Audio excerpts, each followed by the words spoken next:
Good morning, everybody. You have Christine Barksdale here with Will Dalton. We are getting ready for a match with Angie Walker and Liz Trulock. Yes. Excellent. And where are we, Will?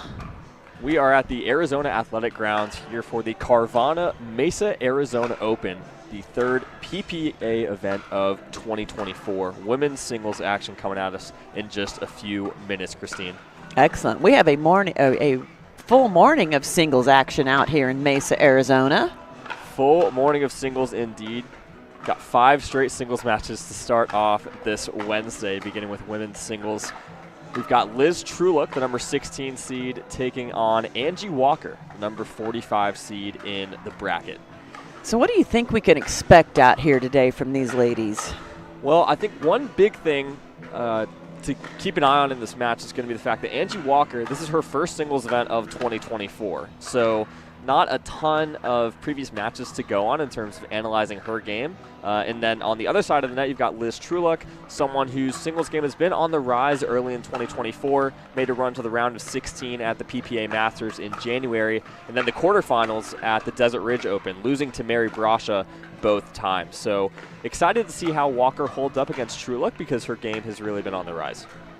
Yeah, excellent. Liz mentioned she'd been playing pickleball for about a year and a half. So she's really off to, just a good start. And this should be some fun singles action. It is a beautiful day here. We're under cover here. And so they don't have any sun or they have a few shadows to deal with, which sometimes can play impact. But it is beautiful. No wind, great temperature. So they should be ready for some great pickleball. Really perfect conditions for the sport. And both these players, Christine, coming from high-level tennis backgrounds, and that's so common now in the pro pickleball scene. Liz Trulock playing for Davidson College, the Division I level, and then Angie Walker playing at Idaho State University. And fun fact here, she actually holds the records for most singles wins in school history. How about that? You know what? That actually makes sense. She mentioned that her entire family is a tennis family, and now she said now they are a pickleball family. So I think that's, outstanding, coming originally from Canada, right? I know Angie lives here locally in the Phoenix area now. So she's pretty much acclimated to the, elevation, the temperature, all of those goodies that go along with being a native to Arizona. Of course, love to hear that. You see the players just getting warmed up. Angie taking some volleys over there. We've got a full day of pickleball action for you here at the Arizona Athletic Grounds, and some other women's singles matches around the grounds just got started as well. Great. I know we do have referee Brenda Ailey. She's going to be the head referee on the court today. She's been reffing for around 6 years. 6 years. It's so a lot of matches. She's got some skill. She's probably got a lot of matches under her belt. So this should be a relatively smooth match from an officiating standpoint. Here's to hope so. We've got the new serve rules, which the players are, I guess we can assume, somewhat adapted to at this point, 3 tournaments in. And of course, they're also playing with the new Vulcan V-Pro Flight Ball. This is the first year that they're using it on the PPA Tour. So getting used to the speed of that ball. I know it's pretty fast as well. And so shouldn't be too many issues with that. They're kind of used to how it bounces and everything. So it should be a run-of-the-mill match here. I would think so, especially in this temperature where it's not cold but not hot. So it's actually a perfect temperature for the ball. It's going to bounce crisply, should bounce up nicely for them, and that should be something they are totally used to now. There we go.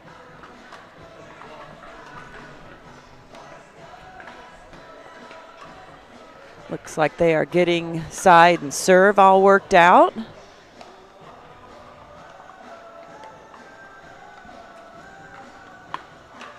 And one thing I did notice about this women's singles draw in general is that for the first time this morning, Christine, we actually had a women's singles qualifying draw. That's the first time in PPA history that we've had. It wasn't a huge draw, but the fact that we did have a qualifying draw just to make it into the main draw, I think it says a lot about the growth of the sport, especially in women's singles. That's traditionally been one of the smaller draws at these events. So definitely love to see that. And of course, Anna Bright also in this singles draw. She doesn't play singles that often.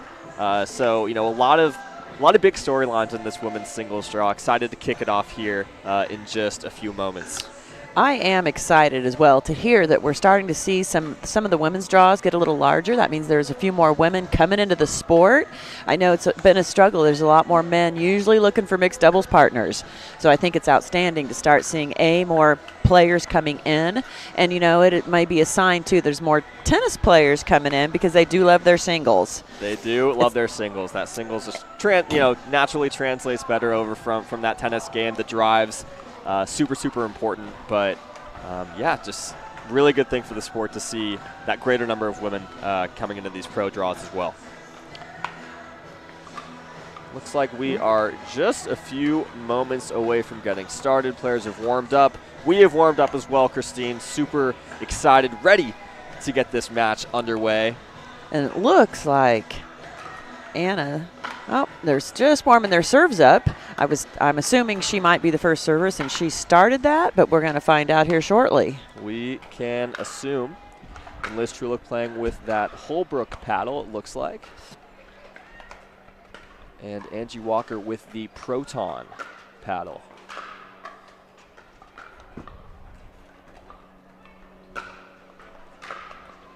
So all these matches we're seeing today, Christine, going to be starting with the round of 64 in the morning and then going to the round of 32 later this afternoon and this evening. Part of this new progressive draw that the PPA is rolling out in 2024. Players are only playing 1 or 2 matches per event per day, different from that traditional format where you may play 5, 6 matches per event per day. So these players kind of having to adjust between playing singles and then going straight into gender doubles or mixed doubles. So definitely one more thing to consider when you're going from match to match. It is definitely, and there is such a big difference between a singles game, a mixed doubles game, and a doubles game. But it definitely gives the players the opportunity to prepare and plan. They now know exactly when they're going to play in this type of format. And that really, it kind of gives you a mental advantage or a little bit of a mental edge so that you can be prepared mentally, which is a huge part of the game. Huge part of the game. Especially in pickleball, it's such a game of momentum. Runs are so important. You can see comebacks. You can see, 10.0 runs. So that mental aspect, so important. I'm sure we'll see some of that in these matches this morning. Yes, so much of it when you're out on the court is a lot about confidence. Do you believe in your shots? Do you trust your shots? Are you going for your shots? And as we know, being tournament situation is a little different than rec play. All right, and we're ready to roll here. Liz to be serving here in the black and white Holbrook.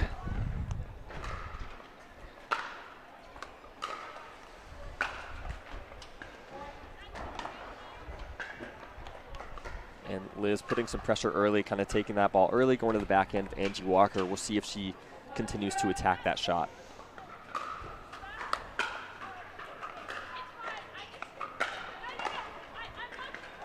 She missed that shot just a little bit wide, but she was trying to work Angie around the court side to side and then give her a little dropper. Just missed it.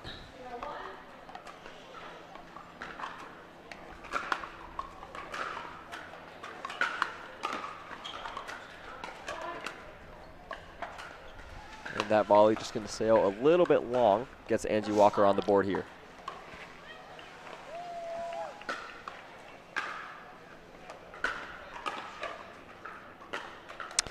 The opening trend I'm seeing here is that Liz is trying to get in the net very quickly. Angie staying back a little bit. We're going to see how both of those strategies work for each player.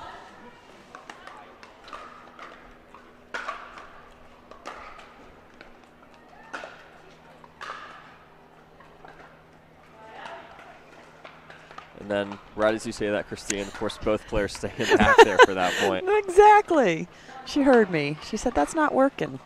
And actually, that's what she did. She realized she missed 2 or 3 volleys.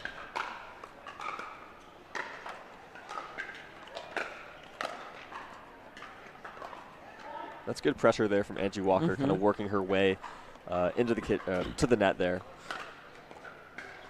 A good 2-handed backhand volley roll.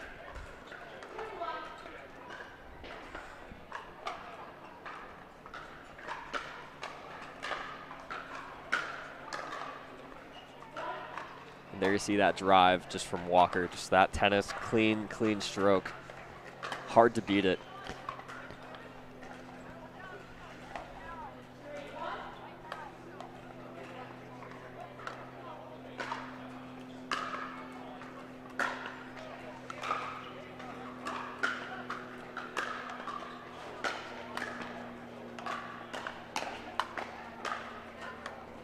was a great move by Liz. She got in. Angie really tried a nice drive down the line, but Liz covered that fairly easily.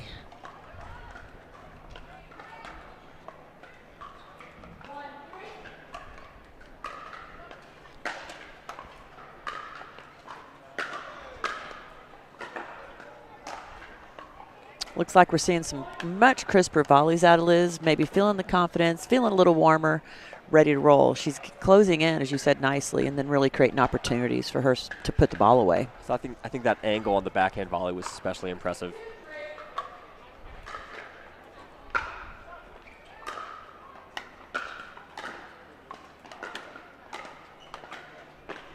Nice anticipation there from Liz Trulock, able to read where Angie was going to go with that passing shot.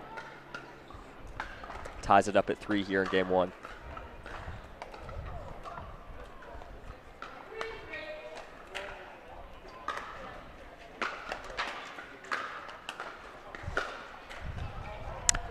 Looks like she got a little net love there with the tipper just over the net.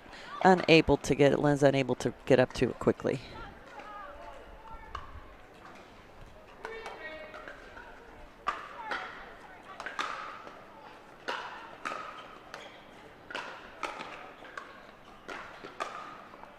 What a beautiful drive and a beautiful get by Liz. Angie's drive just dipped so nicely over the net. It looked like it was going to really create an opportunity for her, but Liz just really had great touch, kept it low, kept it soft, and gave herself more time.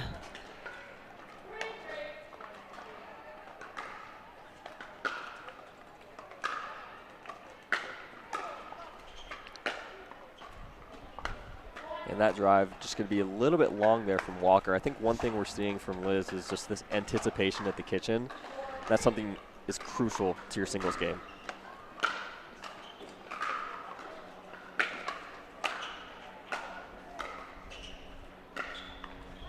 It was a beautiful angle shot by Angie as she worked her way into the net. She took advantage of a little higher ball, able to angle it off the court.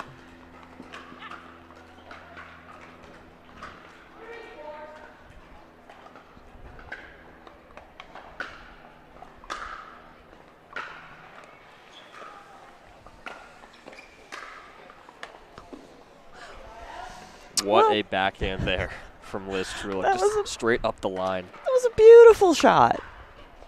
Something I'm seeing consistently, which is a great single strategy, is these ladies are both serving very deep. So they're using the drop rule, the PPA drop rule, and they're really getting a nice deep serve.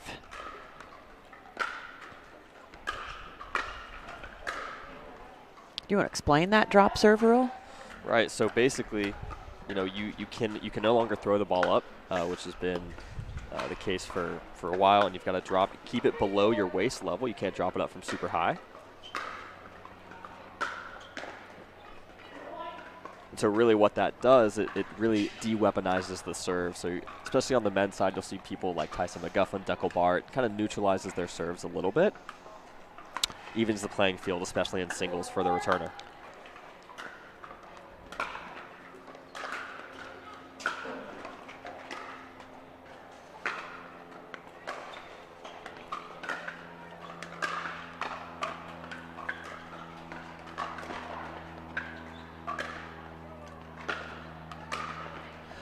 That is just textbook singles right there from Liz Trulock. You saw that cross-court forehand roll, the drop, that really changed the trajectory of that point there, Christine.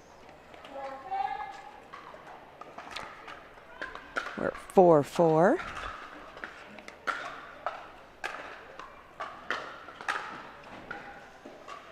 What we did see in that previous point was Angie was trying to change the dynamic. She was coming in a little bit, trying to take advantage of keeping Liz back.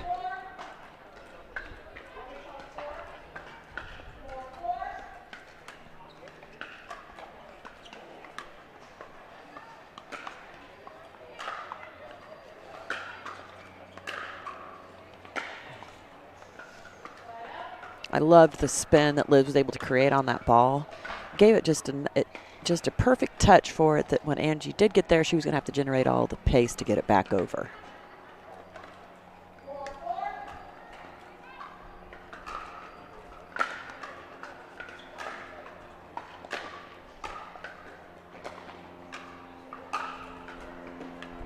A nice spot on the overhead there from Trulak. It looked like, from where we're standing, it may have been going wide. The lob, you can't really tell, but able to keep it super short in the court. Very difficult shot to hit.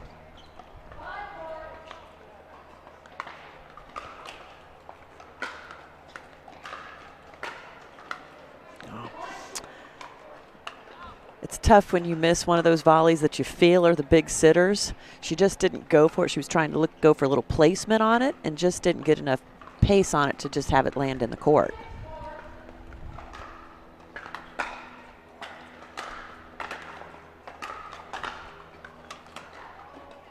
It's a good leave there from Liz Trulak. Super easy, just want to hit that ball and just finish the point, but that risks you missing it. So a good leave by her, and that's going to be a timeout called here by Angie Walker. Liz Trulak leading 7-4 in game one. What are you seeing here, Christine? You know, I'm seeing Angie Walker need to do quite a bit of work. She's staying back a lot more. Liz is getting into the net, placing her volleys very well, so Angie's having to work pretty hard side to side. Her drive's got to be on spot. I did see her maybe consider a strategy change, maybe trying to get up if she could beat Liz up to the net. It's kind of what I'm seeing so far. What are you seeing, Will? Yeah, I think you're right. I think, you know, Liz is doing a good job of kind of getting to the net on her own terms, not really being forced to the net, but she's, you know, choosing her drives that she feels she hits well, and then she's following those into the kitchen. Then also when she needs to, she's really changing the pace, not always hitting drives, she's going for some drops here and there as well. And that makes it so difficult to settle in at the kitchen line. And so I really think that's been the difference so far. I would agree with you on that. And the pace change is important. People get into, they just think they got everything super hard, and I loved her pace change a second ago.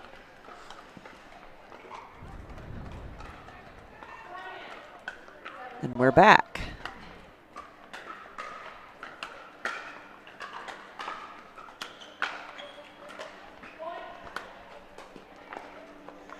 Liz really doing a good job putting pressure on. It's good depth on the approach there.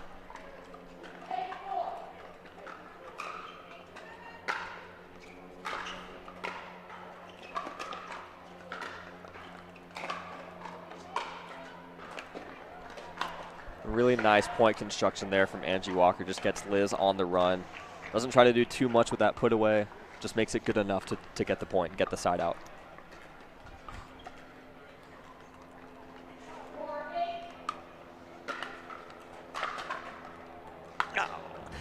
That's sometimes a little heartbreaker when you're on Angie's side. When you're on Liz's side, you're very excited, but Angie's side, your heart kind of drops as you see that ball tip the net.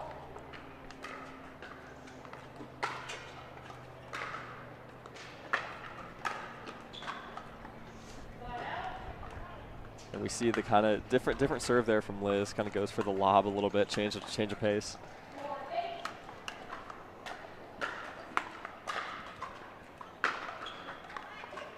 Ooh, I think she gave her a little hand clap. That drive caught the line, it looked like, perfectly. What a backhand rip. Right, and she's got to feel good about that.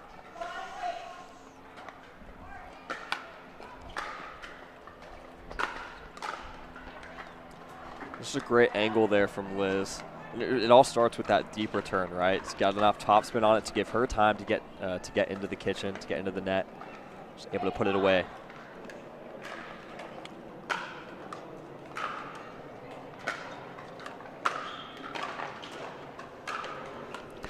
That was a beautiful backhand volley. There's a little spice on that.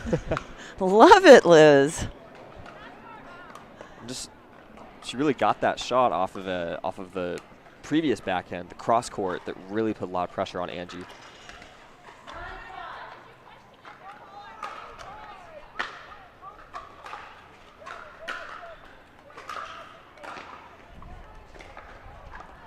That was a double bounce. Angie Great made volley there. Yeah, she made a great volley of a dipping drive, forehand drive.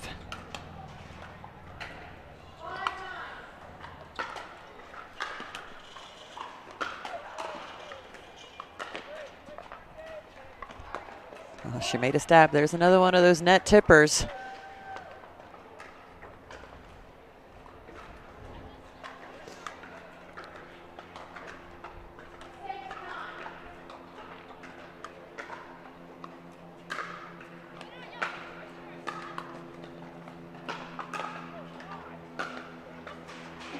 missed that just a little bit long. Liz really just putting so much pressure. A lot of ladies doubles, it seems, they spend a lot of time at the baseline, you know, driving the ball, but Liz is definitely not allowing that to happen.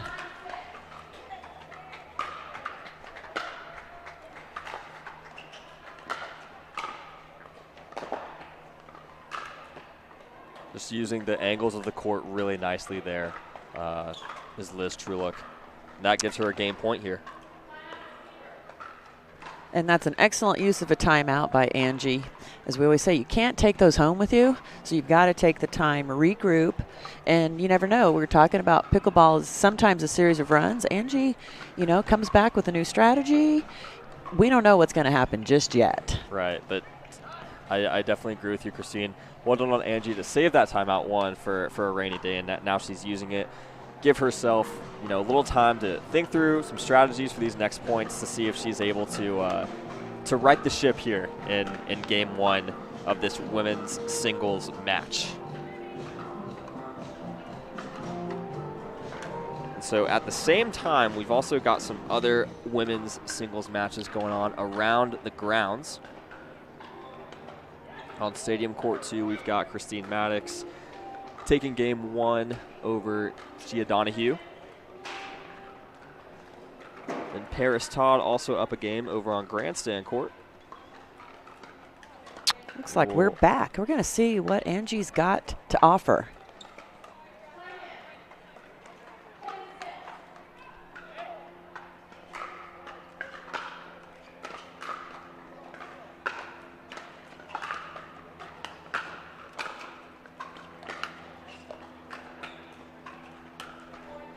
And that is the first game here on the championship court here at the Arizona Athletic Complex. At the Carvana Mesa Arizona Cup here.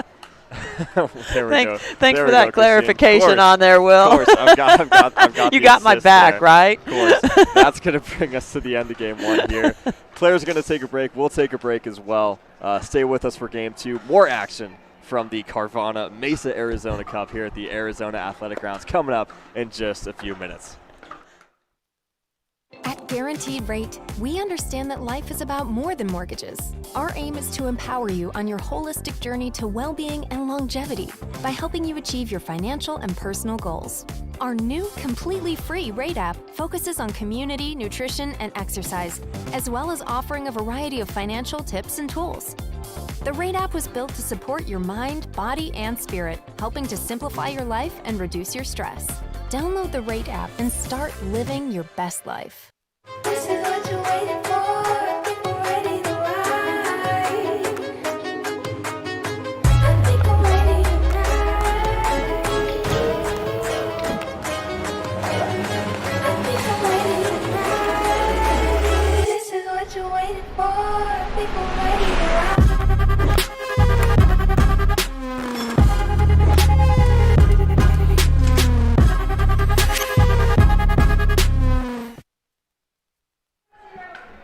And we are back, starting game two with Walker serving. She's here in the all white.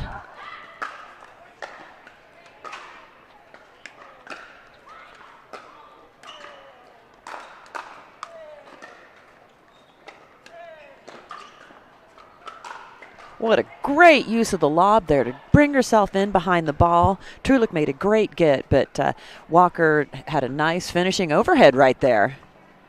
That lob over the backhand shoulder, so dangerous. Well used there by Walker. It can be an effective tool.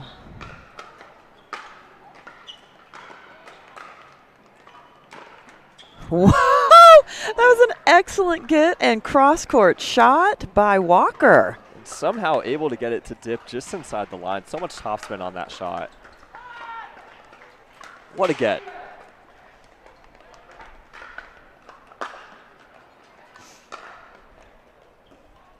Looks like that sailed just a little out. Walker did question the call. The referee confirmed that the call was accurate. It was out.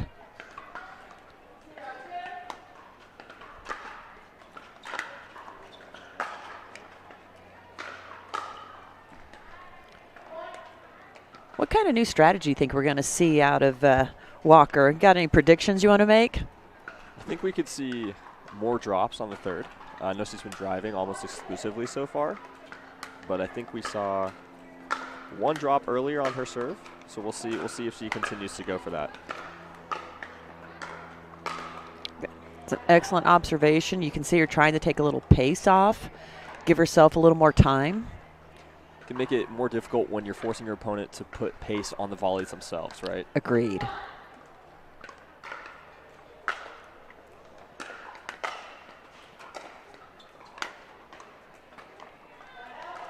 I think that would be an excellent strategy to take against someone that is kind of serve and volleying. Not that you can serve and volley in pickleball, but getting to the net. I think it's a great strategy. Try some droppers, try some softer shots.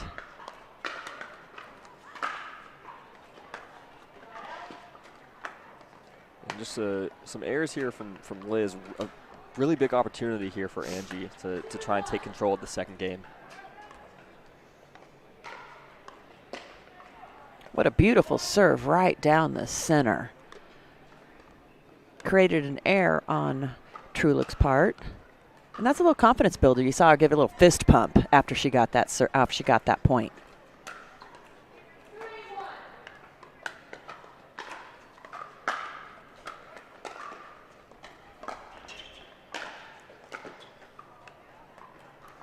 So far, you're spot on, Will, with your new analysis that you've seen out of Walker. She hit a little dropper there, gave herself time to follow that ball up and hit a finishing shot. Looks like we've got an early timeout on Trulick's part. She's sensing the new strategy, so maybe she's going to gather her thoughts and adjust accordingly. We'll see how Trulick's able to respond to this new strategy here from Walker. We'll go to a quick commercial break here, and we will be right back.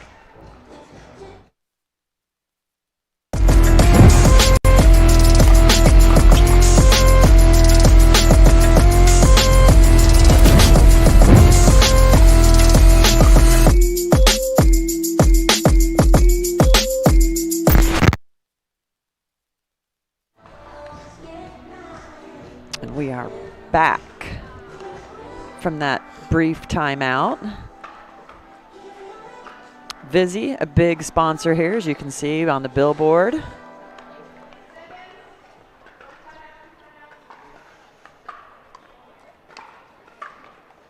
And we're back with Walker serving at 4-1.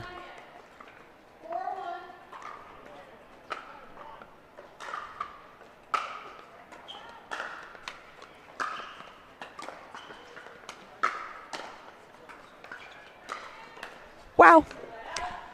Just a great shot there from Liz Trulick. That's what I got for you. Wow. That was a beautiful shot. Perfectly placed.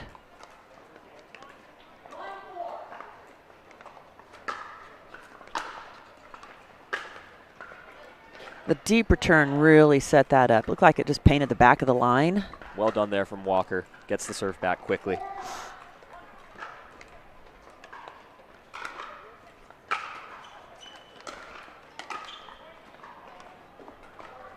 And the drop there, you know, not really as low as it needed to be. And so Trulick just able to take advantage of that.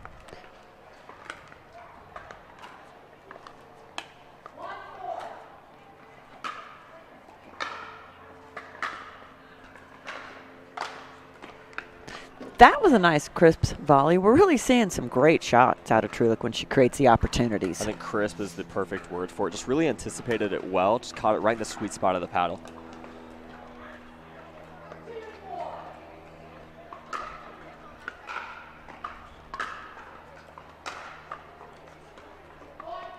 You know, Walker's return was a little bit shorter there. That really enabled Trulick to get in fairly quickly.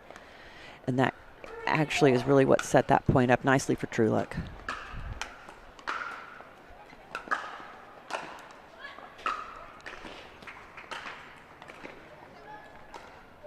Just good pressure there from Trulick, kind of getting into the kitchen there. Getting into the net, not the kitchen. Looks like Angie's calling a timeout. She's starting to feel that change. They're all tied up here at 4-4. This will be Angie's first timeout of the game. We'll see if she likes to hold on to that until the end. Something just want to chat about and you've brought up is that it's usually the shot before the finishing point, whether it creates an error, sets yourself up. It's usually the shot before that. So many people analyze, I just got pounded by that overhead or whatever, but they're not really thinking about that it is the shot prior to that that creates the opportunity either for your opponent or for yourself. What do you think about that, Will? I think that's a great point, right? Because it's the shot that changes the trajectory of the point, right? That changes the pace, that creates the opportunity either for you or for your opponent. And so I think that's, we can be so result oriented when it comes to pickleball, but it's really going to be, the actions that lead to those results. And I think that's true in anything, any sport really. Absolutely. So many people need to actually focus what created that opportunity. Here we go. Back in at 4-4 with Liz serving.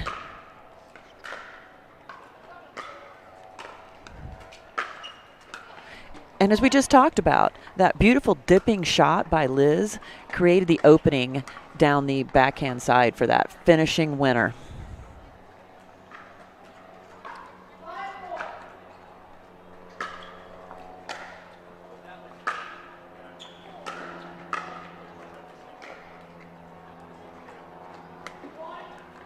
And that lob going to be just a bit long there from Walker. I liked the idea a lot. She was going to create an opportunity for herself. She just missed it just a little bit. I feel like Angie might be feeling a little bit of the pressure right now. She is gathering herself. She's walked over the side, taken a deep breath, and this is a great thing to do. Give yourself a minute to recover.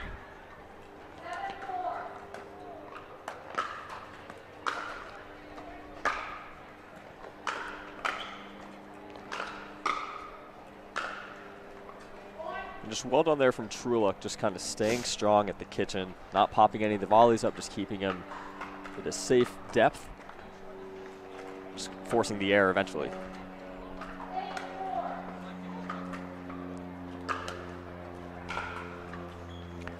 Looks like she's going to call a timeout now. We talked about this game being a game of streaks, right? Walker was up 4-0, I believe, 4-0, 4-1. I believe 4-0. I know it was at 4-1 at one point. Right. I'm thinking she was at 4-0.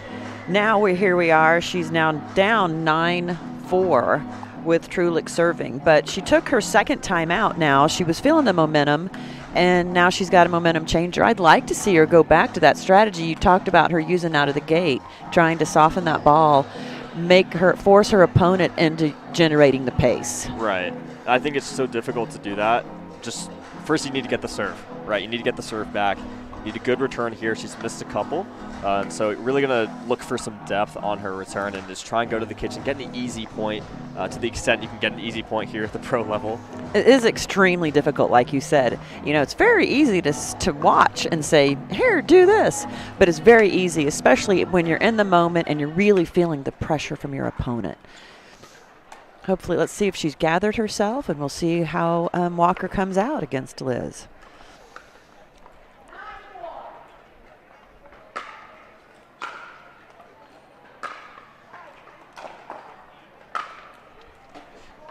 What a great shot to open the court up for herself, Liz. She pulled Walker way off the court and just created an easy opportunity for her to hit a finishing volley.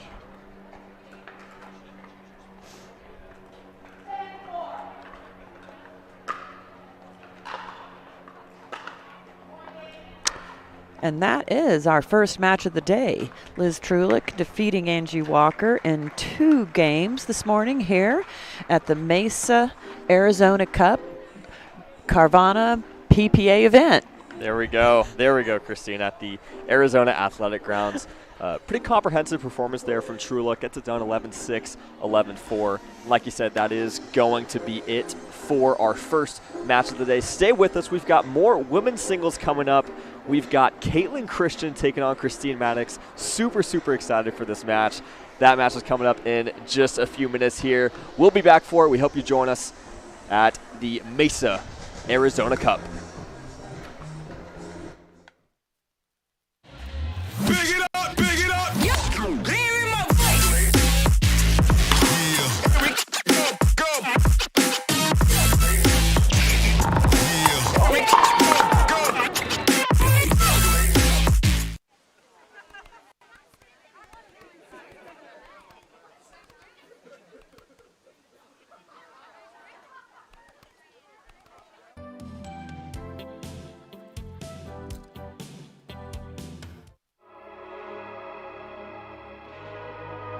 Pioneered by revolutionary technology. Backed by relentless research. We bring you an unmatched quality of product. Made right here in the USA. Each performance paddle is engineered to perfection and built to last. Because when it comes to the sport we all love, quality and performance matter. Every time someone tells you they vacation in the same place every year, it should really make you wonder, why? Travel like you mean it with IHG Hotels and Resorts. We made our own tequila, so we'd always have a reason to get together, so you'd always have a reason to get together. Grab a glass, amigo. Our casa is your casa. Imagine that becoming energy producers would be as easy as biting into an apple. Imagine water that is pure and inexhaustible, recycled and accessible everywhere in the world. Imagine the world of tomorrow, sustainable and desirable.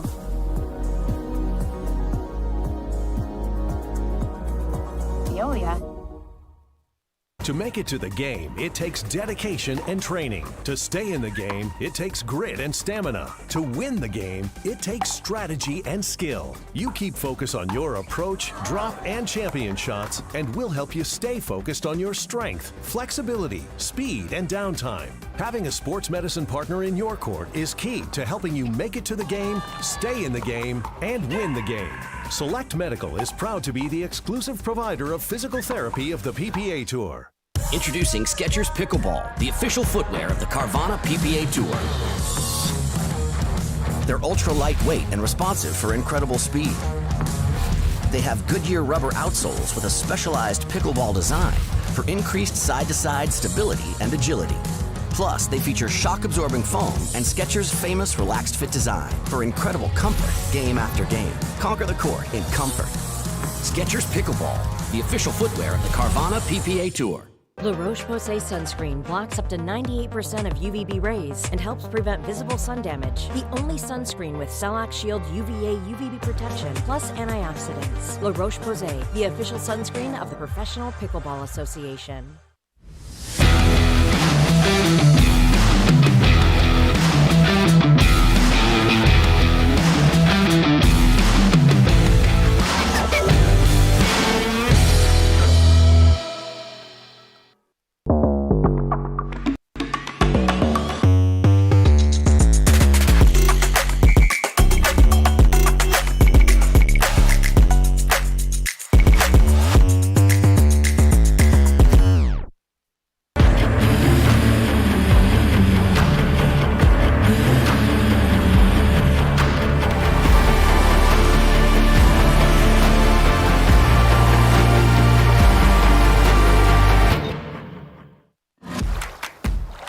For muscle cramps and spasms, you need fast relief. TheraWorks Relief absorbs quickly with a safe, gentle, non-opioid formula without the mess or strong odor. So get back at it. TheraWorks. TheraWorks. TheraWorks works. Use TheraWorks every day to prevent muscle cramps and spasms. TheraWorks works. Try TheraWorks and get back at it.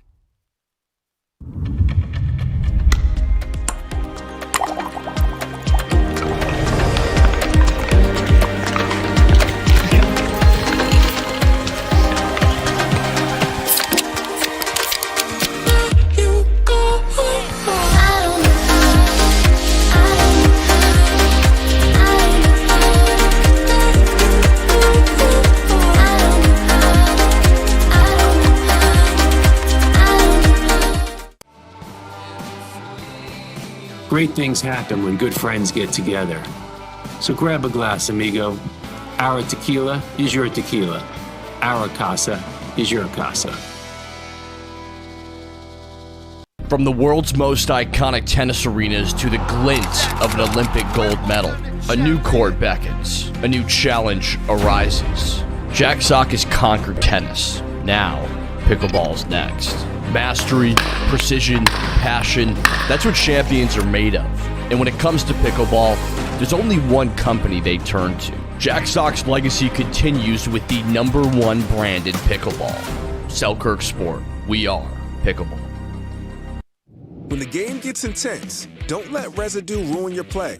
Reset, the ultimate solution to bring back the grip, spin, and control to your carbon fiber pickleball paddle. Say goodbye to caked-on gunk and slippery surfaces, and say hello to a paddle that feels brand new. Backed by science and made with love by passionate pickleball players just like you. Experience the Reset difference today. Reset. Play hard, play clean.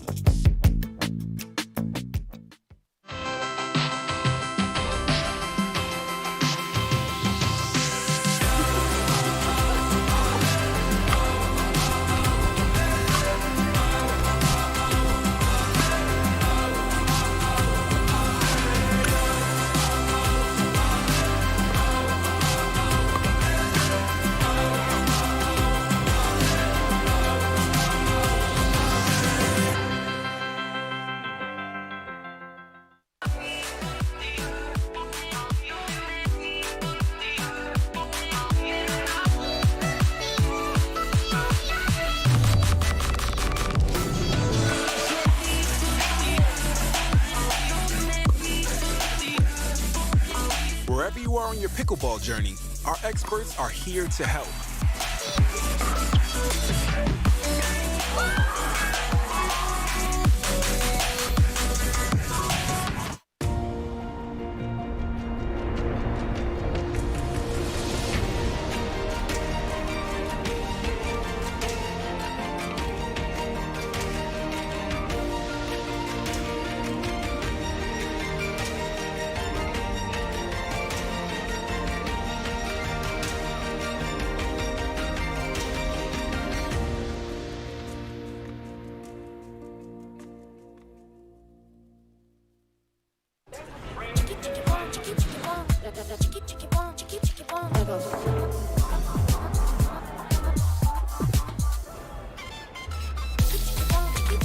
Follow your vibe. Busy. Flavor for every vibe.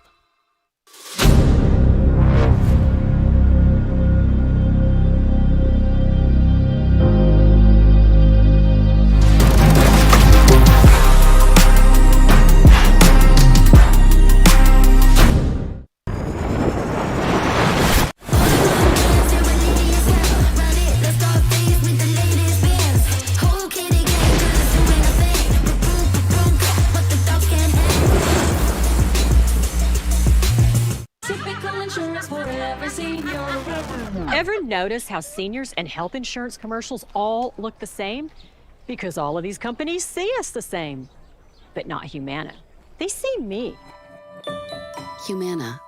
That's easy. I play longer, I feel stronger, and I recover faster.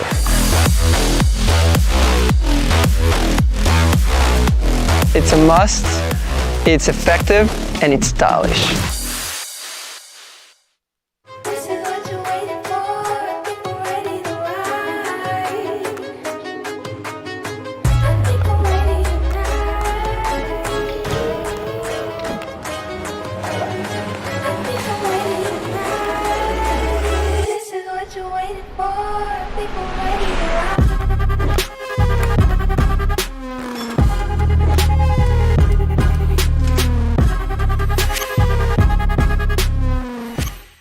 La Roche-Posay sunscreen blocks up to 98% of UVB rays and helps prevent visible sun damage. The only sunscreen with Cell Shield UVA UVB protection plus antioxidants. La Roche-Posay, the official sunscreen of the Professional Pickleball Association. For muscle cramps and spasms, what's your move? The Hercules? The elephant? The pogo? Make the move to TheraWorks. It absorbs quickly for relief of muscle cramps and spasms. A safe, gentle, non-opioid formula you can use every day to keep moving without the mess or strong odor. For fast relief of muscle cramps and spasms, TheraWorks works. Try TheraWorks and get back at it.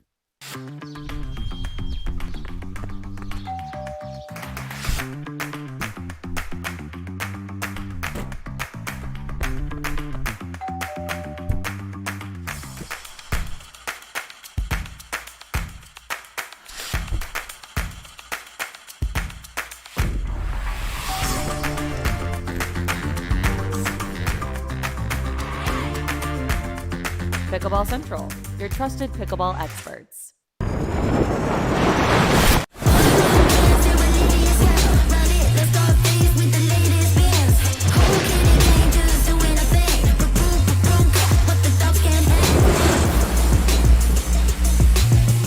Tens of thousands of customers wrote about Carvana being smooth in their 5-star reviews, including Terry. To be honest, I thought it was almost too smooth, but Carvana was super transparent from beginning to end. Car details, financing, every step, and there were no surprises. Well, my monthly payment did come out lower than expected. Then I got to pick up my Mustang at the vending machine, and it was so fun and exciting, I did a little dance.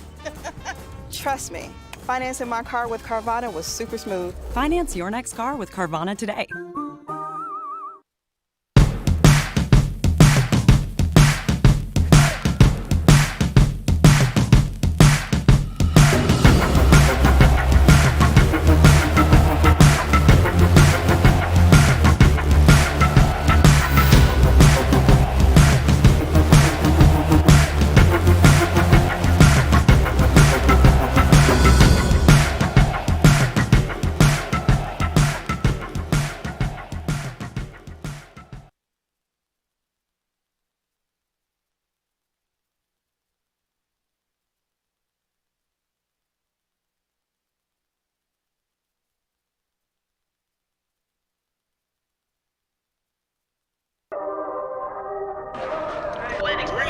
I can't take no loss. I don't even know what it costs. I hit the ground, then it go off. Yeah, hit the ground, then it go off. Yeah, I can't take no loss. I don't even know what it costs. Yeah, I hit the ground, then it go off. Yeah, hit the ground, then it go off. Yeah, run it. Hey, I really feel it's my time, think it's my year. Yeah, I really feel it's my time, think it's my year. Yeah, I really feel it's my time, think it's my year. Yeah, I really feel it's my time, think it's my.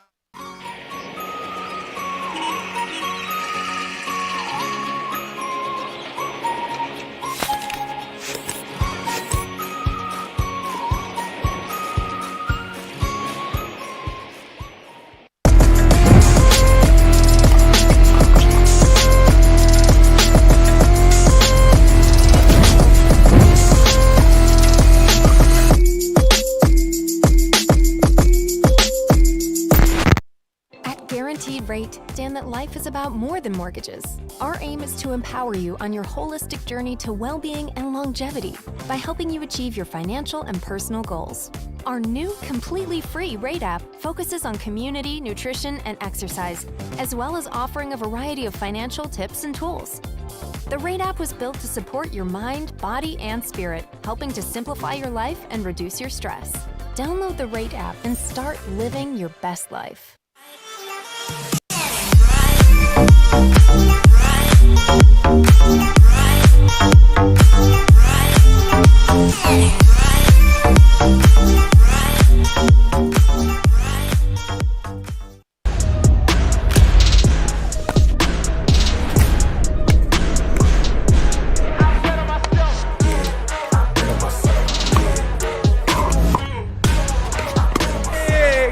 Yeah, I bet on myself.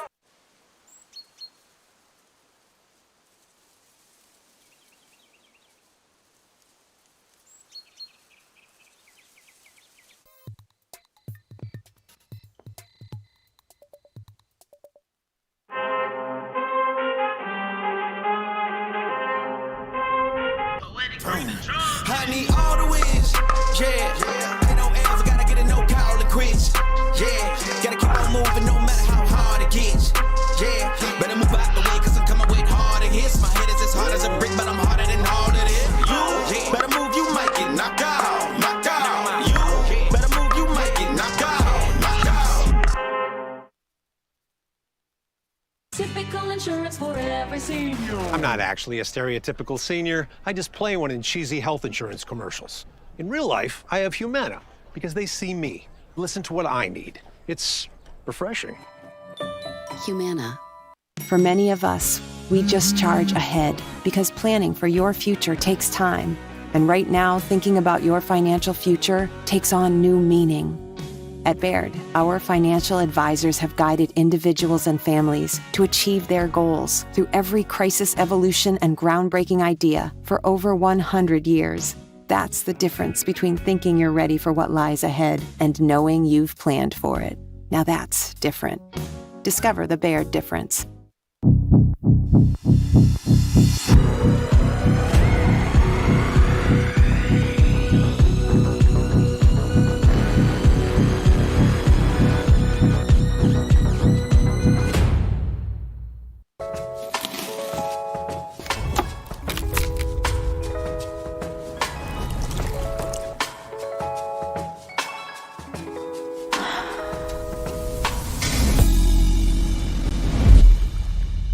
My name is Leigh Waters, and I'm a professional pickleball player. My daughter, Anna Lee, is my doubles partner, and her 16th birthday is coming up. It'd be great to get her a car, and Carvana has helped us make that dream come true. They have thousands of options, and I'm a mom, so of course I want Anna Lee to have something safe. Anna Lee has absolutely no idea about this car, so I told her we're going to Carvana's vending machine for a photo shoot. Drum roll. I think this belongs to you. Oh my gosh, what? Happy Sweet 16, Anna Lee. Experience it for yourself at Carvana.com.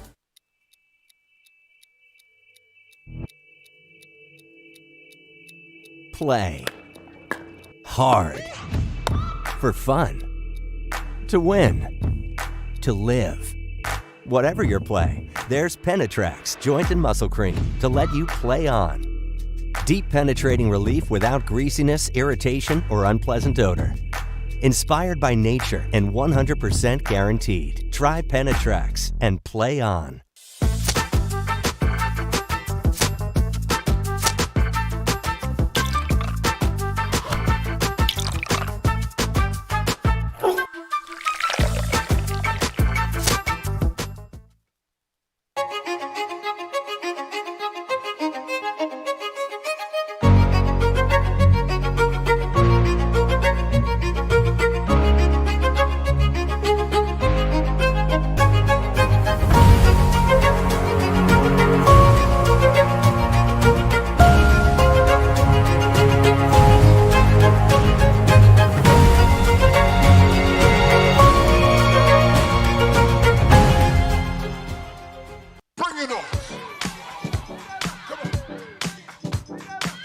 All the things. Fly on your schedule. Reward yourself and girls whenever. Stay or go when you wanna. And more is on the way. So when you're ready to go, go with heart. Go with Southwest. Introducing Versix Raw, the sweet spot of price and performance. All of the features you asked for, brought to you by the experts at Pickleball Central. Toray T700 Raw Carbon technology creates lasting spin, and a unique elongated shape amplifies power and broad court coverage. Experienced enhanced control with a hybrid core and the flexibility of an extended handle for two-handed shots. An octagonal grip with sealed edges guarantees comfort. Versix Raw, your game elevated. Big it up, big it up. Yo, leave in my face. Yeah. Go.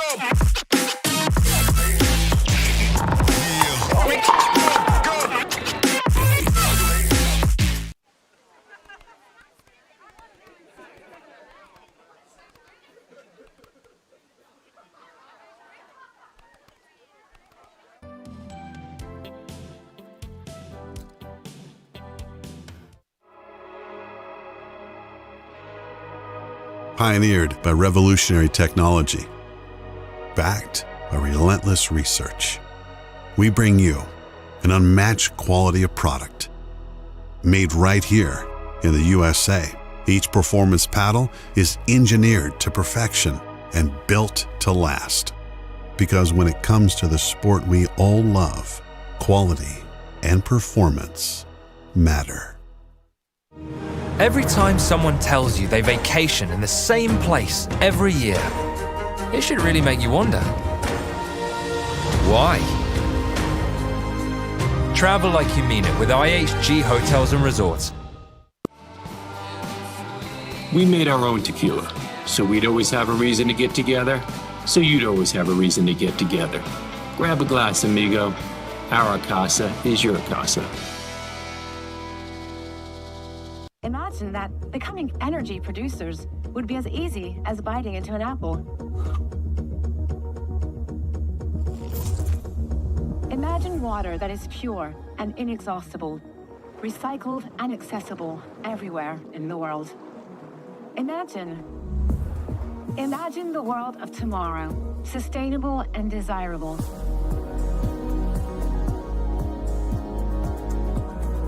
Veolia. To make it to the game, it takes dedication and training. To stay in the game, it takes grit and stamina. To win the game, it takes strategy and skill. You keep focus on your approach, drop, and champion shots, and we'll help you stay focused on your strength, flexibility, speed, and downtime. Having a sports medicine partner in your court is key to helping you make it to the game, stay in the game, and win the game. Select Medical is proud to be the exclusive provider of physical therapy of the PPA Tour. Introducing Skechers Pickleball, the official footwear of the Carvana PPA Tour. They're ultra lightweight and responsive for incredible speed. They have Goodyear rubber outsoles with a specialized pickleball design for increased side-to-side stability and agility. Plus, they feature shock-absorbing foam and Skechers' famous relaxed fit design for incredible comfort game after game. Conquer the court in comfort. Skechers Pickleball, the official footwear of the Carvana PPA Tour. La Roche-Posay sunscreen blocks up to 98% of UVB rays and helps prevent visible sun damage. The only sunscreen with Celac Shield UVA UVB protection plus antioxidants. La Roche-Posay, the official sunscreen of the Professional Pickleball Association.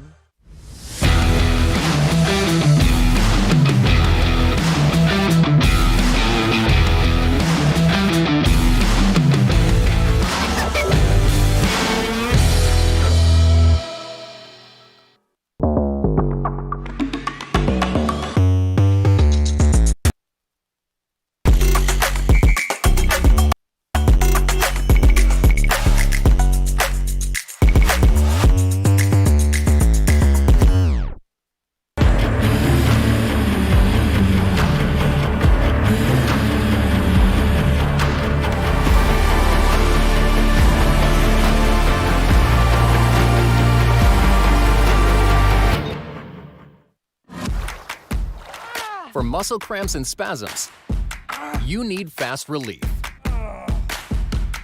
TheraWorks Relief absorbs quickly with a safe, gentle, non-opioid formula without the mess or strong odor. So get back at it. TheraWorks. TheraWorks. TheraWorks works. Use TheraWorks every day to prevent muscle cramps and spasms. TheraWorks works. Try TheraWorks and get back at it.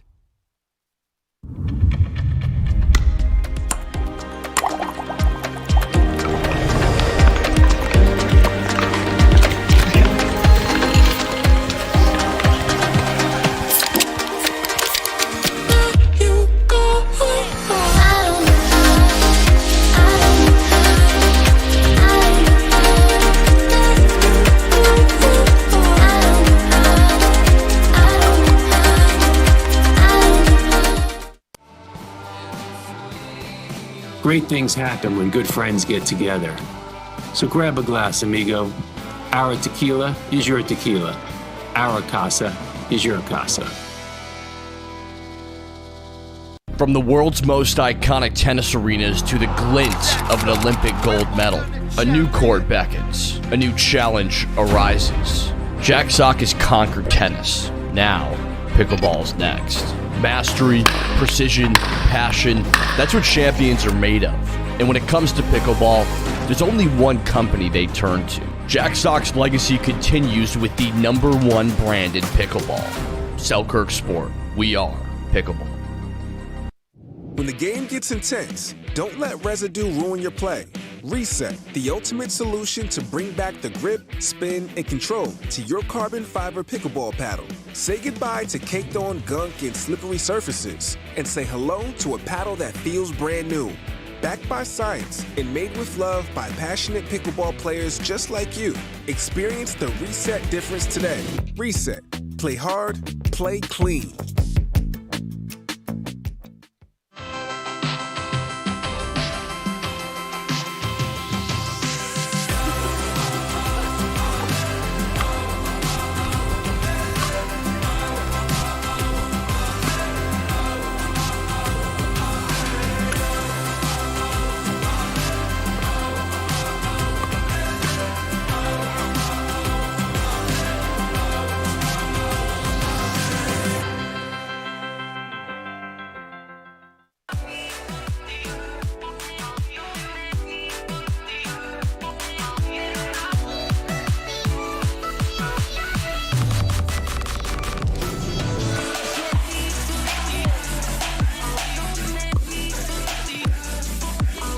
Wherever you are on your pickleball journey, our experts are here to help.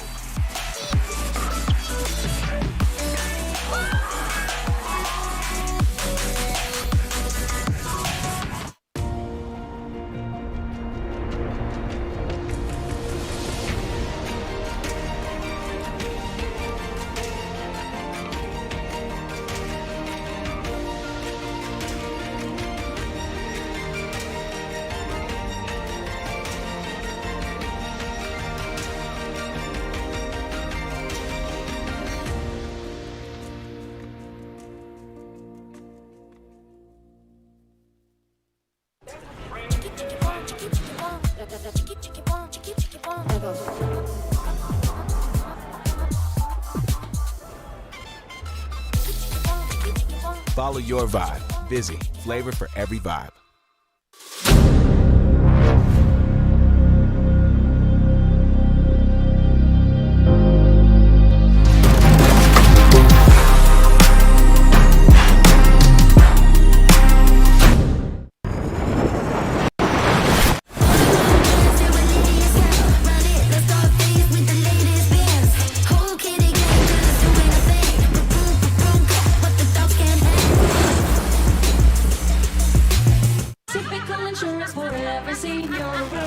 Ever notice how seniors and health insurance commercials all look the same? Because all of these companies see us the same, but not Humana. They see me. Humana. Well, it's easy. I play longer, I feel stronger, and I recover faster.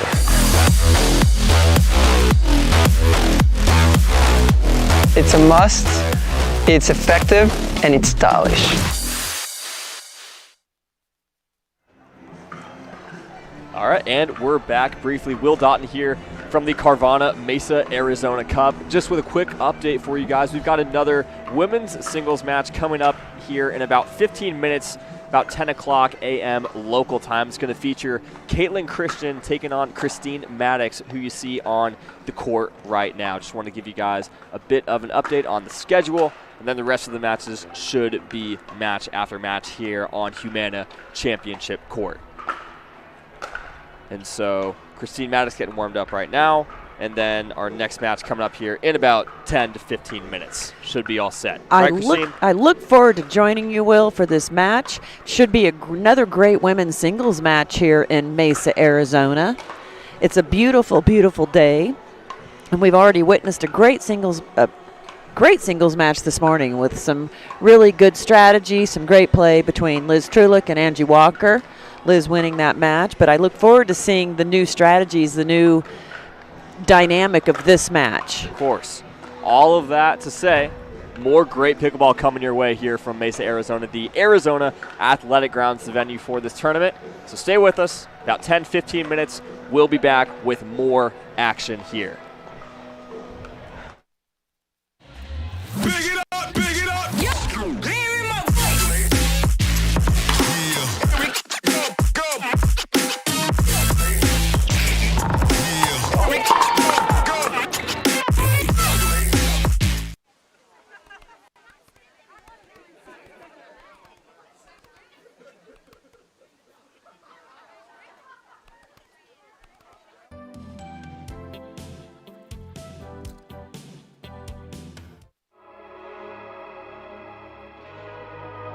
Pioneered by revolutionary technology, backed by relentless research, we bring you an unmatched quality of product.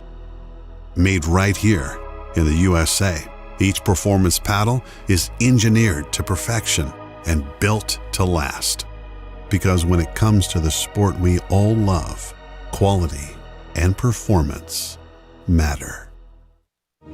Every time someone tells you they vacation in the same place every year, it should really make you wonder, why? Travel like you mean it with IHG Hotels and Resorts. We made our own tequila, so we'd always have a reason to get together, so you'd always have a reason to get together. Grab a glass, amigo. Our casa is your casa. Imagine that becoming energy producers would be as easy as biting into an apple.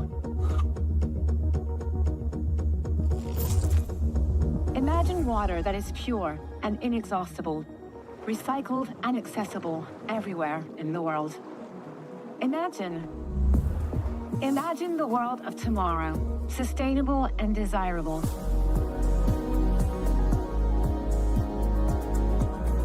Veolia.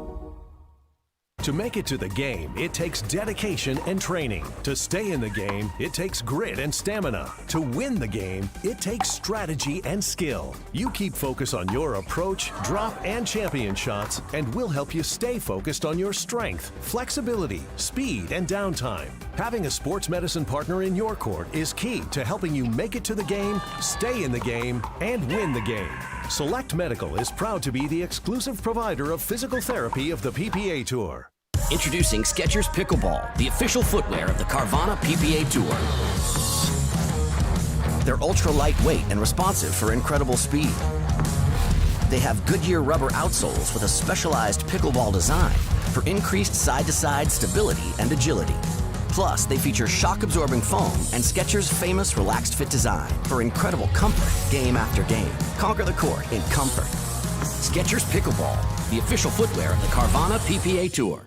La Roche-Posay sunscreen blocks up to 98% of UVB rays and helps prevent visible sun damage. The only sunscreen with Cell-Ax Shield UVA UVB protection plus antioxidants. La Roche-Posay, the official sunscreen of the Professional Pickleball Association.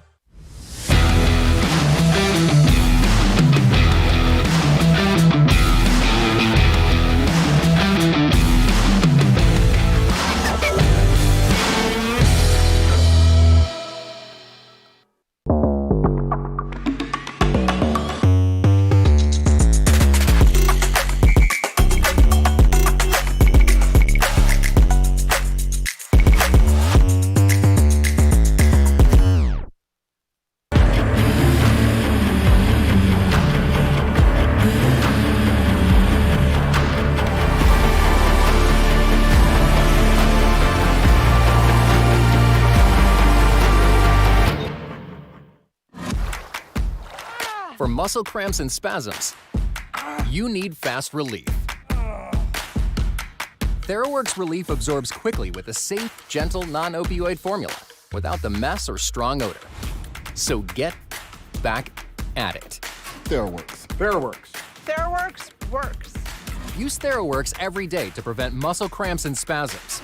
TheraWorks works. Try TheraWorks and get back at it.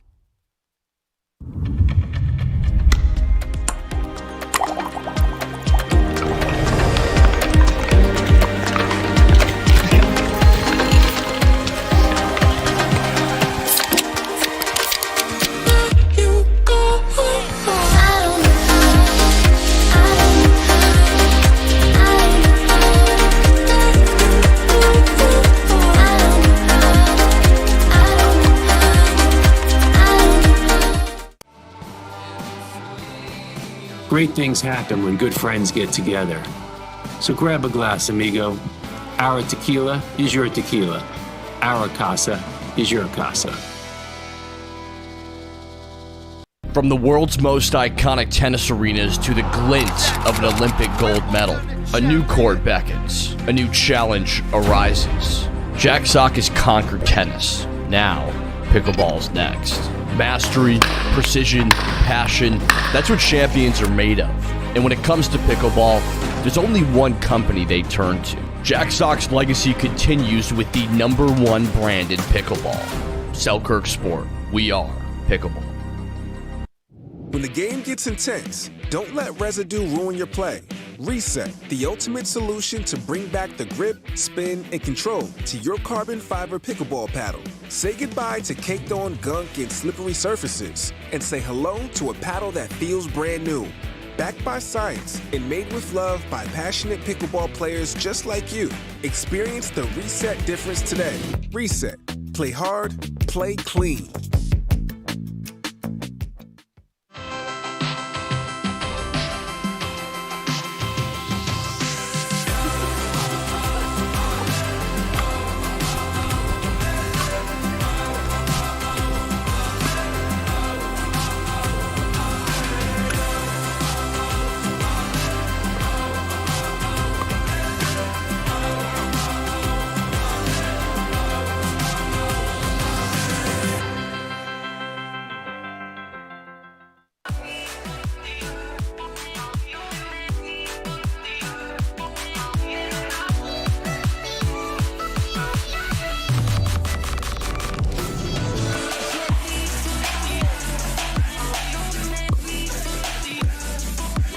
Wherever you are on your pickleball journey, our experts are here to help.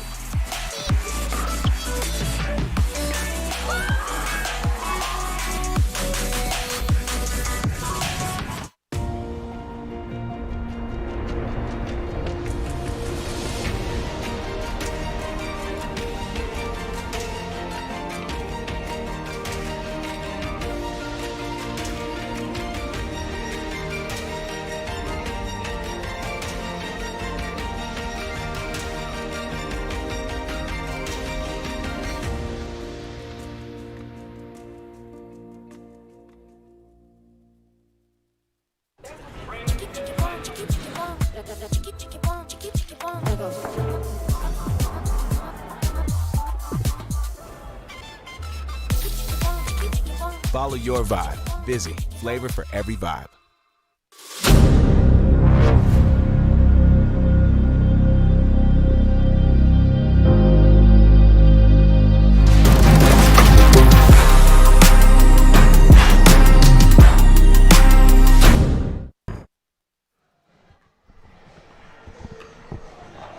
All right, and we are back here just a few minutes away from our next women's singles match. I'm Will Doughton, joined by a legend of pickleball, Christine Barksdale, here at the Carvana Mesa Arizona Cup.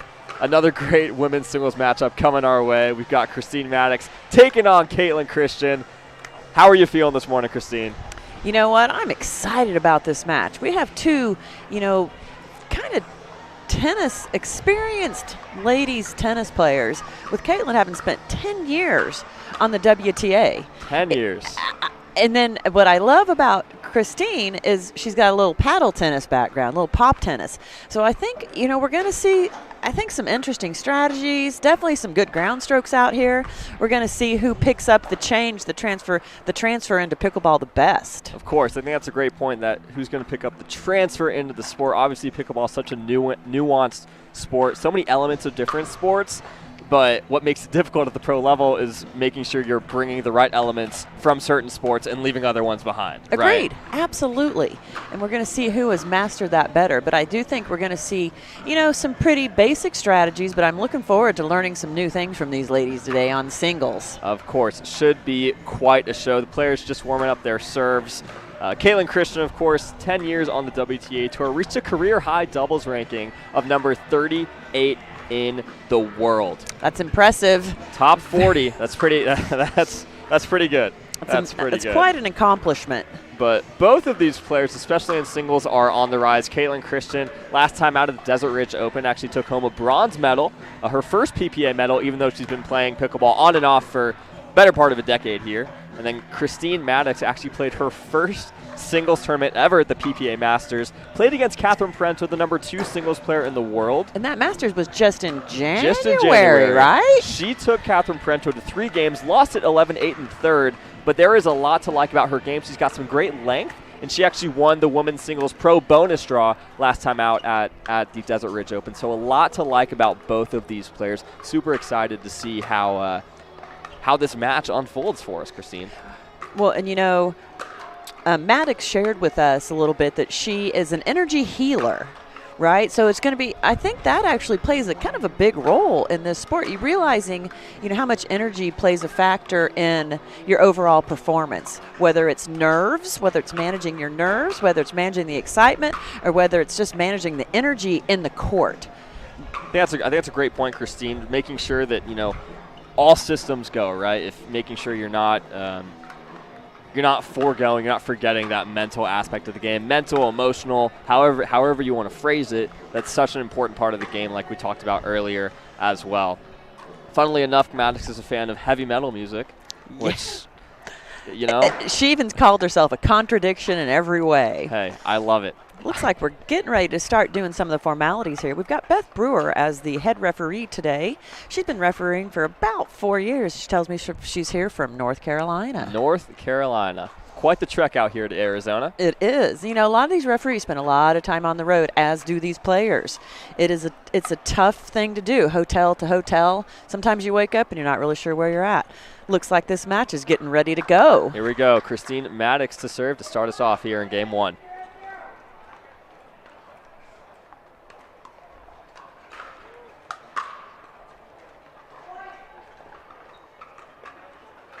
we realize quickly how much a big serve helps in singles. It's little less important in doubles. But a big, deep serve like we just witnessed right there really can make a difference in singles. Of course, and a couple quick points early here for Maddox. Never a bad way to start the match. Definitely helps with nerves, if you're having any. Oh. Hopefully she didn't hear us.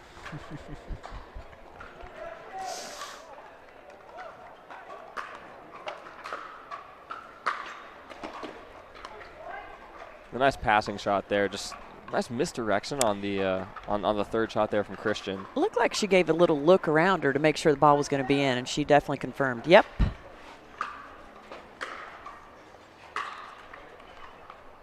And we see, kind of like we saw in the last match, Maddox trying to put some pressure on the return, get into the kitchen early and often. We'll see if it pays off for her. Something I'm noticing in Christian this morning is that she is a little bit on her heels as she's hitting her ground stroke. So I think they're going a little errant. I think she gets as she starts to get into the game a little more, we'll see her get lower and more forward. Nice backhand there from Maddox, making Christian kind of full on extend to try and hit that volley. So difficult to control it and put it where you want it.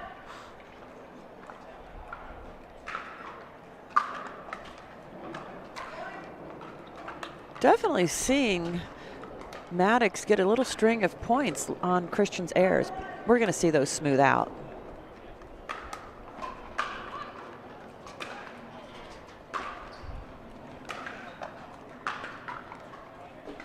And that one's going to fly long. I think if you're Maddox here, I think you really just want to try and extend points as long as you can. Just not try and go for too much and just see how many you can get by just relying on errors.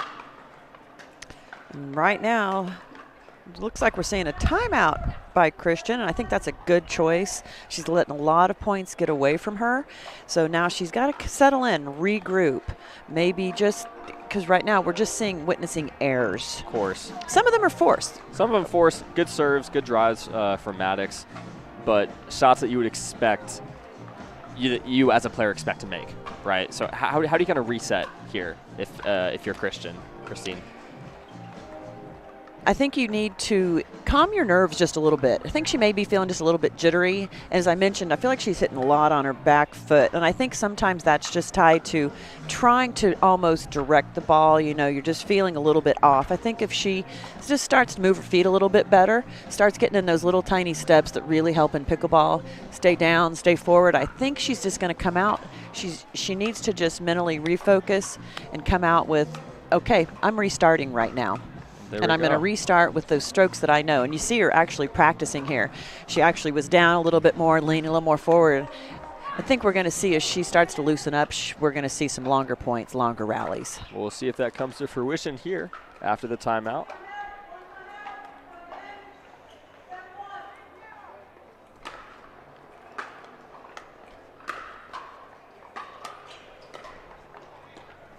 See the change of pace there from Caitlin Christian. A good play. Doesn't go for the drive, goes for the slice instead to try and slow it down. We'll see if she continues to go with that.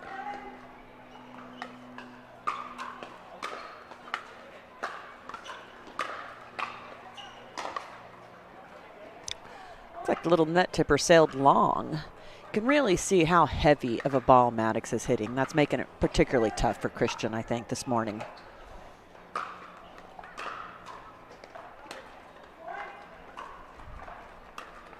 And a couple quick points here for Caitlin Christian, trying to dig into that lead. It was a beautiful volley. I love how she catches that ball out front and keeps it a very, very simple shot. Basic placement, depth.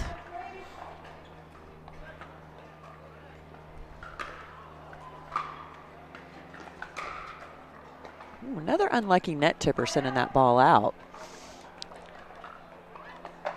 We always see those kind of even out throughout the match. We'll see if you get some lucky ones. Absolutely do. You get them on both sides.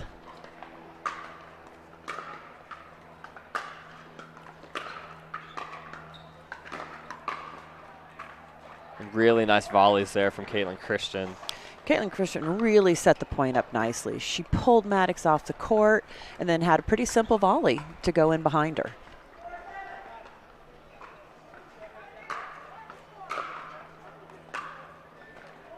Turn sail just a little bit long. It's a good call on Christian's part. And we're talking about a series of points here. She's been able to run off a few points.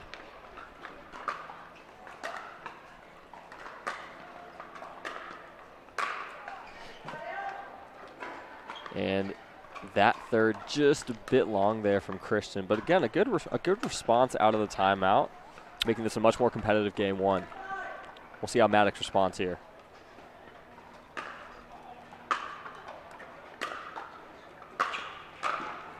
What a beautiful, crisp volley. Anticipated it well. Christian's shot was a good shot, but Maddox just really anticipated it well and took advantage of the open court.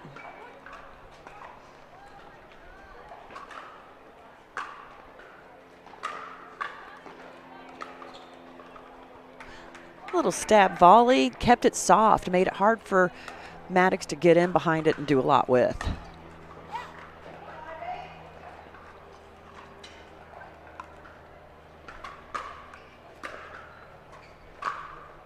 And that serve called just a bit long by Maddox.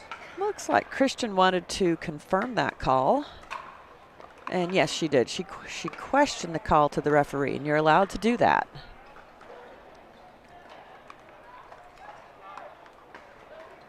And the ref's going to meet here for a quick moment, talk about the call.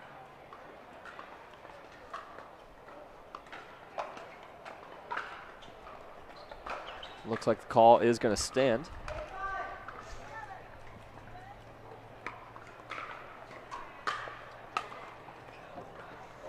She looks like Christian's really trying. She's feeling the pressure.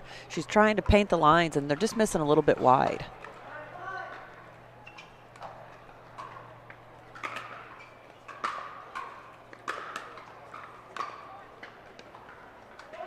And that one, unable to get it over the net. Tries to go back to that slice. I don't hate the play. Just a little short into the net. This is a game point here for Christine Maddox.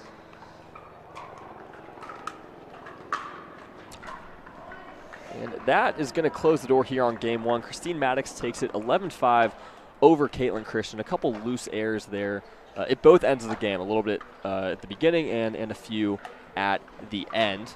Pretty quick first game, but some good points on both sides.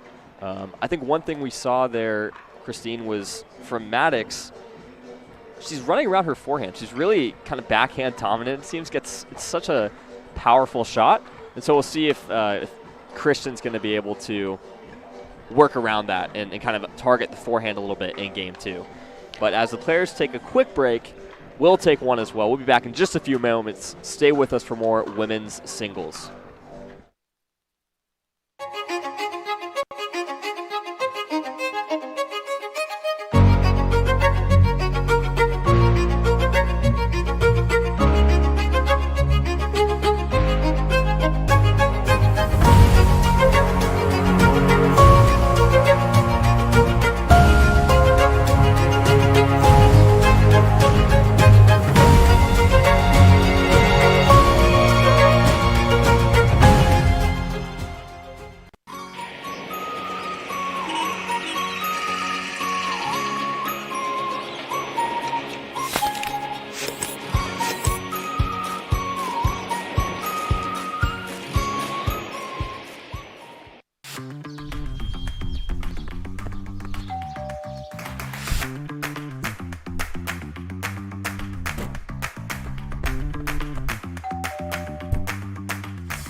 Pickleball Central, your trusted pickleball experts.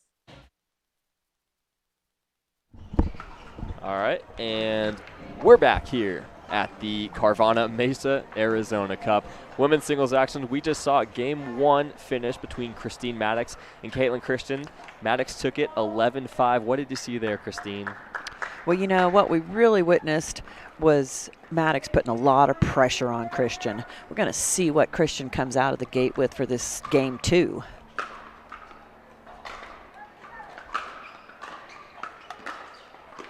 That's a great leave by Christian. We're really seeing Maddox. She's got, you know, just a heavy, heavy backhand drive. And it's putting a lot of pressure on Christian. Let's see what she comes out with new.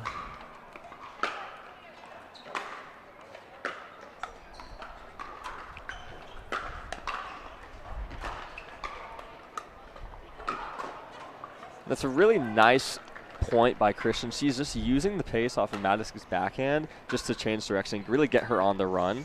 It's so tempting when someone cracks that ball at you to just try and hit it back even harder. Really, really well done by Christian there.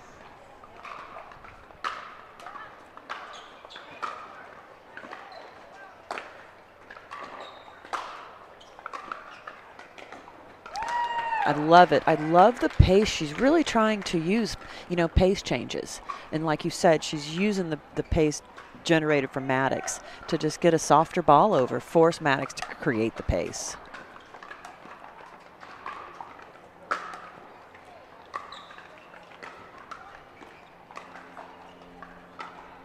I definitely don't think game 1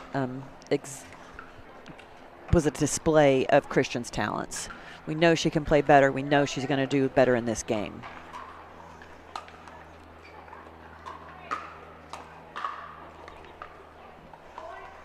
But the missed return will not help that effort, will it, Christine? Something so difficult to see from the sidelines is how powerful Maddox's serve is.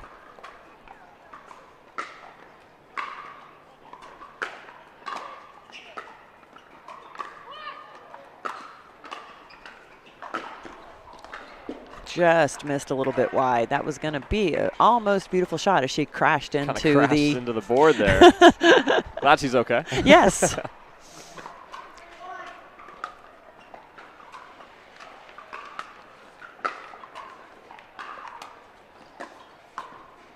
little miss hit.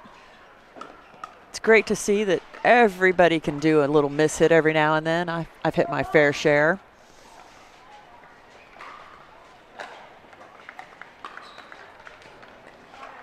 And despite the miss there, gotta like that Caitlin Christian's built herself a lead here in game 2. Takes a little bit of scoreboard pressure off of herself, puts it back on Maddox.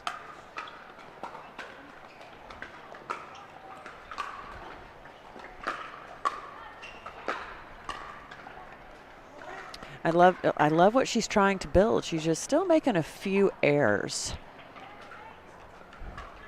Something I've noticed, Maddox uses a fairly unique grip when she's serving and then switches to a more traditional continental grip.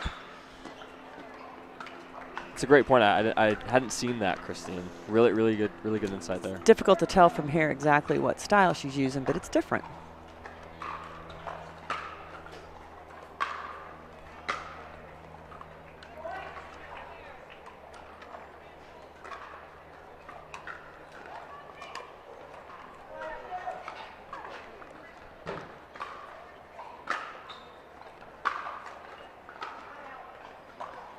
And that's a ball that Caitlin Christian's going to want back. Look like she really loaded up on that forehand to go inside out. Still a 3-point lead for her here.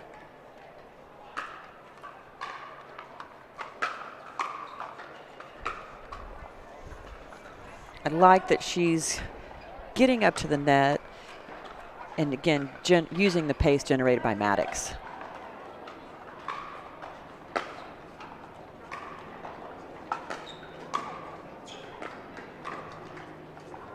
Really nice cat and mouse there from Christian. I like how she's varying the depths of her shots, using a lot of backspin and side spin on those returns. Kind of keeping the ball out of Maddox's strike zone, because she's got those great drives, but if they're not in your strike zone, it's a much more difficult shot to hit. And we've gone into a timeout. But I agree with you 100%. That shot variation, the shot variety, can make it a little more difficult for an opponent that wants to generate a lot of pace consistently. If you're giving them not the same ball all of the time, you're giving them some slice, you're giving them some topspin. Now they've got to think more before they rip a drive. Of course. I think that's why we're seeing a few more errors. They're not necessarily unforced errors, maybe forced errors here from Maddox in game 2. Not playing poorly by any means, but she's just having to adapt from just this crafty style of play that we're seeing from Caitlin Christian. It's a really great adjustment for game 2. And we'll see if she has continued success with it. Maybe we'll see this one go 3. I would love to see us go 3 because I think we're seeing just a lot of sheer women's talent here. And like you said, I think they're mostly forced errors.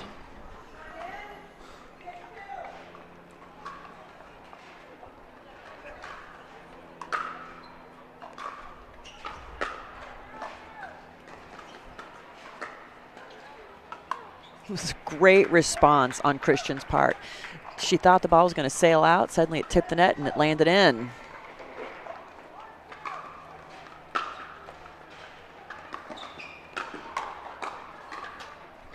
Nice hands there from Christian. I think that's our first battle we've seen at the net in any of our singles matches so far this morning. I love it.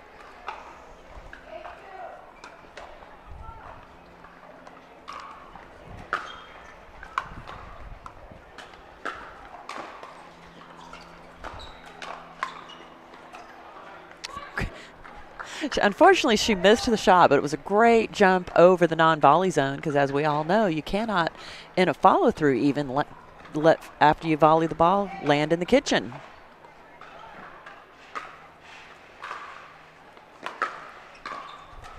That's a nice dipping drive there from Christine Maddox. Just so hard to lift it, but also keep it unattackable, keep it so low so your opponent can't attack it. Really well done. Still some work to do here in game 2, though.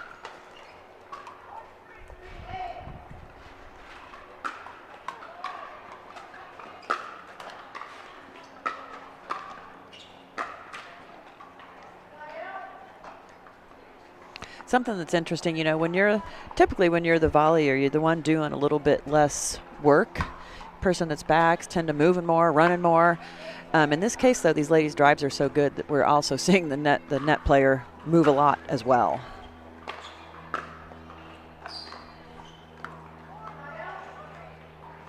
And the pressure from Maddox there at the kitchen, just keeping Christian back. It's a much-needed side out for her to stay in game 2.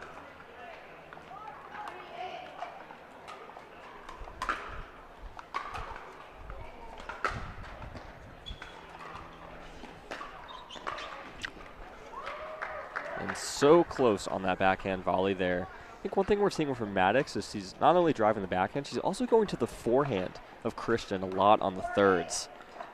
We'll see if that continues here.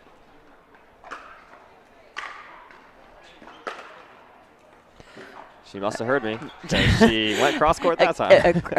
A great strategy for returners is to return deep into the backhand, and we do see a fair amount of that. Can't do it every time; it gets too predictable. But we do see a fair amount of deep returns to the backhand. Ball sailed a little bit long.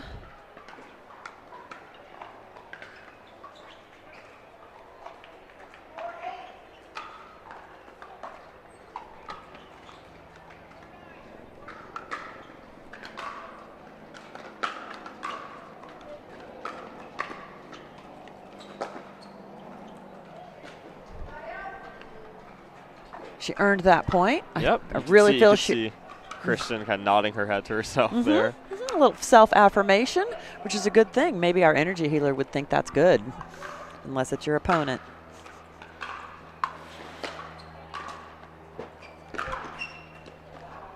Woo. What a shot there from Christine Maddox on the run. Somehow gets the line. Christian was hoping that was going to sail out, but all she could do was give it a little nod. Good shot. Just got to acknowledge it.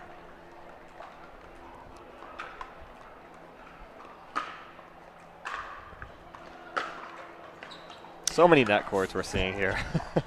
We have seen several. But, you know, that's a testament. A lot of times, a lot of spin helps with net cords. You know, a lot of times I see it hit the net and it just dies. But when you're using heavy spin, it really does help spin the ball over the net.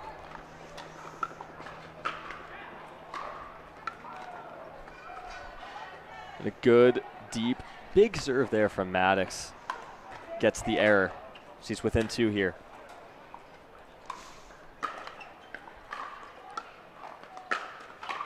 I have a feeling we're going to see a timeout from Christian fairly soon. A couple of shorter rallies, scores getting a little bit closer.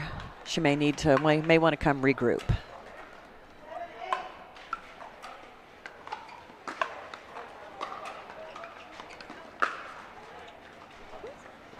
And Maddox had a good look at that one down the line.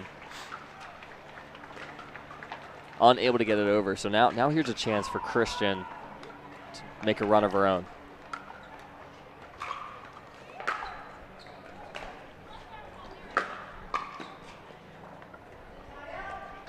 Looks like it was wrong. She's not calling a timeout. I would have almost liked to see her do that this late in the game, but, you know, she's the pro out there on the court.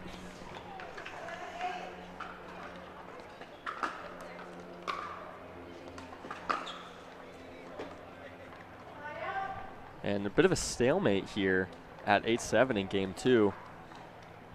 Who's got nerves of steel? That's going to be who comes out on top here.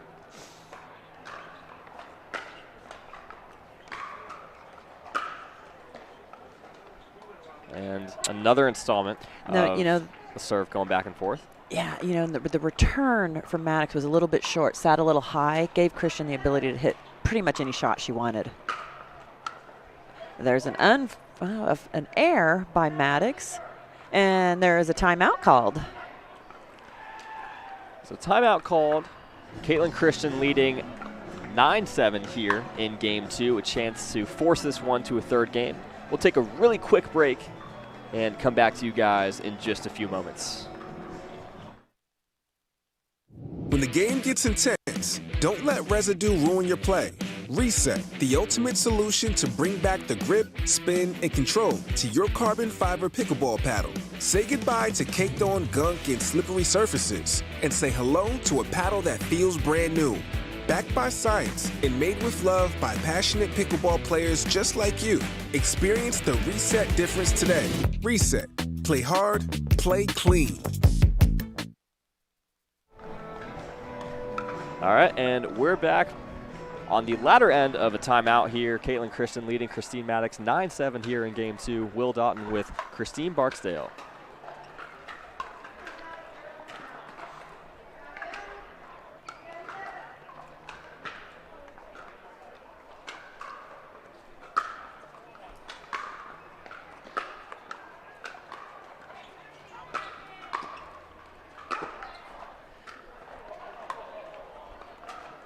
It was a very close ball, and but she very confidently held that up.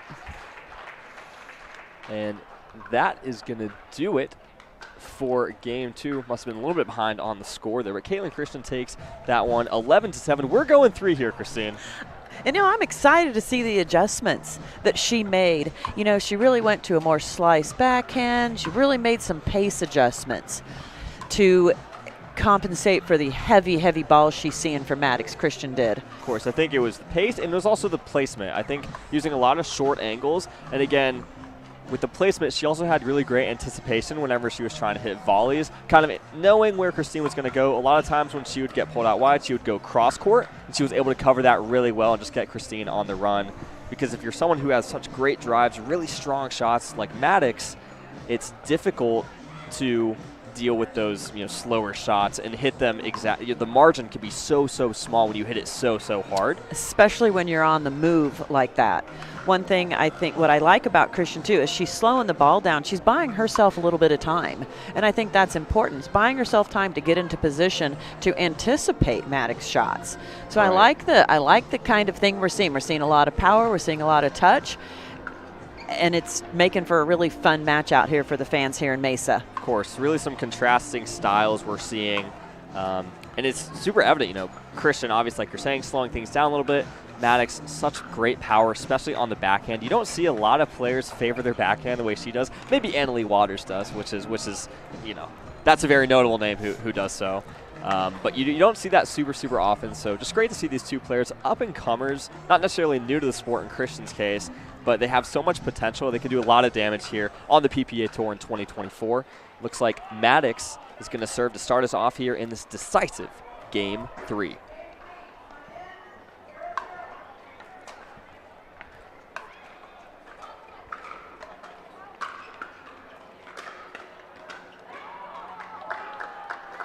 Can't ask for a much better start than that from Christine Maddox. Backhand winner down the line.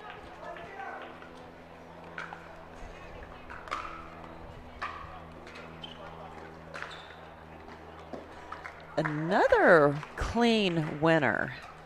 This time on the forehand wing.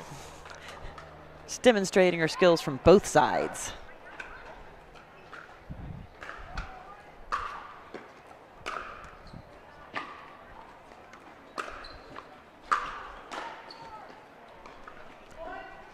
Maddox off to a fairly decisive start here. And looks like that was ball. Uncertain. I think it was thought to be in, but it looks like it was out. Christian serve. So the ball was out, yes. So the score is 0-2.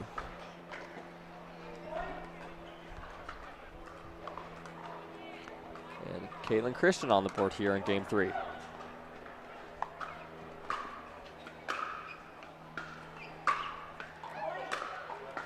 And that return just a little bit long there from Maddox.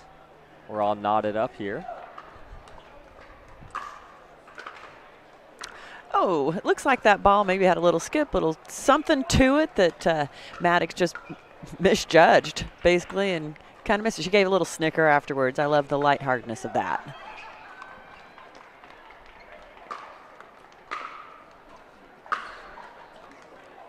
Oh, an unlucky net tipper for Christian. That looks like it was going to be a great little dipper. Tipped the net and just went a little bit out. But the deep return there from Maddox put a lot of pressure on that forehand from Christian. Small margin for error.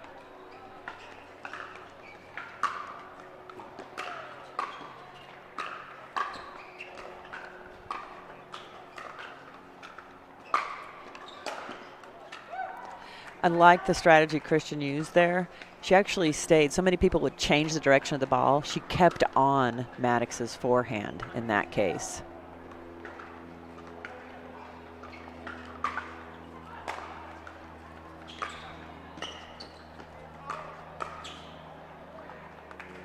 A nice spot there from Caitlin Christian.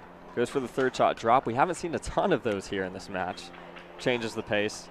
Gets an attackable ball there from Maddox, and she's got a 2-point lead.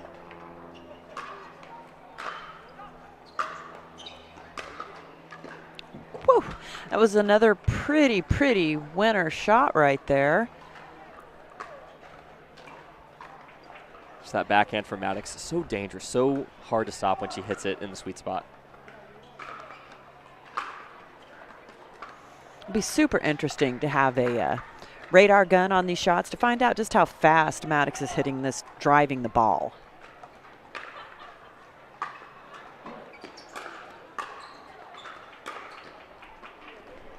And just unrelenting power on the backhand.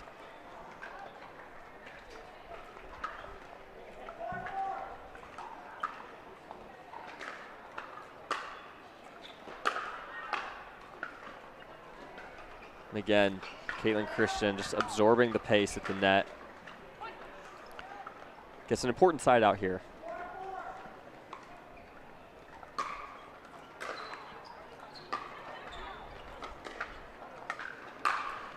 It was a beautiful play. It was a nice deep return, shot, not super hard. Just sailed a little bit, landed just inside the baseline, followed it in, and she had an easy winner there, Christian did.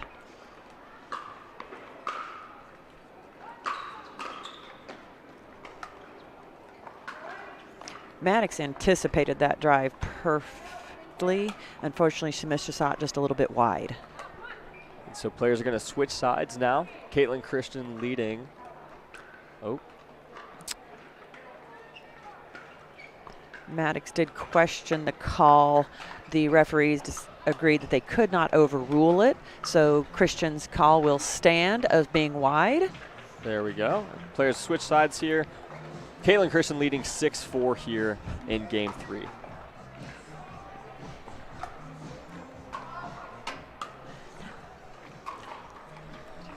All right. Players get just a minute here, right, as they switch ends of the court. So the referees are allowing them that time. Players are both ready to go. You can see they're out there jumping around, ready to play, though. Don't want to lose the adrenaline, right? Exactly.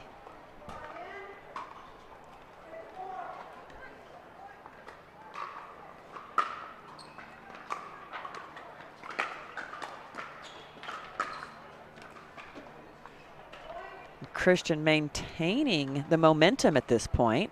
And you see she bounced the ball between her legs. She's jumping around.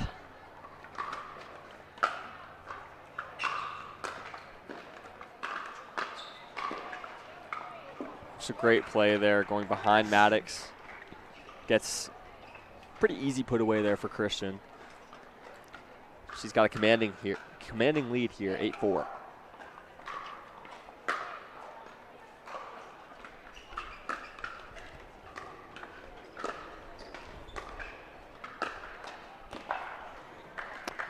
The return set that up. The return was so deep, it looked like it painted the line, created an opportunity for Maddox to follow that ball in, and then just be in control of the point.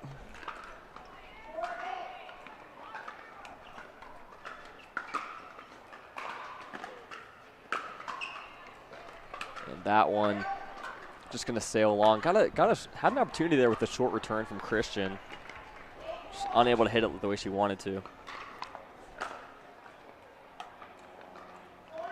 She gave that little look. She gave that serve a look, almost as though Maddox did. Almost she positive it wasn't in or not, but she played it.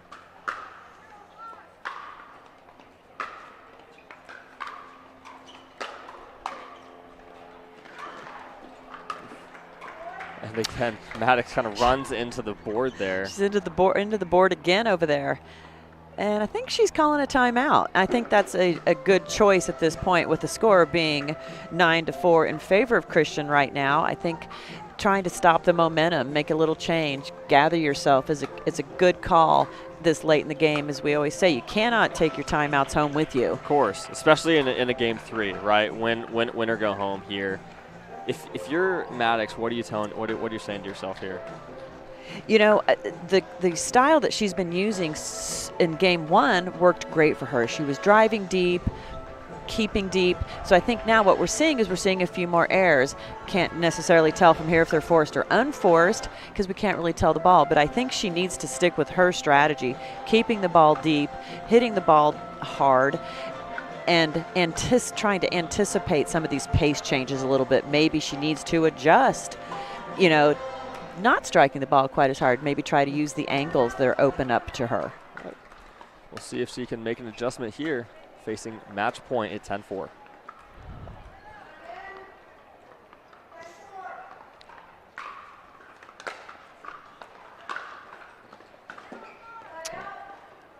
Little ambitious there from Caitlin Christian, wanting to finish the match emphatically with a strong forehand. Well, the thing about this is you have to close it out. You can't let the clock run out like we could in some other sports.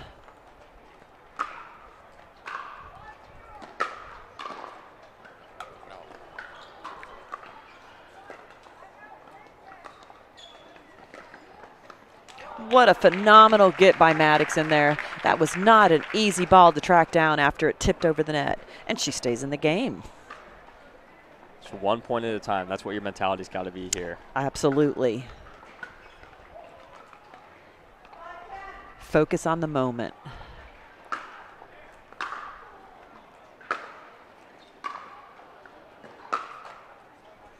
I like the slice there from Christian because when you're hitting a drive off a slice, you have to give it a little more spin to get it over the net. Maddox unable to do that there. That's match point again for Christian.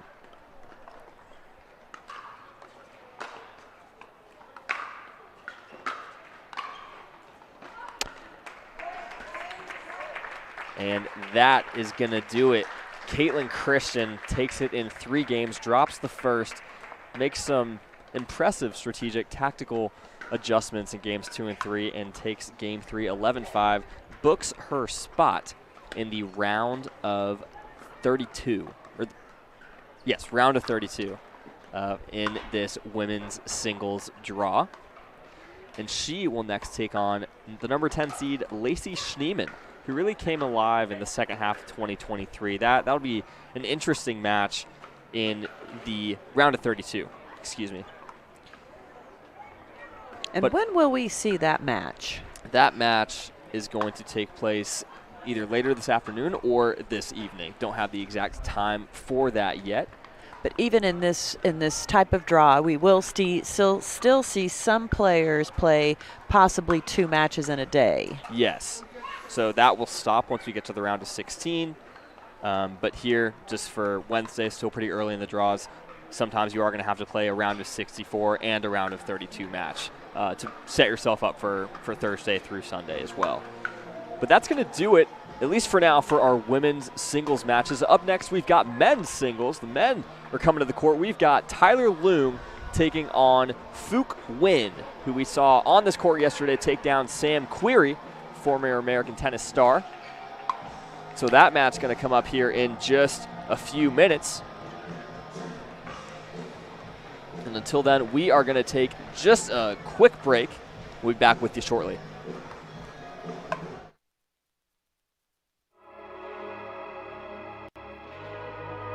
Pioneered by revolutionary technology, backed by relentless research, we bring you an unmatched quality of product.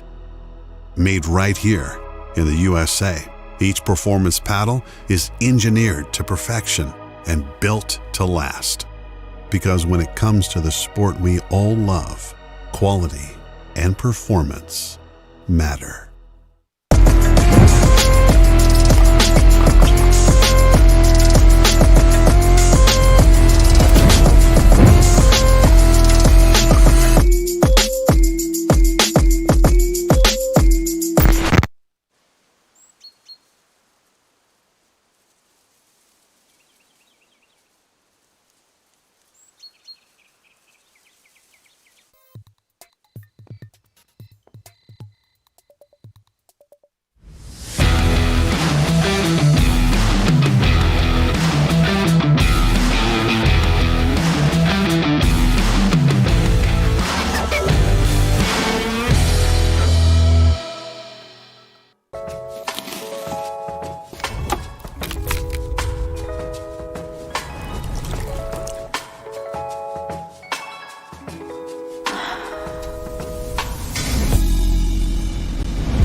My name is Leigh Waters, and I'm a professional pickleball player. My daughter, Anna Lee, is my doubles partner, and her 16th birthday is coming up. It'd be great to get her a car, and Carvana has helped us make that dream come true. They have thousands of options, and I'm a mom, so of course I want Anna Lee to have something safe. Anna Lee has absolutely no idea about this car, so I told her we're going to Carvana's vending machine for a photo shoot. Drum roll.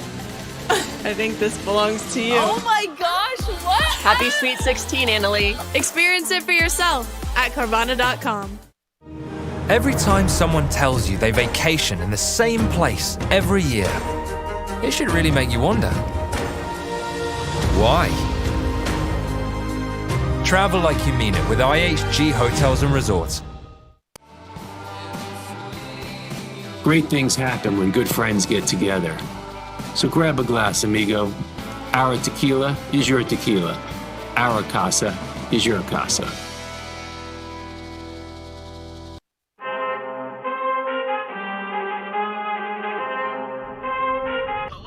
I need all the wins. Yeah. Ain't no L's, gotta get a no call and quits. Yeah. Gotta keep on moving no matter how hard it gets. Yeah. Better move out the way, cause I'm coming with harder hits. My head is as hard as a brick, but I'm harder than all of it. You better move, you might get knocked out. Knocked out. You better move, you might get knocked out. Knocked out. When the game gets intense, don't let residue ruin your play. Reset, the ultimate solution to bring back the grip, spin, and control to your carbon fiber pickleball paddle. Say goodbye to caked-on gunk and slippery surfaces, and say hello to a paddle that feels brand new. Backed by science and made with love by passionate pickleball players just like you. Experience the Reset difference today. Reset. Play hard, play clean. La Roche-Posay sunscreen blocks up to 98% of UVB rays and helps prevent visible sun damage. The only sunscreen with Celac Shield UVA UVB protection plus antioxidants. La Roche-Posay, the official sunscreen of the Professional Pickleball Association.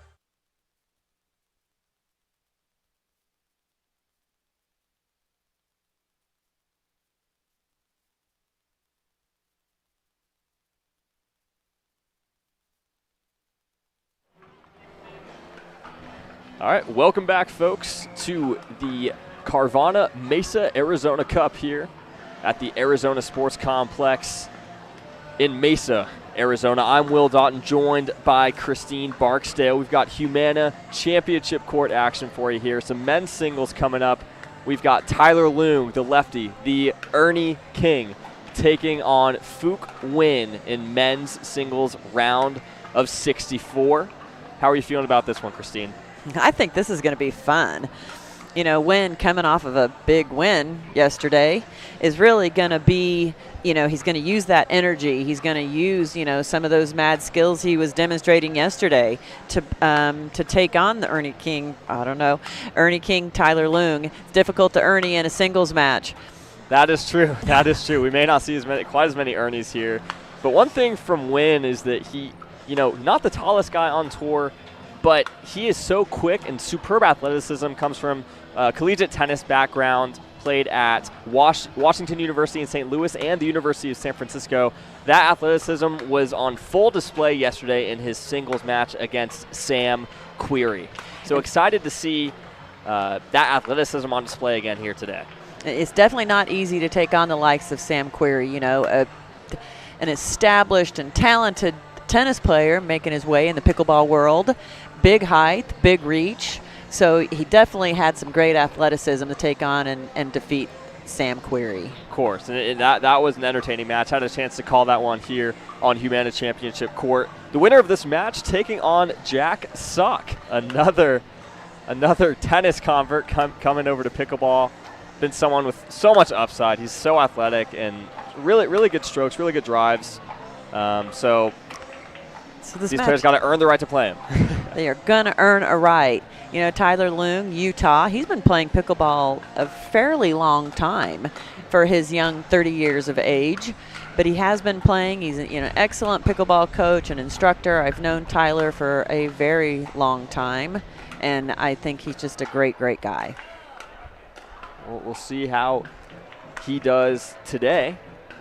Obviously, left-hander. Not a ton of lefties on tour,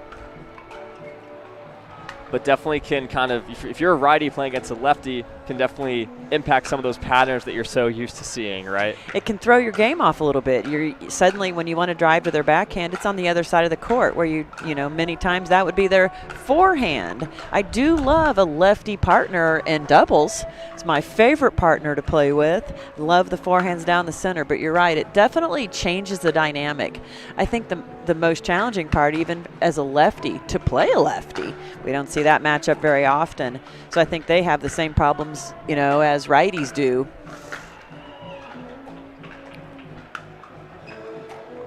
Of course. So both players just getting warmed up. We're seeing Nguyen hitting some volleys here.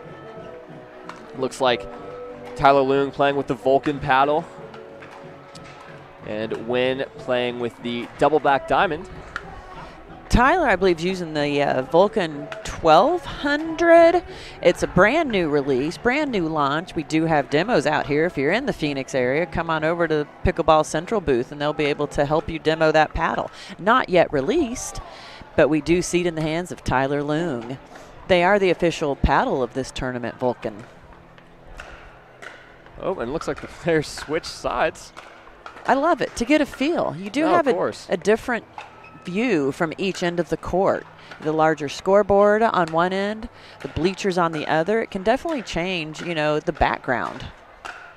We've also got some shadows. It's just about 11 a.m. here local time in Mesa, and some shadow. The sun's kind of not quite at its peak yet.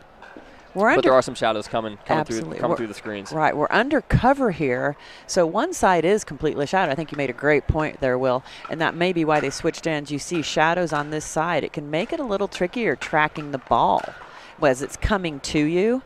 So I don't know, if I were out there, I'd recommend the player on this side get into the net. You can avoid some of those shadows being created, but it is nice to be undercover here. Of course, and playing with that Vulcan ball as well. It's a little bit brighter. That. Not as much yellow, but a little bit neon, and so that can make it even more. The shadows can make it even more difficult to see that if it bounces right in that light spot on the court. But the neon Vulcan Pro ball definitely does help. It is a nice bright ball, helps in the shadows a little bit. But you're right, still as it bounces in the sun, can be easy to lose track of. Of course.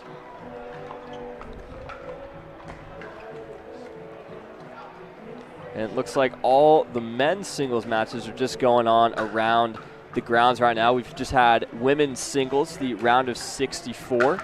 Started with a qualifying draw this morning, the first time in PPA history that we've had a women's singles qualifying draw. Just love to see that for the sport. I agree. I love seeing more women getting into the sport. I love seeing more women playing singles. Because singles is typically going to be some of the smaller draws, especially for the women. But good to see them getting in on the fun, if that's what you call singles. Singles is absolutely fun. It's a completely different game from doubles. It does make it a little easier for, tennis players like Wen to come in and, transfer some of their skills. Looks like we've gotten the 1 minute timeout, and now, I realized why they switched ends during their warm-up is they had decided to serve inside. So apparently we don't know who won the toss, but it looks like Tyler Leung will be on the little sun shadow side, with Wen being in the full shade side.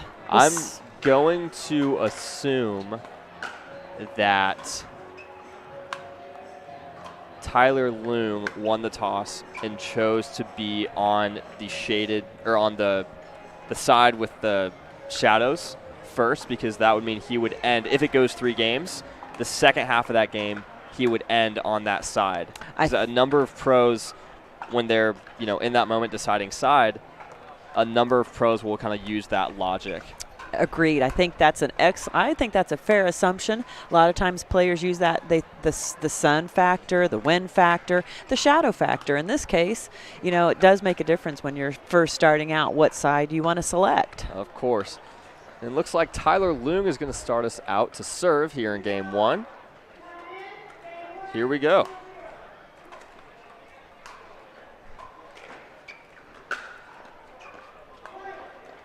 That's an early missed return from Wen. As we start to see, players adjust to the serve, their opponent's serves. And that is a nice forehand there. Super heavy shot there from Leung. Gets it to drop right on the line. I think Wen let it go. I think he anticipated it going out. Landed in.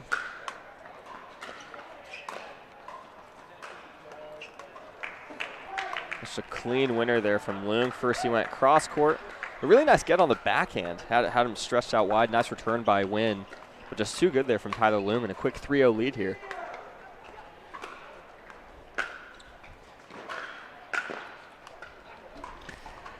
I like the strategy. Wen's really trying to drive deep returns, follow it up, looking for a simple open court volley.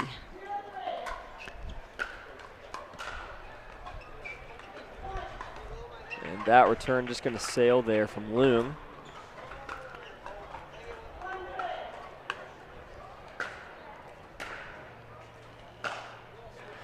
I really, wow, that was a beautiful shot. I'd like to learn that. I really feel like Wynn really puts a lot of speed on the ball. As I talked about having that radar gun earlier, I would love to see how fast his ball is traveling.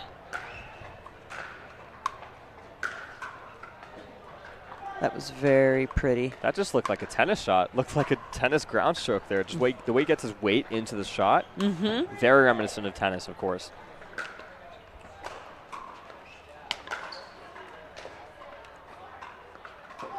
One thing I'm noticing about Wynn's game is the racket head speed, how fast he swings through the ball. He's generating, it's just quick.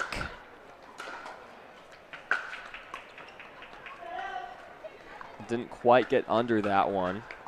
We still saw the racket head speed super, super quick. Again, to your right? point. And again, I guess paddle head speed. Paddle head speed, there we go. But his strokes look so tennis-esque to me.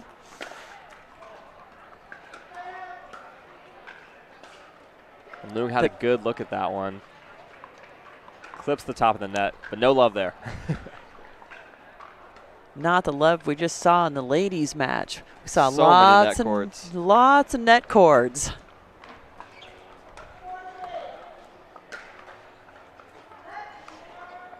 And here at the PPA Tour, we do not play lets. The pros do not play lets.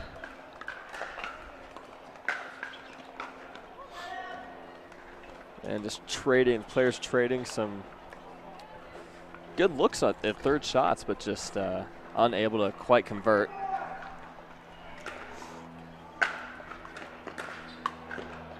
One thing I'm just noticing about how Loong holds his paddle, he holds it so close to the paddle head. I know some players do that. It's just interesting to see it in singles when you're hitting drives.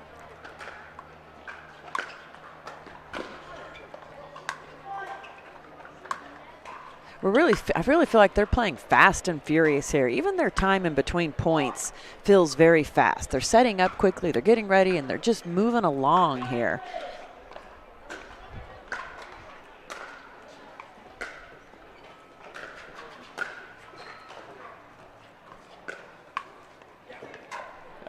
Great angle there from Wynn on the backhand roll. I like what he did. He hit a shot that was pretty deep, didn't follow it in immediately. He kind of snuck in as Loom looked down at the bounce.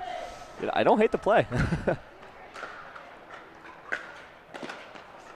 Well, one thing it's just notable, as you mentioned just now, is you don't just hit and watch the ball, right? You hit and you move, but you anticipate.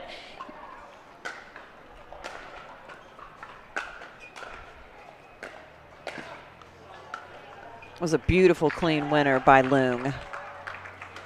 Just on the full extension, catches the forehand, gets it down the line.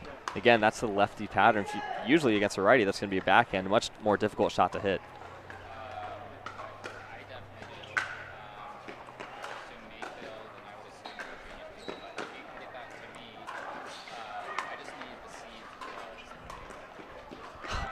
What a great point! That was exciting. You saw a fist pump from Wynn. Just a fun little exchange. Got the fans excited. And just great athleticism and anticipation on display by both players there. Fortunately, one player's got to win the point, one player's got to lose it. Little missed return by Loong. To your previous comment about Loong's grip, I noticed he is, one of the players on the tour that actually puts his finger up around there, which is why he holds a little higher.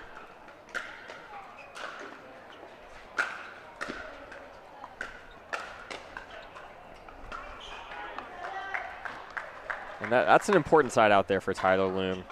Went up 3-0. Now he's down 3-8. Needs to find some points here.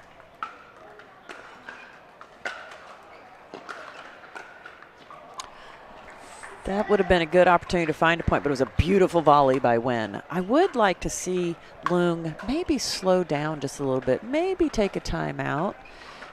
He's allowing the game to go fast, and I think that's what Wynn's looking for.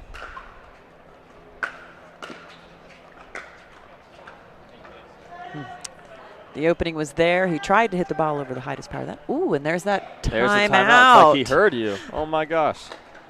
But that's going to be a timeout called here by Tyler Leung. He's got the serve, down 3-8 here in game one. We'll take a quick timeout as well. We'll be back very shortly.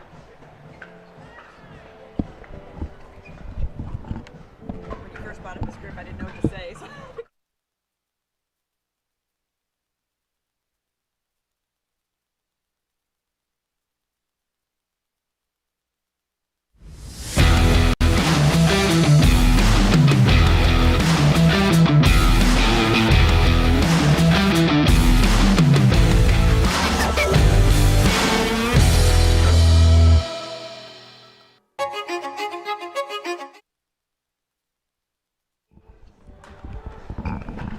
All right, and timeout here, about to end on Humana Championship Court. Men's singles action, Tyler Leung taking on Phuc Nguyen. The men's singles round of 64. Leung to serve, trailing 3-8.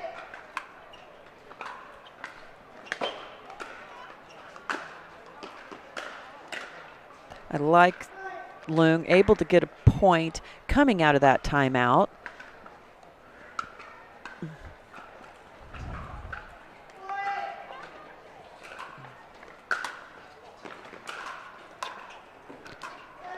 Had to look at that one, and ambitious trying to go down the line.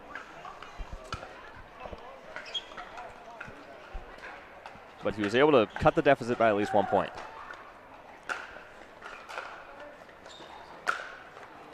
Such a good serve by Nguyen. It was deep in the court, made it difficult for Leung to get a return and even get in behind the ball.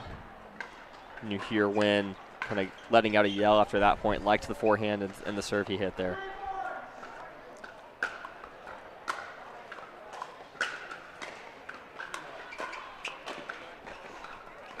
There was a big difference there. Nguyen's serve was point, but he was short, allowing Leung to get in, but he still managed to take the point and have a match point here at 10-4.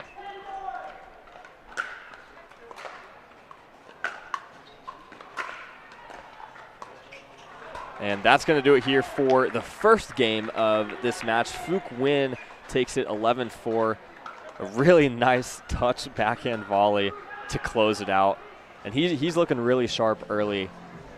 And looks like Tyler Leung just kind of wants to keep, not even going to sit down on the break. Nguyen's going to take full advantage of this time to reset, rest, and make sure he's fully energized for game two. We'll take a quick break and be right back with you guys for game two of this men's singles match. Stay with us.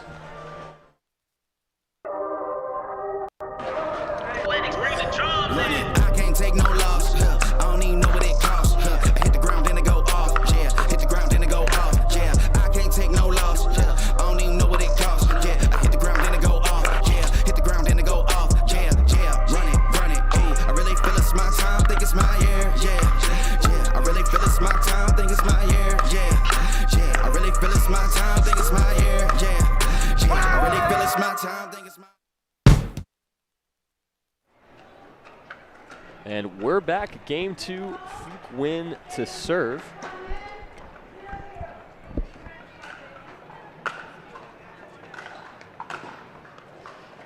And that return called just a little long by Nguyen. And I'm Will Doughton, joined by Christine Barksdale, pickleball legend.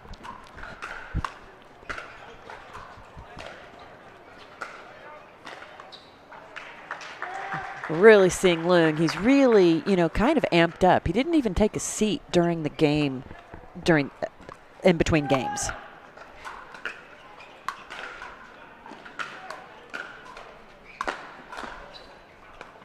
Wow, and that's an impressive, looks like an easy, in air quotes, volley there by Nguyen, but Leung just unloaded on that shot. Super difficult to keep that one in the court. He was definitely going for a make or break shot right there.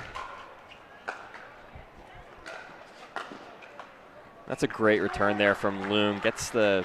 See the paddle manipulation on impact. Gets some side spin on there right down the line. Creates a lot of open space for his put away volley. something I think we're seeing here is it's just apparent, that creating the opportunity for yourself. It's the shot before the finisher that really makes it the opportunity. I think that's a great point. Great point. He saw it there too. Mm-hmm. Solid shot there by Wynn to set up a shot where he got an easier backhand roll to close it out.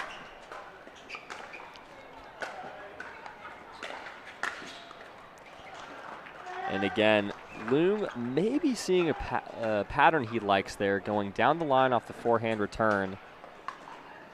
And if Wynn goes down the line back, he's got a forehand. He can just go cross court or finish it out. Wow, that was a beautiful drive by lefty Tyler Loong right there. Feeling very confident. Maybe that's why he didn't take a seat in between games. That pattern you just mentioned, maybe he sees it, knows it, wants to use it.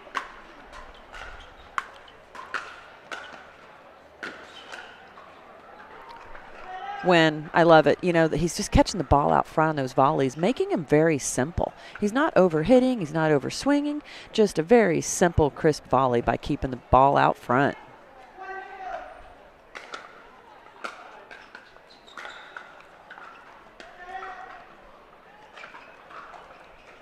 The missed third there by Wynn gives Loong an opportunity here, down a game, but he's up 2-1 here in game 2.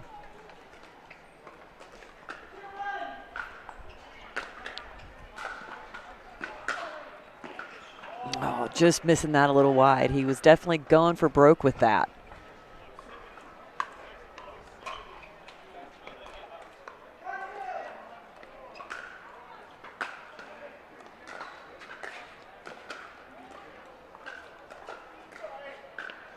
What a great cat and mouse point. That one's going to get the crowd pumped up there. Just a backhand flick across court.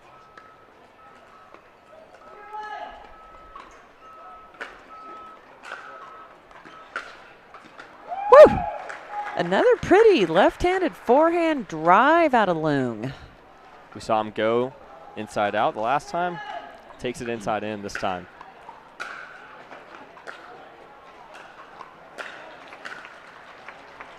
I like that pattern that Wynn just used there. It was a fairly shallow return, pulling Loong over, went back to Loong again, opening the court up for himself for another what we called an easy volley.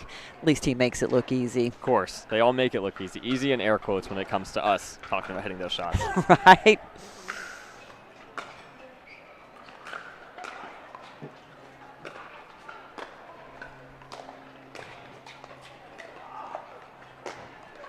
Oh, missed overhead, little off the tip of the paddle.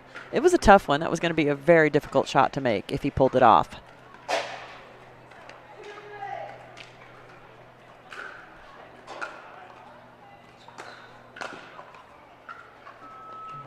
I like the spin that Wynn got on the backhand there. Didn't necessarily drive it, but just kept it super low, dipping right over the net. Made for a really difficult volley for Loong.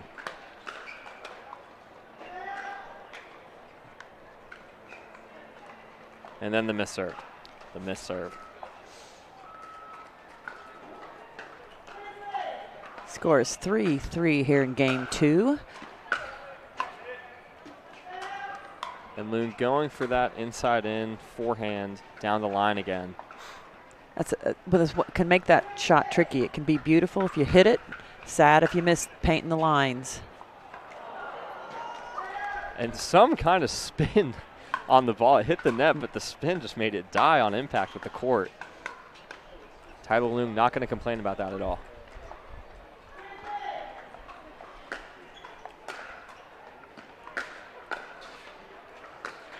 What a beautiful athletic pirouette that Wynn just made to make that volley.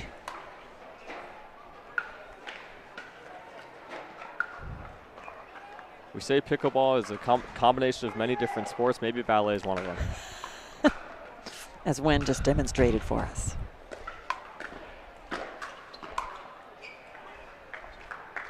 And that's really good anticipation there from Loong. Looks like we've got a timeout called. I think that's a good choice. They've been playing a little cat and mouse out there, trading a lot of serves, not getting a lot of points. So I think it's a good call. I think Loong called that timeout? Yeah, Loon called the timeout. On serve, you don't see that super often. Looks like he's stretching out his legs a little, maybe just trying to stay loose like he did in between games. But anything different you've seen here in game 2 versus game 1? I have not actually, I feel like they're just playing a little more steady. They are playing a little more cat and mouse. So maybe they're using some pace changes. Tyler is hitting more of his shots as well. He's hitting more of his drives. He is, using his leftiness to his advantage. I feel like his drives, they can throw off players that don't play lefties a lot because they've got a little bit different spin. And we're back from the timeout as we see Loon bouncing around a little bit, trying to stay loose. That's important.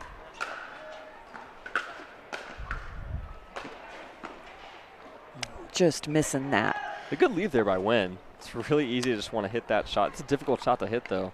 Maybe took a chance there. Got lucky it was out. A missed drive. We're still at 3-3 coming out of this timeout. Still just switching serving ends right now.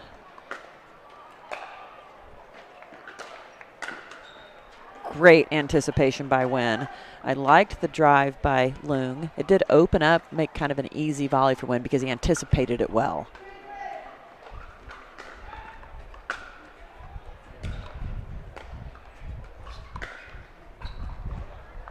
And that drive just going to go a little, maybe more than a little long there from Wynn. But I like the third shot drop there. We haven't seen that as frequently by either player. We'll see if that becomes a thing in game 2.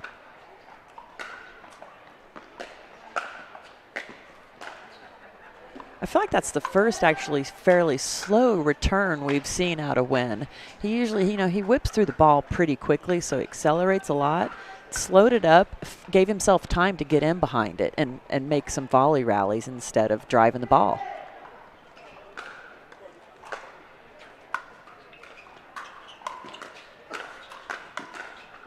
Really great play there from Wynn. We see him go back to the third shot drop, and it was a great drop, very topspin heavy. And that allows him to get in behind it and ultimately win the hands battle there.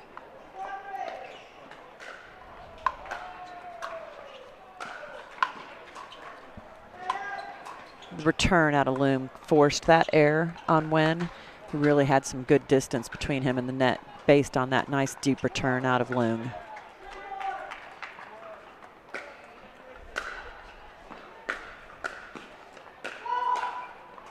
Looks like we've got a foot fault on Wynn. I love though, you know what? He smiled, he giggled about it. He realized he probably did step into the non-volley zone, which we're not allowed to do. Referee caught it.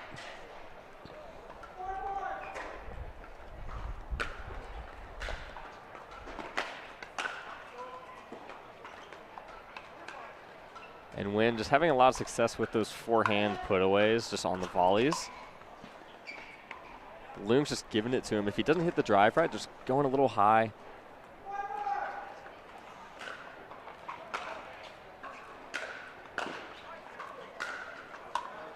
That was a beautiful drive. Loom just didn't quite anticipate it, but again, the paddlehead speed of Wynn really makes it tough to read because it's happening so quickly.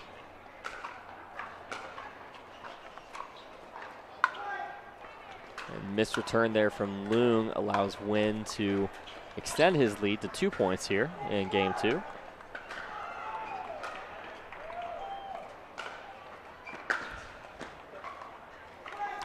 It's a good deep shot. That even though that was to Loom's forehand, such a penetrating deep shot that it was difficult with the pressure he, Wynn applied by getting up to the net. Woo! That was beautiful. A little fist pump out of Wynn. There's nothing you can do there if you're Tyler Loom. I mean, just corner of the kitchen, dipping. Just gotta tip your cap.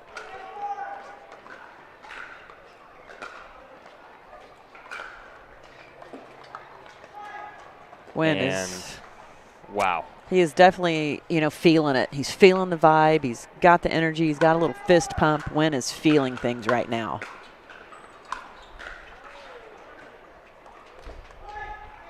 And that one drops in as well. Match point. And Loong did not call a timeout that I know he has.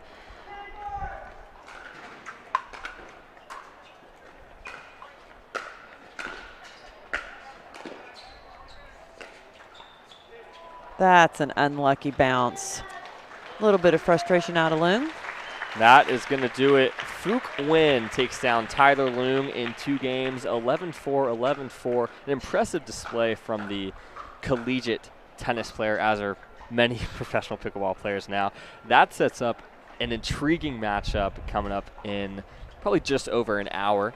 He'll play Jack Sock. A lot of athleticism going to be on display in that match. Coming up next, I believe according to the schedule, it's going to be, we're back to women's singles here at the Carvana Mesa Arizona Cup. We've got a fun matchup. We've got Jeannie Bouchard coming over from tennis, playing in her 2nd pro pickleball tournament, taking on Paris Todd, a very accomplished player, very accomplished singles player in her own right. Super excited to see what that one has in store for us, Christine. But until then, we are going to take a little break. We'll get an update in terms of timing when that match is going to take place. But for now, we'll go to commercial. Stay with us for more great matches here from the Arizona Sport Complex. I can't take no loss. I don't even know what it costs. I hit the ground, then it go off. Yeah, hit the ground, then it go off. Yeah, I can't take no loss. I don't even know what it costs. Yeah, I hit the ground, then it go off. Yeah, hit the ground, then it go off. Yeah, run it. Ooh, I really feel it's my time, think it's my year. Yeah, I really feel it's my time, think it's my year. Yeah, I really feel it's my time, think it's my year. Yeah, I really feel it's my time, think it's my.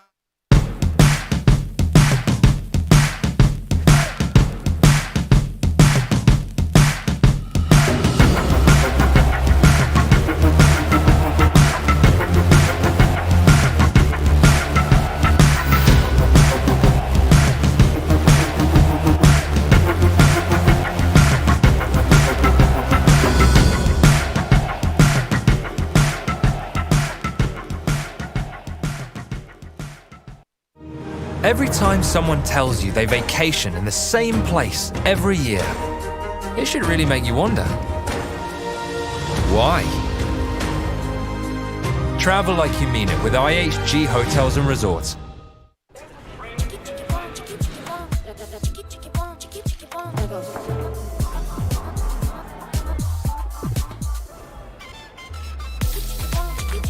Follow your vibe. Busy. Flavor for every vibe.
Ever notice how seniors and health insurance commercials all look the same? Because all of these companies see us the same, but not Humana. They see me. Humana.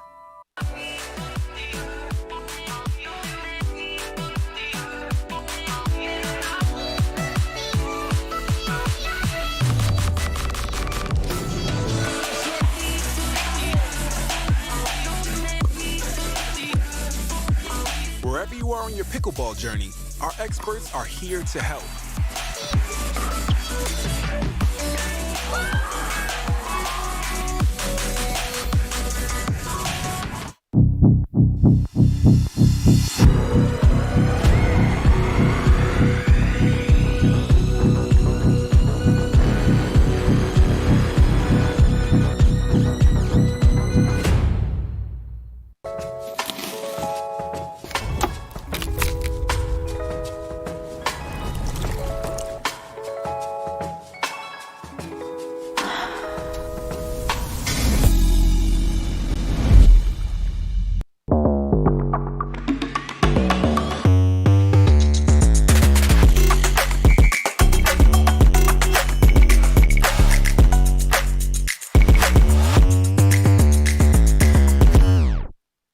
La Roche-Posay sunscreen blocks up to 98% of UVB rays and helps prevent visible sun damage. The only sunscreen with Cell-Lock Shield UVA UVB protection plus antioxidants. La Roche-Posay, the official sunscreen of the Professional Pickleball Association. To make it to the game, it takes dedication and training. To stay in the game, it takes grit and stamina. To win the game, it takes strategy and skill. You keep focus on your approach, drop, and champion shots, and we'll help you stay focused on your strength, flexibility, speed, and downtime. Having a sports medicine partner in your court is key to helping you make it to the game, stay in the game, and win the game. Select Medical is proud to be the exclusive provider of physical therapy of the PPA Tour.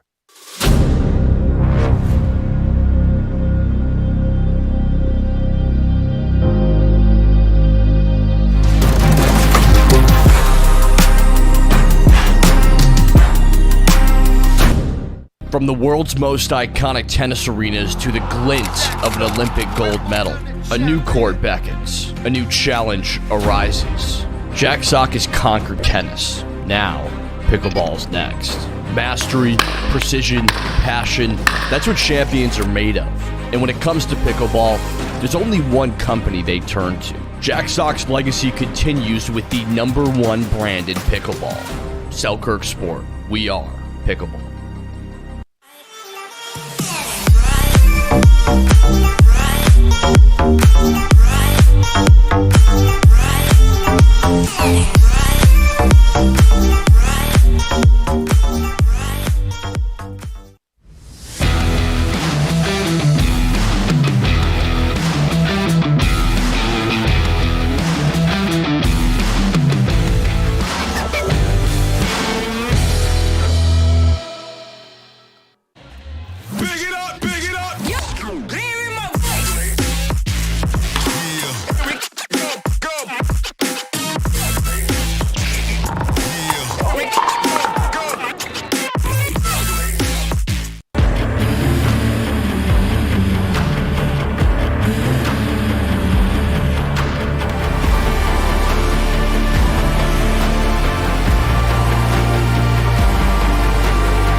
Imagine that becoming energy producers would be as easy as biting into an apple.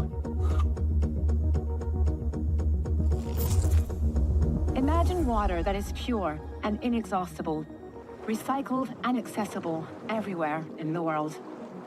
Imagine the world of tomorrow, sustainable and desirable.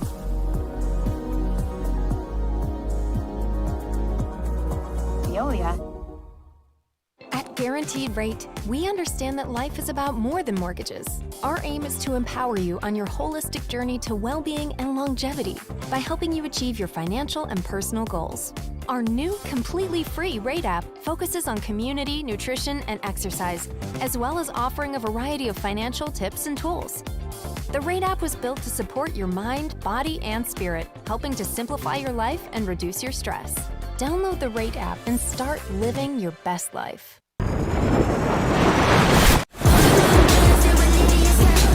Let's go with the latest bands. Cool kitty gangsters doing a thing.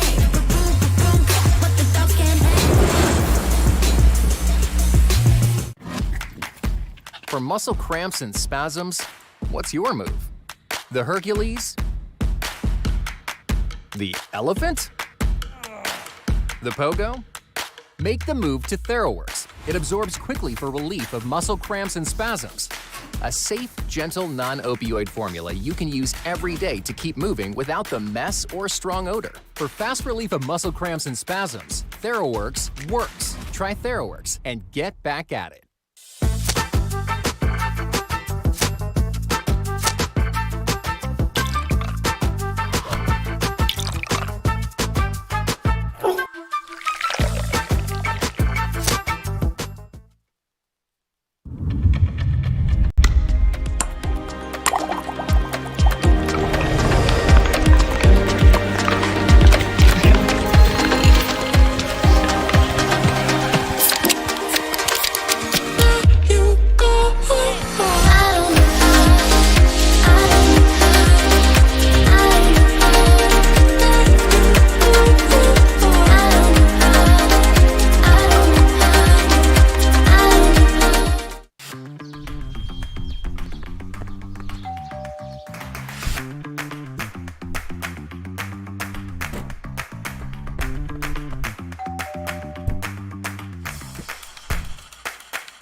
Pickleball Central, your trusted pickleball experts. Well, it's easy. I play longer, I feel stronger, and I recover faster.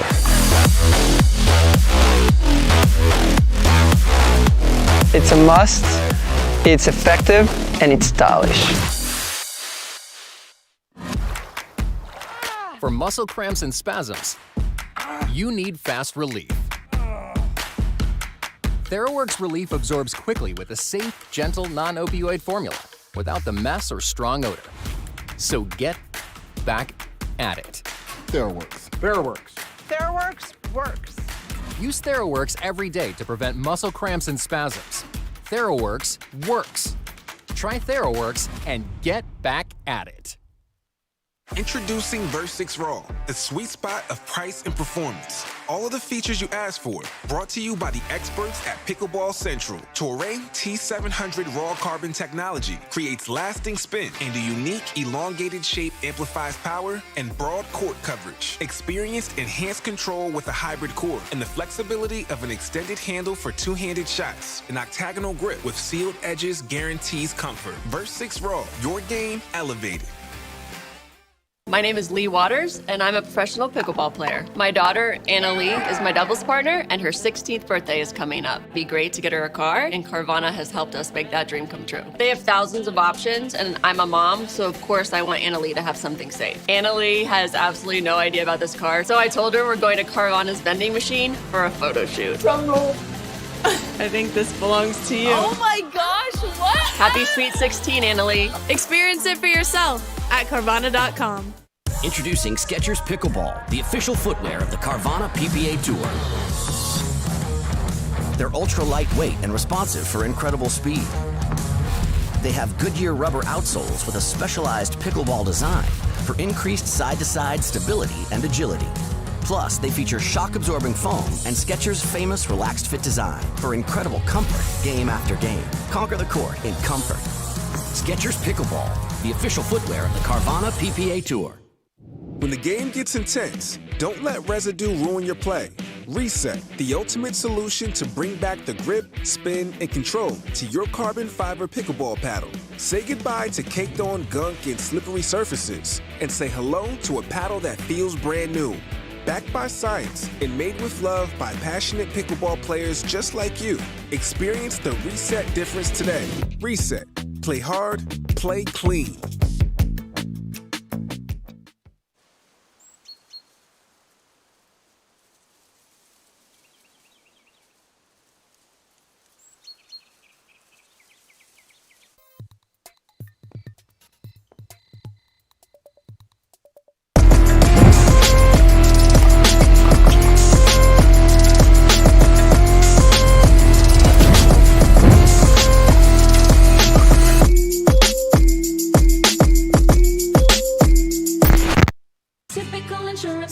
every senior. I'm not actually a stereotypical senior. I just play one in cheesy health insurance commercials.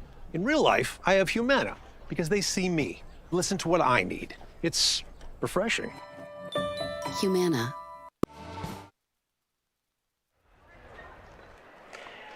All right, and we are back here at the Arizona Athletic Grounds at the Carvana Mesa Arizona Cup. Will Doughton, and I'm joined by Christine Barksdale. Christine, what match do we have coming up here on center court? I'm very excited about this match. Jeannie Bouchard and Paris Todd. What a phenomenal ladies singles match this is going to be. I haven't had the opportunity to really witness a lot of Jeannie's skills and what she's translating to the pickleball court, but I think this is going to be a very fun match. The experience of Todd over the pure tennis talent of Bouchard could make this a very, very fun match. I completely agree with you. I think, we talk about, obviously, Jeannie Bouchard, reached a career high ranking of number 5 in the world on the WTA Tour. Wimbledon semifinalist, all of these great tennis accolades. But you've also got Paris Todd, who before pickleball, she actually went pro in tennis at the age of 14. And then, of course, found pickleball in 2021. And she's been a consistent medalist on the pro circuit in PPA events, APP events, all really any pro event you put her in. Paris Todd is going to be a threat to medal. Very accomplished singles player. So definitely a tough challenge here for Jeannie Bouchard. But I think both players are going to try and play that tennis style of game.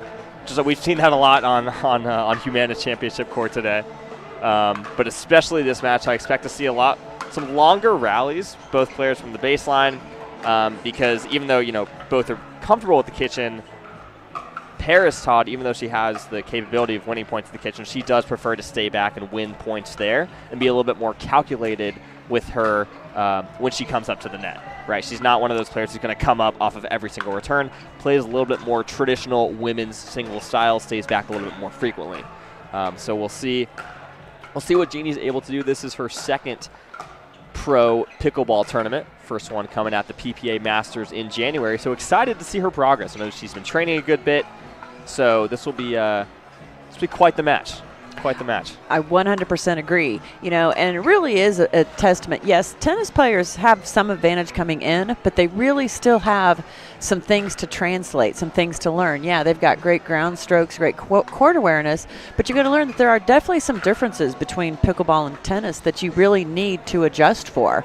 And that's why, people with all kinds of sports background, badminton, softball, baseball, soccer, everybody brings a different talent to the game and then things that they need to pick up and learn. Of course, and like you said, baseball background. We've got some hockey players on the Pro Tour. AJ Kohler comes from a pretty big hockey background. And that's what you love about pickleball, right? It just combines elements of so many different sports. It's so nuanced. So many different ways to win, too, especially in singles. You've got, driving. You've got cat and mouse. So many different ways to win, and that's why it's such a game of strategy, even though it's a smaller court, of course, but so many different ways to win points or make your opponents miss. So excited to see this match.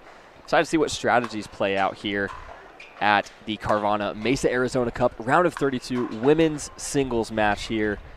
We're in the shade on a beautiful sunny Wednesday here in Mesa, Arizona. And it is a beautiful day in Arizona. If you live in the Phoenix area, I suggest you come on down. Watch these matches live because it is a beautiful venue and a beautiful day for pickleball. Couldn't agree more. Just a few minutes, it looks like, here. From the start, players are warmed up. We've got Jeannie in the navy, Paris in the, is that not pink? I'll let, what do you think? You know what? That's a great question. I'm going to go mauve. Mauve? I'm going to go mauve. We've got a lot of great apparel in the Pickleball Central store here that's on site. Several of our items are in that mauve color.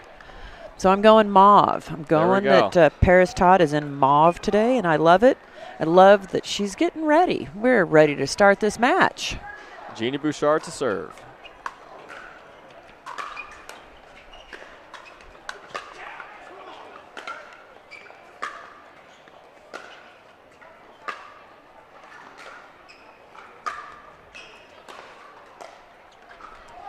And a long point there, long baseline rally, kind of what we were expecting there, but a really nice low backhand drive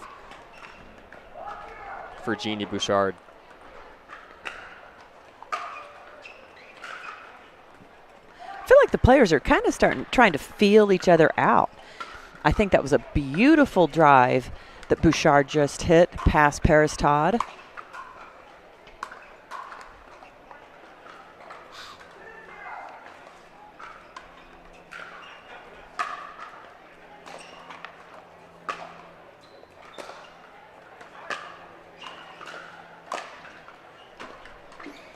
A little bit of a miss-hit volley. She had it all ready, all lined up, ready to go, and she just miss-hit it a little bit and sent it wide.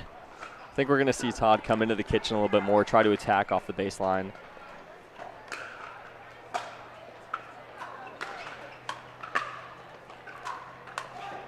Really like Todd's serve right there. It was very penetrating and deep serve.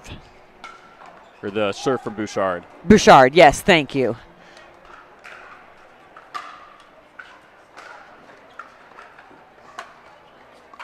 And some love off the tape there. I don't know, it feels like it's only in the women's singles matches we're seeing so many net courts here. But a quick 5-0 lead for Jeannie Bouchard here.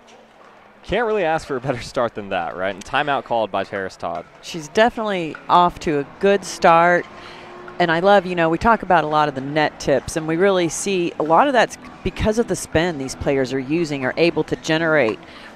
They're able to maybe tick the net and have it send over, whereas if it's a little flatter, it hits the net and kind of drops. Of course, and I think it's all about paddle technology now. I mean, there's so many advancements over the past couple years, and now, you know, not only the power of the paddles, but also just the spin and the grit you can feel on some of these new paddles. It's incredible. It's changing the sport in certain ways. It's getting so much more spin.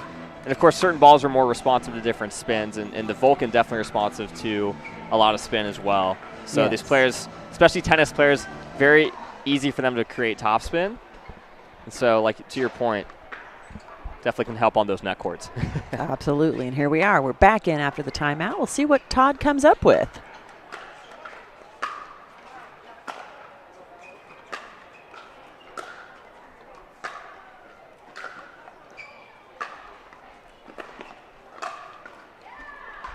That's a good point there from Paris Todd. Just really good depth on the ground strokes and just kind of found an angle she liked, found an opportunity to attack. The biggest thing, she didn't try and do too much with the put-away volley.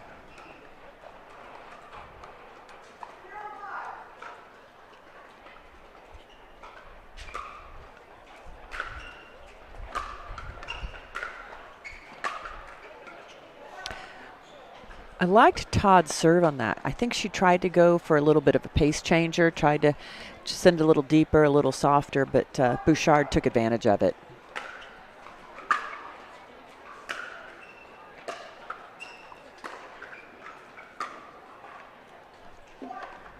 And just Bouchard with some pressure, going deep to the back end of Todd. Just forced her to hit a really difficult drop from behind the baseline. Just unable to convert there.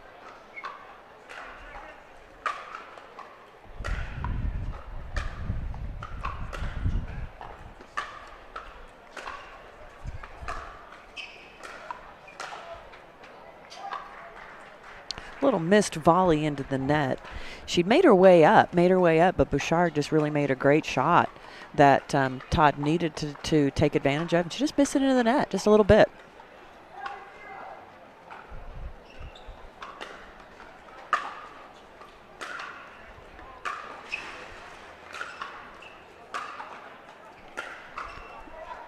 Looks like that ball called just a little out.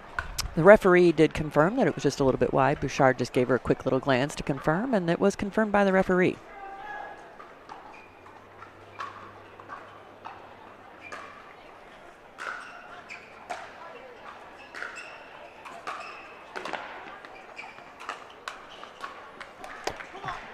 It was a great get by Bouchard, but Todd set herself up nicely to have a nice open court to hit that next finishing shot. We talk about how it's the point before the finish, the shot before the finishing shot, right? Yes.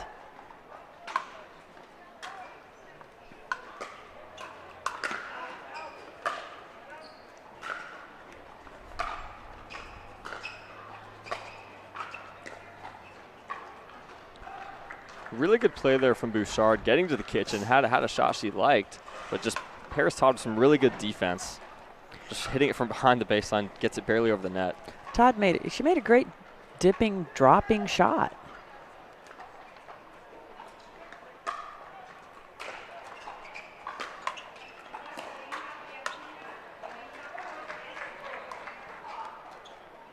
And now Paris Todd here going on a run of her own, cuts the deficit to 4 here in game 1.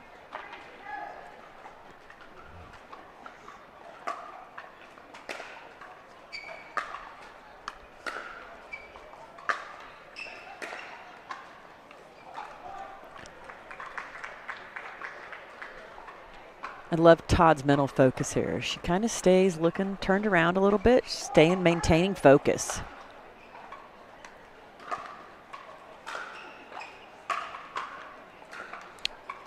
And that's a nice return there from Bouchard. Bit of a shorter serve there from Todd. It kind of stayed up a little bit. Just really stepped in, hit a flatter return. And that takes a lot of time away from your opponent in responding to that.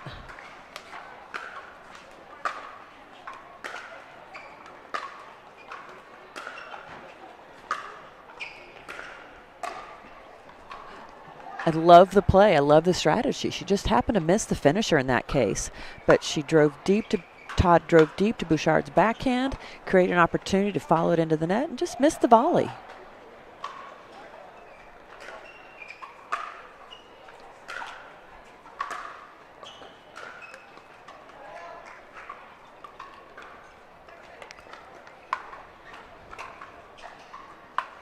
And Todd gets the side out, gets the serve back, trailing 4-8 here in game 1.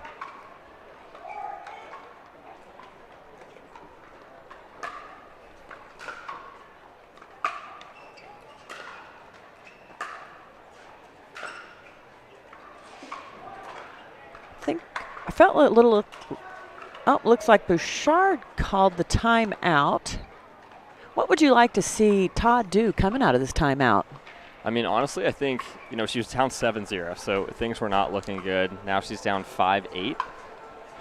I think she's just got to kind of keep doing what she's doing, and what that has been is just kind of getting into these baseline rallies, finding a shot where she can take advantage, and then just not trying to hit a winner from the baseline, but just trying to work her way into the kitchen smoothly, comfortably, and just finding an easy put away at the kitchen, right? Because it doesn't look like, at least when she's serving, it doesn't look like Bouchard is coming into the net as much. So it's really up to Paris to dictate the points. And Todd has not been, she's had points to win, and she just hasn't, she's had them on her paddle, and she just hasn't really put them away, right? I agree. She needs to, she's creating some opportunities for herself. She's just missing the finisher. Right. So if she keeps doing what she's doing, except she starts making these finishers, we'll see a bit of a game. But she has made a great comeback. She's had several rallies in a row. And again, I like it. She does a little bouncing around, gets her focus before she turns around to serve the ball.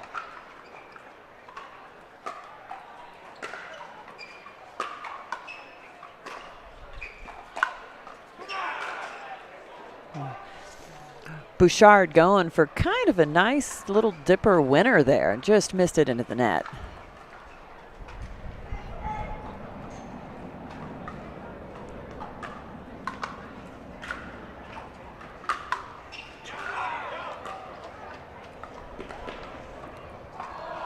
Wow. What a shot. I love that whole rally. I love the spin that Todd was able to generate on her serve. You saw it kick up. And then just what a great dig right there by Bouchard. Had her on the full sprint to just get a paddle on it. Somehow keeps it in the court.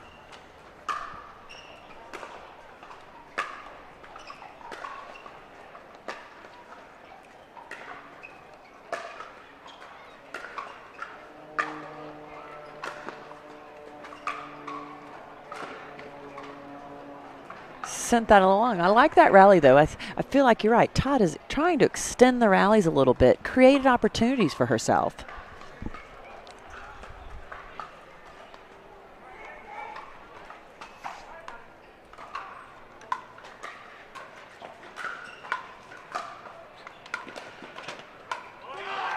Really great misdirection on the forehand there from Todd. Just goes down the line, gets Jeannie on the move.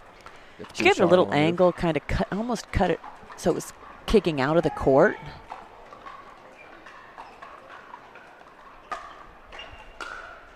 What a good serve. Serve depth in singles is super important. Keeps your opponents back. It's a more offensive shot in singles.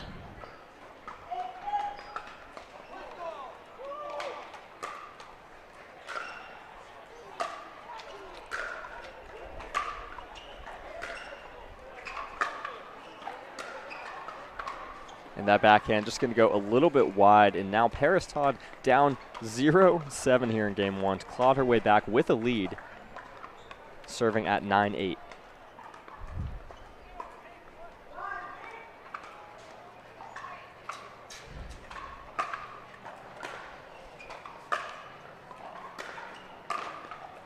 Talk about a series of runs.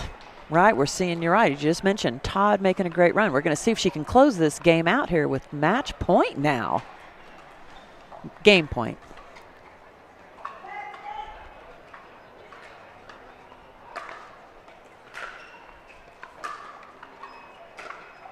And that one just a bit wide from Todd. See how Bouchard responds.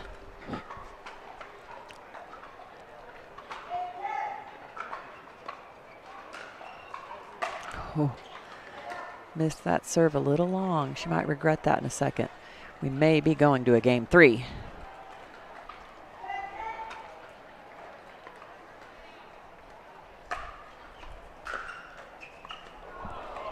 And again, more love off the net right there.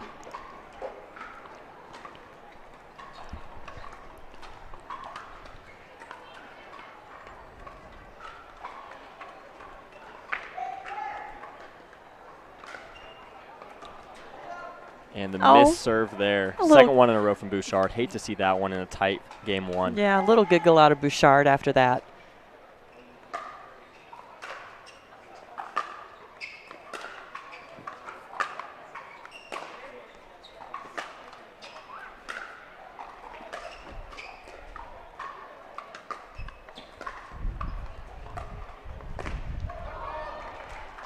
There was a foot fault called right there.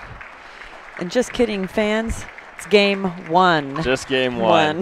Paris Todd takes game one, 11-8 against Jeannie Bouchard.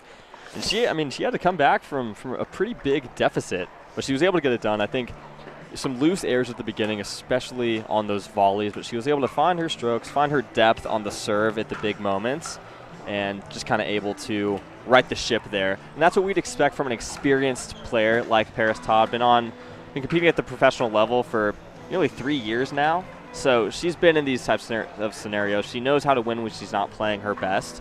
But Jeannie Bouchard has had some great points there, some great gets, some good depth on her ground strokes. But Todd, I think, is going to try and keep continuing to take advantage of the kitchen play, the cat and mouse, because I think that's where Paris Todd's got the advantage.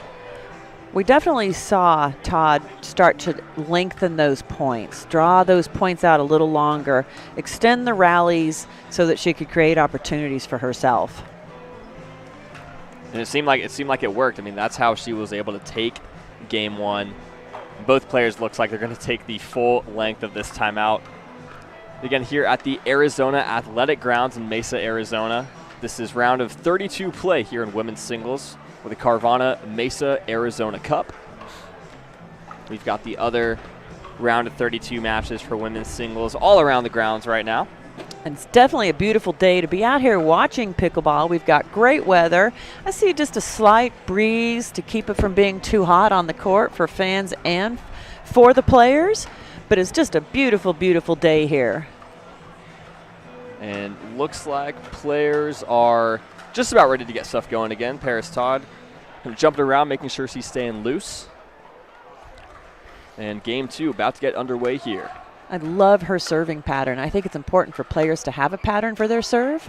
I love that you walk up and do the same thing every time. Get a routine. If you don't have a serve routine, get one.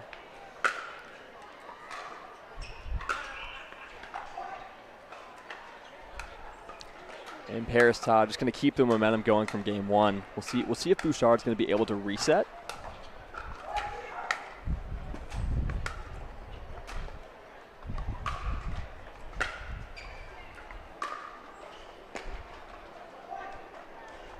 And that one just off the edge of Bouchard's paddle.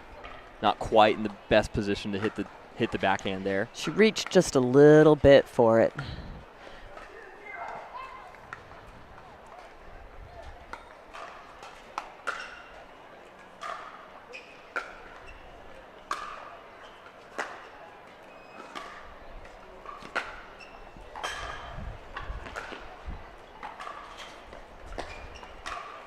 What a beautiful rally. That's really how we saw game one open up. Nice, lots of ground strokes, lots of battle back and forth.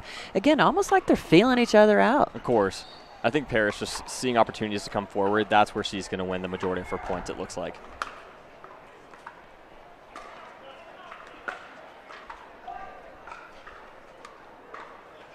And a very dangerous spot here for Bouchard. Down a game and now down 4-0.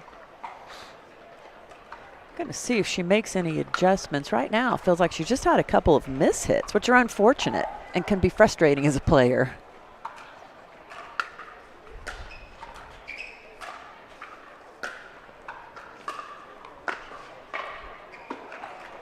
And there's the backhand volley. There, we haven't seen Bouchard come to the net that often, so that could be a change in strategy we see here as she tries to right the ship. If she felt that, she may see that as some new opportunity. Some new opportunities. Oh, just missing that. The pressure, a lot of pressure applied by Todd. Bouchard almost had to go for a perfect shot.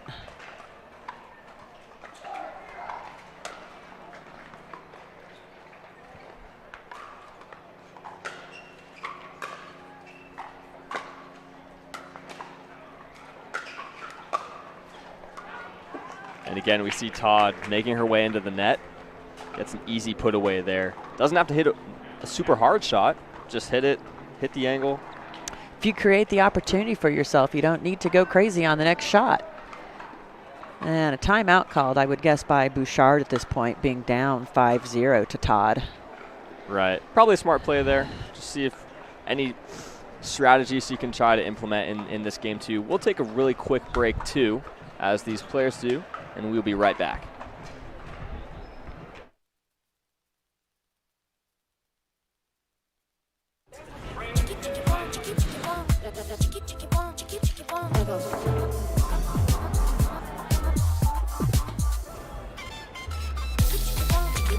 Follow your vibe. Busy. Flavor for every vibe.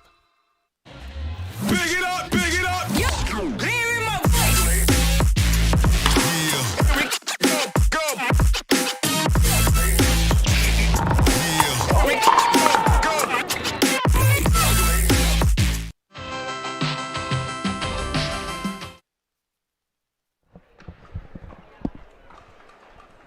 And back in game two here. Paris Todd up 5-0 and a game on Jeannie Bouchard.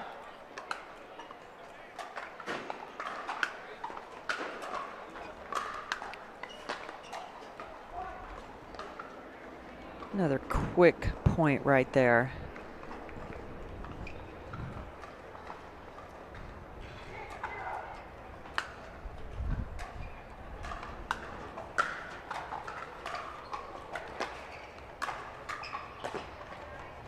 Great volley by Todd. You know, one thing I do want to mention, you know, Todd's using a different paddle this week. She's actually switched to the Vanguard, the Power Air from the Vanguard Control.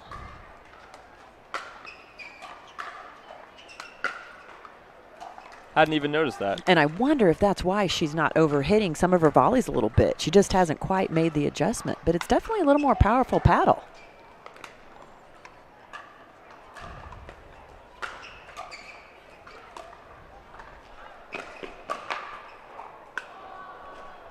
And Todd had seemingly the whole court to work with there on the volley, but a good get by Bouchard. Kind of saw the drop shot, had to run to get there, but able to get some pace on that return. She made a great get.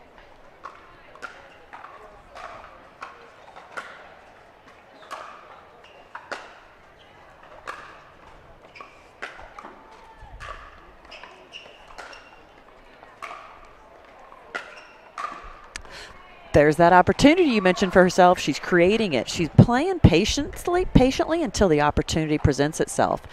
And, a lot of players do like to use a more power paddle for singles. They feel like they can get more penetrating drives. Could be why Todd has made that change.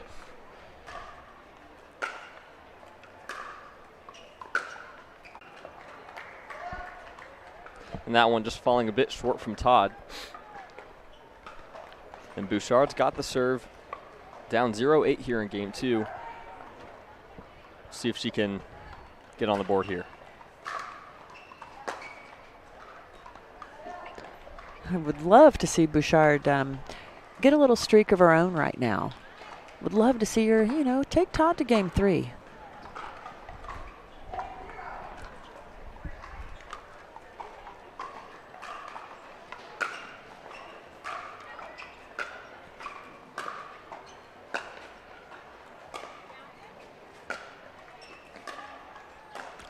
And that one called just a bit long. I think one thing just on the backhand for Bouchard, it feels like she's just not quite as comfortable hitting that shot as her forehand, which is natural for anyone still coming into the sport. But Todd definitely taking advantage of that.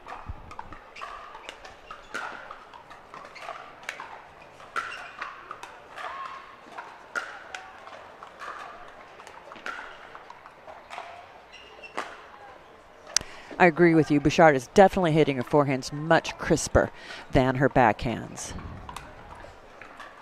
And that one going to bring up match point here for Paris Todd.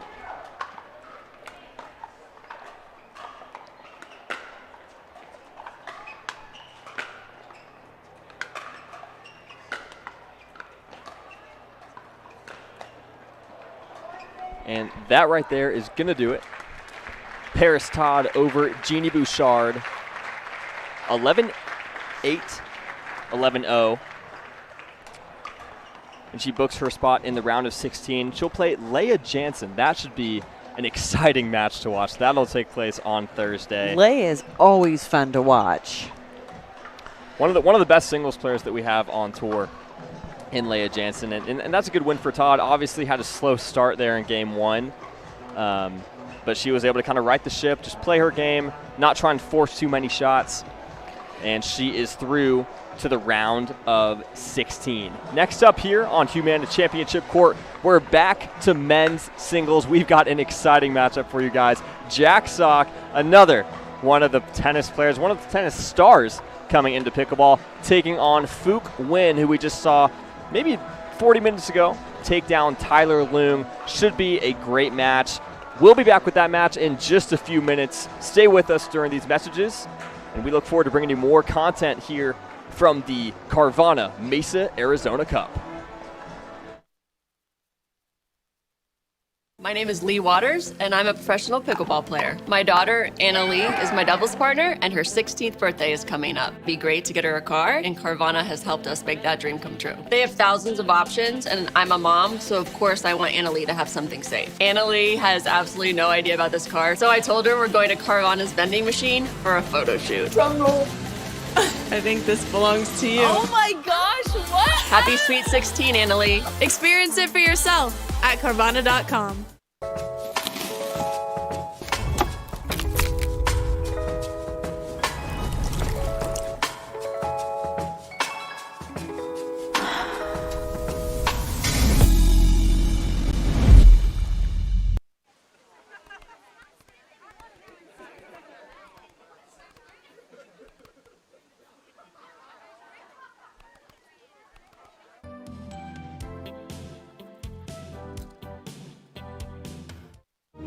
Every time someone tells you they vacation in the same place every year, it should really make you wonder, why? Travel like you mean it with IHG Hotels and Resorts.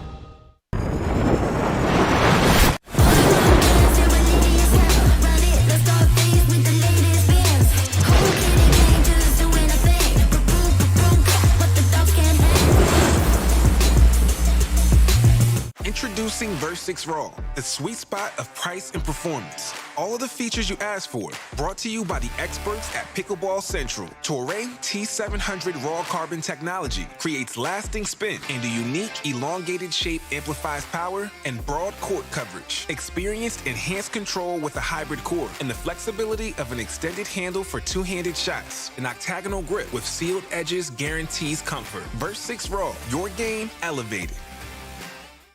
Typical insurance for every senior. Ever notice how seniors and health insurance commercials all look the same? Because all of these companies see us the same, but not Humana. They see me. Humana.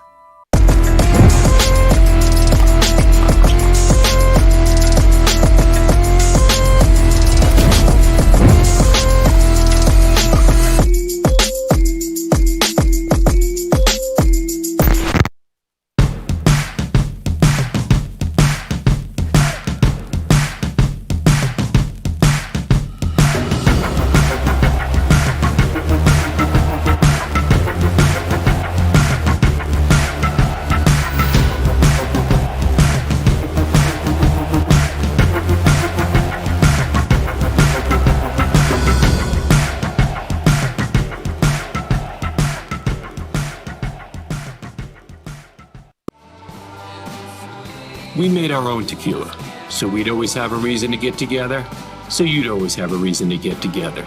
Grab a glass, amigo. Our casa is your casa.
La Roche-Posay sunscreen blocks up to 98% of UVB rays and helps prevent visible sun damage. The only sunscreen with Celac Shield UVA UVB protection plus antioxidants. La Roche-Posay, the official sunscreen of the Professional Pickleball Association.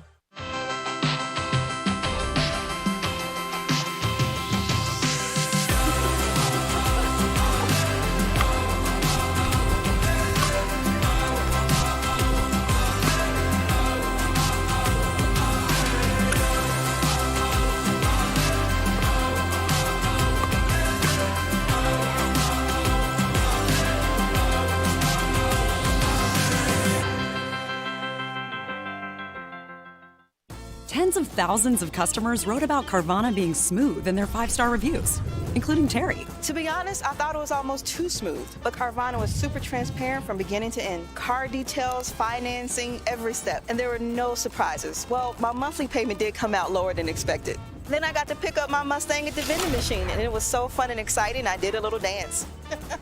Trust me, financing my car with Carvana was super smooth. Finance your next car with Carvana today.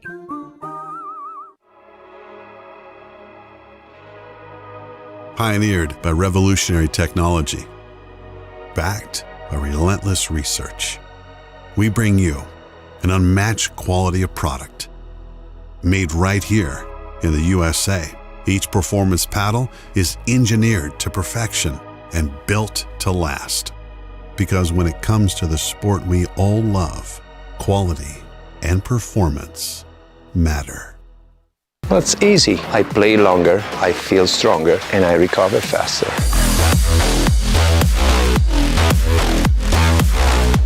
It's a must, it's effective, and it's stylish.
All right, and we are back here at the Carvana Mesa Arizona Cup at the Arizona Athletic Grounds in Mesa, Arizona. Coming at you with men's singles round of 32 action.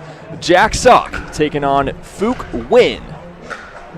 Exciting singles matchup awaits us here on Humana Championship Court. Of course, this is part of the progressive draw that the PPA is rolling out at some of their events here in 2024. Players are playing one match per event per day. So not like the traditional format where you're playing sometimes maybe 4, 5, 6 matches of a given event in a single day. This time you're playing maybe one singles, one mixed doubles, and one men's doubles match. Of course, the exception to that's Tuesday when you've got the round of 64 and the round of 32 matches going on in the same day. I'm Will Doughton. I am joined by Christine Barksdale, a legend of the pickleball game. Thank you, Will. I'm excited to be here. I'm excited about this match.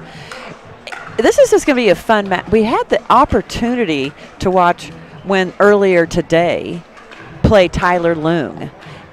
He just has such amazing athletic ability. His paddle head speed through the ball is quick and fun, but you know he's playing against a pretty tall Jack Sock out there with some experience on the court. So I think we're up for some fun here in Mesa, Arizona, where it's a beautiful sunny day. The players are fortunate this time of day. There's not any shadows on the court. They're under cover out here. They're shielded from the sun, as are the fans that are starting to pour in, I think, to see this amazing match. And so are we, most importantly, right? We're also shaded from the sun. Yes. And it's funny you mentioned the athleticism of Nguyen, because it's not often when you got a match with Jack Sock and you're talking about the athleticism of his opponent, because Jack Sock, probably one of the best athletes that we have in the sport right now. Obviously, such a highly decorated tennis player in both singles and doubles, really. And he's already making a splash in pro pickleball in just his first full season on the tour. Played his first pro pickleball tournament at the North Carolina Open last year, getting gold alongside Leigh Waters. And then he had a great run at the PPA Masters in January, the first event of the year. He actually beat Connor Garnett, the 4 seed at that tournament, and he came away with a bronze medal in that tournament as well. And so I'm excited to see how Jack Sock plays someone that rivals his athleticism. We're not going to say Phuc Nguyen is more athletic than Jack Sock. We don't want to go too far with it. But I think we could be in for some insane rallies here in this match. And that's one of the things you have to love about singles. Just, it's fast-paced. Even in cat and mouse games, it's going to be super fast-paced. And a lot to like about the excitement factor for this men's singles match we've got ahead of us. I feel like we're going to have a little bit of opposing styles here. I feel like the quickness that we see from Nguyen is going to be just a little bit different. Sock is definitely still quick, but he's maybe going to use his height a little bit more. That can create some different opportunities for him. I think that's a great point, because yes, obviously Jack Sock's super quick. He's also super tall, so he can cover more court with fewer steps. Nguyen, not necessarily short, but he's not tall like Jack Sock, so it's going to be more steps for him to cover the court. But again, we saw last match, he does such a good job of getting so much of his weight behind his shots. That's how he's able to get so much power on his drives. Absolutely. Footwork is just fun to watch. It's the name of the game in singles, in pickleball in general, but especially in singles. And it looks like we are set to go here. Jack Sock to serve on Humana Championship Court. Round of 32 action coming at you right now.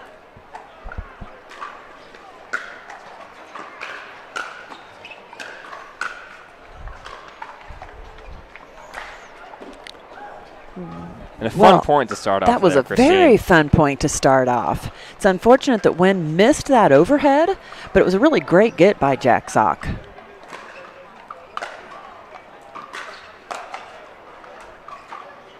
Yeah, and just the forehand of Jack Sock. It's his best shot in tennis. It's probably his best shot here in pickleball as well. Just able to really go any direction with it whenever he wants.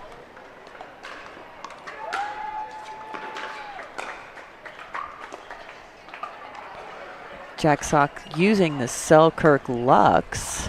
Good combination of control, power.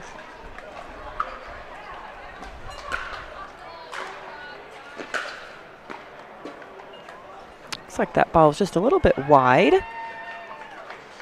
Being questioned by Nguyen.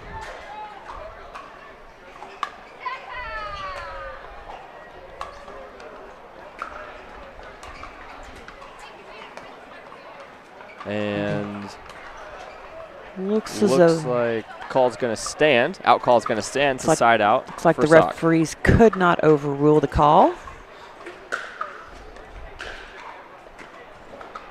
And first, Sock went down the line with the forehand. Now he goes cross court. So hard to read it. You mentioned just how pretty that forehand is. It's just a deep, penetrating, solid shot.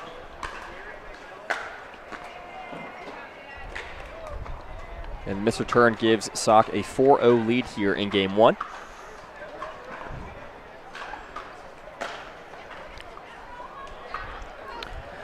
Looks like we're seeing Nguyen walk to his bench. Looks like he's calling a timeout. It's probably a smart timeout there after a couple missed returns there early. If you're Fook Nguyen here, what are you doing? What are you trying to change? What are you trying to do to settle down mentally? You know, he almost needs to slow. As much as I think his game relies on speed and power and quickness and quick play, I almost want to see him slow down just a little bit, maybe take an extra second, maybe take a big deep breath before you walk up and start taking your shots.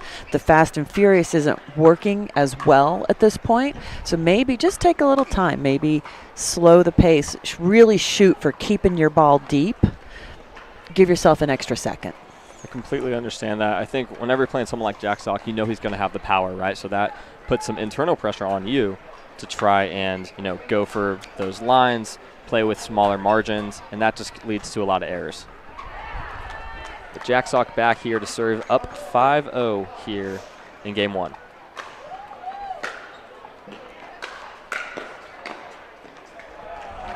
Such good hands by Sock right there, and impeccable placement.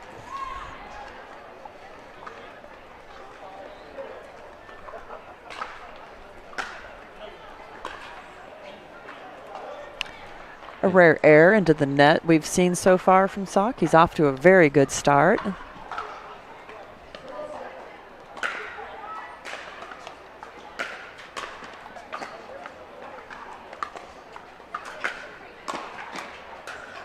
And that's a great change of speed right there from Nguyen. You had that slow drop, a really good drop, by the way. I mean, it dropped in the kitchen, and then he just rips the backhand, catches Sock off guard.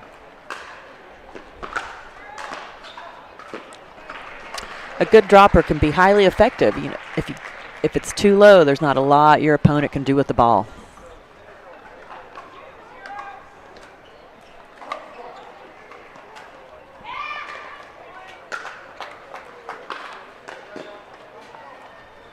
Just a filthy, that's one word to describe it, just inside-out forehand there from Sock.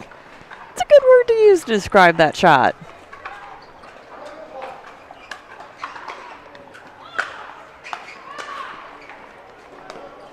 And unable to have the same success on the backhand wing. But Sock with a large lead here in game 1.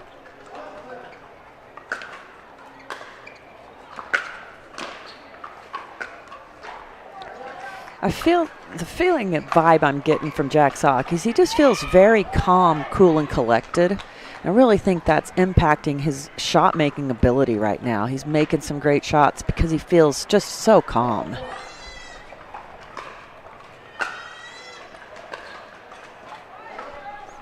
That's a good return there from Nguyen. Caught Jack Sock trying to run around it, hit the forehand, which didn't have quite enough time to get his feet set. We'll see if he can get off one here.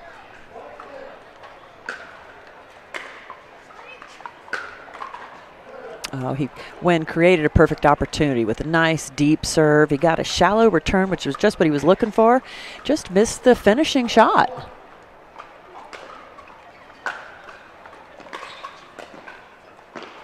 And almost an incredible volley there by Nguyen. But I mean, it's just so hard to hit when you've got the ball from Sock just dipping right over the net.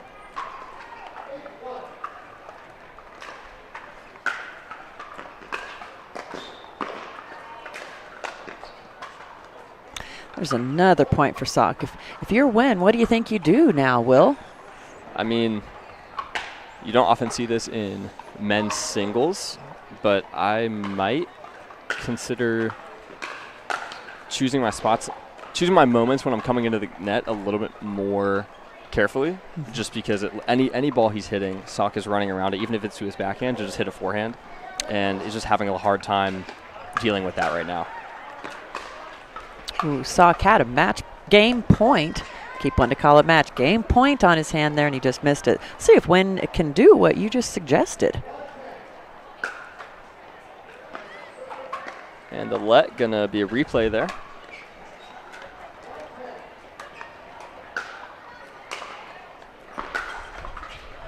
And a love tap off the net there for Wynn.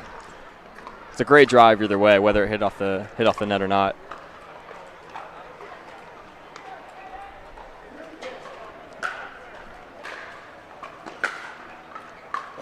Just missed that opportunity a little bit wide. He was definitely feeling the pressure from Sak to hit that shot, a perfect shot, and just missed it. It's the margins again. It's the mental margins. It's hard to keep them safe. And that's going to do it for game one. Jack Sock takes it 11-2. Just pretty comprehensive performance there in game one. We'll see what adjustments Phuc Nguyen is going to have to make in game two. Players are going to take a little break. We'll take one as well.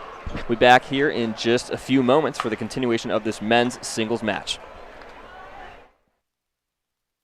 When the game gets intense, don't let residue ruin your play.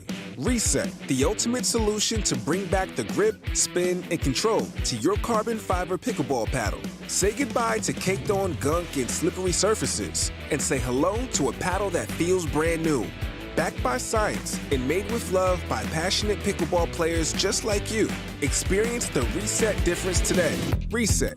Play hard, play clean.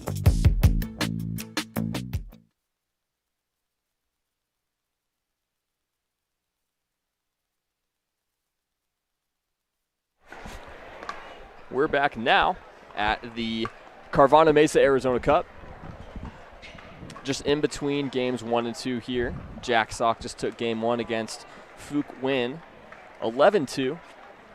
And like we said before the break, just a comprehensive performance there from Jack Sock. And I think, you know, if you're Nguyen, anytime you're playing someone with a name like Jack Sock, who's so well known, not only in the tennis and pickleball world now, but really just in the sports world. He's really an icon in the sports world. You know, you're going to have that chip on your shoulder, that added pressure. So hard to deal with that. So we'll see if he's going to be able to be calm down a little bit here in game 2, not go for lines as much, just because I feel like that's where he's missing a lot of those points. Because we know he's a great player. We've seen he's a great player, just hasn't had his best quite yet. He's definitely had an opportunity already. You know, he defeated Sam Querrey earlier, another, you know, established tennis pro. So he's definitely got it in him to, you know, to maybe win this game and take us to game 3. We'll see how it goes.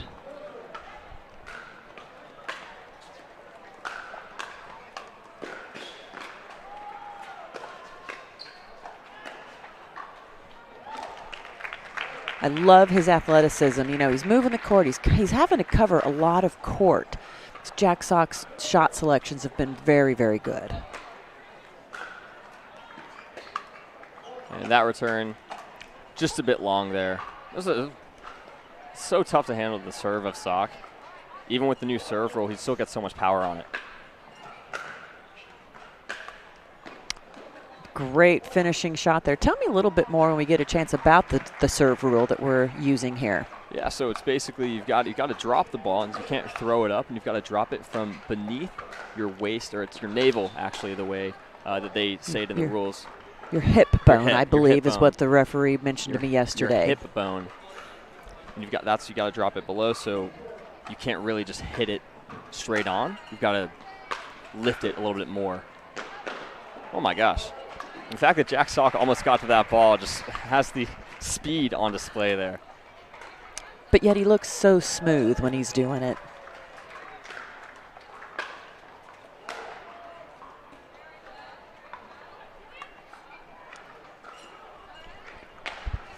And the missed serve there, not going to help Nguyen's cause. Sock leads 3-0 here in game 2.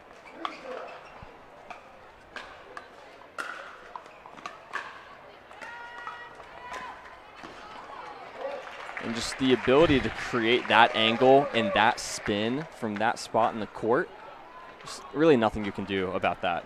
Wynn made a really good shot off of it. Jack Sock made it look easy. And then again. Looks like Wynn's calling a timeout, walking over to his bench. And I think that's another good time to take a timeout with Sock being up 5-0. And sometimes it's not even like a tactical timeout. Sometimes it's just to maybe hope and pray that Sock will cool off somehow, because he's really not missing anything right now. And so when he's playing like this, it feels like there's not a whole lot you can do. You know, you can hit the best shot, you can make him run around as much as you want, but if he's just going to continue to get so much precision and pace and spin on those shots, then sometimes you just got to say, hey man, hats off to you. Yeah, you do, absolutely. And you know, Wynn's looking for a momentum changer here, possibly, just anything. Cool him off, cool Jack Sock off just a little bit. And the winner of this match gets a date with Tyson McGuffin in the round of 16. That match will be taking place tomorrow. So things certainly do not get any easier for whoever goes on to win this match. And out of the timeout here, Sock to serve 5-0.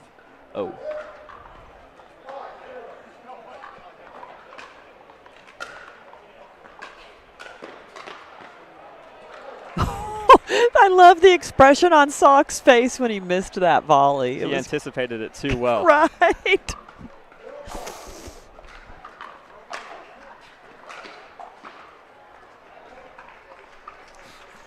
You know, Sock with his height and coming with the tennis background, he really is making this court look small. Great shot. I know when I'm out there, the court still feels enormous. Of course, right?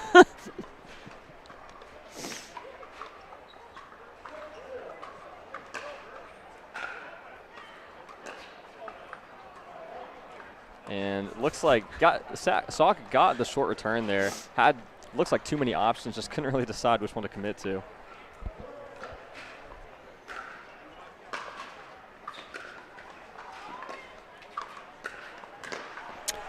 That drop shot that Wynn just hit created that opportunity for him, forced Sock to actually have to move quickly back across the court.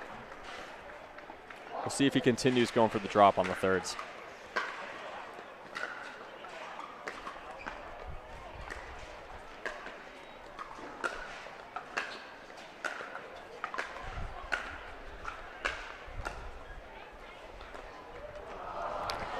That's a great point right there. Great point from Wynn. You saw Sock try and get a little cutesy with the, I don't even know what you call that, the backhand disguise forehand. We'll go with that.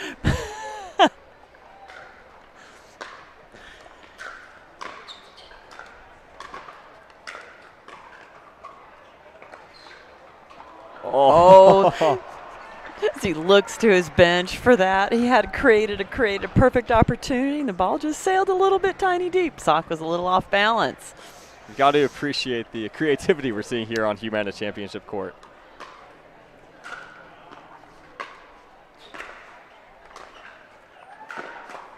Can see how much Wynn's in the zone. Now that serve looked a little bit wide from our angle, but our angle's not all that great. But what a great little rally and great focus.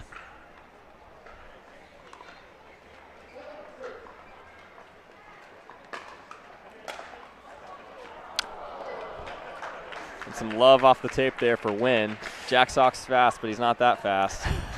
Wynn gave him a little, hey, apology, hand up, but you know he's still really happy he got that shot right now. We know he doesn't mean it. It's okay.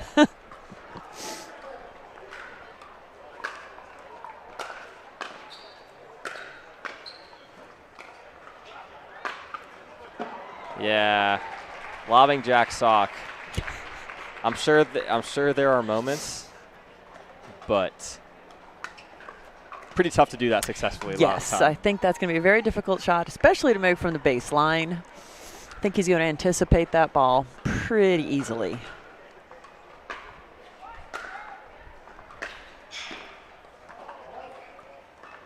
Wynn anticipated it, but fortunately let it go since it landed just a little bit wide.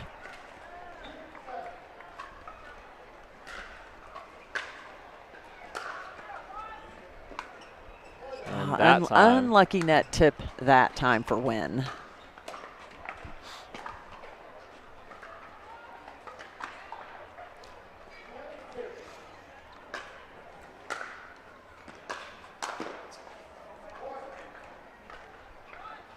and that return just not quite deep enough. You saw Sock able to come in and hit the third while he was moving forward. It's going to give him a big advantage.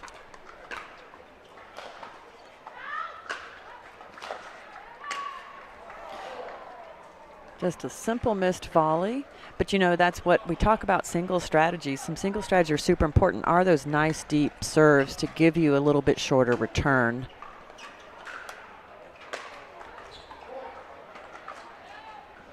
Sock was planning on coming straight into the net off of that serve. Unfortunately, I think he stood just a little bit upright, drove it right into the net.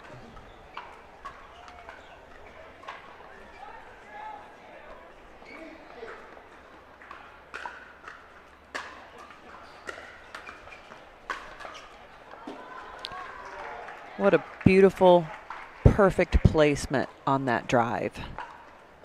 Just gets so much spin from the wrist. He's had a super wristy forehand in tennis. He's still somehow able to have it there in pickleball. Not on that shot specifically. But it is nice to have, as you mentioned, just sometimes you want a little bit of wrist flick, but I think it is better, you know, to generally keep your wrist pretty steady. It's a great winner by Wynn. Went back behind Sock from behind the baseline.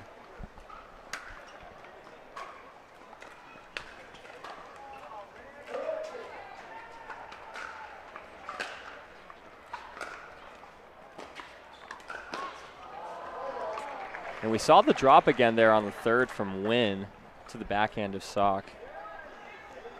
May have had an opening to attack it out of the air, but just unable to convert. It was a low ball.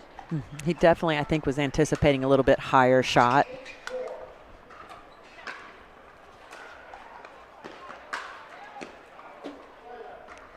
And another unlucky net cord there for Sock. Yeah, unlucky for Sock.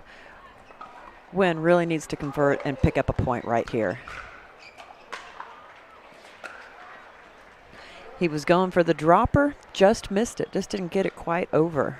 You see just how far behind the baseline he was when he had to hit that drop. And that's just testament to the depth of Sock's return. So important in the singles game.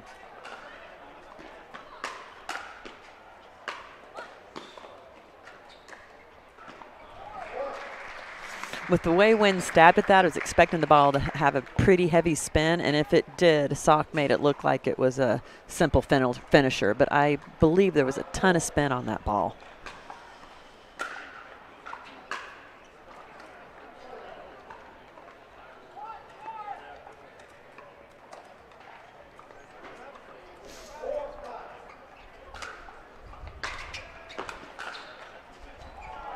And the net playing a bigger and bigger role here in game two. Thinking Wynn would love to be able to hit a few more of those.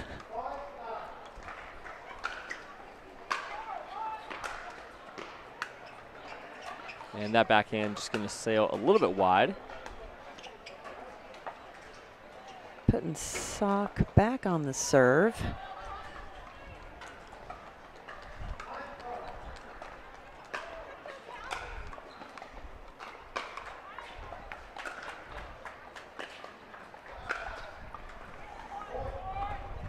I would almost like to see Wynn put that drop in front of him. I know the risk is that he's now putting that drop to Sock's forehand, but he's having to pull it so far wide from deep in the court. It's a really tough shot to make.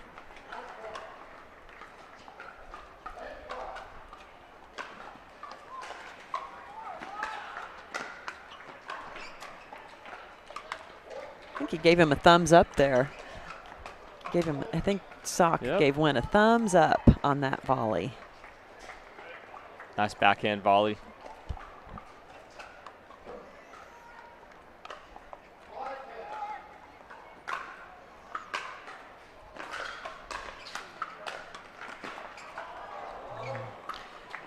It's a nice play there from Wynn. Still trying to attack even when Sock's at the kitchen. Because that was a good return by Sock, just so deep in the court.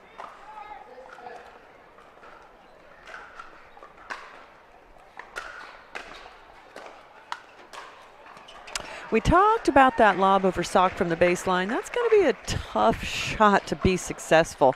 But, you know, sometimes when you're desperate and in the moment, you got to go for what gets the ball in play at least. You never know when your opponent will make an error.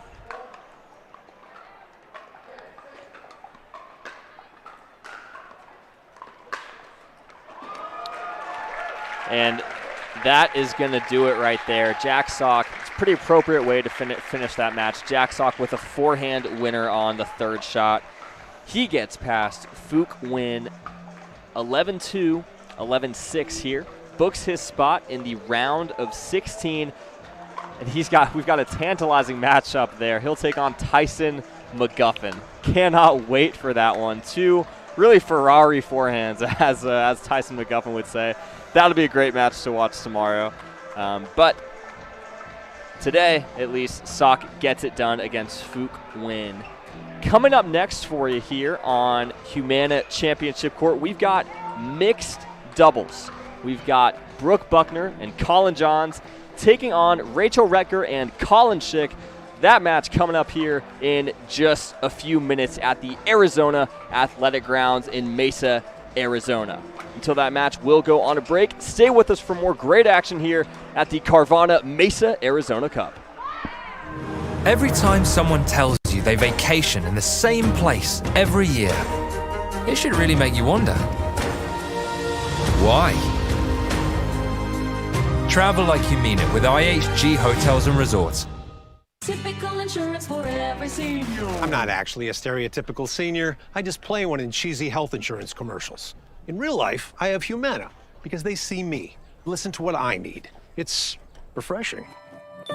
Humana.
I need all the wins, yeah.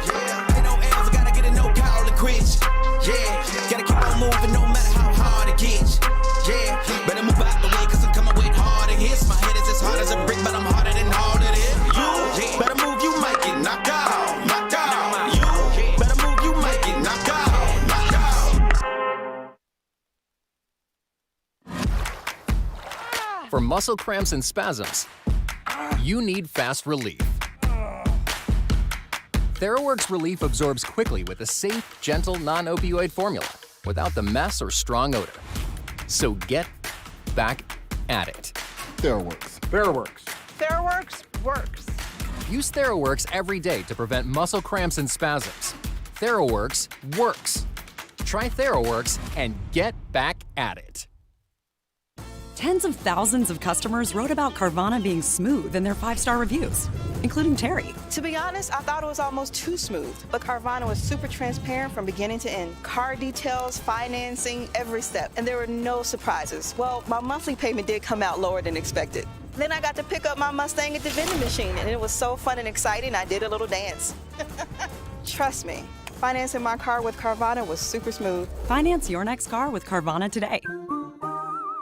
Introducing Versix Raw, the sweet spot of price and performance. All of the features you asked for, brought to you by the experts at Pickleball Central. Toray T700 Raw Carbon technology creates lasting spin, and a unique elongated shape amplifies power and broad court coverage. Experience enhanced control with a hybrid core and the flexibility of an extended handle for two-handed shots. An octagonal grip with sealed edges guarantees comfort. Versix Raw, your game elevated. Big it up, big it up.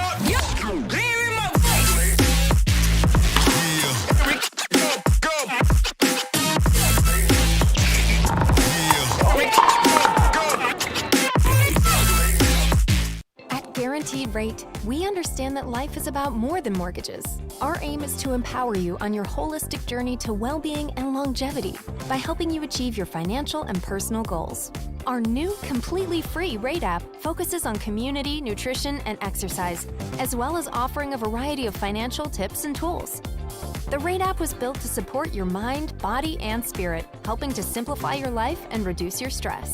Download the Rate app and start living your best life. La Roche-Posay sunscreen blocks up to 98% of UVB rays and helps prevent visible sun damage. The only sunscreen with Cell Shield UVA UVB protection plus antioxidants. La Roche-Posay, the official sunscreen of the Professional Pickleball Association.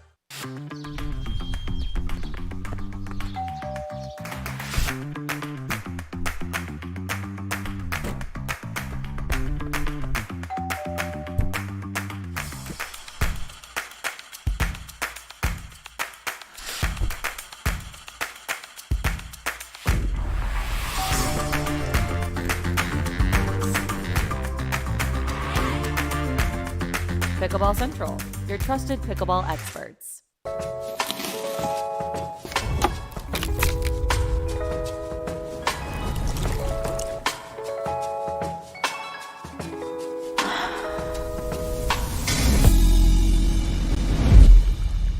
La Roche-Posay sunscreen blocks up to 98% of UVB rays and helps prevent visible sun damage. The only sunscreen with Cell Shield UVA UVB protection plus antioxidants. La Roche-Posay, the official sunscreen of the Professional Pickleball Association.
I can't take no loss. I don't even know what it costs. I hit the ground, then it go off. Yeah, hit the ground, then it go off. Yeah, I can't take no loss. I don't even know what it costs. Yeah, I hit the ground, then it go off. Yeah, hit the ground, then it go off. Yeah, run it. Ooh, I really feel it's my time. Think it's my year. Yeah, I really feel it's my time. Think it's my year. Yeah, I really feel it's my time. Think it's my year. Yeah, I really feel it's my time. Think it's my. We made our own tequila, so we'd always have a reason to get together, so you'd always have a reason to get together. Grab a glass, amigo. Our casa is your casa. For many of us, we just charge ahead because planning for your future takes time. And right now, thinking about your financial future takes on new meaning. At Baird, our financial advisors have guided individuals and families to achieve their goals through every crisis evolution and groundbreaking idea for over 100 years. That's the difference between thinking you're ready for what lies ahead and knowing you've planned for it. Now that's different. Discover the Baird difference. Bring it on! Pack all the things. Fly on your schedule. Reward yourself and the girls whenever. Stay or go when you wanna. And more is on the way. So when you're ready to go, go with heart. Go with Southwest.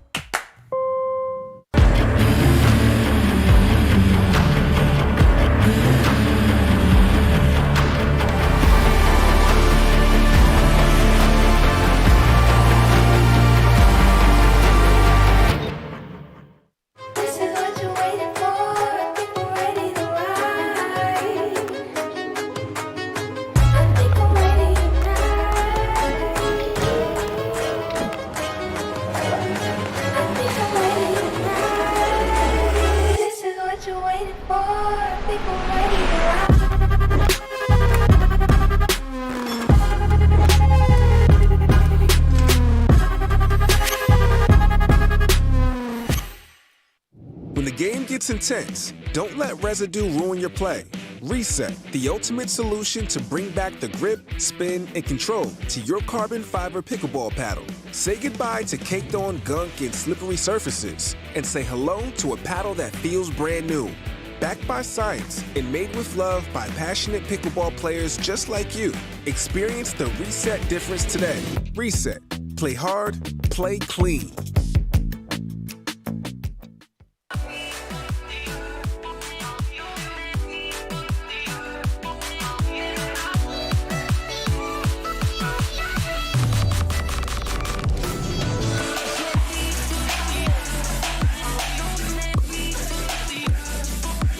Wherever you are on your pickleball journey, our experts are here to help.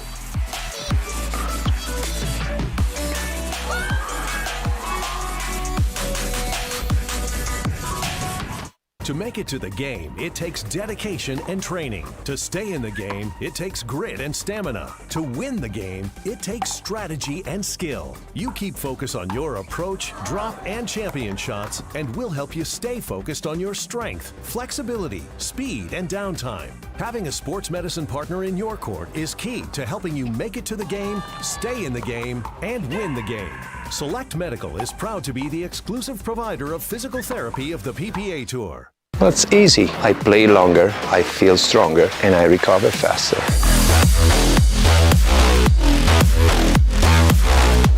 It's a must, it's effective, and it's stylish.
Follow your vibe. Busy. Flavor for every vibe.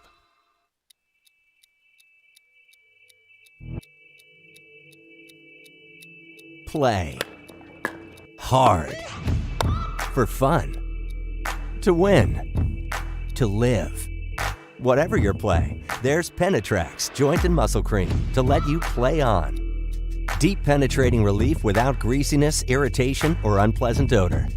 Inspired by nature and 100% guaranteed. Try Penetrax and play on.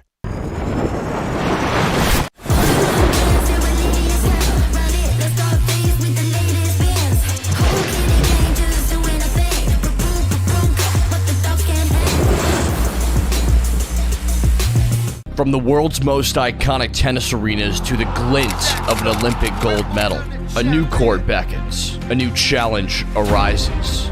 Jack Sock has conquered tennis. Now, pickleball's next. Mastery, precision, passion, that's what champions are made of. And when it comes to pickleball, there's only one company they turn to. Jack Sock's legacy continues with the #1 brand in pickleball. Selkirk Sport, we are pickleball.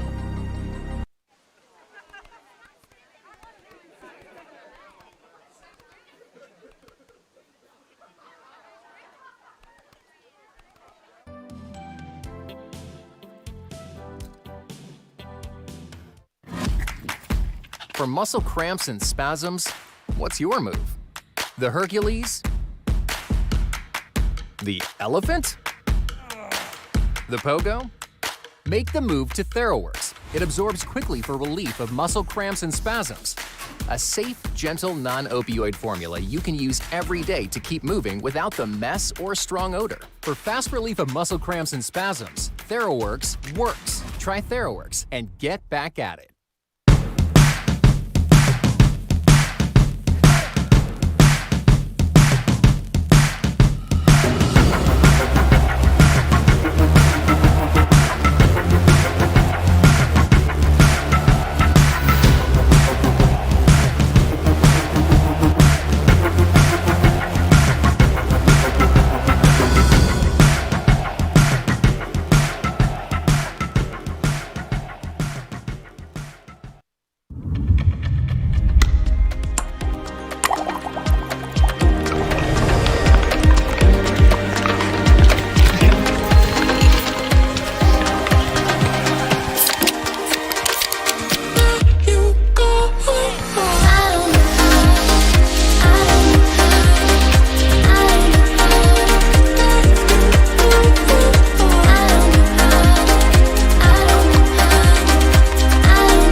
All right, and next match up here on Humana Championship Court is going to be mixed doubles. We've got Leah Jansen and Andre Daescu taking on Caitlin Christian and Sam Query in the second round, excuse me. We saw Caitlin Christian here earlier today. Took out Christine Maddox in 3 games in singles. Now we're going to see how she fares in mixed doubles, playing alongside another former tennis pro, as we know, Sam Query.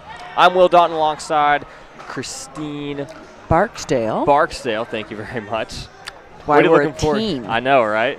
There we go. I'm excited about this match. You know, it's a big change to go for Caitlin, to go from singles to mixed doubles. You know, it's just a different animal, I'm going to use that word, because it's just so different, especially when you're playing against somebody as tall with so much reach. You know, she really wants to set up a lot of points. But this is a privilege to be here commentating this match. I think this is going to be outstanding. If you're watching at home, tell all your friends this match is getting ready to be aired.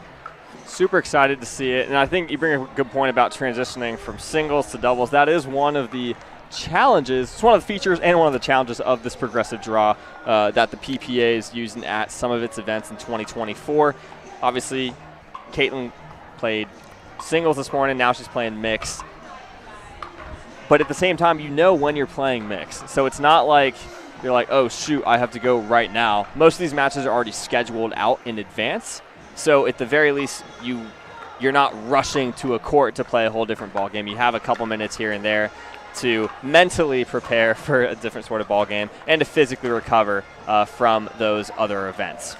And that's excellent. Tell us just a little bit more about that progressive draw. And I want to clarify, I believe that if you're looking at pickleball brackets or you're looking at the PPA Tour website, I believe you can tell the difference between the types of draws based on if it's a cup or a slam. Yes. Is that correct? Yes. So all the cups and slams, which are going to be worth the most amount of ranking points for the PPA, those are all going to be played in that progressive draw format. And so the way that works is on a regular day, you're just going to play one match per event per day, right? And so in a traditional format, which is what we'll play at the open events, which are different from the cups and slams, you're going to play all of your singles matches in one day, and then the next day, all your men's doubles matches, all your women's doubles matches.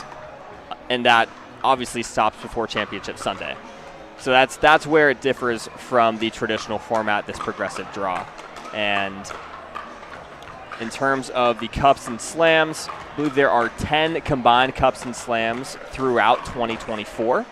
And so we'll still be using the open format, the open traditional format at the majority of events this year.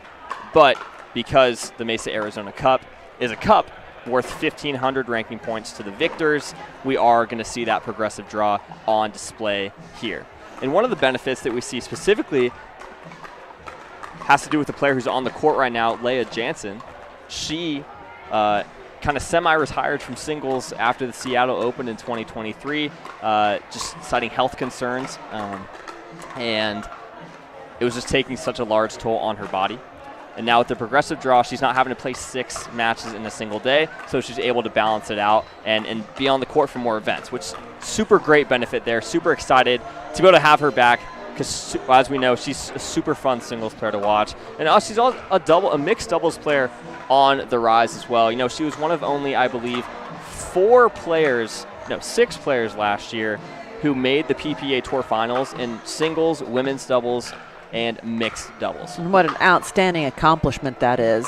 You know, a lot of mental fortitude, a lot of physical demands that has on your body to play that many games, that many matches in such a short amount of time. Of course. So definitely excited to see her back on the court. Her partnership with Andre Daescu, you know, super excited to see this. They actually played together at the PPA Masters in January, and they were knocked out by James Ignatowicz and Anna Bright, one of the top mixed doubles teams in pickleball. And, you know, that's just a tough out, but they had some good results in that tournament, and I think they're a team that could outplay their seed right now. So they're the 17 seed, but I think they're closer to maybe a 10, maybe a top 10 seed here in this draw. I'm excited to see how far they can go here. You know, I love that thought of them outplaying their seed because I agree with you. I think that they can absolutely do that on any given moment, any given day. I think, you know, we talk about Jansen. She's obviously a great mixed doubles player. And Andre Daescu, Andre the Giant. You know, he, former Romanian tennis player, represented Romania in the Fed Cup in 2015, I believe. And, you know, he has really cemented himself, especially on the APP Tour, is just one of the most consistently solid players. Racked up, I believe, over a dozen gold medals on the APP Tour in 2023. So we have a lot to look forward.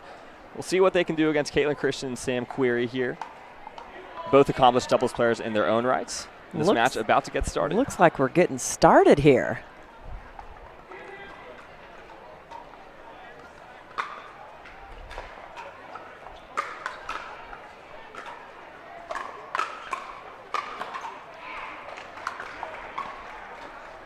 And nice play there from Christian. Just being aggressive on that right side.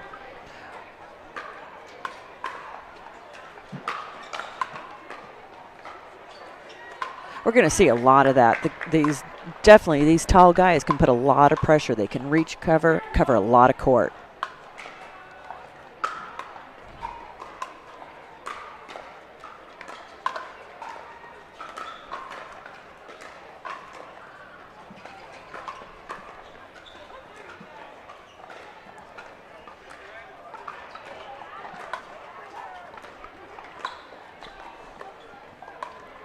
We really saw some beautiful resets by Leigh in there. Just nice touch, not attacking the ball when it's not attackable.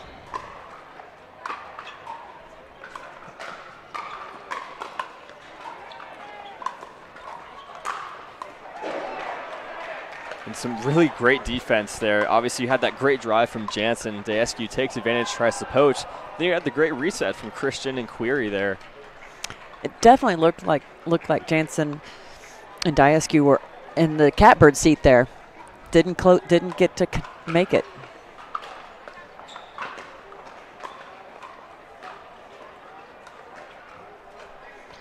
Ball went just a little bit wide.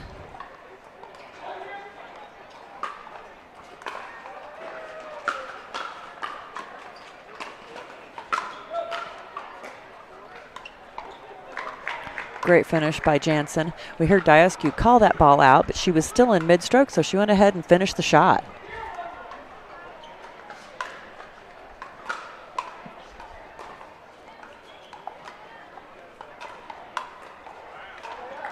And that's going to get Jansen and Daescu on the board.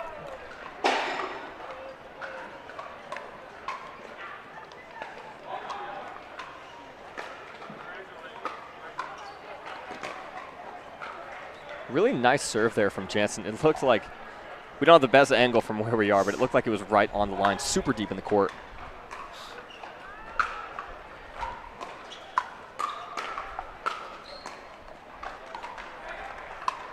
Really impressed at Jansen's ability to defend, but it's definitely tough to continue to defend like that.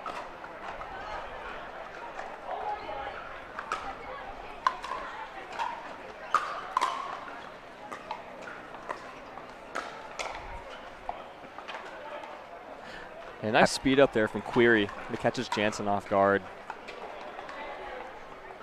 Uh-oh. Oh. And almost the wrong serve. Almost a fault there. That's all right.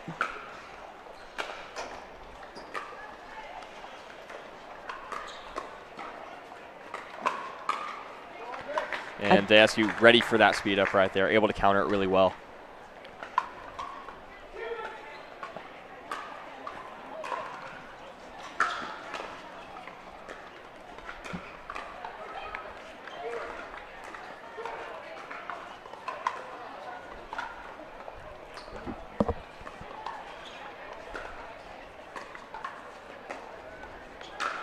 What a great finish by Jansen.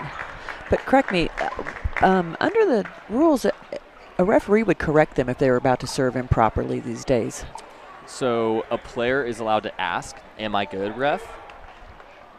But I believe it's not, I don't want to say the wrong thing, but according to my understanding, I don't think the ref is required to.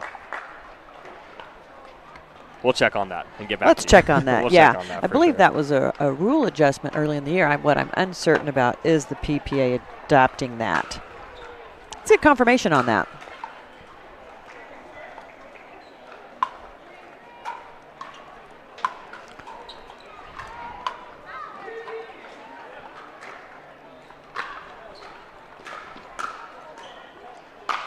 What a beautiful finish by Christian there.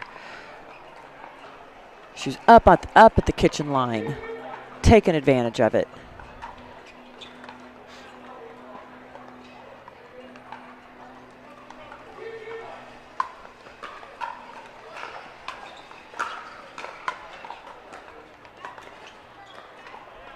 What a nice touch by Jansen.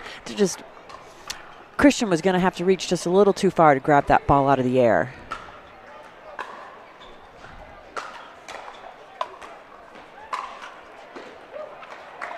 And nice put away right down the middle there from Daescu.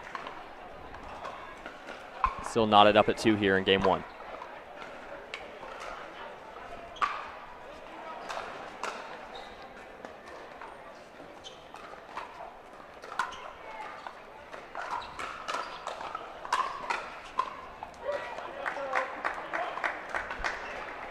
And Query trying to make himself big on the left side. Sped it up there, but Jansen was ready.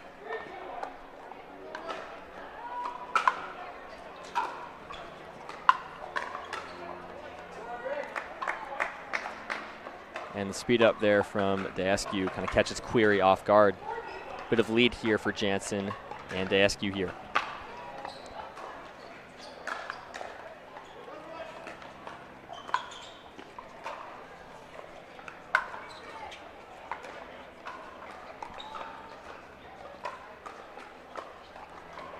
What a beautiful cross-court dink rally.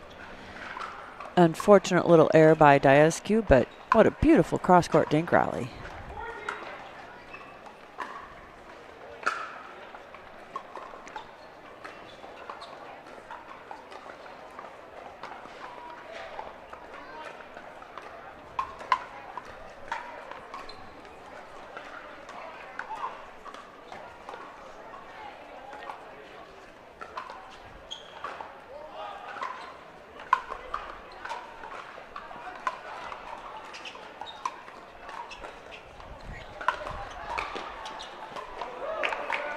What a point there. That point had nearly everything.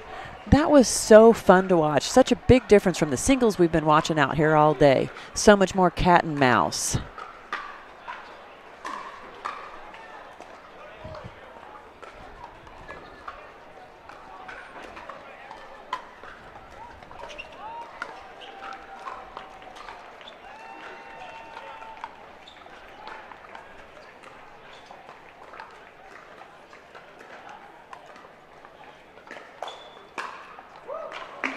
That's a great finish by Daescu.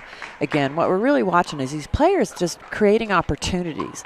There's a lot of cross-court dinking, waiting on someone to just pop up the ball.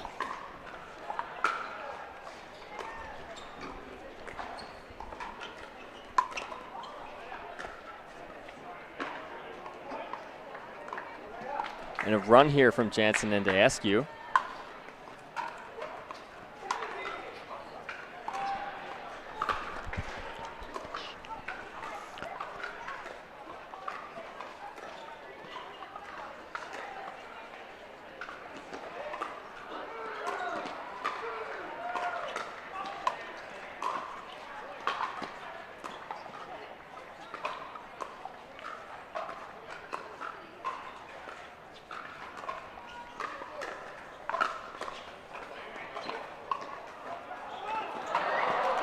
And what a way for that point to end right there. But I want to go back to probably midway through that rally. Jansen with the lob volley. That's a play we're seeing a lot more in doubles. I love the lob volley. It really can catch your opponents off guard. It can happen so quickly. And missed return there is going to make it 9-2 in favor of the number 17 seeds here.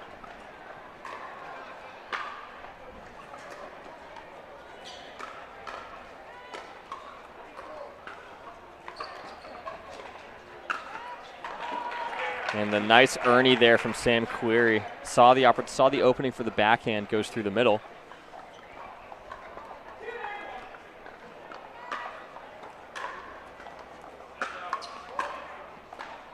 That return a bit long there.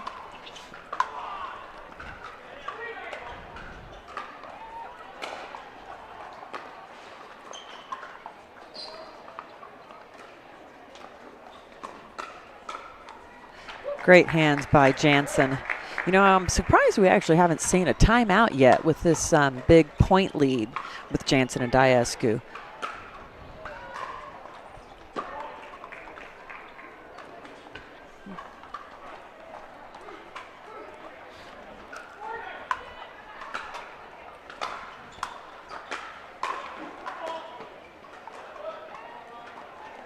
And foot fault called there against Daescu on the volley. Cuts the lead to 4.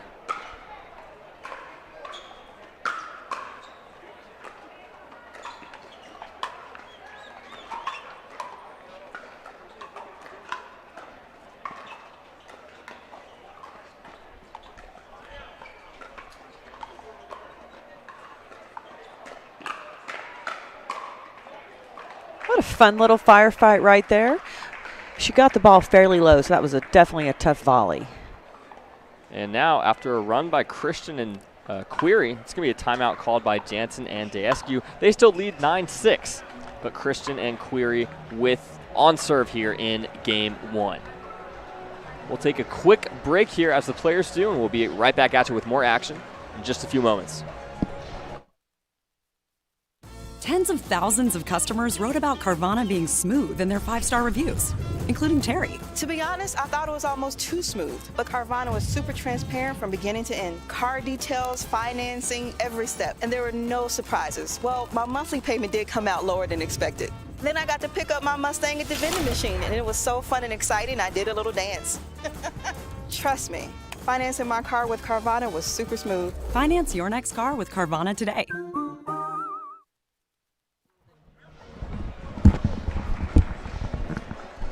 All right, and we're back out of a timeout here. Mixed doubles second round action. Leigh Jansen and Andre Daescu with a 9-6 lead here in game one, taking on Caitlin Christian and Sam Query.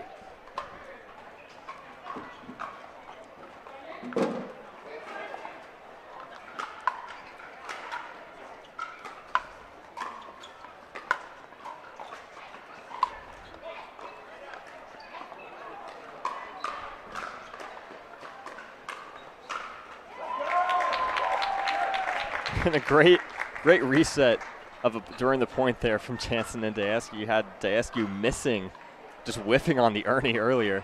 They were able to get the side out there.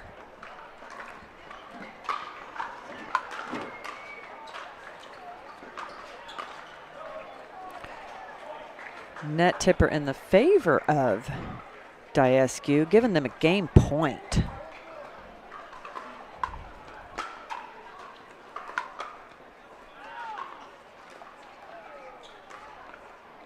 And that one goes into the net. That is going to close out game one here. Leigh Jansen and Andre Daescu take it 11-6 over Caitlin Christian and Sam Query in this mixed doubles match at the Carvana Mesa Arizona Cup. One thing I saw there, Christine, is I think Leia, obviously you've got Andre playing the left side. I think Leia's reset's really the difference maker in that game. You had Sam being pretty aggressive, really attacking, speeding up at Leia a good bit, but she was really there, really effectively sliding to the right to hit a backhand right back at him. And I thought that was, they extended points that way, and especially on serve, that was how they were able to win that game. What do you think? I think you're spot on. I really think Jansen's resets have been key. So many players, especially a lot of rec play out there, people attack from that midcourt. Jansen is not. She is making sure she drops that ball back into the kitchen, not giving herself the opportunity to get up as soon as the opportunity presents itself, and then, as you said, taking advantage of maybe sliding left or right once she is into the net to attack the ball. But those resets from midcourt are huge. You got to give yourself the opportunity to get to the net. And she's doing that with these great resets. I think playing the right side very effectively. I mean, she gets a lot of topspin on those forehand roll dinks. Really hard to attack those if you're Caitlin Christian going cross court with her. So we'll see how Query and Christian adjust here in game two.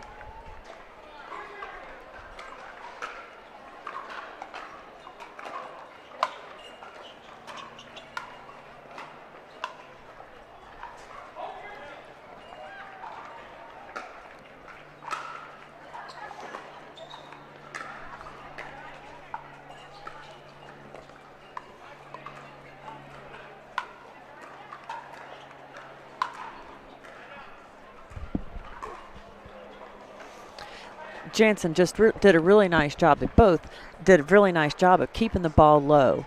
Daescu may have stepped in just a little too soon. The opportunity wasn't quite there. The opportunity was definitely right there for Query, and he did not miss taking it.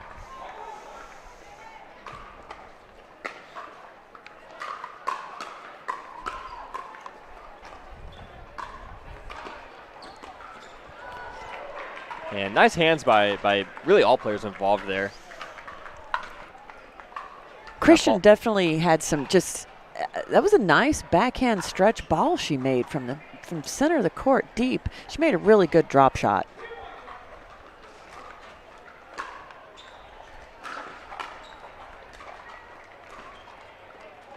One thing that was just beautiful right there, Query and Christian. Query made a nice little drop shot. They moved in together as a team, and they presented almost a wall that it's tough to get around. Puts a lot of pressure on Jansen.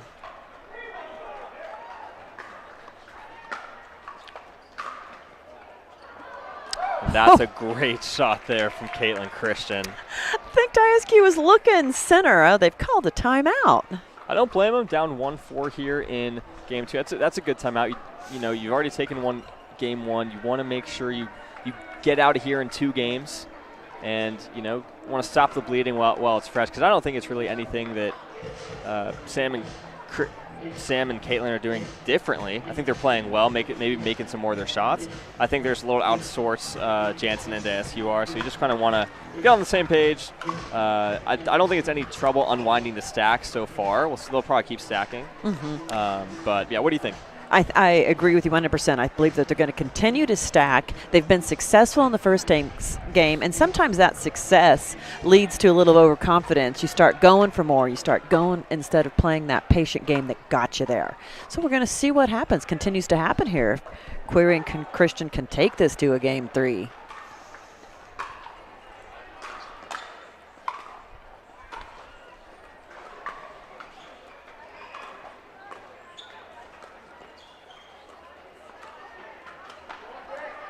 And that's the type of point that Jansen and Deskew want to play. They want to slow it down, get to the kitchen, we outdink their opponents.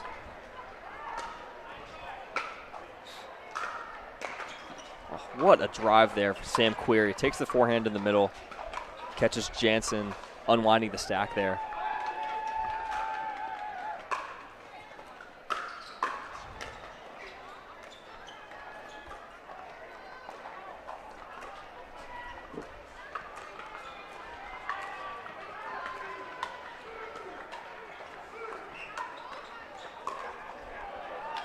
And Daskew trying to speed it up, maybe had to look at it, just dropped a little too low, so he wasn't able to attack it. That's that patience. I feel like he's maybe going for some things that aren't there yet.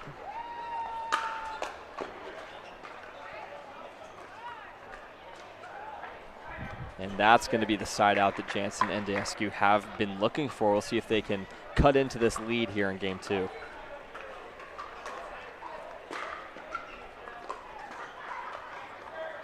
And the missed third is not going to help that effort.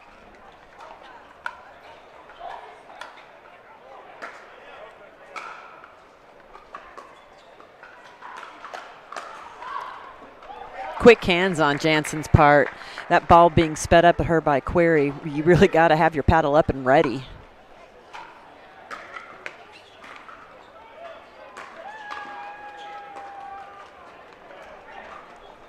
Just good depth on the volley there from Caitlin Christian. Earns them the side out. Chance to extend their lead.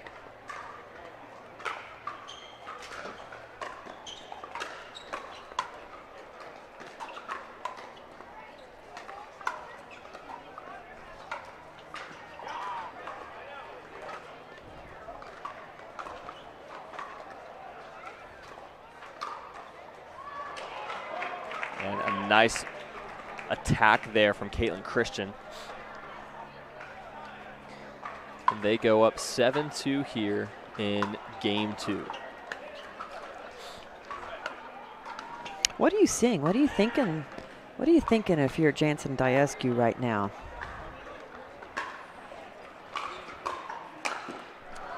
I think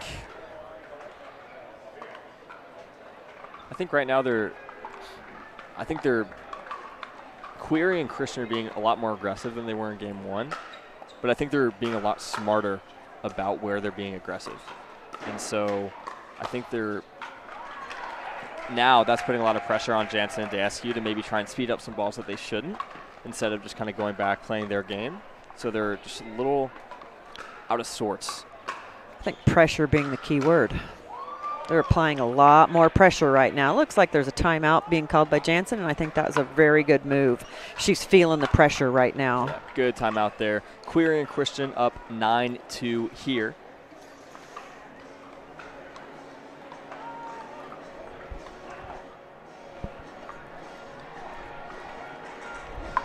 Yeah, so this timeout. What do you think we're going to see out of Jansen? I mean, I think at this point in the game, we're down 2-9. I wouldn't be surprised to see them try and drive and crash a little bit more, just because obviously they're not winning a ton of those rallies when they're at the kitchen right now. And so honestly, you may as well go out hitting, right? So exactly. I expect to see that. Yes, I agree. But here we may be looking at a game 3. We're still a few points away from that, and we both know how difficult it can be to close out a game. Of course. We'll see if Query and Christian are able to get it done here.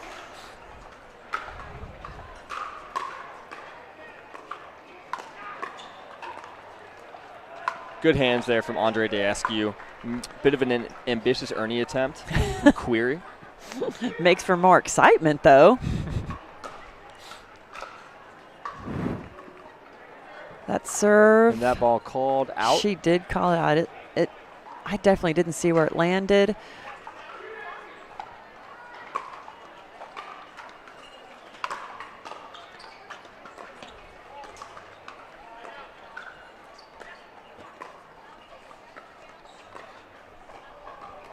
And we did see the drive there from Daescu. Just the dink not there.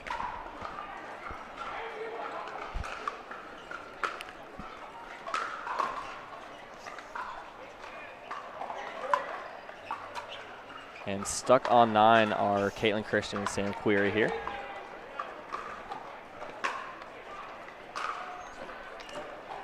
And that drive just a bit long there. You could see the reaction on Query's face. He was a little disappointed he missed that.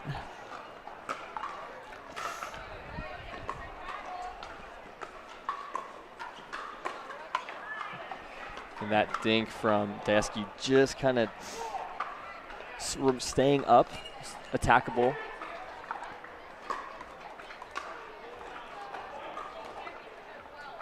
Talking about that closeout, it is very difficult.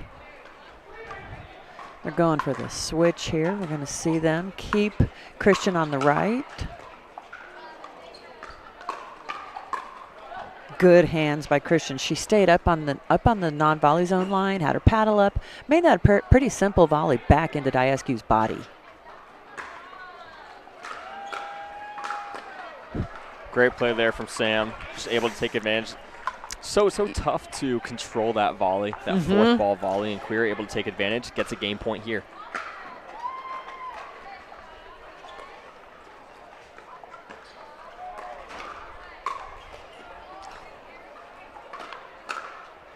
Oh, my goodness. Wow, did you see the pickup? What a point to close out game 2. And we are going 3 here, Christine. 11-3, Caitlin Christian and Sam Query take it here on Humana Championship Court. And this one, going to 3 games. I love when we go to 3 games. I love that means the teams are pretty equal. We're having some good rallies. We're having some good points for the fans. And the players, feel the pressure yet are having fun because they enjoy these rallies. They enjoy the complexities yet simplicity of pickleball. Of course. I think that's a great phrase. The complexities yet the simplicity of pickleball. And I think in that game, Christine, we saw once Query and Christian kind of got that lead, they just felt they had the freedom to be so much more aggressive. And so, that's when you saw Query had a couple opportunities to drive and crash. And, I think he did that maybe 2 or 3 times. And it was just so difficult for Daescu and Jansen to really recover from that. I think the key for them to kind of turn the tide of this match is going to be to get out to a good start here in game 3. We'll see if they can do that here.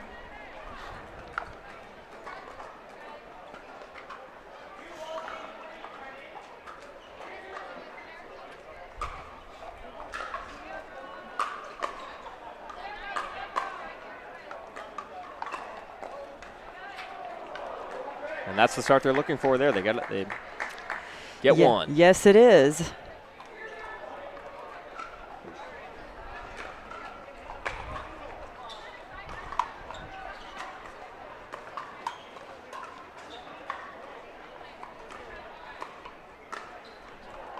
Ooh, I like the shot. I like it. He just pushed that roll volley just a little bit too deep. Needed to be a little softer.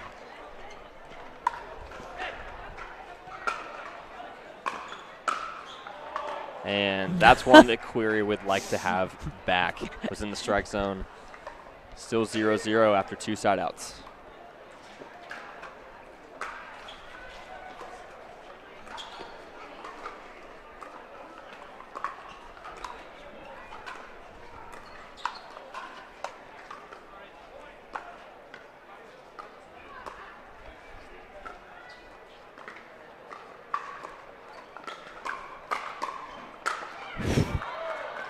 overwhelming power there from Christian and Query.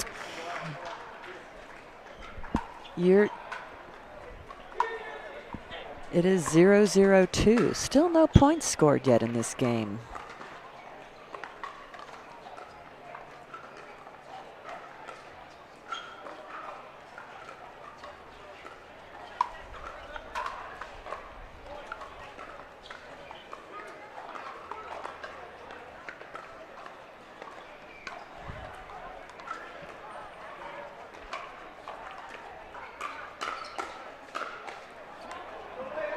Again, Leia just really good feel for that two-handed backhand volley right there. She sped it up, but Query got it back, but she was ready to attack again.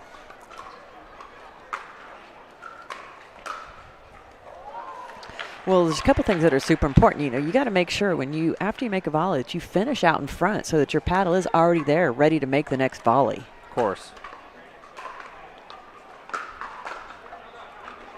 Oops, I bet she would like to have that back. The ball is traveling at a pretty high velocity, so it actually is a harder volley than it appears, but I bet she'd still like to have it back.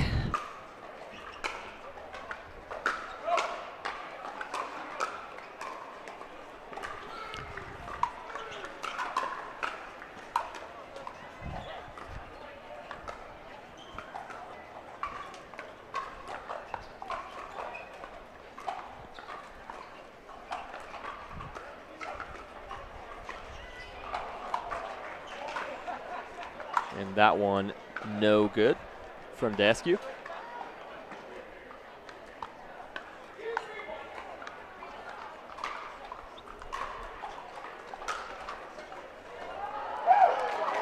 And a nice drive there from Sam Query. Jensen let it go, but it just dropped inside the baseline. I didn't blame her for letting it go because it was definitely a close one. When you do let it go and it goes out, you feel like you know you made the right choice. Of course. It's a risk either way sometimes, though.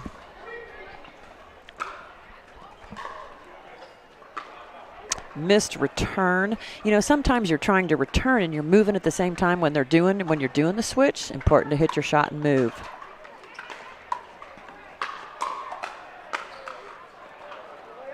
And Jensen was ready there. And interesting, they had her on the left side there. So anything to kind of try and stop the bleeding here in game 3. Sometimes just to give your opponents a different look.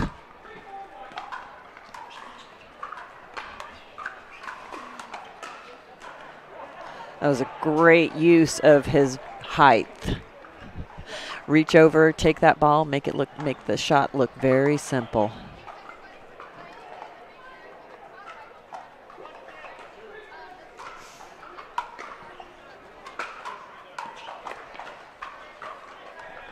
Delicate. Tried to be a little too delicate.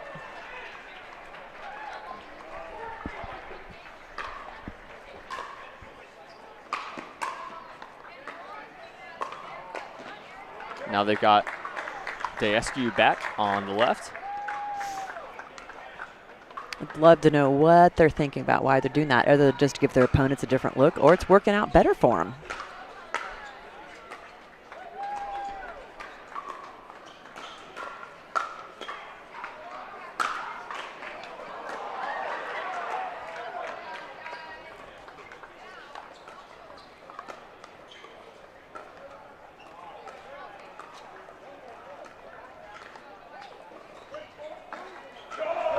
Almost want to see that point on a highlight reel. Of course, it's really well done from Jansen and Daskew there to work their way back into the kitchen.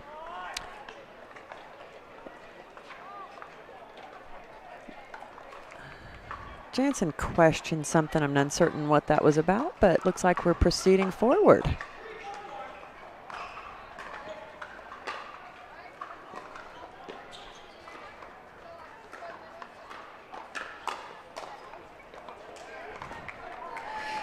Nice hands there from Caitlin Christian.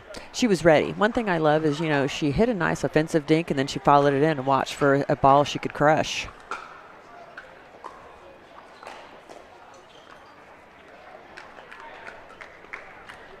And Christian and Query hold solid on defense. They get the serve back in their hands.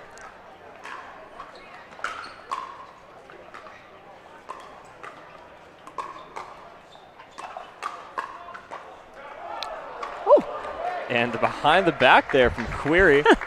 Unable to get it to land, but we'll give him points for entertainment value. Yeah, exactly. We love a little entertainment. I don't know if he would appreciate missing it, but you do what you can to get your paddle on the ball sometimes.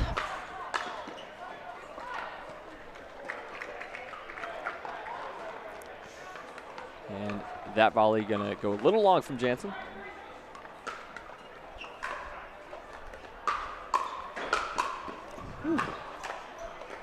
What great hands. That was a big attack by Query. Diescu just simple little block back out front. Sometimes that's all it takes. Exactly. Keep it simple.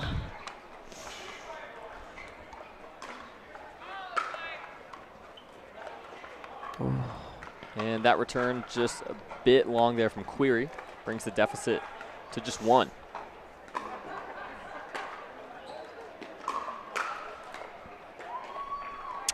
Jansen's been really making some great pickups off of some really great volleys off of Query.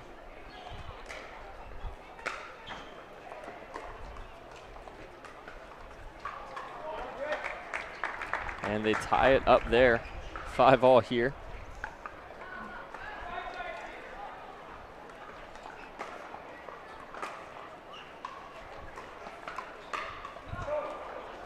Ooh.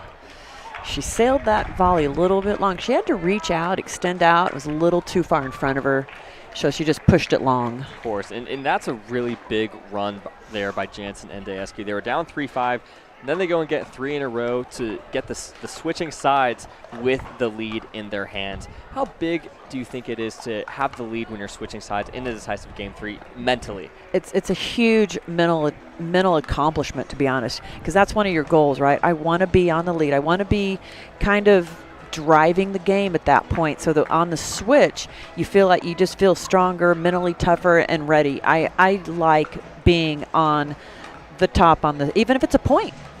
Right. You know, of course. Even if it's a point, just like what we're seeing, it gives you just a little bit of a mental edge when you come around the corner. A lead is a lead.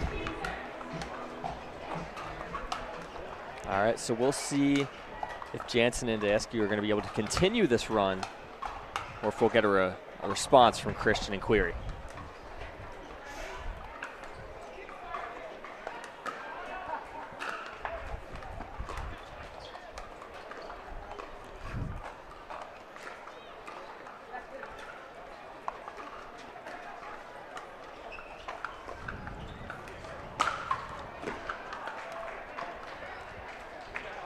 And that one just looked like it was a double hit. Double hit. Inadvertent, of course. Yes, yes. But it was definitely called.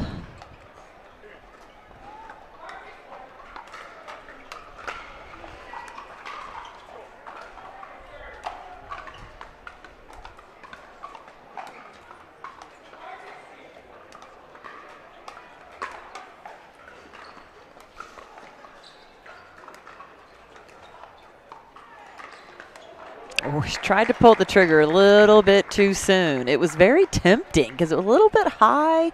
She was in the right spot. Her body positioning was perfect. Very tempting.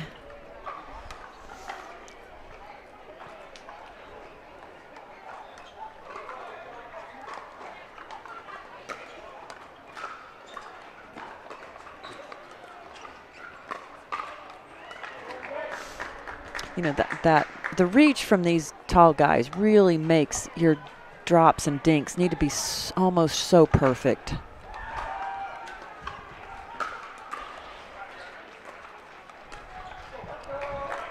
And just a few loose airs at not the ideal time here for Query and Christian.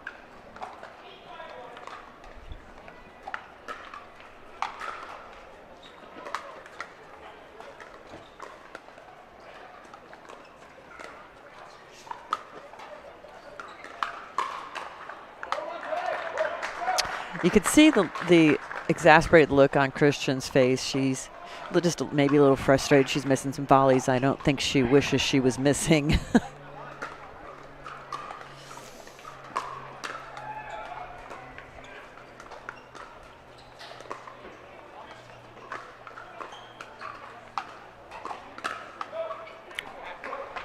And Sam Query almost had an incredible counter off of the Ernie from Daescu.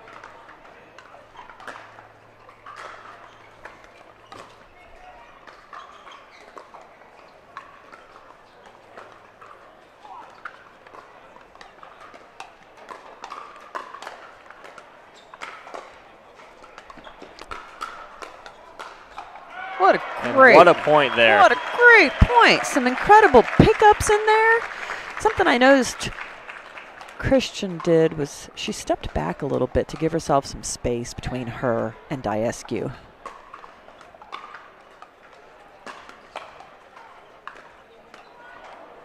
And 2 match points saved there by Christian and Query. Not easy to do.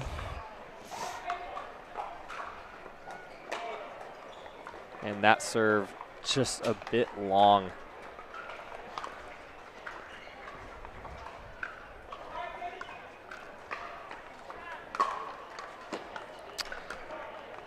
And missed return there. Held off another one. Another match point.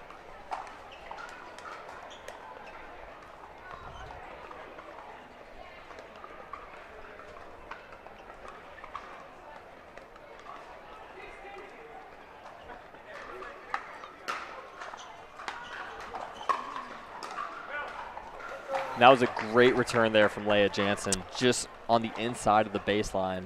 Put Really? so much pressure on you, hit a strong third.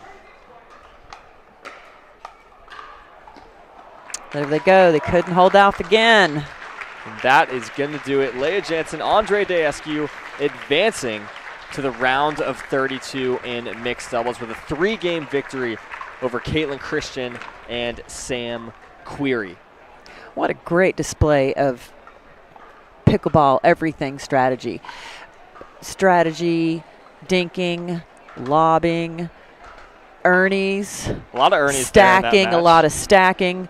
We got to see it all right there. I think the hand speed of all 4 players was especially impressive, and I think the resets, I mean, just from Daescu and Jansen, I think they were really what made the difference in that match. And, of course, maybe a few loose airs there from Christian and Query in the latter stages of Game 3, but I thought they played well together. There's a lot to like about that pairing, and I think they're only going to get better if they keep on playing together throughout 2024. I agree. The more you get to know your partner, the more you anticipate their movement, their shots, and it can be excitement for players and fans all around. Of course. Well, that is going to do it for us on Humana Championship Court. Again, I'm Will Doughton alongside Christine Barksdale. Thank you so much for spending part of your Wednesday with us and enjoying some high-level pickleball here at the Carvana Mesa Arizona Cup. There are a lot more matches to come, so make sure you stay tuned. Of course. And one update before I go, men's singles. I just got word of an upset. Kaysen Campbell out of South Florida takes down Colin Schick in 3 games, 12-10 in the third. Well done to Kaysen Campbell. Came through qualifying earlier this week. He is into the round of 16. Again, that's the last thing we'll say. Thanks so much again. Thanks so much. And enjoy the rest of the matches. Tens of thousands of customers wrote about Carvana being smooth in their 5-star reviews, including Terry. To be honest, I thought it was almost too smooth, but Carvana was super transparent from beginning to end. Car details, financing, every step, and there were no surprises. Well, my monthly payment did come out lower than expected. Then I got to pick up my Mustang at the vending machine, and it was so fun and exciting, I did a little dance. Trust me, financing my car with Carvana was super smooth. Finance your next car with Carvana today. We made our own tequila, so we'd always have a reason to get together, so you'd always have a reason to get together. Grab a glass, amigo. Our casa is your casa.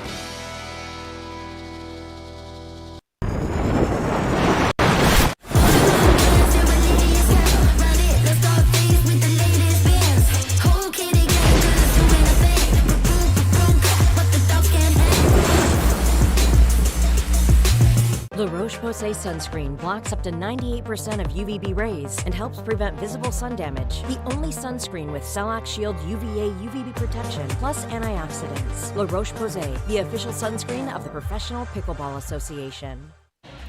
Big it up, big it up. Hear in my voice. Yeah. Go, go.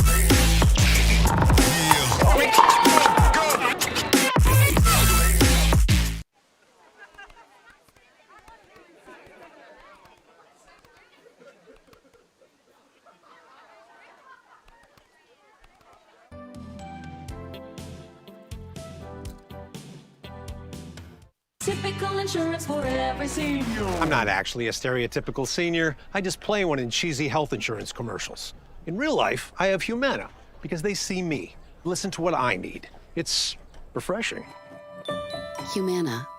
From the world's most iconic tennis arenas to the glint of an Olympic gold medal, a new court beckons, a new challenge arises. Jack Sock has conquered tennis. Now, pickleball's next. Mastery, precision, passion, that's what champions are made of. And when it comes to pickleball, there's only one company they turn to. Jack Sock's legacy continues with the #1 brand in pickleball. Selkirk Sport, we are pickleball. Introducing Skechers Pickleball, the official footwear of the Carvana PPA Tour. They're ultra lightweight and responsive for incredible speed. They have Goodyear rubber outsoles with a specialized pickleball design for increased side-to-side stability and agility. Plus, they feature shock-absorbing foam and Skechers' famous relaxed fit design for incredible comfort game after game. Conquer the court in comfort. Skechers Pickleball, the official footwear of the Carvana PPA Tour. And welcome back to the Mesa Arizona Cup from the Arizona Athletic Grounds. I'm Jim Kloss, taking over for the afternoon shift. I'll be with Laura Fenton-Cavanda, and we're at center court on a beautiful day in the Phoenix area. Absolutely perfect out here. We've got some tremendous pickleball action. We're temporarily on a break here at center court, waiting for a few other matches to end before we pick up with some continued mixed doubles action. We're expecting Julian Arnold and Lauren Stratman to headline the next match. If you're in the Phoenix area, come on out and watch this. Nothing better than watching the best players in the world at a great facility here on center court. Perfect conditions, absolutely tremendous pickleball being played, and we're looking forward to a few more matches. But we'll temporarily be taking a break here for a few minutes while we wait for some matches to end and get the draw adjusted here. So come on out to see the Mesa Arizona Cup out here at the Arizona Athletic Grounds. We'll be back in a few.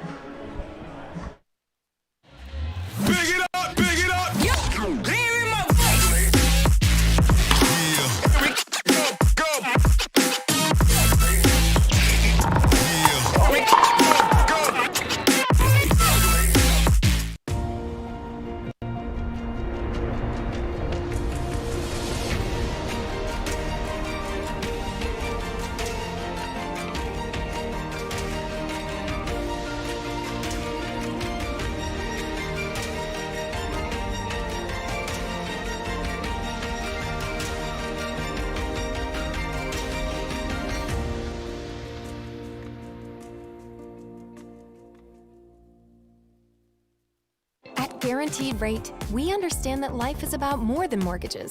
Our aim is to empower you on your holistic journey to well-being and longevity by helping you achieve your financial and personal goals. Our new, completely free Rate app focuses on community, nutrition, and exercise, as well as offering a variety of financial tips and tools. The Rate app was built to support your mind, body, and spirit, helping to simplify your life and reduce your stress. Download the Rate app and start living your best life. My name is Leigh Waters, and I'm a professional pickleball player. My daughter, Anna Lee, is my doubles partner, and her 16th birthday is coming up. It'd be great to get her a car, and Carvana has helped us make that dream come true. They have thousands of options, and I'm a mom, so of course I want Anna Lee to have something safe. Anna Lee has absolutely no idea about this car, so I told her we're going to Carvana's vending machine for a photo shoot. Drum roll. I think this belongs to you. Oh my gosh, what? Happy Sweet 16, Anna Lee. Experience it for yourself at Carvana.com.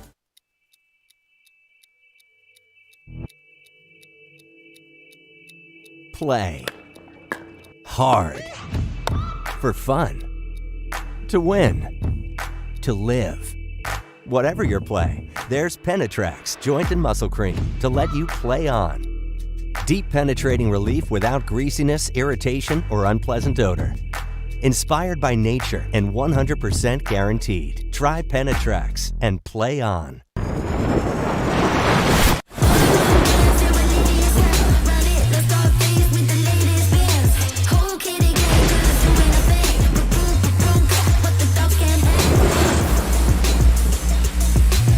For many of us, We just charge ahead because planning for your future takes time. And right now, thinking about your financial future takes on new meaning. At Baird, our financial advisors have guided individuals and families to achieve their goals through every crisis evolution and groundbreaking idea for over 100 years. That's the difference between thinking you're ready for what lies ahead and knowing you've planned for it. Now that's different. Discover the Baird difference.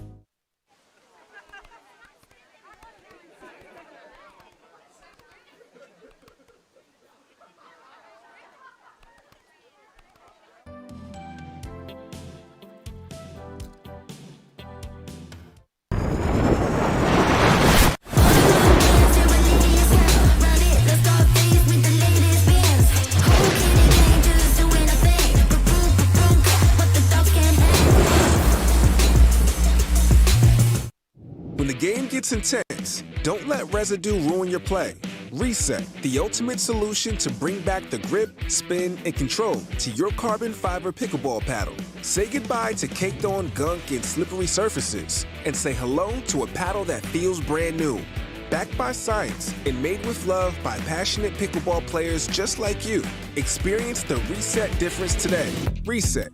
Play hard, play clean.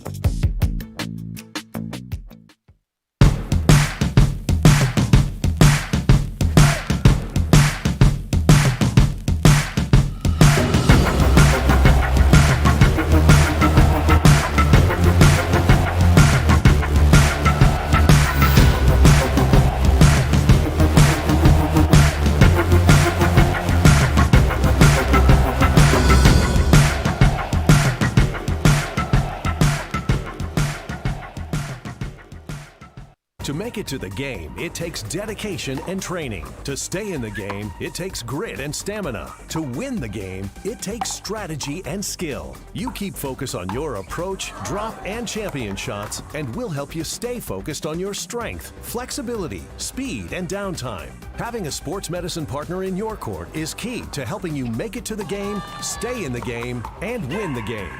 Select Medical is proud to be the exclusive provider of physical therapy of the PPA Tour.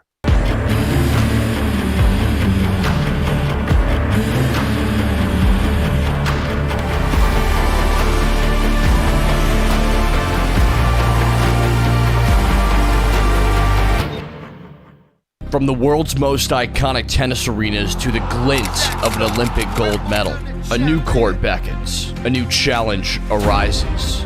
Jack Sock has conquered tennis. Now, pickleball's next. Mastery, precision, passion, that's what champions are made of.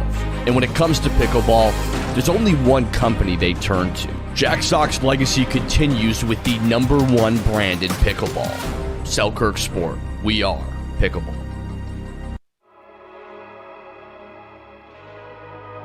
Pioneered by revolutionary technology, backed by relentless research, we bring you an unmatched quality of product. Made right here in the USA, each performance paddle is engineered to perfection and built to last. Because when it comes to the sport we all love, quality and performance matter.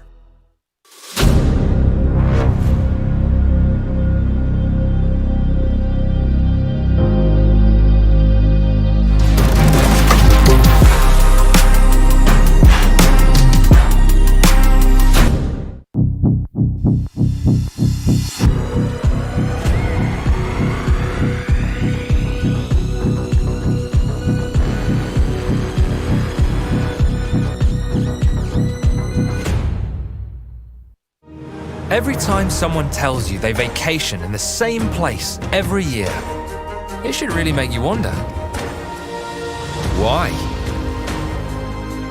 Travel like you mean it with IHG Hotels and Resorts. Introducing Skechers Pickleball, the official footwear of the Carvana PPA Tour. They're ultra lightweight and responsive for incredible speed. They have Goodyear rubber outsoles with a specialized pickleball design for increased side-to-side stability and agility. Plus, they feature shock-absorbing foam and Skechers' famous relaxed fit design for incredible comfort game after game. Conquer the court in comfort. Skechers Pickleball. the official footwear of the Carvana PPA Tour. Bring it on! Pack all the things. Fly on your schedule. Reward yourself and girls whenever. Stay or go when you wanna.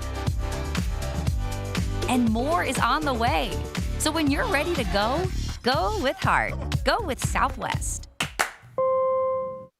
Tens of thousands of customers wrote about Carvana being smooth in their 5-star reviews, including Terry. To be honest, I thought it was almost too smooth, but Carvana was super transparent from beginning to end. Car details, financing, every step, and there were no surprises. Well, my monthly payment did come out lower than expected. Then I got to pick up my Mustang at the vending machine, and it was so fun and exciting, I did a little dance.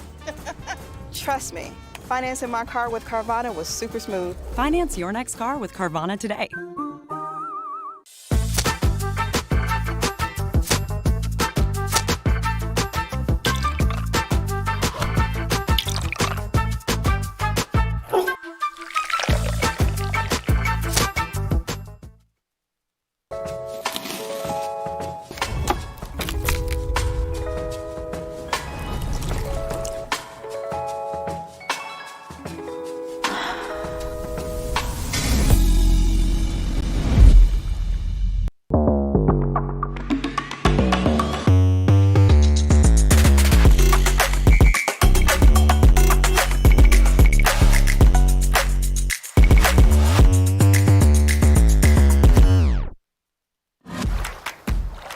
For muscle cramps and spasms, you need fast relief. TheraWorks Relief absorbs quickly with a safe, gentle, non-opioid formula without the mess or strong odor. So get back at it. TheraWorks. TheraWorks. TheraWorks works. Use TheraWorks every day to prevent muscle cramps and spasms. TheraWorks works. Try TheraWorks and get back at it. For muscle cramps and spasms, what's your move? The Hercules? The elephant? The pogo? Make the move to TheraWorks. It absorbs quickly for relief of muscle cramps and spasms.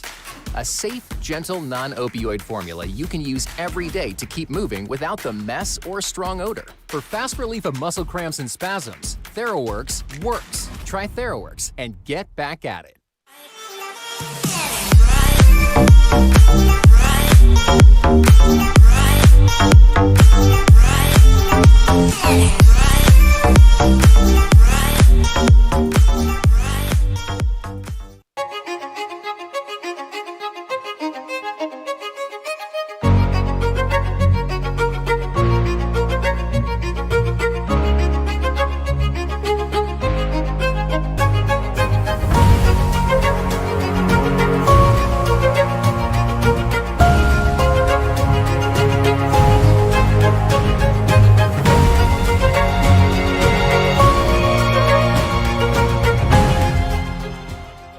Imagine that becoming energy producers would be as easy as biting into an apple. Imagine water that is pure and inexhaustible, recycled and accessible everywhere in the world. Imagine the world of tomorrow, sustainable and desirable.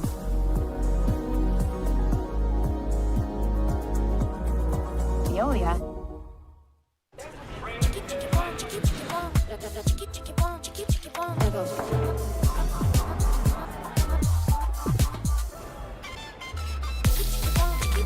Follow your vibe. Busy. Flavor for every vibe. I can't take no loss. I don't even know what it costs. I hit the ground, then it go off. Yeah, hit the ground, then it go off. Yeah, I can't take no loss. I don't even know what it costs. Yeah, I hit the ground, then it go off. Yeah, hit the ground, then it go off. Yeah, run it. Hey, I really feel it's my time. Think it's my year. Yeah. I really feel it's my time. Think it's my year. Yeah. I really feel it's my time. Think it's my year. Yeah. I really feel it's my time. Think it's my.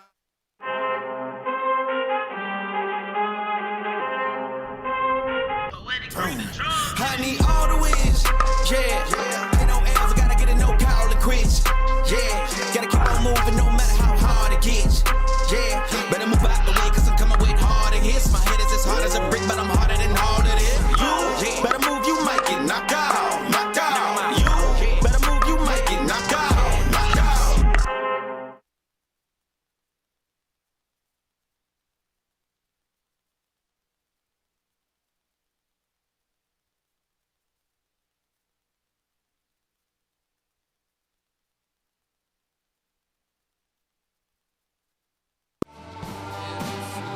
We made our own tequila, so we'd always have a reason to get together, so you'd always have a reason to get together.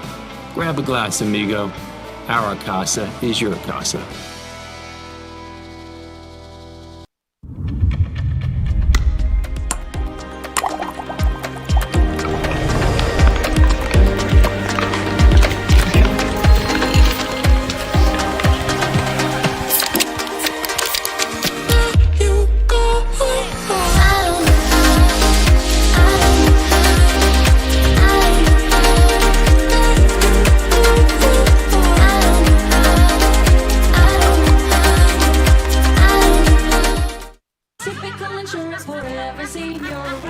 Ever notice how seniors and health insurance commercials all look the same? Because all of these companies see us the same. But not Humana. They see me. Humana.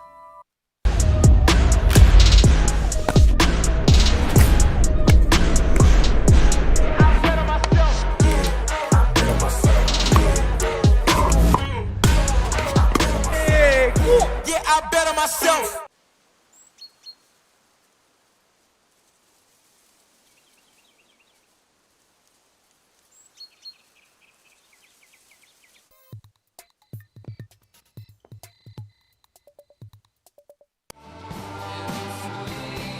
Great things happen when good friends get together. So grab a glass, amigo. Our tequila is your tequila. Our casa is your casa.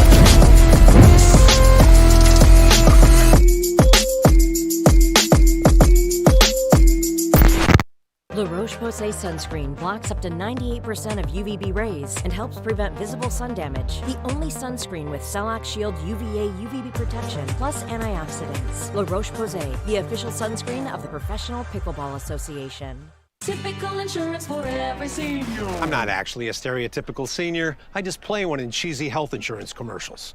In real life, I have Humana because they see me, listen to what I need. It's refreshing. Humana.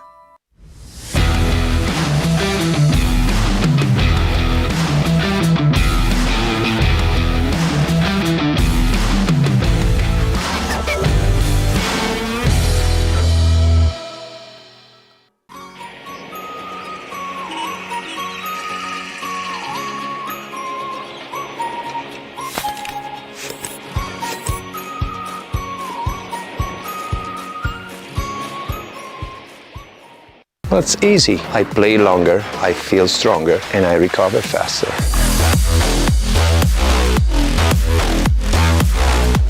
It's a must, it's effective, and it's stylish. Introducing Verse6 Raw, the sweet spot of price and performance. All of the features you asked for, brought to you by the experts at Pickleball Central. Toray T700 Raw Carbon technology creates lasting spin, and a unique elongated shape amplifies power and broad court coverage. Experienced enhanced control with a hybrid core and the flexibility of an extended handle for two-handed shots. An octagonal grip with sealed edges guarantees comfort. Verse6 Raw, your game elevated. La Roche-Posay sunscreen blocks up to 98% of UVB rays and helps prevent visible sun damage. The only sunscreen with Cell Shield UVA UVB protection plus antioxidants. La Roche-Posay, the official sunscreen of the Professional Pickleball Association.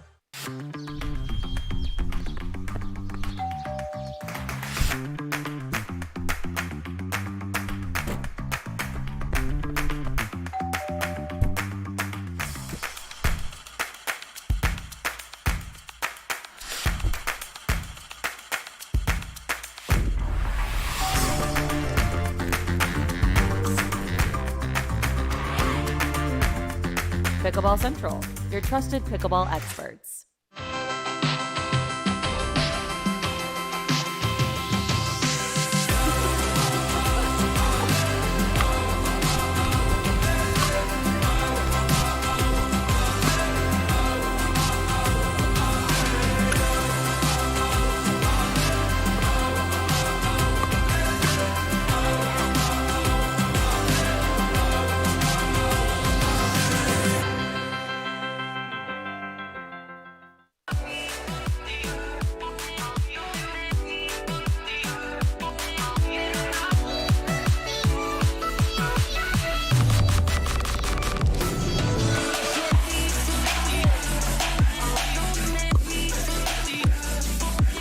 Wherever you are on your pickleball journey, our experts are here to help.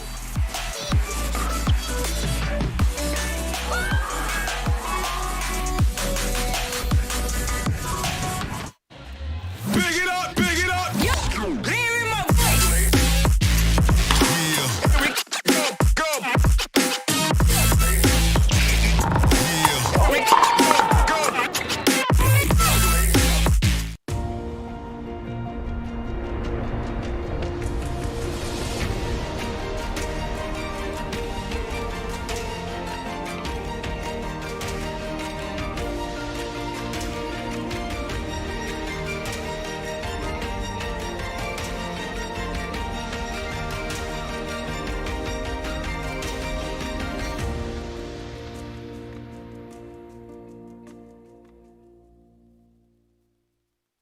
Guaranteed Rate, stand that life is about more than mortgages.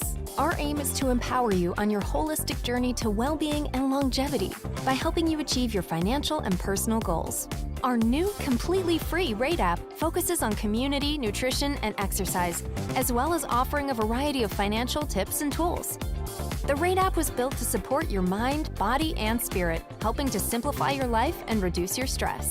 Download the Rate app and start living your best life. My name is Leigh Waters, and I'm a professional pickleball player. My daughter, Anna Lee, is my doubles partner, and her 16th birthday is coming up. It'd be great to get her a car, and Carvana has helped us make that dream come true. They have thousands of options, and I'm a mom, so of course I want Anna Lee to have something safe. Anna Lee has absolutely no idea about this car, so I told her we're going to Carvana's vending machine for a photo shoot. Drum roll. I think this belongs to you. Oh my gosh, what? Happy Sweet 16, Anna Lee. Experience it for yourself at Carvana.com.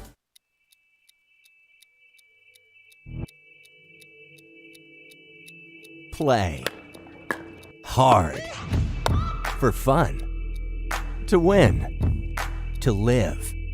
Whatever your play, there's Penetrax Joint and Muscle Cream to let you play on. Deep penetrating relief without greasiness, irritation, or unpleasant odor. Inspired by nature and 100% guaranteed. Try Penetrax and play on.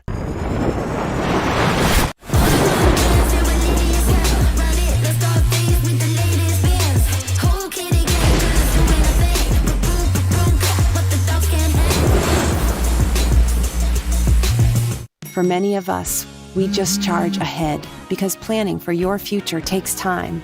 And right now, thinking about your financial future takes on new meaning.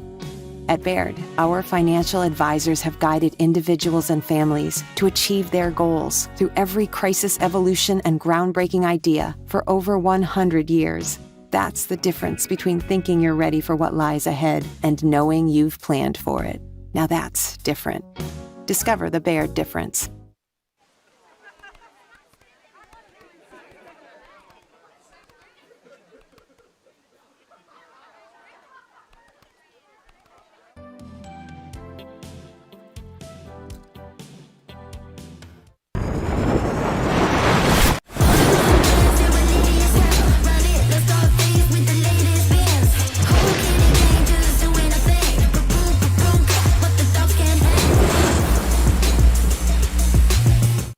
When the game gets intense, don't let residue ruin your play. Reset, the ultimate solution to bring back the grip, spin, and control to your carbon fiber pickleball paddle. Say goodbye to caked-on gunk and slippery surfaces, and say hello to a paddle that feels brand new. Backed by science and made with love by passionate pickleball players just like you. Experience the Reset difference today. Reset. Play hard, play clean.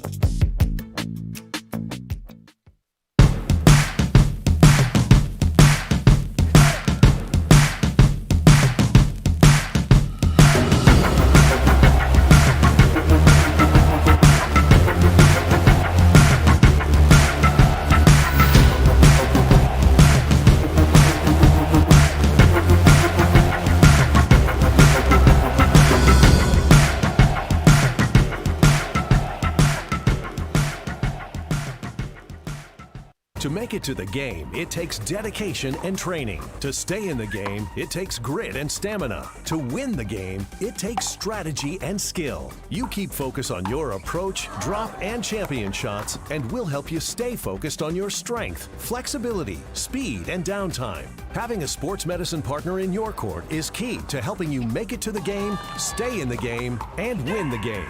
Select Medical is proud to be the exclusive provider of physical therapy of the PPA Tour.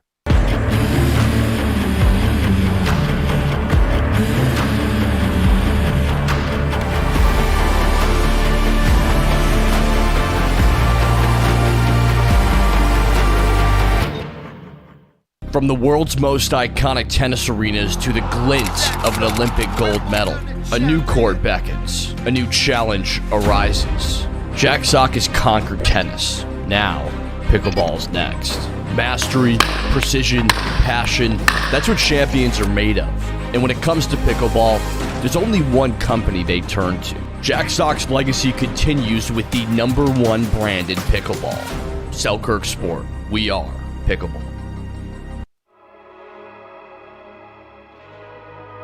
Pioneered by revolutionary technology, backed by relentless research, we bring you an unmatched quality of product. Made right here in the USA, each performance paddle is engineered to perfection and built to last. Because when it comes to the sport we all love, quality and performance matter.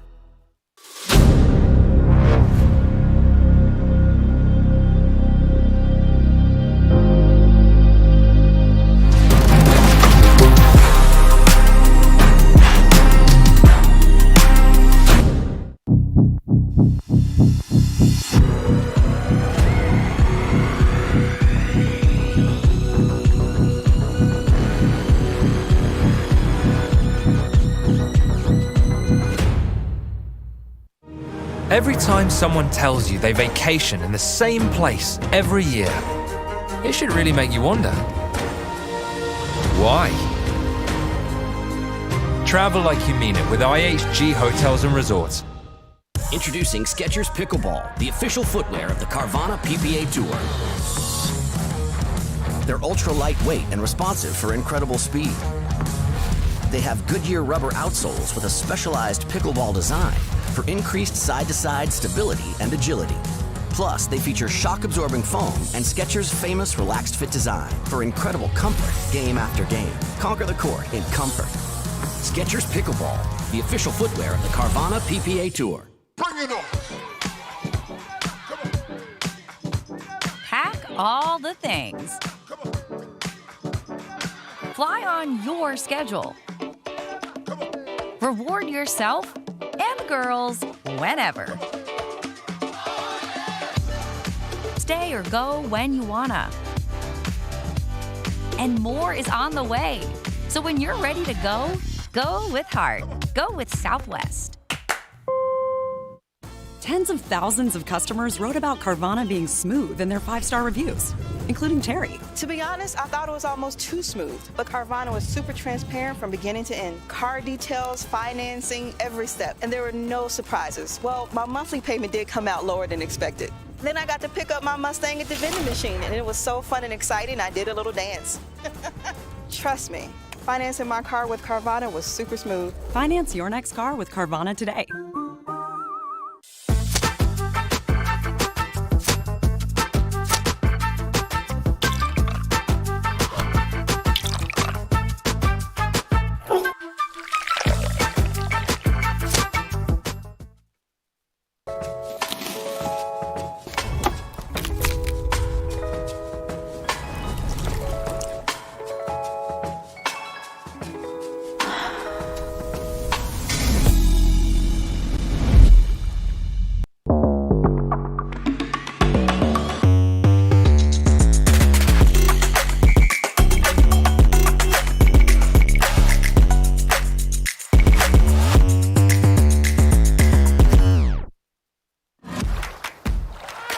muscle cramps and spasms, you need fast relief.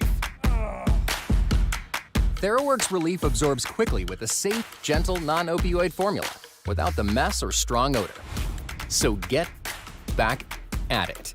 TheraWorks. TheraWorks. TheraWorks works. Use TheraWorks every day to prevent muscle cramps and spasms. TheraWorks works. Try TheraWorks and get back at it. For muscle cramps and spasms, what's your move? The Hercules? The elephant? The pogo? Make the move to TheraWorks. It absorbs quickly for relief of muscle cramps and spasms. A safe, gentle, non-opioid formula you can use every day to keep moving without the mess or strong odor. For fast relief of muscle cramps and spasms, TheraWorks works. Try TheraWorks and get back at it.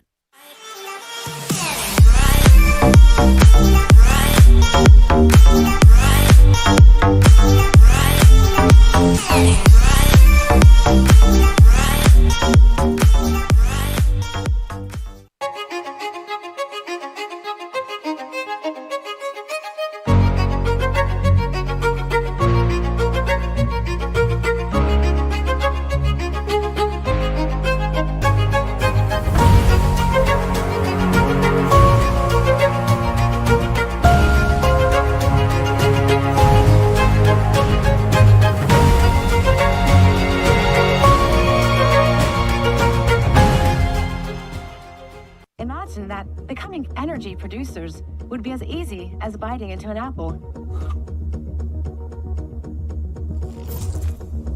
Imagine water that is pure and inexhaustible, recycled and accessible everywhere in the world. Imagine the world of tomorrow, sustainable and desirable.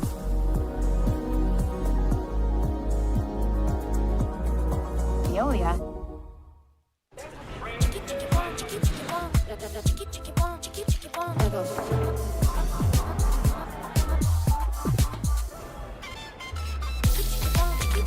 Follow your vibe. Busy. Flavor for every vibe. I can't take no loss. I don't even know what it costs. I hit the ground, then it go off. Yeah, hit the ground, then it go off. Yeah, I can't take no loss. I don't even know what it costs. Yeah, I hit the ground, then it go off. Yeah, hit the ground, then it go off. Yeah, run it. I really feel it's my time, think it's my year. Yeah, I really feel it's my time, think it's my year. Yeah, I really feel it's my time, think it's my year. Yeah, I really feel it's my time, think it's my.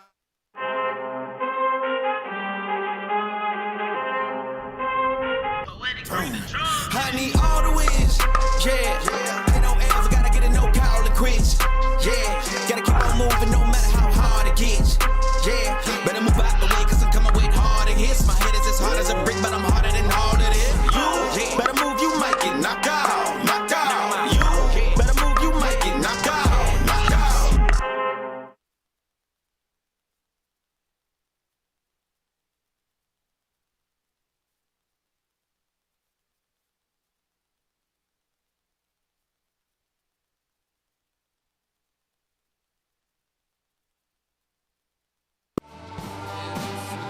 We made our own tequila, so we'd always have a reason to get together, so you'd always have a reason to get together. Grab a glass, amigo. Our casa is your casa.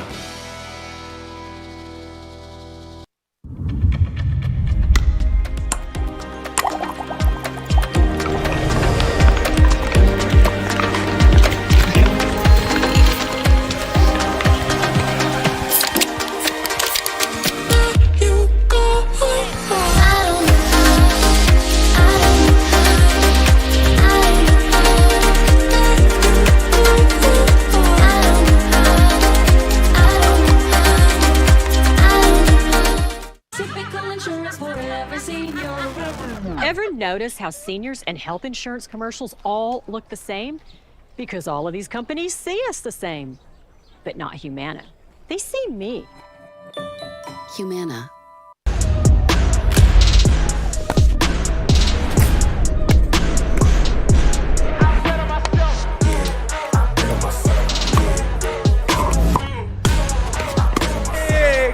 Yeah, I bet on myself.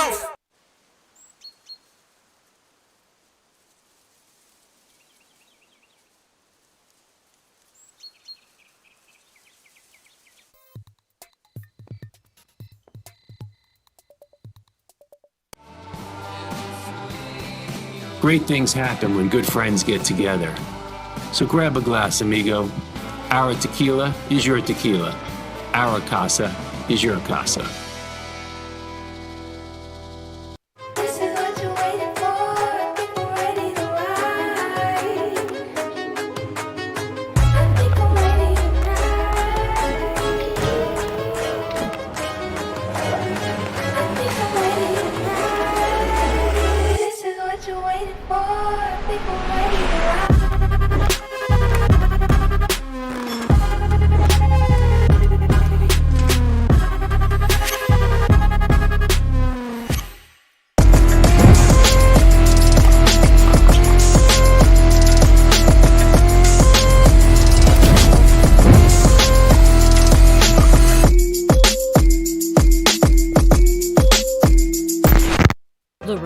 Sunscreen blocks up to 98% of UVB rays and helps prevent visible sun damage. The only sunscreen with Celac Shield UVA UVB protection plus antioxidants. La Roche-Posay, the official sunscreen of the Professional Pickleball Association. Typical insurance for every senior. I'm not actually a stereotypical senior. I just play one in cheesy health insurance commercials. In real life, I have Humana because they see me, listen to what I need. It's refreshing. Humana.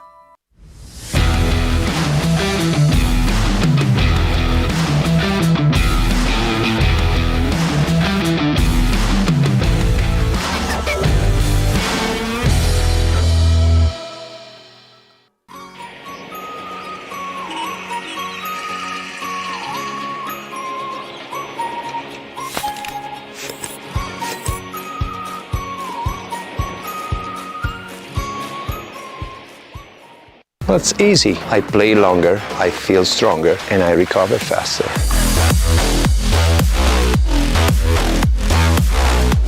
It's a must, it's effective, and it's stylish. Introducing Verse 6 Raw, the sweet spot of price and performance. All of the features you asked for, brought to you by the experts at Pickleball Central. Toray T700 Raw Carbon technology creates lasting spin, and a unique elongated shape amplifies power and broad court coverage. Experienced enhanced control with a hybrid core and the flexibility of an extended handle for two-handed shots. An octagonal grip with sealed edges guarantees comfort. Verse 6 Raw, your game elevated.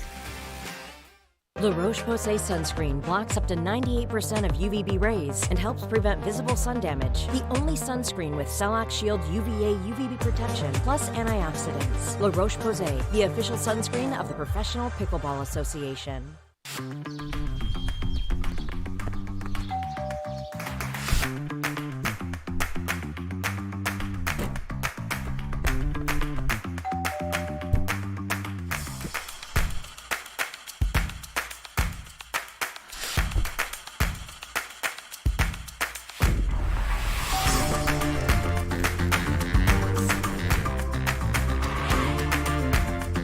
Pickleball Central, your trusted pickleball experts.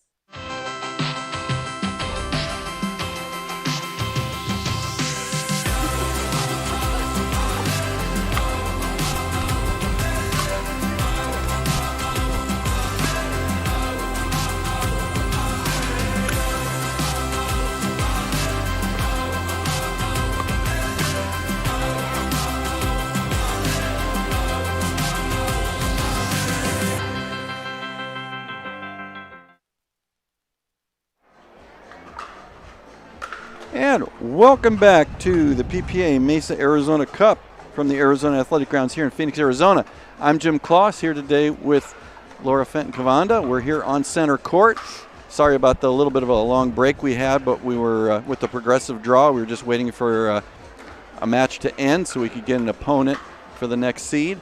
Our next match up is the 11 seed Jay DeVilliers and Callie Smith against the 41 seed Martin Emmerich and Megan Fudge. And again, it's Jim Kloss. I'm here with Laura Fenton-Cavanda. Laura, good afternoon and welcome. And what do you think of our next match? Well, what a beautiful facility, first of all. Beautiful day here in Arizona. But, something interesting that I find with this match that a lot of people may not know, 3 out of these 4 players are all from Europe originally. All played D1 tennis. 2 of them, Martin Emmerich, married to Tammy, who both were professional tennis players retired. She said some people down in Florida, some older people, she said 65 and older, got her to play pickleball, and she thought, well, I need to do something, and she said she fell in love with it, went home, said, you got to play this game. He played it. He said he got even more obsessed. But we look at someone from France, Jay de Villiers from France, you've got Emmerichs from Germany, and Megan Fudge originally from Germany, all who now reside here in the States. Well, we should have a good match. De Villiers and Smith, this is their first action in mixed doubles, having had buys up till now. Martin Emmerich and Megan Fudge have won 2 matches to get here, and it looks like Don Stanley's just about ready to get us go here in game 1 with Callie Smith to serve.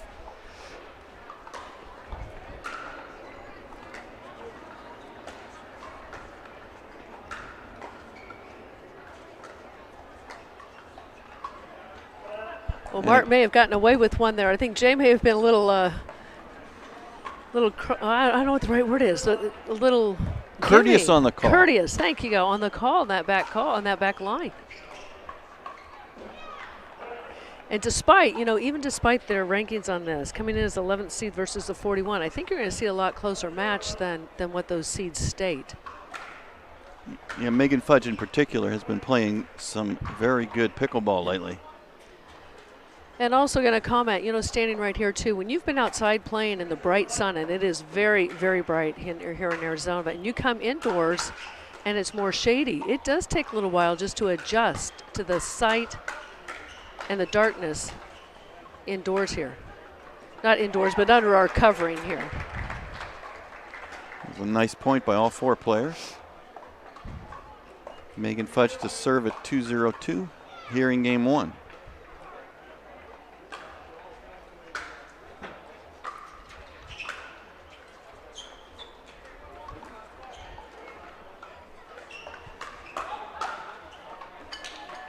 A little miscommunication there too. I think she wanted Jay to take that with his forehand. 3-0-2.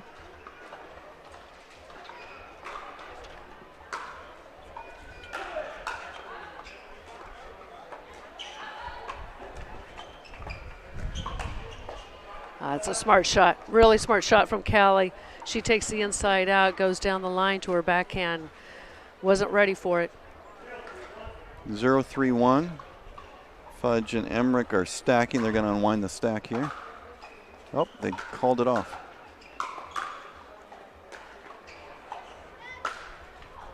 Oh, what a smart, not just a hard hit overhead. Some people don't realize this, but the outside spin, it's not a slice, it's actually an outside spin he just put on that ball to make it kick right at Callie. 0-3-2.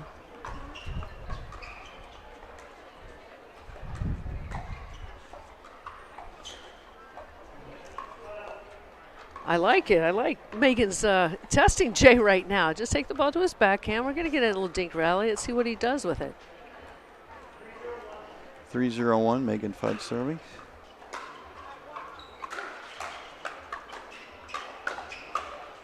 Oh, beautiful. Nice. Very nice. I think that's something you and I both still wish we had. Jam was those quick reflexes at the kitchen line. Fudge and Emmerich playing very aggressively as we expected at the outset of this match.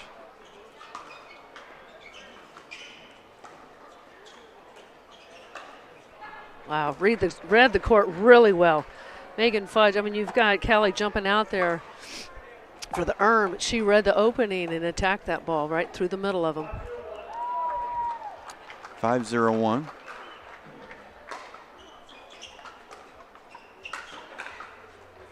Good try. Megan Fudge, definitely an improving player. I had a good chance to talk to her on Tuesday at the practice time about how she's been progressing.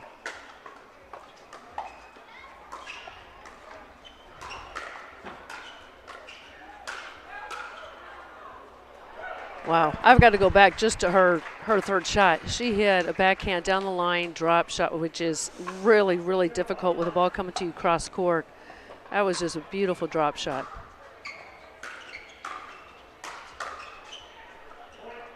She just happened to miss that, but boy, she has no problem with Jay's speed right now. 1-5-1. Interesting that Fudge and Emmerich are deciding not to unwind the stack when they're returning serve. Well, I think I'll tell you why on that too. Even though it puts her backhands in the middle, it gives a different read from the other side of the court. And Megan, from what I've seen just in the early part of this match, her backhand is probably just as quick and strong as her forehand. So she covers that middle very well with a backhand, the two-handed.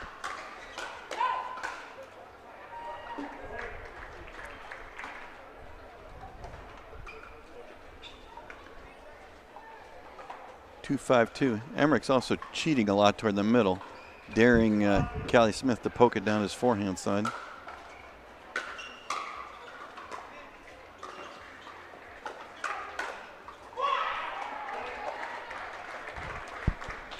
Jay decided to say, I think I'll just test her right back.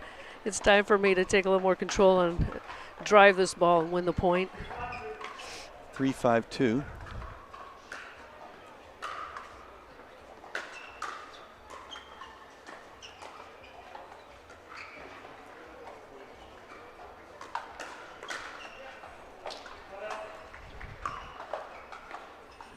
That's a side out. Game so far of streaks. Fudge and Emmerich with an early 5-0 run, and Villian and Smith now with a 3-0 run.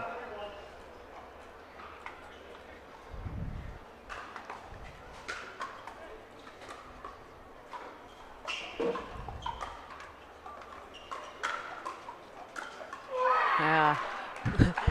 She ate that one. I don't know, and honestly, Jim, I don't know how often Jay and Kelly have played together here. They may still trying to figure some things out, but she probably learned just from that one exchange, not a good idea to attack Mr. Emmerich.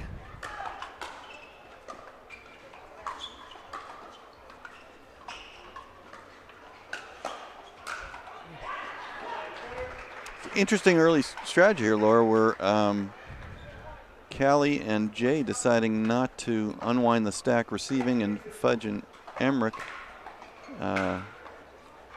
responding with how they line up. Which I got to be honest, I'm really surprised. Even though he loves that backhand too, I'm really surprised that they're not stacking on that and putting him on the left side. It was something we talked about before the match. I was just talking about how impressed I am with the fitness level of all of these athletes. You go down that low with those legs day after day, week after week. Wow, that's great. Great hands. That's fabulous defense, both sides of the court. Reminds me a lot of Lindsay Newman, who I thought was probably one of the best defensive players ever. Every ball came back, even the overheads she dug out and went back and reset the balls. A timeout here by Fudge and Emmerich.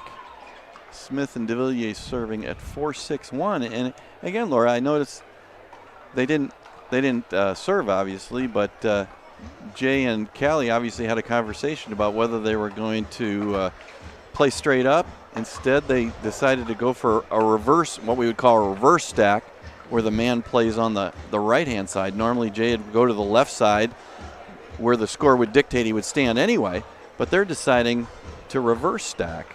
An interesting choice. Don't often see that.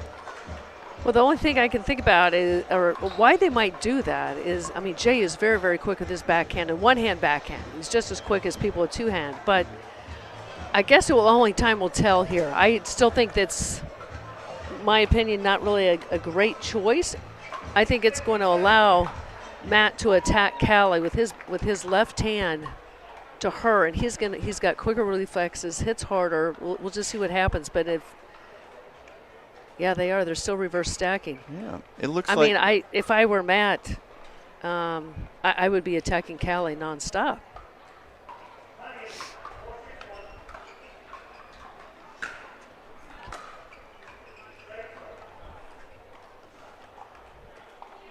Four, 6-2. Callie Smith serving to Martin Emmerich.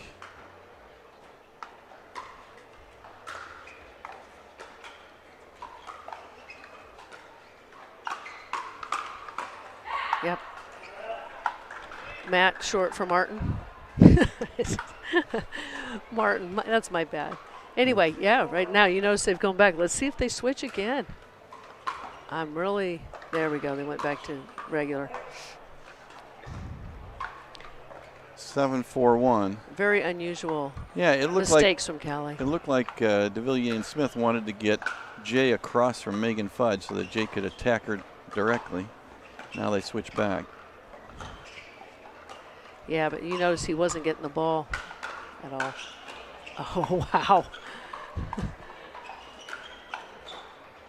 Wow. That's just a great point, but on camera it looks so easy. How tough that is, getting some of those balls back. 7-4-2. Megan Fudge to serve.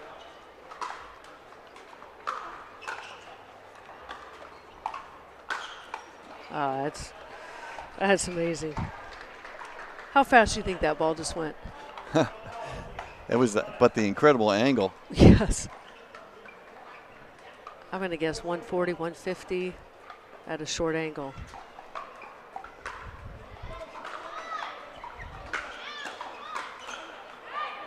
Wow.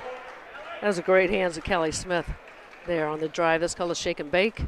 She comes in as he's swinging the ground stroke. 5-7-1 again. Megan Fudge indicating to her partner that she's going to stay put and not stack. Yeah, they need to change that around right now. For her to go straight ahead with Jay, that's a difficult feat. DeVilliers dominating early with his backhand. An excellent backhand flick. Good read, good read. Megan Fudge, been a pro since 2021. She has won multiple gold medals. Very, very smart player. Reads the ball a lot. You know, on the amateur side, a lot of people would hit those balls that are going out, but she reads the ball in the court so well. Very patient. Yeah, angles, extremely, extremely good.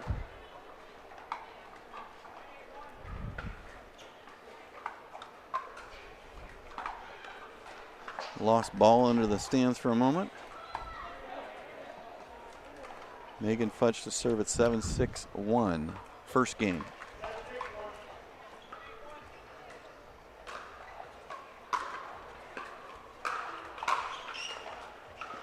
Nice reset.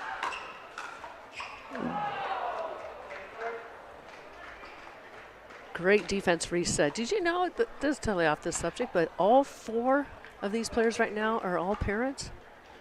They all have kids. Probably. Don't see that very often. Future pickleball stars. Yes.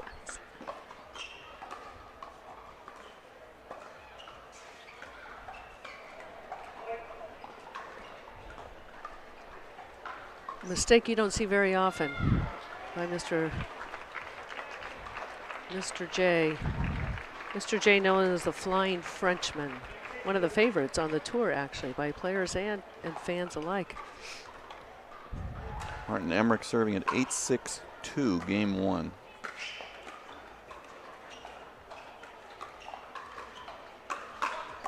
Oh, great reflexes. Yeah, you could see Callie saw the speed up coming, took a step back to give herself a little extra time, gave it a really good counter. 6-8-1.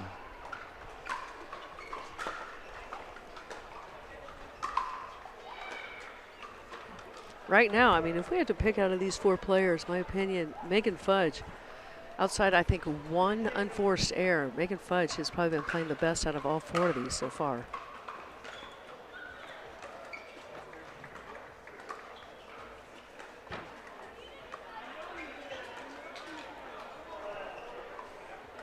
Another forehand dink error by Jay. It's unusual.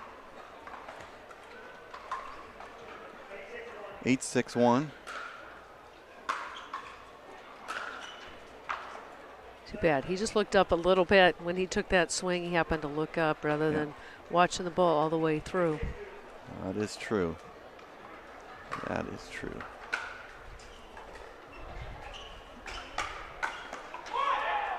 Yeah, that's what they're going to have to do. I mean, Jay's going to have to attack Megan for them to come back in this match. go on the offense first. Devilliers really quick with that backhand. Whoa.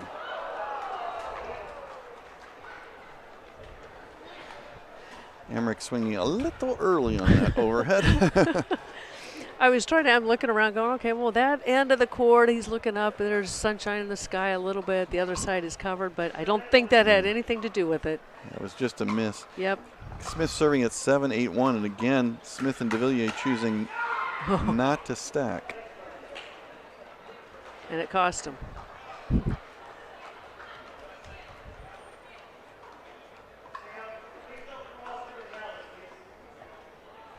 We're at 7-8-2, ref cautioning the fans to try not to cross behind the players in the middle of a point.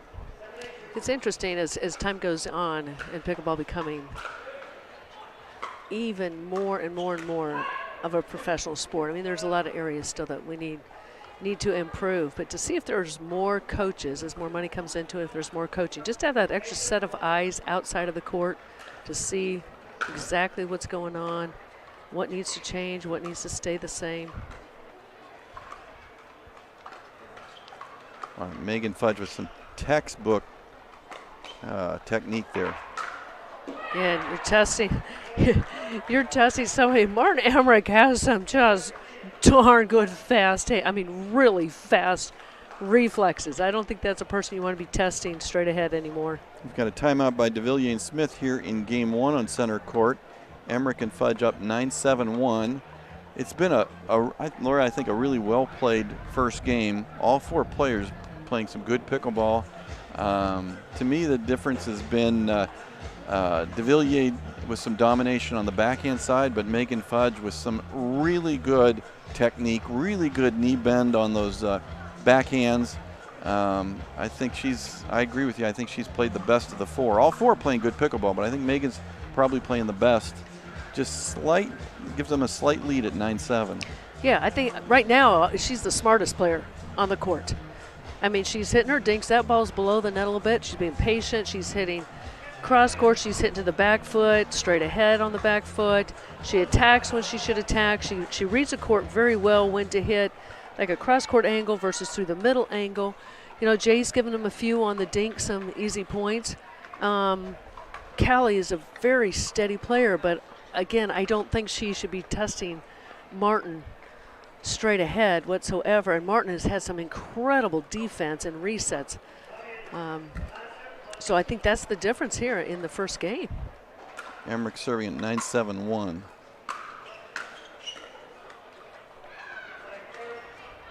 Now 9-7-2. Yeah, I think Megan supplied a little bit more offense to their side than Callie's been able to supply to her side. Agree. I mean, it's a really close match, so little things make a big difference.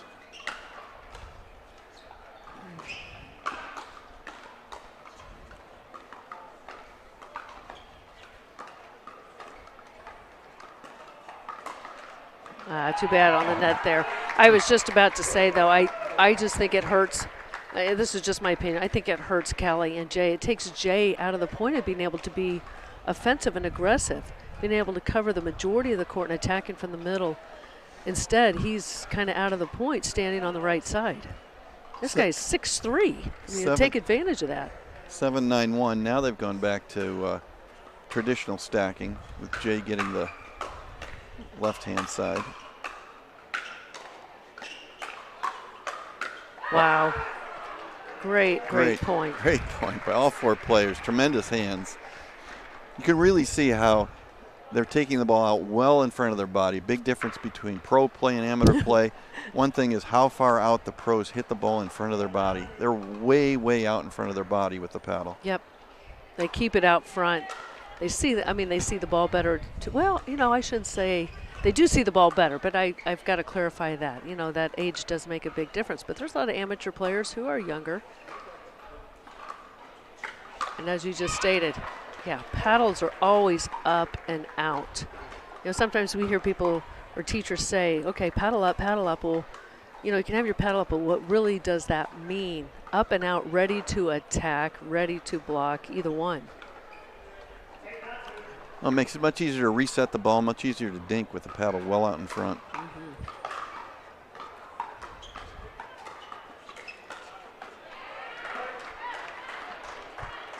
Okay, I'm going to say the same thing on this side. I mean, again, I'm not the one down there playing. It's so easy up here watching, but I just think it hurts not having. You got a lefty righty having those four hands in the middle. It takes Martin out of the play too, being on the left side versus the right side. 9-9-2. This is a big point right here.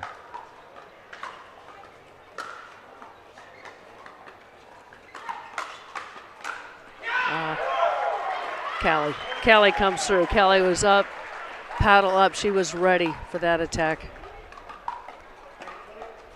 This is a great comeback too. 10-9-2. Our first game point, and a game point to Smith and DeVilliers, who've been down pretty much the whole way here in game one.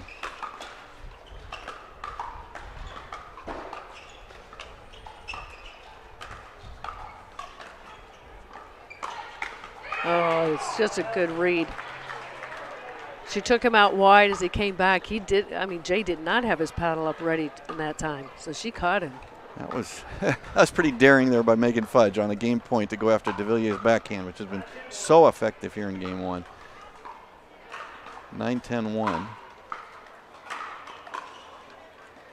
Now the drop, yep. Oh, she missed that reset. That's a shame.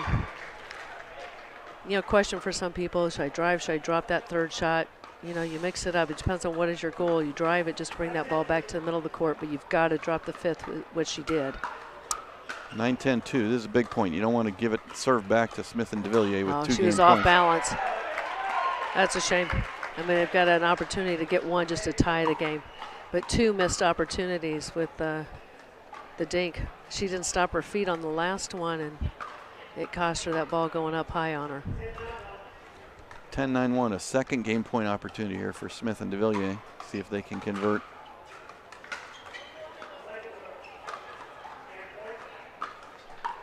What a match, though. What a great match. Like I said, I don't think it matters the seeds, 11th or 41st. 9-10-2, a third game point. Oh no, too bad. Yeah. Martin looked like he was about to throw the paddle there in disgust.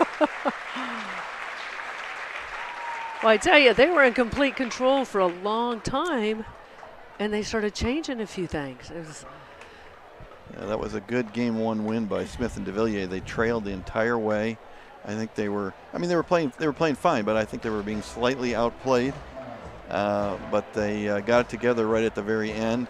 Callie Smith made some very nice defensive plays. Yes. Set herself up for some offense. Made just the difference at the end. Yeah, early on they were given some points to unforced errors that they gave them some points as well, but she became more consistent. I still think Jay, they could dominate a little bit more the second game. I think if Jay became a little more aggressive towards Megan when he has the opportunity, and that means him being on the left side. But oh my gosh, I'm impressed with all 4 of them, but I'm so impressed. Every shot that Megan hits, with the exception of those last 2 dinks, she pretty much had one unforced error the whole game prior to that. Yeah, Megan played very well. Just a little bit shaky right at the very end. That's how close the game one was. That could have gone easily either way. Absolutely. A shot here, a shot there. And it's always interesting to see what happens when they come back into game 2. When you lose a first game and you feel like, man, we're right there, we should have won that, and then we lose it. Now it's, okay, can we refocus and start like it's the brand new start of the match, just brand new start of the game, and let the last game go and go, okay, what's our game plan? And let's just focus 1 point at a time. The other team wins. The game comes back from behind and wins. Okay, do they get stronger, or do they let down a little bit? Be interesting to see. We go to game 2. Martin Emmerich to serve, 0-0-2.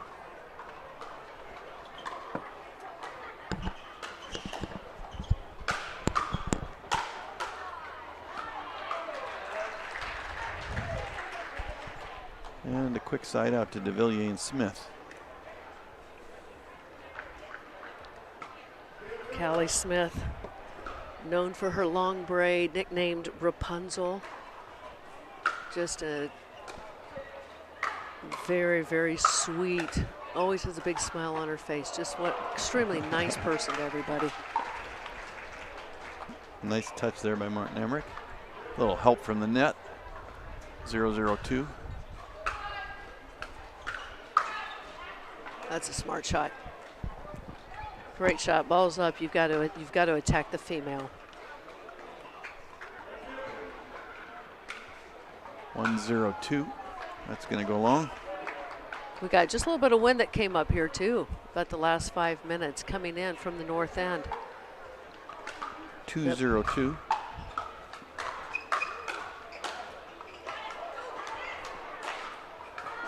Nice. There's your German.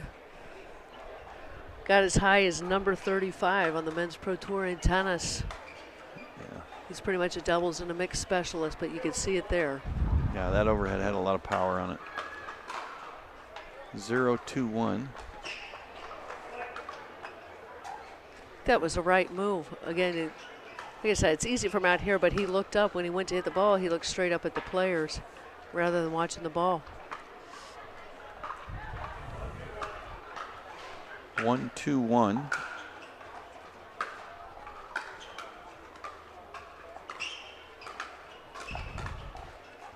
Oh, what a reset.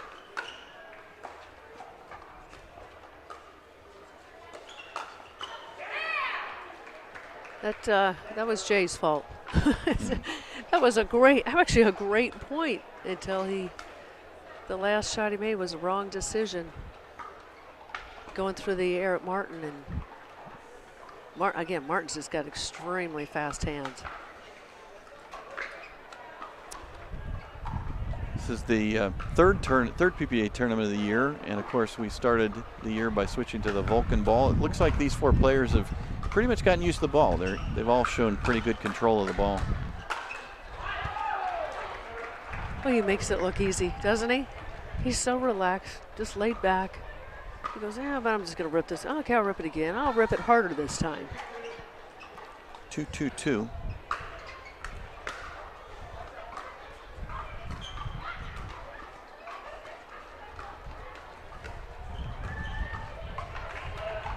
Rare miss on Megan's part.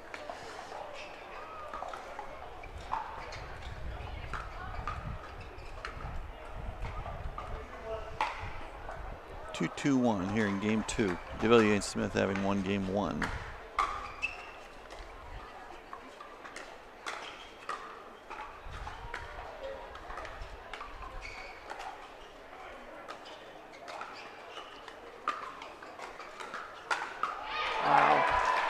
Wow.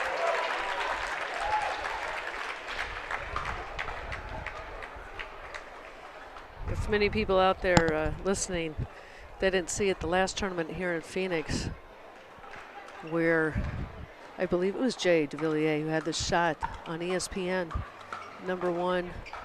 That was James Ignatowicz. Was it Ignatowicz? My bad, Ignatowicz, yes. Sorry, James. that amazing ATP, sort of reverse backhand ATP. Reverse backhand plus his back to the court, out to the left side. Hits a reverse inside out shot for a winner, ATP winner. It was incredible. 3-2-2, game two here.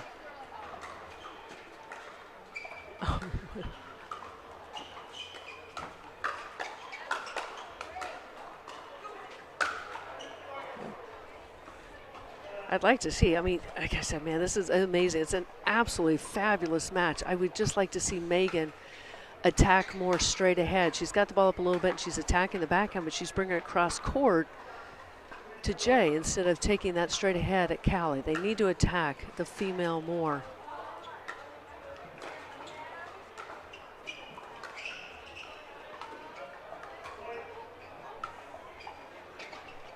That was a close one. Jay questioning that call. Yeah, I mean, I can't tell from up here either. Yeah, very close. We don't have the best angle, but that looked very close. Looked like they're debating a challenge. but not going to do it. Interesting again here, Smith and DeVilliers choosing not to stack, keeping Callie Smith on the left. Wow. Maybe attacked a little too soon there, especially when you're still back in the court. 3-3-2. Yeah, in this situation, I'd like to see Megan dink with Callie. Then Emmerich's got his forehand in the middle. Jay's got his backhand in the middle. Advantage Emmerich to me. Absolutely. Have some patience and wait for an opportunity.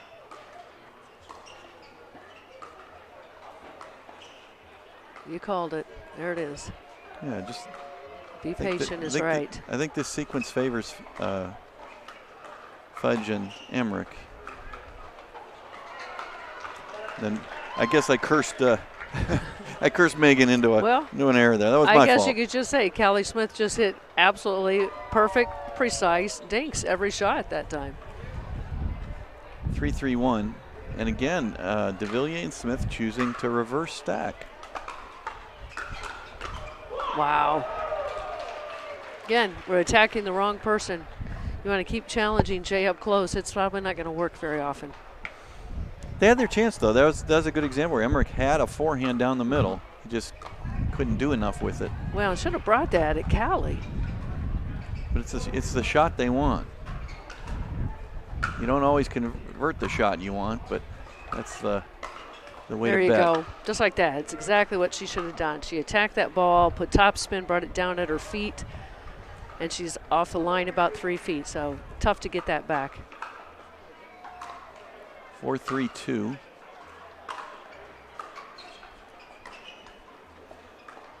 No. Sorry. Not a good choice. There's a timeout here by Emmerich and Fudge. Yeah, TV doesn't do justice to DeVilliers' size. When you see him in person, then you really see, I mean, he's a big man, but with incredible quickness. He's not just a tall man who covers the court with reach and, a couple of steps. He's actually very, very quick. He's solid. He's big, he's strong, he's quick hands, all of it. Yeah. You're right. I think if I was down there coaching, I would be telling Megan to just play it to Callie, have some patience. Yeah. Don't need to attack too quickly, and especially don't attack Jay. Yeah, absolutely not. We'll see if they, that's why I said this is where, if they had a coach, the eyes from the outside makes a big, big difference. But, well, she's on her phone. Maybe she does have somebody texting her things. Well, again, we're seeing DeVilliers and Smith right away going into the serve here with a reverse stack.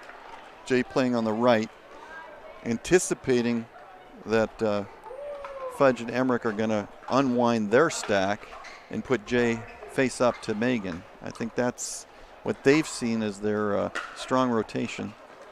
Oh, another missed return. That's unfortunate, especially after a timeout. Yeah, that's a killer. Not what you want to do out of a timeout. 6-3-2.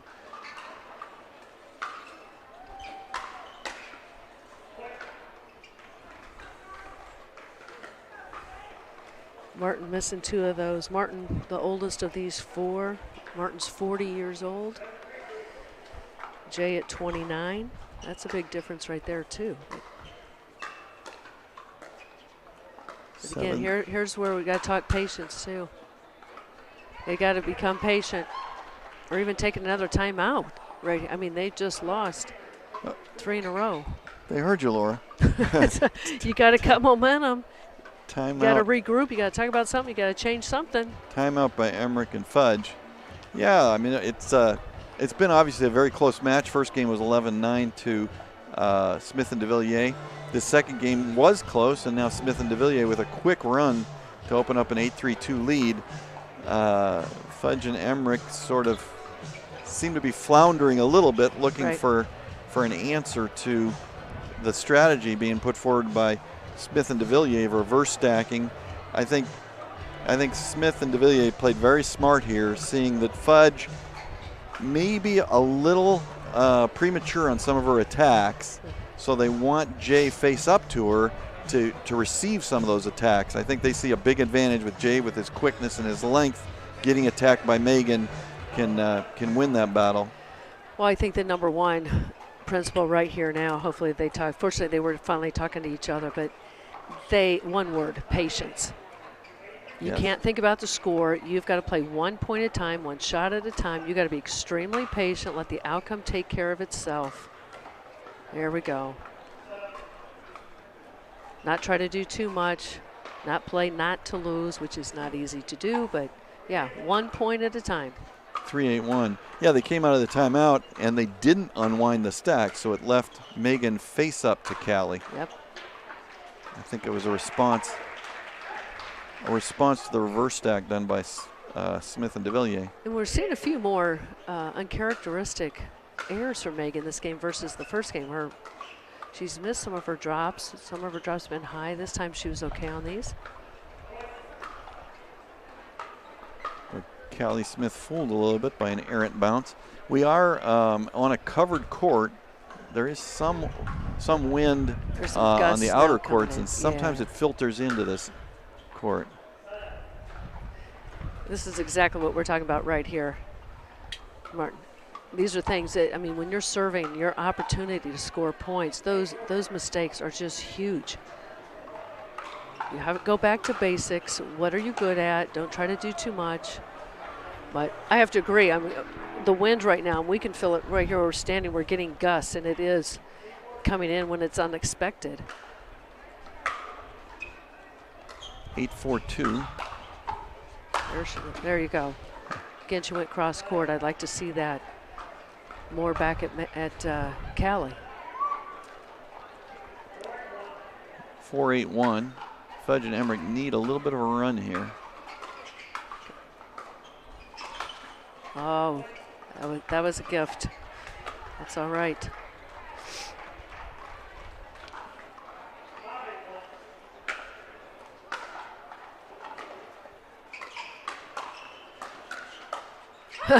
Megan says, I'll take over. Still struggling just a little bit on her third shot drops. Just a little bit high. Interesting that DeVilliers and Smith were having such success with that reverse stack. They abandoned it a little bit. Fudge and Emmerich score a couple points, and now back to the reverse stack. Yeah, still a little bit high. I know. I can't tell. Again, we're kind of up. We're up high on the far left of the court, but I can't tell, honestly, if she's being tentative, if she's just lost the feeling or the confidence in her drop shots.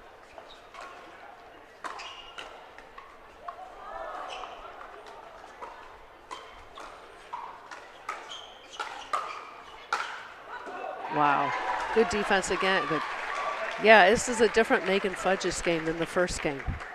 All of her resets and drops are high. 8-6-1, and DeVilliers and Smith, sure enough, they give up a couple points. They go back to the reverse stack that had been working so well. Oh, nice. You gotta love it.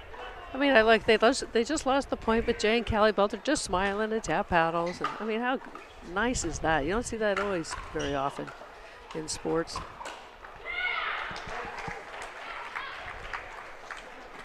Callie Smith says, I can supply some offense. I'm not afraid of that guy. How many sports could you do this? I mean, women versus men, this close a range, a female being able to attack the male and win some of those points. Not very many. That was a very necessary side out there by Emmerich and Fudge. They lost game one. They're now down 6-9-1 game two. They need a run. Oh, again, from up here, we can't tell. Very, very close.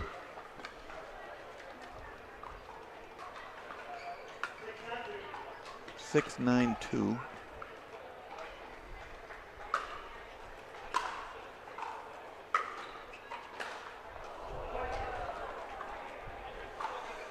Got a big sigh of ooh from the crowd here. Yes, Jay reaching in with that backhand. Callie set up for a forehand.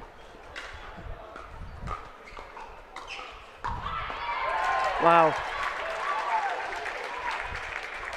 What a smart shot. Right down the middle. I think that was one of those where Fudge and Emmerich both said yours.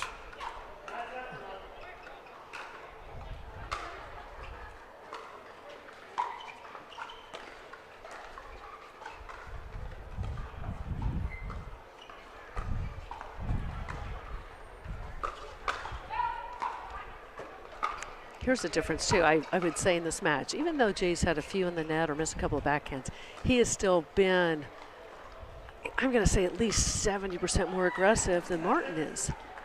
Megan's getting a lot of the balls, but I still feel like Martin hasn't been a huge offensive threat, especially in this game. I think that's true. We have not seen too much from him from the forehand side. A lot of defense, but not as much offense. It's a good side out, though, by Fudge and Emmerich, getting it back at 7-9-1. Don't want to give that opponent the 10th point.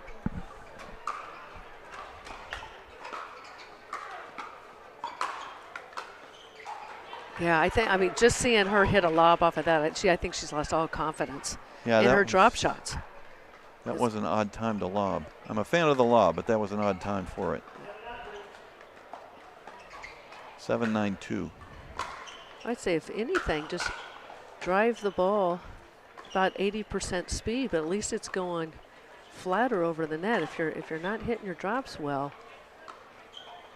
rather than going to a lob, put them on the offense.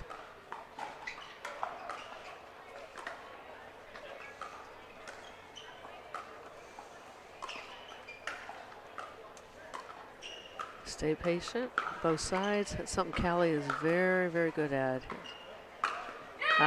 Same thing, read the court right through the middle. Beautifully done by Megan Fudge.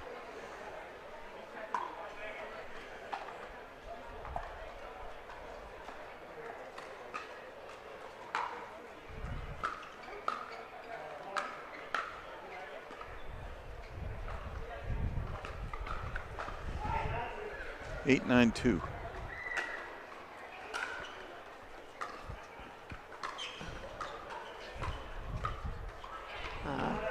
Very smart shot, Callie Smith. Ball's up just a little bit, put a little extra top spin, took it down to her feet. It popped up. 9-8-1. Fudge and Emmerich trying to get back here in game 2. There we go.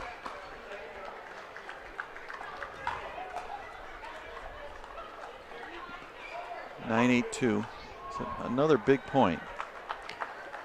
You know, it might be something too, where Callie maybe stronger dinking with her backhand versus her forehand. She knows she's going to get the majority of those balls. So she may be more comfortable on that side. Maybe that's why they're reverse stacking. Nice play there by Megan Fudge. Emmerich and Fudge now serving at 8-9-1. DeVilliers and Smith won game 1. That's where you need that attack. Right? Oh, he needed to attack that poach. That did look like he's got to go. That ball's high. Yeah, that did look like Emmerich had a chance to pop that forehand and just didn't do it. Needed to pull the trigger there. Yep. 8-9-2. And you're down a game and you're serving, you absolutely go for that.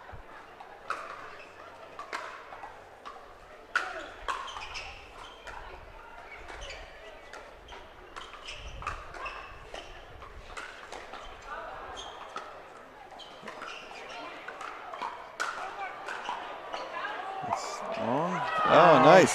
Glad he called her off. Yeah. Glad. I mean, that was all Emmerich winning that point. Megan Fudge again attacking Jay rather than going at Callie on the attack, and they were lucky to win the point. But that was all Martin Emmerich winning that point. 9-9-2.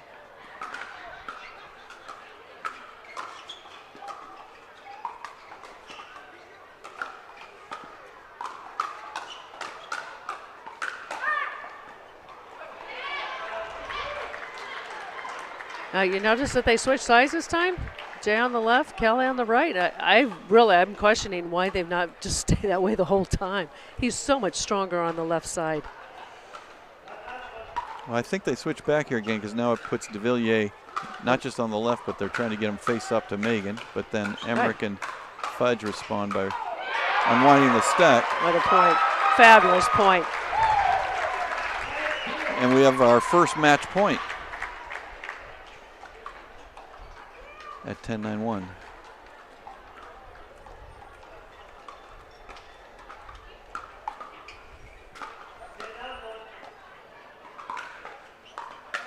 Just puts the ball into play. Uh-oh. Oh, see ya. Goodbye. Yep. Great match, great setup. Both teams, again, despite the difference in the seedings, that's a very well even match. Smith and de Villiers, 11-9, 11-9. They took game one after being down most of the way. Game two, they dominated from the outside, had a couple-point lead most of the way. A little bit of difference just in the experience, I think, too. Callie Smith, I think, really brought her game up from the first game into the second. She didn't make many unforced errors. Very patient, read the court well, attacked well, dinked well. I think that, honestly, I think that was the difference in that match. No, and I agree. And Megan lost her, she lost her touch on her drop shot, so I don't know what happened there. Just a little bit. I mean, Callie Smith played rock steady that second game. I mean, almost no errors, very steady on the dinks, not putting the ball up. But that's it for that match. We're going to take a break and come back to center court at the Mesa Arizona Cup.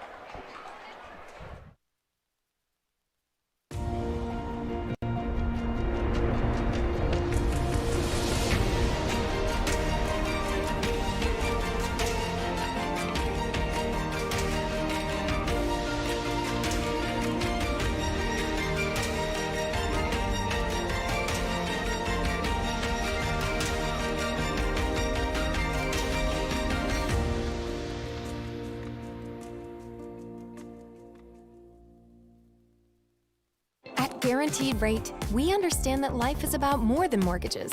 Our aim is to empower you on your holistic journey to well-being and longevity by helping you achieve your financial and personal goals. Our new completely free Rate app focuses on community, nutrition, and exercise, as well as offering a variety of financial tips and tools. The Rate app was built to support your mind, body, and spirit, helping to simplify your life and reduce your stress. Download the Rate app and start living your best life. My name is Leigh Waters, and I'm a professional pickleball player. My daughter, Anna Lee, is my doubles partner, and her 16th birthday is coming up. It'd be great to get her a car, and Carvana has helped us make that dream come true. They have thousands of options, and I'm a mom, so of course I want Anna Lee to have something safe. Anna Lee has absolutely no idea about this car, so I told her we're going to Carvana's vending machine for a photo shoot. Drum roll. I think this belongs to you. Oh my gosh, what? Happy Sweet 16, Anna Lee. Experience it for yourself at Carvana.com.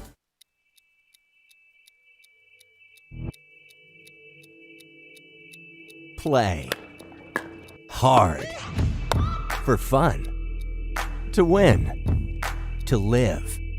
Whatever your play, there's Penetrax Joint and Muscle Cream to let you play on.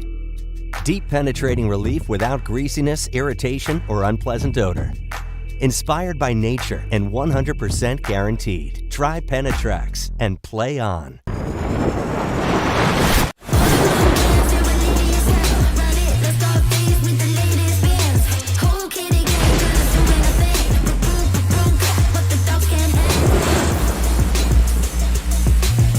For many of us, we just charge ahead because planning for your future takes time. And right now, thinking about your financial future takes on new meaning. At Baird, our financial advisors have guided individuals and families to achieve their goals through every crisis evolution and groundbreaking idea for over 100 years. That's the difference between thinking you're ready for what lies ahead and knowing you've planned for it. Now that's different. Discover the Baird difference.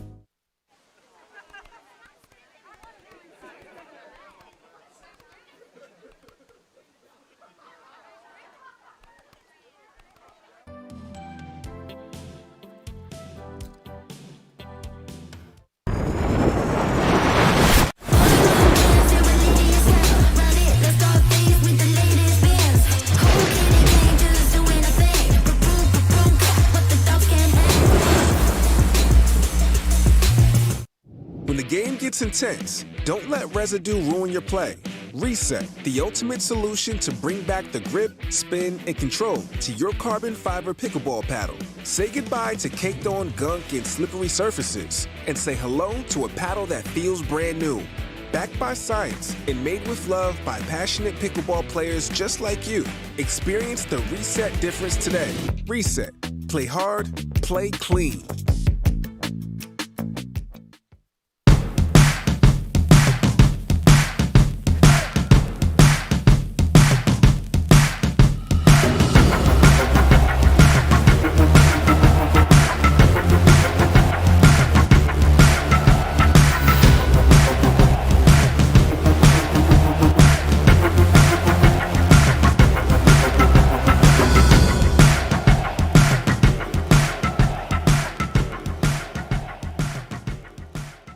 To make it to the game, it takes dedication and training. To stay in the game, it takes grit and stamina. To win the game, it takes strategy and skill. You keep focus on your approach, drop, and champion shots, and we'll help you stay focused on your strength, flexibility, speed, and downtime. Having a sports medicine partner in your court is key to helping you make it to the game, stay in the game, and win the game. Select Medical is proud to be the exclusive provider of physical therapy of the PPA Tour.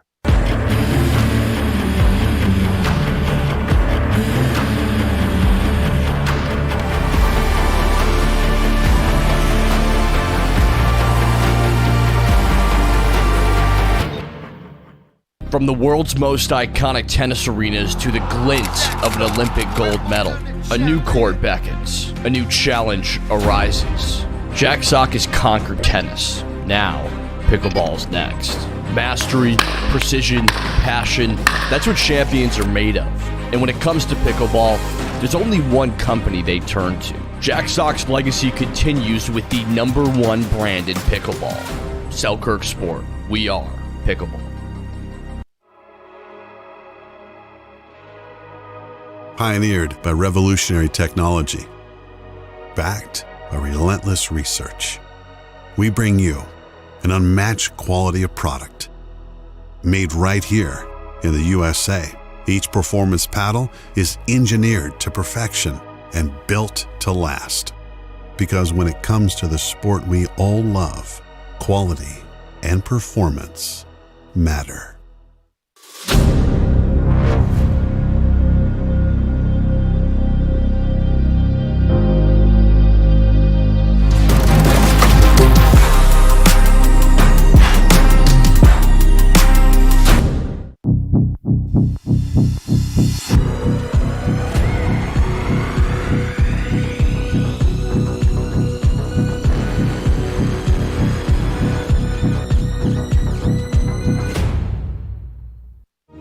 Every time someone tells you they vacation in the same place every year, it should really make you wonder, why? Travel like you mean it with IHG Hotels and Resorts. Introducing Skechers Pickleball, the official footwear of the Carvana PPA Tour. They're ultra lightweight and responsive for incredible speed. They have Goodyear rubber outsoles with a specialized pickleball design for increased side-to-side stability and agility. Plus, they feature shock-absorbing foam and Skechers' famous relaxed fit design for incredible comfort game after game. Conquer the court in comfort. Skechers Pickleball, the official footwear of the Carvana PPA Tour. Bring it on! Pack all the things. Fly on your schedule. Reward yourself and girls whenever. Stay or go when you wanna. And more is on the way. So when you're ready to go, go with heart. Go with Southwest. Tens of thousands of customers wrote about Carvana being smooth in their 5-star reviews, including Terry. To be honest, I thought it was almost too smooth, but Carvana was super transparent from beginning to end. Car details, financing, every step, and there were no surprises. Well, my monthly payment did come out lower than expected. Then I got to pick up my Mustang at the vending machine, and it was so fun and exciting, I did a little dance. Trust me, Financing my car with Carvana was super smooth. Finance your next car with Carvana today.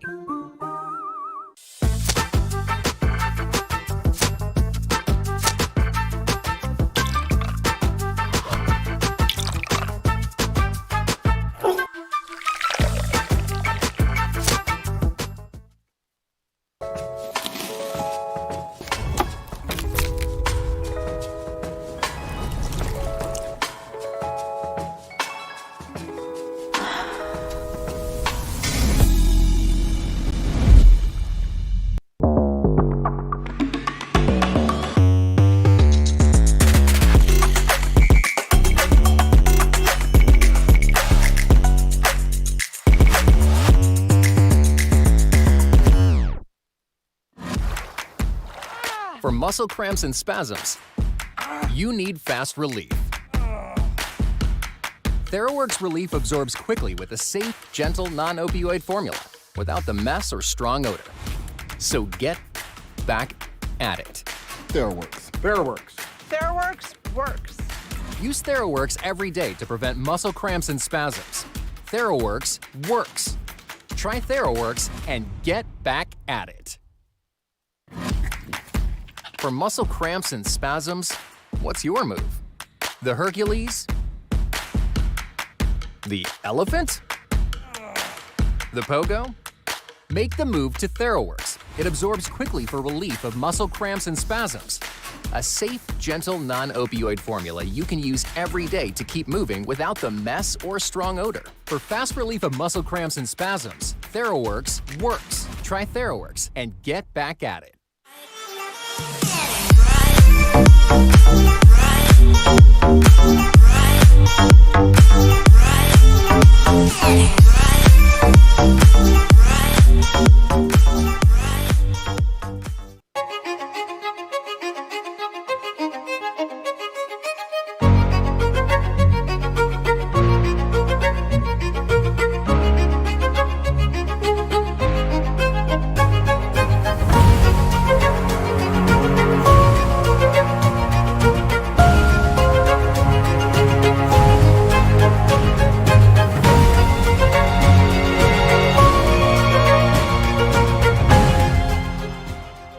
Imagine that becoming energy producers would be as easy as biting into an apple. Imagine water that is pure and inexhaustible, recycled and accessible everywhere in the world. Imagine the world of tomorrow, sustainable and desirable.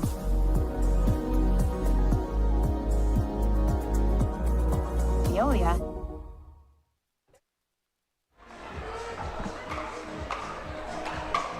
And welcome back to the Mesa Arizona Cup here in beautiful Phoenix, Arizona at the Arizona Athletic Grounds. We're here on center court. I'm Jim Kloss, joined by Laura Fenton-Cavanda. We're here with mixed doubles action.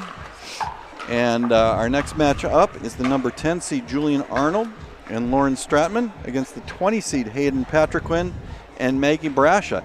We anticipate a really good match under near perfect conditions here. We should get started in just a minute.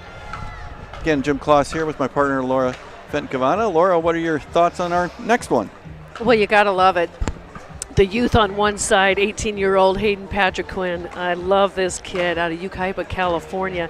This is a kid who's never had any previous racket sport in his life. He actually quit playing baseball to focus 100% to pickleball. I mean, that's amazing in itself, playing against, these all-top D1 tennis players or former previous pro players from tennis.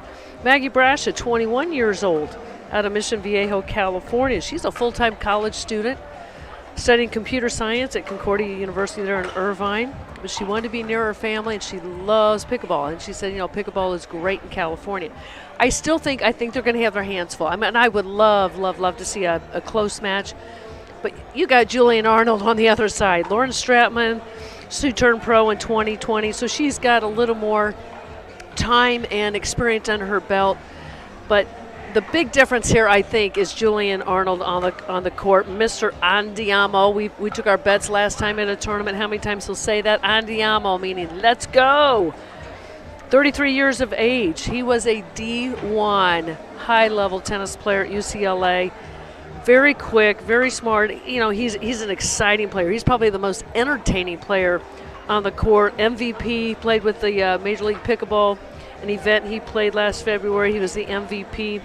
But he has won 14 medals at pro events.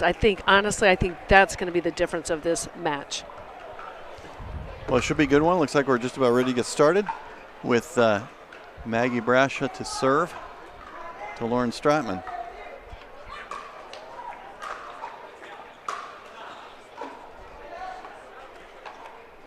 And we always tell people, when you're starting a match too, you know, go out playing aggressively. Don't go out playing not to lose. You take the first 6, 7, 8 points. You figure out your opponent. You figure out your strengths, what's working that day, what's not. You know, they've been playing a few matches on the outside courts already. But again, the change, when you come to this covered court, it's much, much darker than outside. And so this is a case where it doesn't matter what your age is. There's a big difference between being out in that bright Arizona sunshine versus a much darker court. The depth perception is a little bit different too. Short delay here at 1-0-1. We had a lost ball into the grandstand.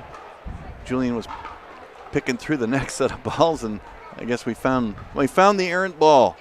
Lauren Stratman to serve at 1-0-1. You know, I don't know if you notice it. You don't see it very often.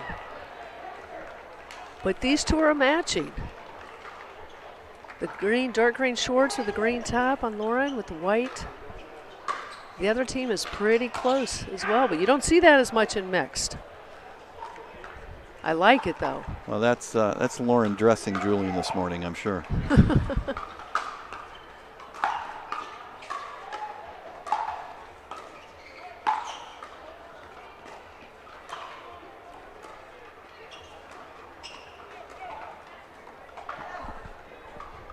Again, a little different environment. You've got probably more spectators here. You're considered on stadium court, so a little nerves possibly playing a role in the beginning.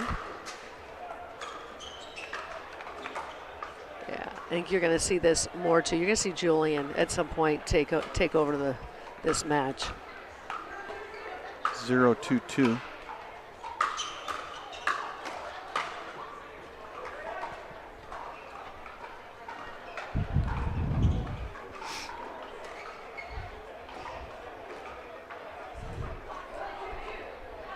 One, 2-2. Nice deep serve.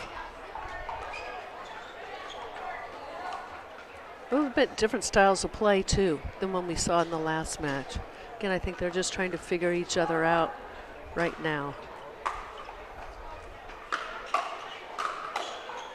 Nice defense.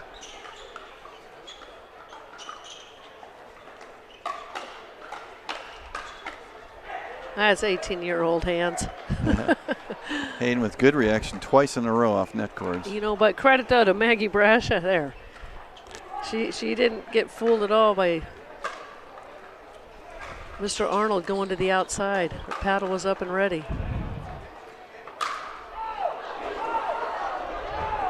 Uh-oh. Somebody just got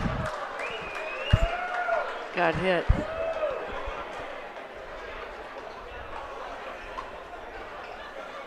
Looks like they're okay.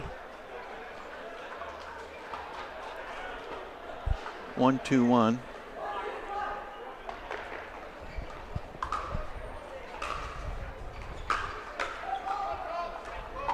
Foot fault called on Julian Arnold there. Foot fault. 2-2-1. And that last point, sometimes people wonder why he was driving that ball at the Mayo. I think he felt if he went down the middle or trying to go back at Maggie, Julian could have stepped over with his forehand and poached that ball. Instead, he drove the ball at his backhand just to be safe. Julian Arnold with a little finger wag there at Hayden Patrick, and don't go there, he said. Probably good advice, but I'm not sure that Hayden appreciated it.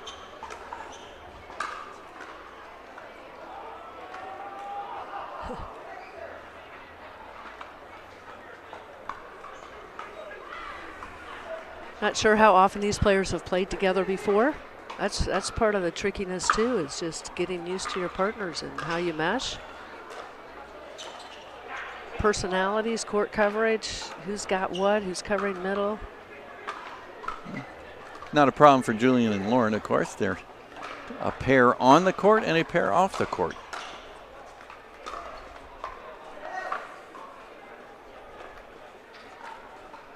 That makes even, better sense now as to why they're matched in their clothing. 2-3-1. Smart shot. So we call inside out. I think I saw that this morning. There was a post in the kitchen. Is what does that mean? Ball is coming to the inside in the middle. You hit it to the outside. We call that the weak side. That's a smart shot. Very, very smart shot on Hayden's part.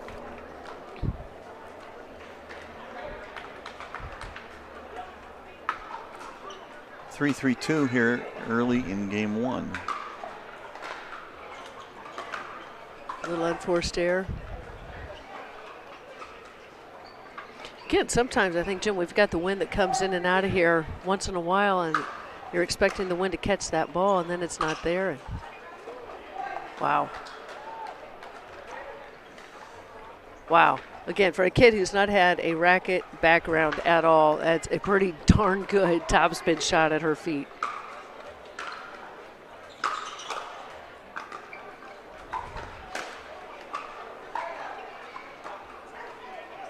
Learns quickly, only 18, started playing pickleball when he was 13 years old. Turned pro in 2022, so just 1 year on the pro level. This kid's gonna have a great future, I think. He's gonna learn a lot. 4-5-1. Looks like both sides employing a strategy where the male player is gonna attack. Very aggressive play by both Hayden and Julian.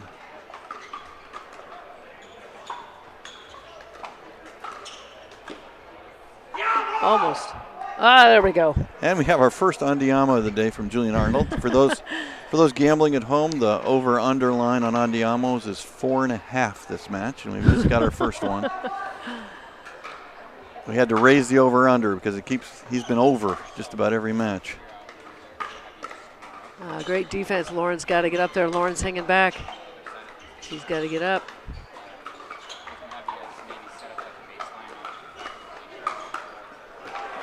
Yeah, not sure I understood that. Jim, she hung in the back of the court watching Julian play and hit the ball. And it's like, you got to at least get up even with him. Instead, they're split.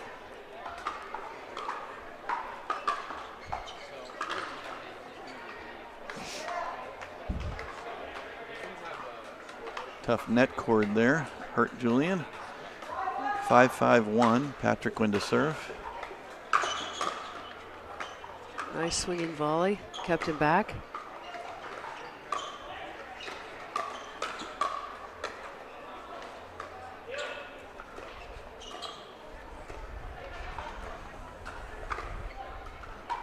First lob we've seen of the day.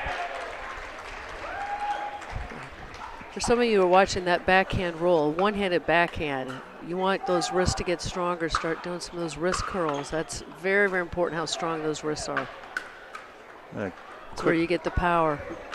A couple of mistakes there from Lauren Stratman, so she calls a quick timeout. Stratman and Arnold, very emotional players. Julian obviously with the andiamos and some finger wagging and a little bit of smack talk. Lauren sometimes can get a little down on herself after a couple of mistakes.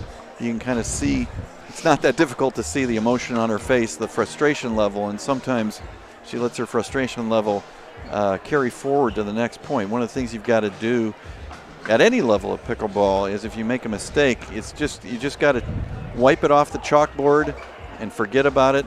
Otherwise, if you carry it to the next point, all you're doing is going to compound the mistake. It's going to be 2 errors, double the frustration. You carry it to the third point, causes another error. Now you've got triple frustration. You just cannot do that. It's like a cornerback in the NFL. If you get beat for a touchdown pass, you can't let it get to you. You got to play tough bump and run the next time the team's got the ball, you just got to forget about it. You got to have a short memory. Yeah, it's what we refer to as playing in the moment. You're exactly right. You've got to let a mistake go. For some, figure out why you made the mistake or fix it and let it go, and you got to play the next point as if nothing happened. We got to watch Lauren Stratman here, see if she's able to shake off those 2 mistakes with the timeout. We know one thing, Hayden Patrickman is going to be coming after her.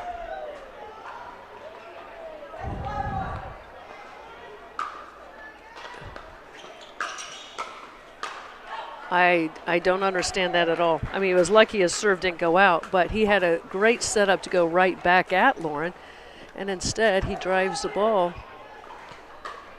to the male, to Julian. And they probably shouldn't have taken the next ball. Should have just let Maggie have it. What a get. What a get. Good hands. Oh. Wow. What a point. What a point. And we have Andiamo number 2. Do not do the Andiamo drinking game if you're at home. You won't survive.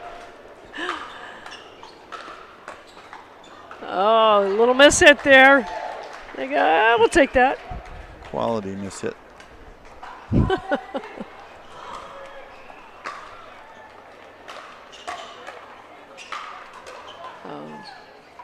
Oh, just barely. Ooh, that was close. I got to tell you, so far, I'm pretty impressed with Maggie Brash's hands. She's had some balls ripped really hard at her, and she's had no problem whatsoever. That's out. You got to control this. Yeah. You got to control those shots. Hayden has been coming hard at Lauren Stratman, and I think that's just going to keep going through the whole match. That's just going to be a theme of this match. That's a nice drop.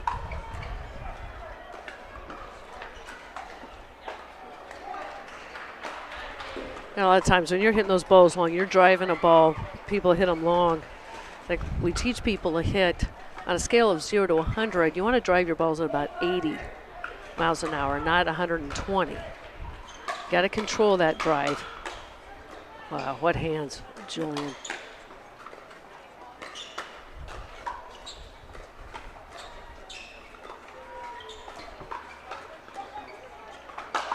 She's made that mistake twice now. Can't do that. I have to admit, I've been guilty of that as well. In thinking I can get away with a lob, and then you got somebody just rips it down your throat. You know, yeah, not a good decision. 9-5-2.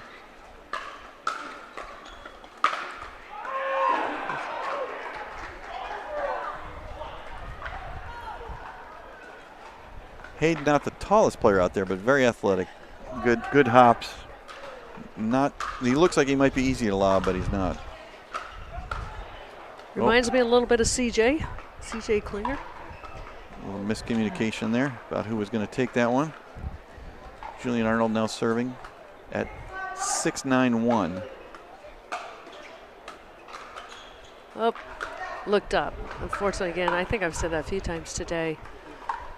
Play the ball. She looked up at her opponents on that shot. Maggie, that's very well playing. Stayed home, took the double backhand, two-handed backhand, inside out. 9-6-1. Yeah, I think you're right, Jim. Mentally, she's got to get her head into this game right. Why we didn't use a second timeout even. Game 1 to Brasha and Patrickman 11-6. Yeah, again, both male players trying to cover a lot of court, be very aggressive, play a very aggressive style as well, driving a lot at the female. I think the difference in that game to me was Maggie Brasha was extremely steady. Yes, agree. Very 100%. very few mistakes. Lauren Stratman, some service errors, some service return errors. Definitely showed some frustration. That frustration got compounded into more errors. Yep. And that's the difference. If we talk about the different components of being a great pickleball player. There's so many different areas. Obviously, every single one of them who is playing professional pickleball have quick hands, can drive balls. They wouldn't have gotten to this point. But if we look at physically the shots, drives, resets, dinks, overheads, blocking, attacking, all these different shots, that's a physical side. Then you got the cognitive side. How do you read the court? Do you hit the right shot at the right time, the right speed at the right time? But also cognitively, what you're talking about right now is, are you mentally tough? Can you block those things out? What's going through your mind? And anybody who plays this game or plays tournaments understands what I'm talking about. You can be the best recreational player, win every game, say, oh, we beat so-and-so, this many games. And then all of a sudden you get in a tournament and there's something on the line, and all of a sudden your brain goes out the window. So most athletes, high-level athletes, usually 80% of the training is on mental training. Your physical game is already there.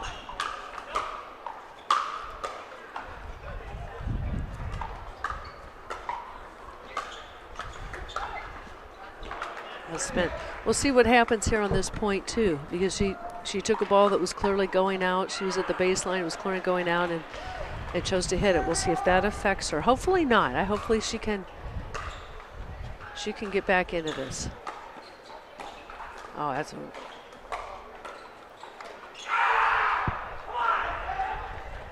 I think that was more of an ah than an andiamo. I don't think we can count that one. It's an ah. Julian seems to be trying to fire up his partner. Yeah. Even body language, I would just like to see, because her confidence right now isn't there. There we go. She had two fabulous resets. Great, fabulous resets. Keeping that ball in play. Yeah. Stratman did a good job of bending her knees on both those shots. Had really good form, technique.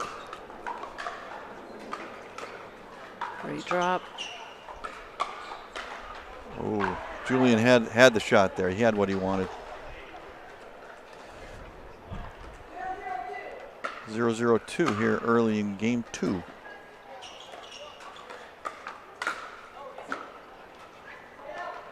I think he missed that. Yes, that was a little wide. A couple times there, Julian Arnold, Lawrence Stratman set him up pretty well, and Julian with two shots at a winner missed them both. Oh, it's not going to. Oh!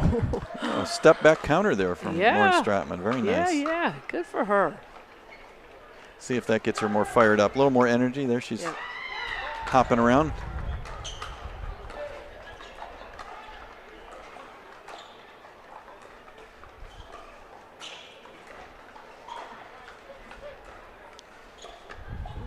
There we go.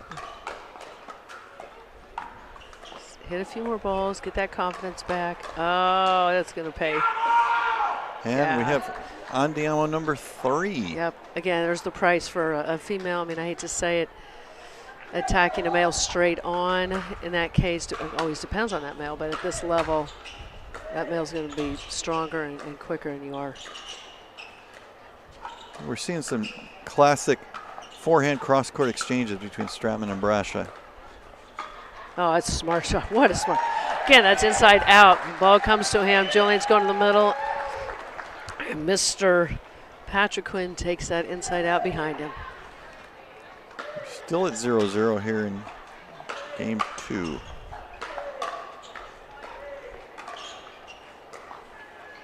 I tell you what, Maggie Brascia has impressed me highly.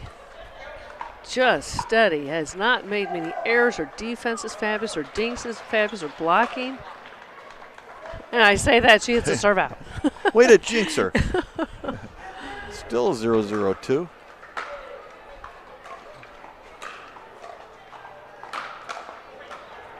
And a good side out for Stratman Arnold. Why does it happen that way? You make a comment and then bam, the opposite happens.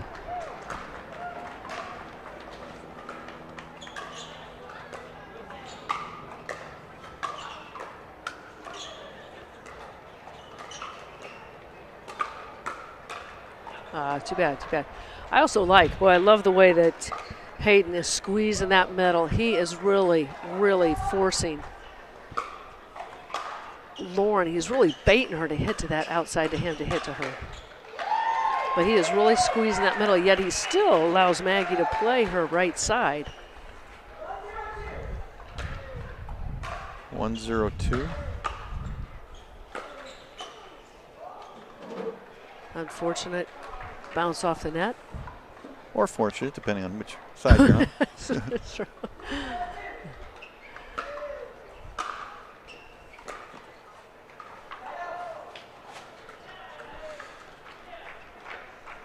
It's definitely a shot that Lauren Stratman's going to need this entire match. That cross-court top spin forehand. Key shot.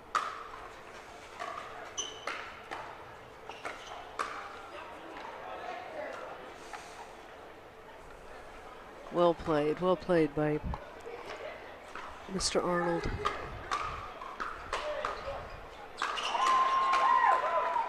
Yep, turn that around. Very well played by Mr. Patrick Quinn. The drive follows it in, closes the net, attacks the next one too.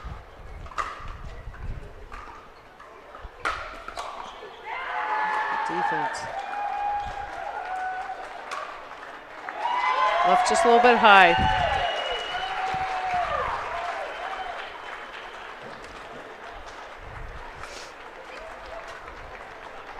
Two here in game 2. Brash and Patrickman took game 1.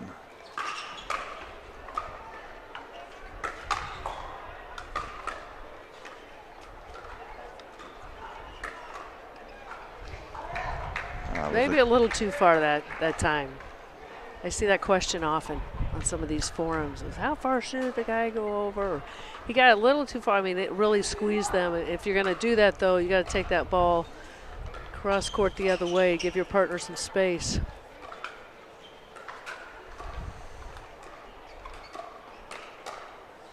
Well done, Lauren.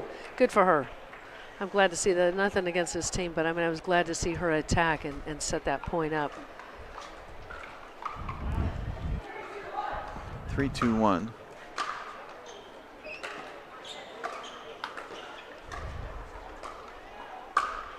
Smart, right through the middle. Stratman Arnold kind of questioning the call. I don't think either ref saw it. Well, they couldn't call it out. It was so close, so they're asking the refs if perhaps they saw it out. Right. Yeah, I don't think either referee saw it. No harm in doing that, obviously. It doesn't penalize you for asking. 3-2-2.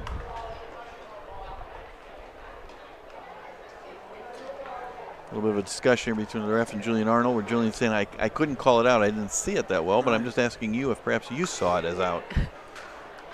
Perfectly legitimate thing for him to do. That's one area. That's one area, again, to make the sport even more professional. That as time goes on, is if we have those line judges on every line, every match, if we have a cyclops. I know some people got upset with me last time we were broadcasting, and I said something about the age of our eyes. I'm one as well. I mean, I'm on the court playing. My eyesight's not as good as it used to be. So, you know, as years go on, we'll see changes more and more to make even the refereeing or line judging, line calling a bit different, so players aren't making those calls. 2-3-2. Nice return. All right, I'm glad to see she's fist pumping. She's going to get her confidence back up here. It was a great return.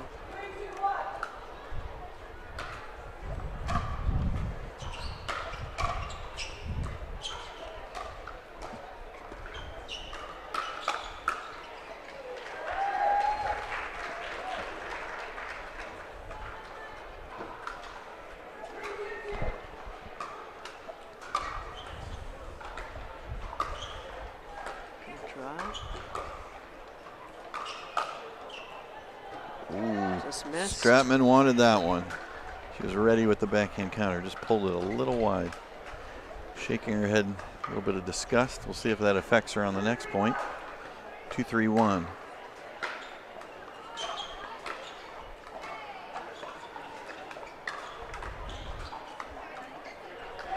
Well, that last, not the last ball, but the last shot, offensive shot that Julian had. I really wish that was one he could have attacked right at Maggie.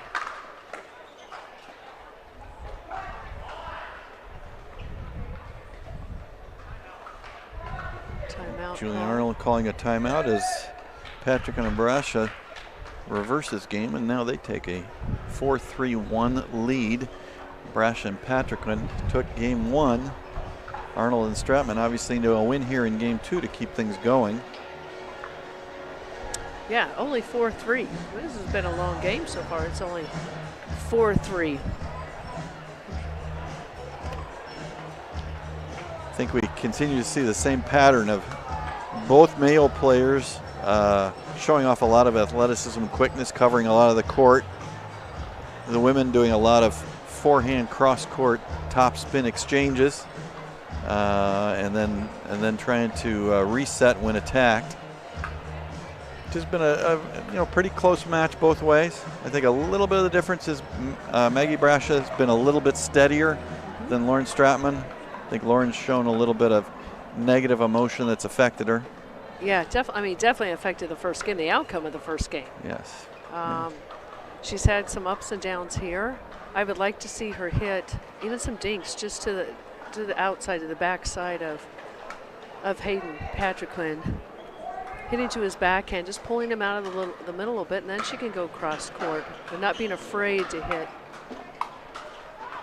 And there's a service return error. Not good coming out of a timeout.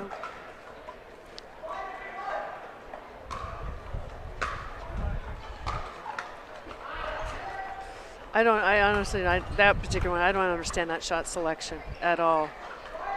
He's got Lauren running cross court. Always hit a ball when somebody is moving, you hit at them, and especially the female in this case. And that's what Julian's going to have to do. Honestly, I think for them to win this match, Julian's just going to have to start attacking and take over the court.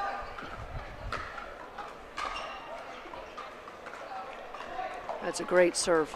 Great serve to the outside. Force the weak return.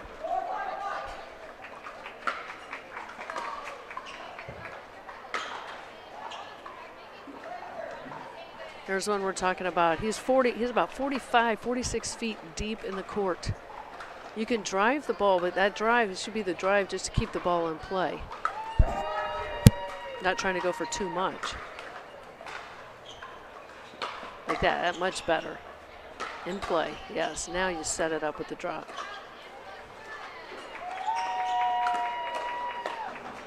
Well done. Notice the attack. That's a great setup too with a cross-court dink from Lauren. But he set that up by attacking with the backhand. Next shot, he gets his put away. We had Andiamo number 4.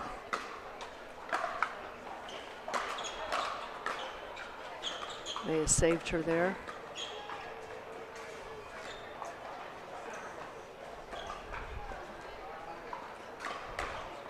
Smart.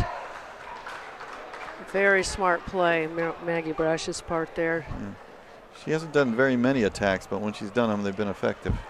And the attack, and where she attacks. And a lot of times people go, where should I attack? Well, she drove the ball at her backhand side. That's where you want to attack it if you're going to drive the ball from the right side of the court. Julian Arnold been very aggressive on his serve return, but hit too long this game. That's the difference in the game so far, 6-5-1.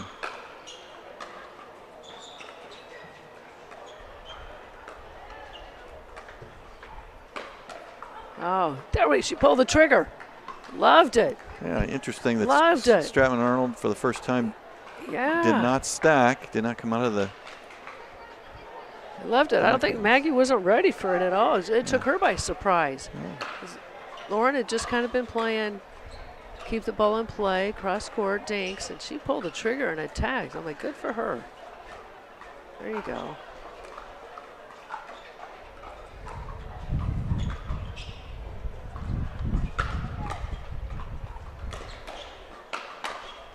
Nice. Attacked again. It's great reset. Julian Arnold going backwards. Again, a little wind pulling up here, picking up. Put the ball back into the kitchen. It's a very difficult shot. That earned us another not an andiamo from Julian.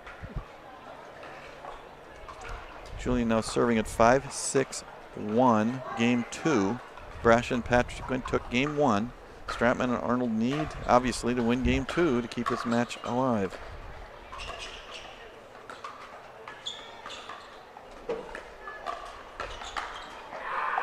Oh, that's tough. There's another much longer that time. Another we needed to set an over-under on number of in addition to how many andiamos.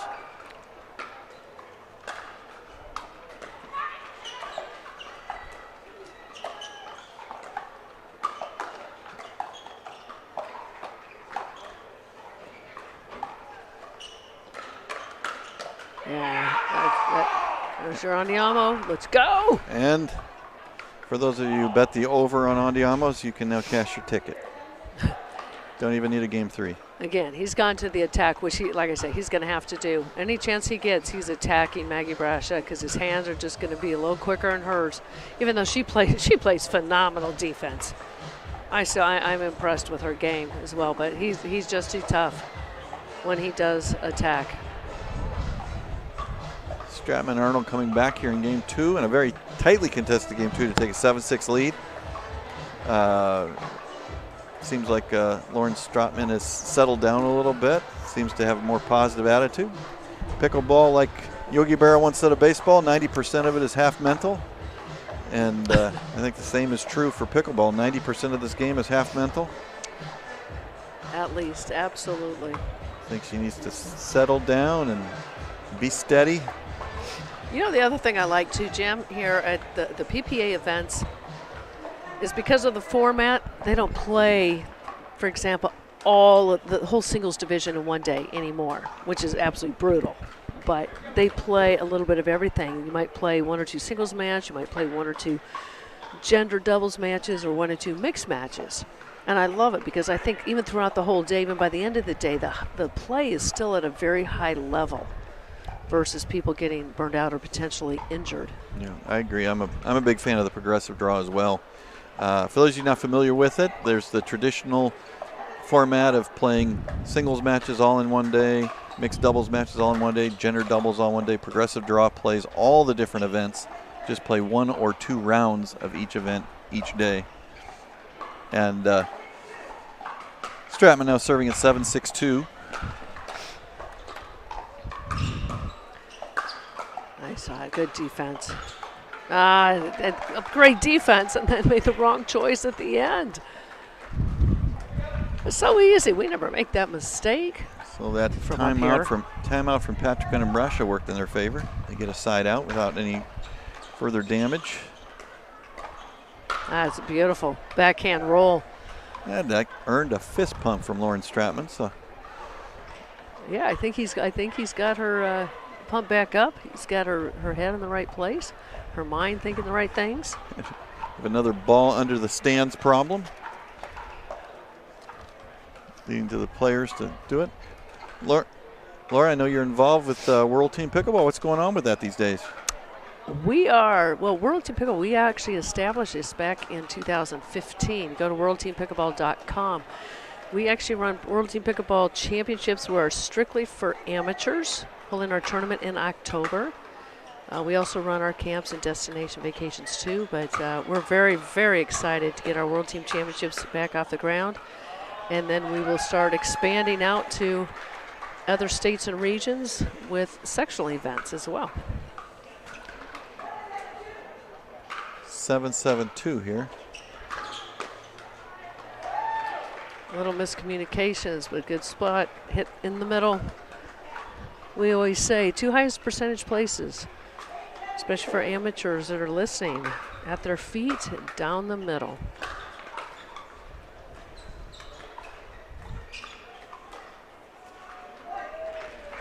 She's got to let this go right here now. This could be the difference of the match right here. It was the same thing. Lauren showed her frustration on the previous point, carried forward to this one. Yep. Another mistake, again showing the frustration. Got to let it go, especially at this point. Yeah. One point makes all the difference in the world. 9-7-2. Barely made it. Wow. This little slice inside-out shot by Hayden Patrickman. What a great shot. Leads us to a match point. 10-7-2.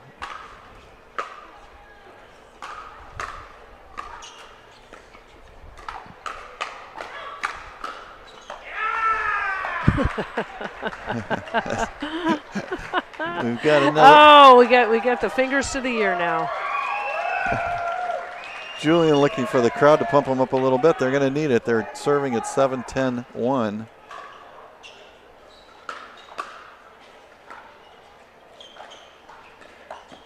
Takes it to Hayden's backhand off the first shot. Smart play. Keep that ball in play. That's out. That was just. Boy, I'm a little surprised. I mean, God, I love this kid. I love this young kid, but I'm a little surprised by that choice because the ball was up enough that he could have attacked Lauren's backhand. That's smart. There you go. Right at her feet. Nice backhand roll. 8-10-2. Stratman and Arnold need some points here. There's one. And that leads us obviously to. It'd be a good time for a timeout even on the other team. Just cut this momentum. This is a very big point right here. 9-10-2.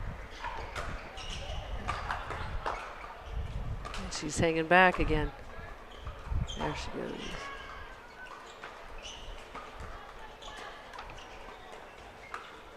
Smart.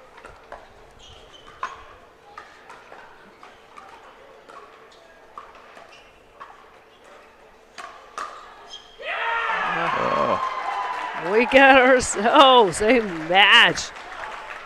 Little tentativeness, but I think they should have called a timeout after the last point because they lost 3 points in a row. Now they're calling the timeout. Right, that was just 1 point a little too late. That was one timely backhand drive there from Lauren Stratman. They needed that point badly. Didn't want to hand it back to Patrick and Brasha for a couple more match points. Now at 10-10-2. Well, good timing for her. I mean, she's now attacked twice and been on the winning end of both of those. And she's got a physical ability. She's got all the abilities, all the shots. And as we've said, we're probably maybe overstating this, but it's just such a huge part of the game of, what really is going on in your mind when you're out there. There's a lot of people that'll worry about how do I look? I look stupid out here, or what's my draw, or what's this, or what's that, what are people thinking? And the only one thing you should be thinking about or focusing on is that ball. That's it. Interestingly, 3 players went to the bench during the break. Lauren Stratman did not. Kind of stood on the court, keeping her feet moving. Now she's serving at 10-10-2.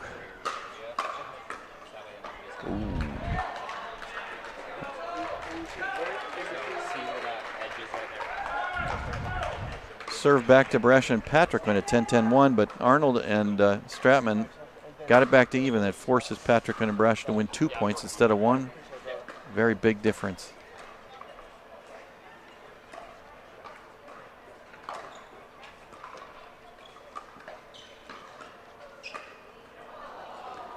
Rare miss. Patrick has not missed too many of those today. Now he'll be serving at 10-10-2.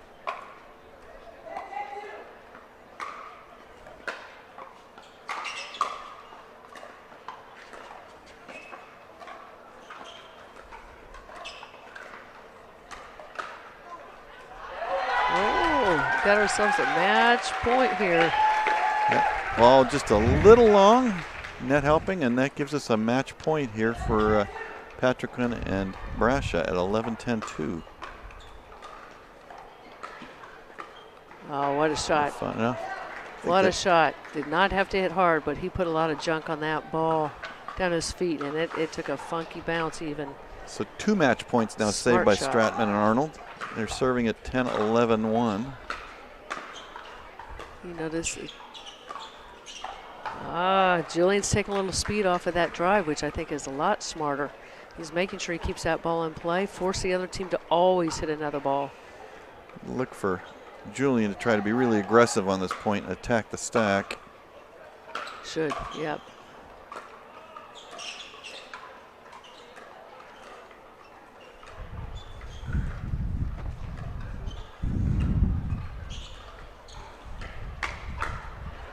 Don't agree. Don't agree with him stepping over that far. He took himself. He took their team out of position, and she's had her confidence up. She's been hitting well. I think it went too far that time. Nice drive.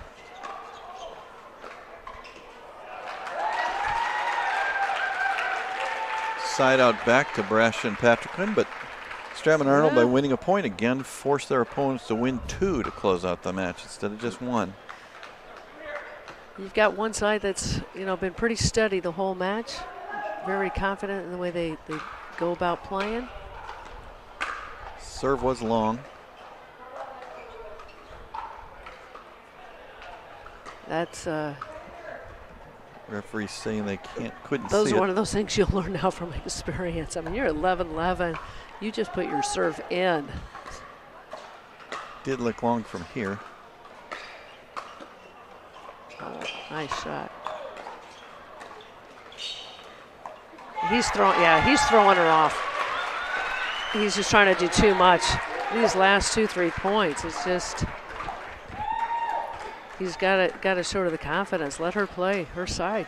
Again, don't like the body language though from Lauren Stratman. She missed the I shot. think she's a little upset at him talking that to time. herself. Got to let it go.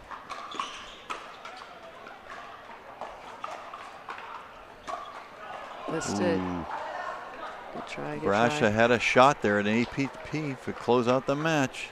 Didn't quite curve it well enough. I think she just didn't wait long enough. Those ATPs, you want to wait as long as you possibly can. Hit it at your ankle if you can. Agree with you on that one. Nice shot. Here, you just take a deep breath. I mean, you're down a point. You just take your time. Patrick can get some nice angles off that backhand. Oh, his backhand is beautiful. 11-12-2. Huge point. That was. Julian said, "I'm taking over." Yeah, no matter what, they should drive the third shot at Maggie. Yep.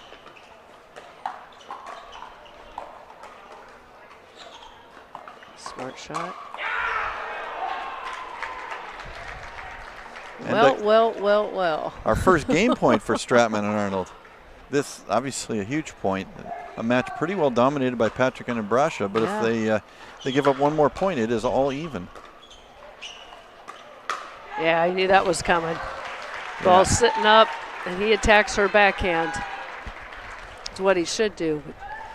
She should have dropped to the female in that last shot of hers. I think Stratman a little disgusted with herself. I think she feels she should have had a good counter to it. What a drive. Wow. Maggie Brasha set that point up. Again, she didn't rip it as hard as she could. She took something off, but she had a lot of topspin on that ball, and that ball dropped as it went over the net. 13-13-1.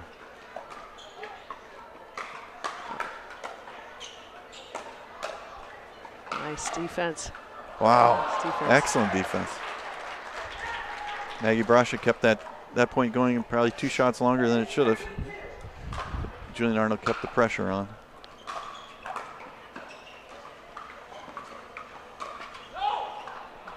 That's a lack of patience. That's all that was. You got, again, you're serving the ball. It's like that's time to be patient. Those balls are low. It's a good yell there by Julian Arnold to his partner to lay off a high forehand. Another good yell there by Julian Arnold. Very helpful to your partner. A lot easier to see the ball going out from an angle than it is when it's coming right at you. So that's very good play there by Julian Arnold. Very smart. Gets us to 14-13. Oh, he gets so lucky. The net cord for the game point. What a game that was. Holy Stratman cow. and Arnold come back to take it 15-13. And as I mentioned, it's been a well played match. Everybody playing pretty well, but Patrickman and Brasha, you'd have to say, moderately dominated the match the whole way. Had a couple of match points. Stratman and Arnold did what they needed to do on key points. They take game 2, and it doesn't matter what you win each game by. A game is a game, and we're all tied up at a game apiece, and we're going to go to game 3, and it's anybody's match at this point. Right, and as we know, I mean, we could look at stats in a lot of categories if we had those stats available, but you look at the stats, and I really believe that Hayden and Maggie both outplayed them in both games. And like you said, it's still a game apiece, no matter how you look at it. But towards the end of that game, I just felt there were little mistakes made, the patience, hitting a serve long. When you're tied at 13s and you hit a serve out, I mean, those are just little critical things that, like I said, experience comes into play, being a little more patient then on your dinks. You do what's been working the whole time. You know, but hats off. I give a little credit now to Lauren Stratman. She came back, she was hitting consistent dinks, and she attacked a few times, and she set those points up, or they won those points. So I think also, you know, we've discussed as having Julian Arnold, you know, how far does he go? Does he overplay sometimes? He does make some things happen, so they're kind of the up and the down. He's got a few more unforced errors here and there. It takes his partner kind of out of position or their team out of position. So, you know, we'll see if there's just little tiny things, adjustments made that, you know, either team has a chance at winning this match. Yeah.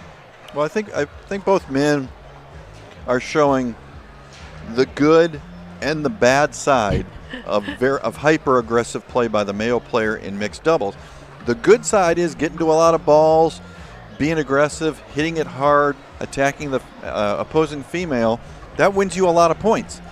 But the downside is each of them has gone a little too far, probably attacking some balls that are better off with a reset or a dink, taking some balls where they're probably better off letting it go and letting their female partner just hit a nice, easy defensive shot, safe shot.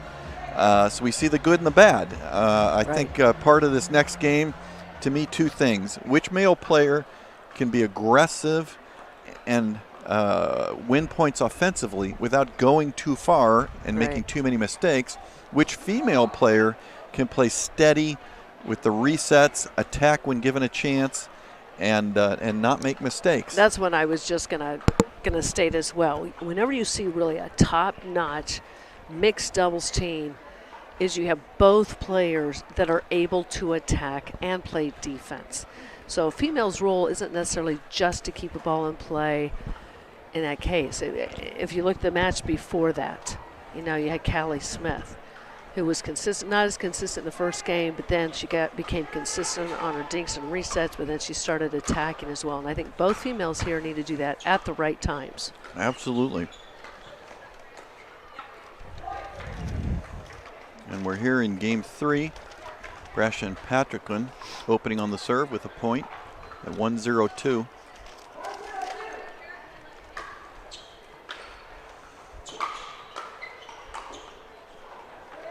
Again, I think he's attacking the wrong person in that case.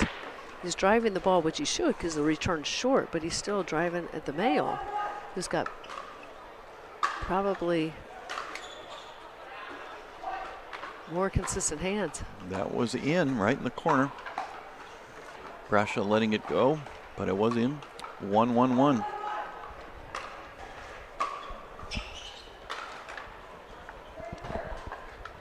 Start of the game. Start of the games are very tough, and then right in the middle, when you get to about 5-6, it's a tough part of the game too mentally. It's getting through both of those, the lulls, because you're thinking, oh, it's early, you know, a mistake here or there. But I tell you, if you can score the first 2 or 3 points, it puts a whole different level of pressure on your opponents.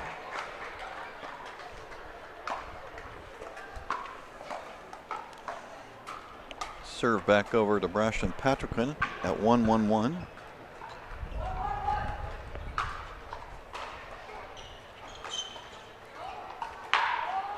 Let's get. Oh, what a smart shot.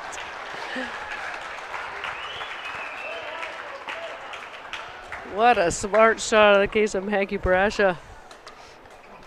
Not quite sure why Julian got so upset there. That was a very smart shot by Maggie Brasha. Julian did a great job to retrieve that ball and get it over. Just could not get himself out of the kitchen before the next shot.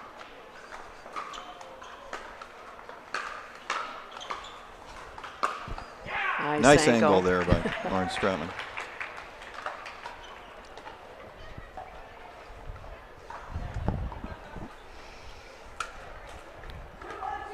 Maggie Brash is serving at 2-1-2.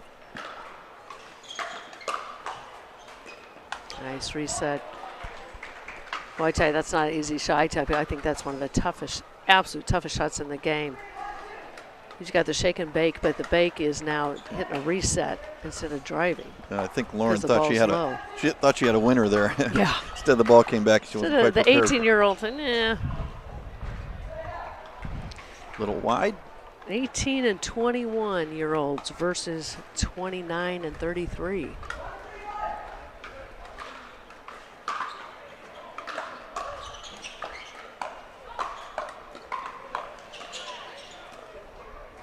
Trouble. Yep. There's his backhand again. That backhand angle. I think even if you know it's there, it's tough to read it.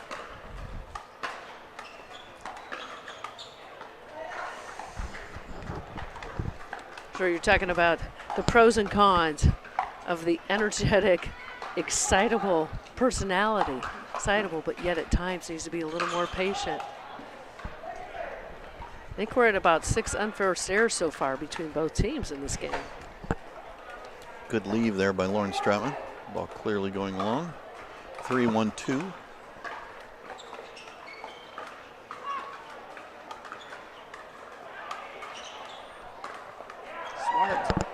Smart shot.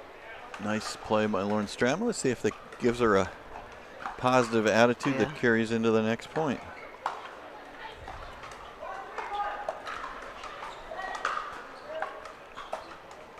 The let serve at the pro level only plays the let serve over.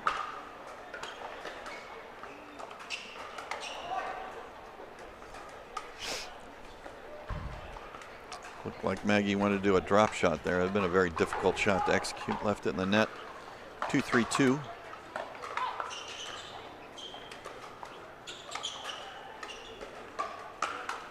It's very nicely done. Again, attacks the female, finishes it off cross court.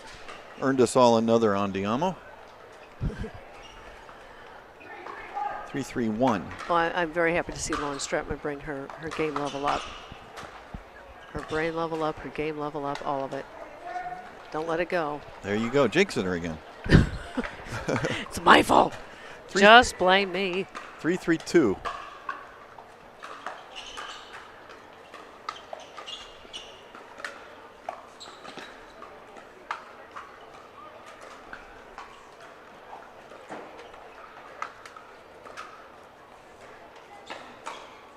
Same thing. He went too far, attacked with the ball way below the net, and attacked the guy's side. It's a very nice backhand, though, by Hidden Patrick. Made that difficult shot look easy. Yeah. Just the choice, the shot selection choice. Don't agree with. Yep. Maggie did her job right there. She didn't have to hit it hard, but it's still a drive. Just not super hard, but it's at the backhand of the opponent.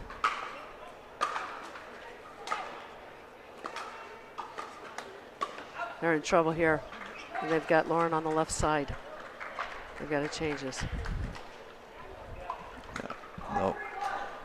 They should be unwinding the stack on this one. Yep, and they do. Oh, what a lob. See the spin on that ball? That's an inside out. That's just a slice, an inside out slice. And a quick little run there from Patrick and Ambrasha to take a 6-3 lead. With their back playing the way they did in the first game, playing a little more steady. They started, both teams started off this third game with a lot of unforced errors, but then they've settled down again. Again, you just play the ball, you go in with a game plan, go back to the basics. You're going to play, the smarter team is going to win.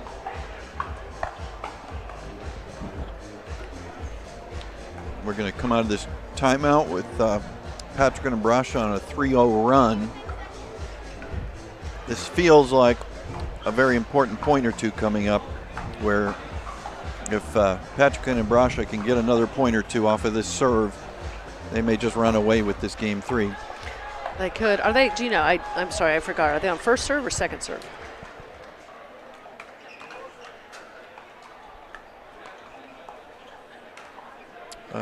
I believe they came in at 3-3, which would make them a 2, but we'll hear second from the ref. Yeah. Because that makes a big difference, too, here. For your opponent, they hope it's the second server. It's huge. But you're right. This is a huge precedent. This point right here on this whole third game. 1. That's 3-3-1. And hits it out. And that is long. That is not what you want to do out of timeout. Yeah. Absolute deadly killer. This is trouble for Stratman and Arnold. They've got to get a side out here.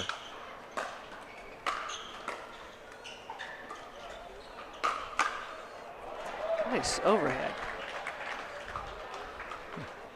I tell you, seriously, I'm just sitting there. I'm kind of a little bit in awe of this 18-year-old. I said, who's never played a racket sport before, and it looks like he came from high-level tennis because he has all the top spin. Wow, good defense. This kid's impressive. This kid is going to be great.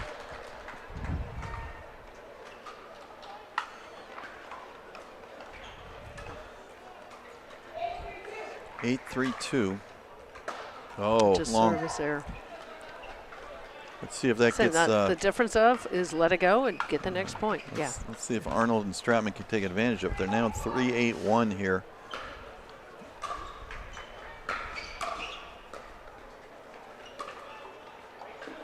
Nice leave. Really good Very leave. Nice leave. Oh. 4-8-1. Ooh, 2 errors. This is what happened in the second game, at the end of the second game, where they were in complete control. 5-8-1. And then errors start coming. Regroup. Patience.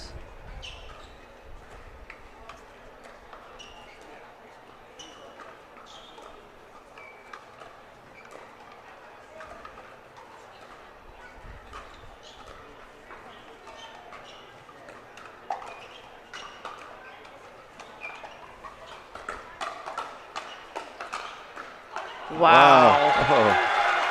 I thought Julian Arnold had that one twice.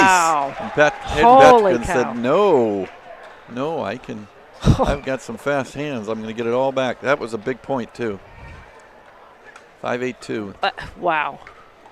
Hands on that kid. That was incredible.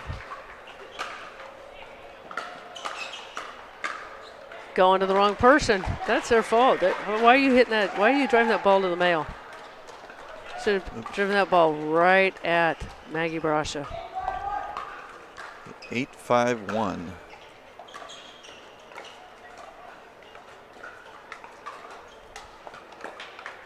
Wow.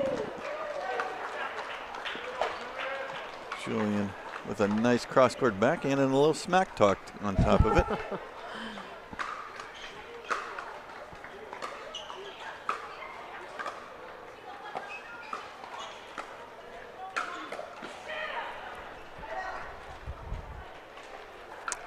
I tell you what, this 18-year-old is playing much older, much smarter than most 18-year-olds.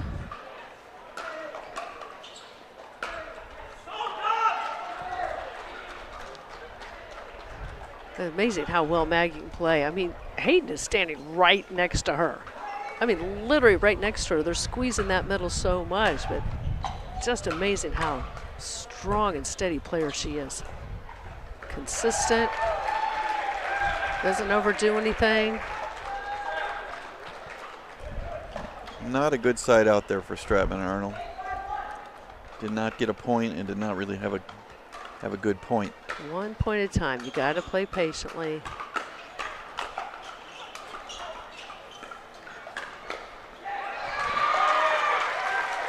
This kid's something special. I mean, if you look, again, you look at the seeds of the two teams. 1 seeded 10 and the 20 seeded team has really controlled them, even though they let that second game go, but they've really controlled this match. Till that shot. 9-5-2. Another big point here. If Patricon and Brasha can win this point, that'll give them a match point and a lot of domination. Very, very tough deficit to overcome. Wow. Julian Arnold says, I'm taking over. I'm just going to play singles. And he converts. They needed that. Now they've given themselves an opportunity. Now they have to convert some points. Boom. Yep, knew that was coming. Yeah. You can see him winding up. You're hitting to the wrong person right now.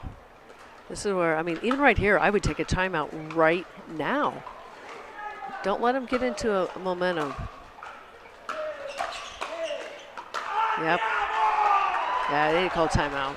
Well, this is where, I mean, you can just see it. You can see Julian Arnold has said to himself, we might lose, but if we lose, we're going to lose with me being hyper-aggressive and trying to take over. You might beat me, but you're not going to beat me with me lying down. You're going to beat me with me standing up and doing everything I can. And he's just, you know, the last 3 points now, he's basically played singles on the doubles court. Well, I'm watching the coach down here. I mean, I always wish we had, you know, little ears down there that we could hear what he's saying. But I love that they called the timeout. Just going to say, okay, just play 1 point at a time. You've got to play Lauren. You've got to be patient. You might need to hit 30 dinks, but you got to be patient. Don't worry about the score. Just play this next point. Maggie Brash's father is their coach, trying to talk to them in the timeout. I think if I was the coach, I'd be telling them, you know, you've just got to be ready. Julian Arnold is going to be firing, so be ready to crouch and block. And hit behind him. And hit behind him. And then when you have the opportunity, get it over to Lauren. Make her execute. I would return cross court here and take him out of position. There you go. They got into the point. Kind of surprising that Julian dropped there instead of drove.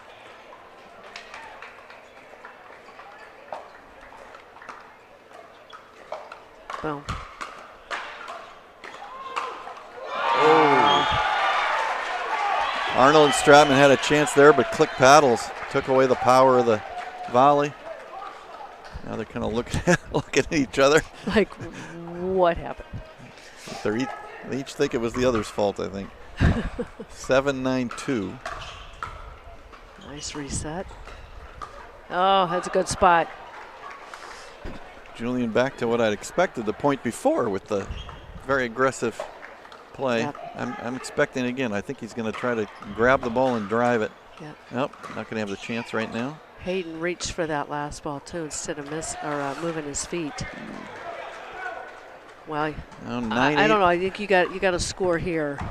You got to win the match on this series, or it's going to be really difficult. That was dropping. I think the wrong person. That was a nice backhand though by Julian Arnold. Well disguised.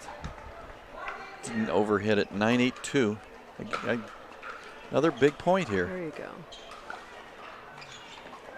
That one's getting a little tight, a little tighter too. Feet don't move quite as well.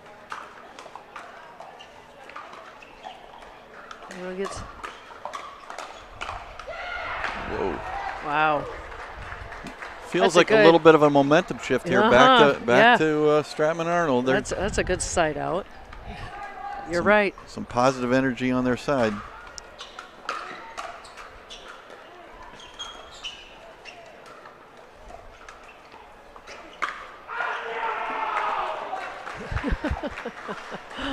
And Julian Arnold and Lauren Stratman have come all the way back from a significant deficit to tie it up here at 9-9, and obviously they're serving on a 1. They've got the advantage. Can they win this match here? It's going cross court, yep. They got to get this ball over to Lauren. Julian Arnold all over the place. Yeah, wow. He is. He earned that point. He was everywhere. As I expected, Julian Arnold trying to play singles on a doubles court. Really take over and forces another timeout from Patrick and Brasha. And what a change of events here, Laura. We've gone from a third game completely and utterly dominated by Brasha and Patrick. I think they were up 9-3 if I recall, and serving. Yep. And it's all the way back here with Stratman and Arnold serving now for the match at 10-9. What a difference. Well, hats off. Hats off to Julian Arnold. I mean, he has earned some of those points. He just took it to another level. His quickness on the court, like he wants to win this match, and that's obvious. Whereas maybe on the other side, like I said, this happens to a lot of people. At times you get a big lead, a couple timeouts are called, you lose that momentum, but you get a little timid. You get, like, instead of taking the match away from them, it's like, oh, now that's okay. Now we're be kind of tentative in our shots. 10-9-1. I think we know what's coming here. Julian Arnold playing singles. I think Lauren's going to get the serve, and she might not get to hit another ball. Keep it there. Yep. Julian had a chance there off that net cord. He just couldn't quite adjust well enough. They get a second match point here at 10-9-2. The crowd getting into it now. You can tell it. Oh, what a serve. Great serve. Oh, my goodness. That's oh, my goodness. You got a lot of the crowd here. Sorry. That's a bad error there by Julian Arnold. That's a very bad error. Very bad error. He didn't. Ball was at least a foot low, if not 2 feet low. You just cannot make that mistake. Oh, they almost gave up a point here. They should be thanking the referee for that one. 9-10-1.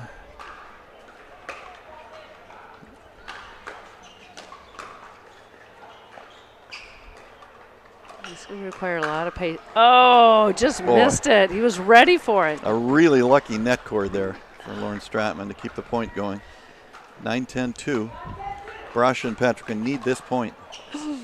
Yikes.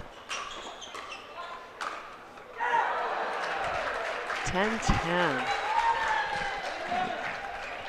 You see as much patience right now either. Everyone's kind of high nerves. That whole nervous system is. But what a game of inches. Oh. I mean, that net cord could easily have fallen into the net, and then it looked like it was going long. Touched Julian Arnold in the shoulder. Nice. Yeah, everyone's a little tighter right now. A little tighter. Oh, smart playing. Maggie Brasha taking it to the outside, the weak side outside, to then go to the backhand. What an ebb and flow there. We had match points for Stratman Arnold. Now we've got a match point for Brasha and Patrick. Fabulous match. Oh, here it comes. Here it comes. Ooh, wow. That's what I said. Everybody's nerves are on high right now. Just miss hitting just a little bit. Makes a difference in that shot. I'm nervous. 10-11-1. Good shot. Way to get down. You see how low she got on that ball. Rushed it a little too soon. We've had the more. Patience goes out the window. More net cords on like these last 4 or 5 points. I mean, what a truly. I mean, just a game of inches. You got a net cord bounce over. If it's a half an inch lower, it's not going over. Right. Maybe even a quarter inch. Big forehand there from Julian Arnold to earn 2 match points. 2 more match points. They're going to serve at 12-11-1. You know, I'm sorry to bring this in right now, but if you notice how the sun and the shade has changed in just the last 5 minutes, they're getting a few spots where that sun's right in their face.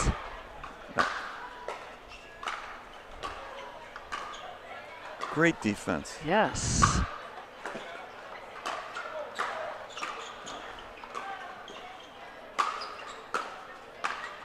What a point. Holy cow.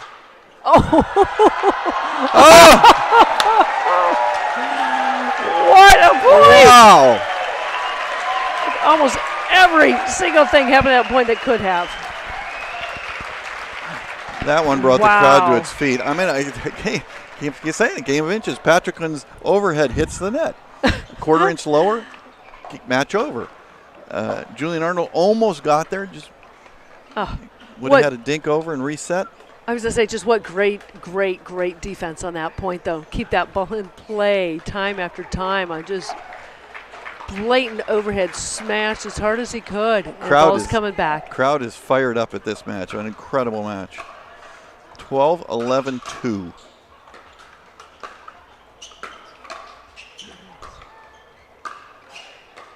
That's not going to work. Wow. No, I agree with you. I did not like that lob from Lauren I didn't like Stratman. the choice, but I tell you what, it's so easy. So I'm with you, though. Yeah, she needed to flatten that out.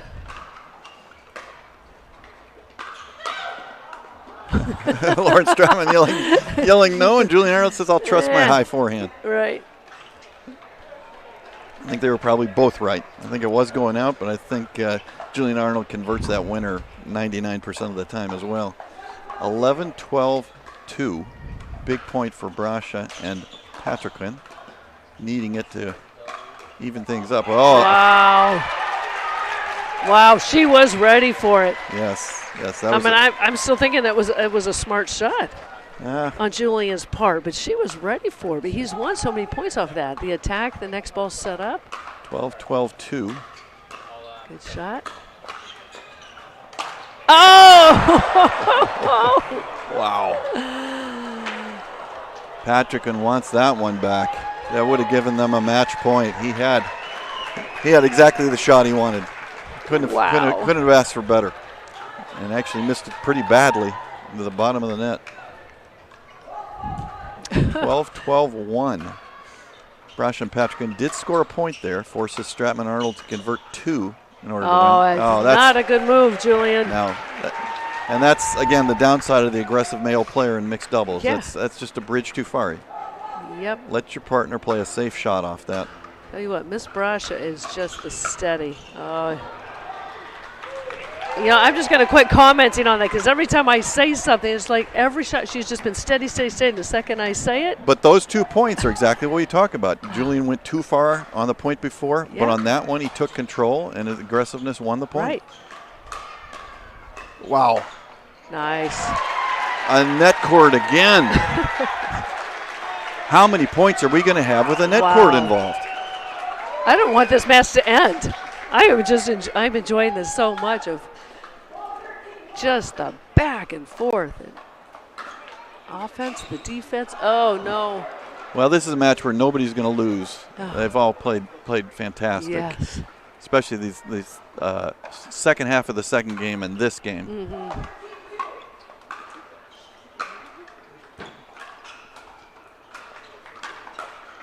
Oh. Wow. 2 shots just on the line. And we've got 2 more match points for Stratman and Arnold. Opportunities. I think this is about their 4th match point. Oh, and that'll do it with a great drop from Julian. I think Maggie Brasha was totally expecting the drive. I think so too. Totally expecting the drive, and it just surprised the heck out of her. I think with you're right, a perfect drop.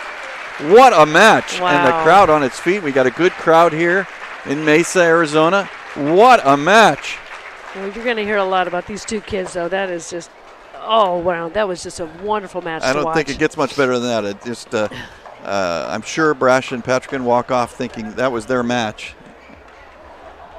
Well, I would have to agree. I'm sure they're extremely disappointed. In fact, they outplayed them really the whole match. I agree with you. I think they did outplay them. Just learning how to close matches at the end is to stay more patient, more focused, to stay with the game plan. But they did both the end of the second and the third game. But what a great match, and we will come back for more action on center court here at the PPA tournament in Mesa, Arizona. For many of us, we just charge ahead because planning for your future takes time. And right now, thinking about your financial future takes on new meaning. At Baird, our financial advisors have guided individuals and families to achieve their goals through every crisis evolution and groundbreaking idea for over 100 years. That's the difference between thinking you're ready for what lies ahead and knowing you've planned for it. Now that's different. Discover the Baird difference.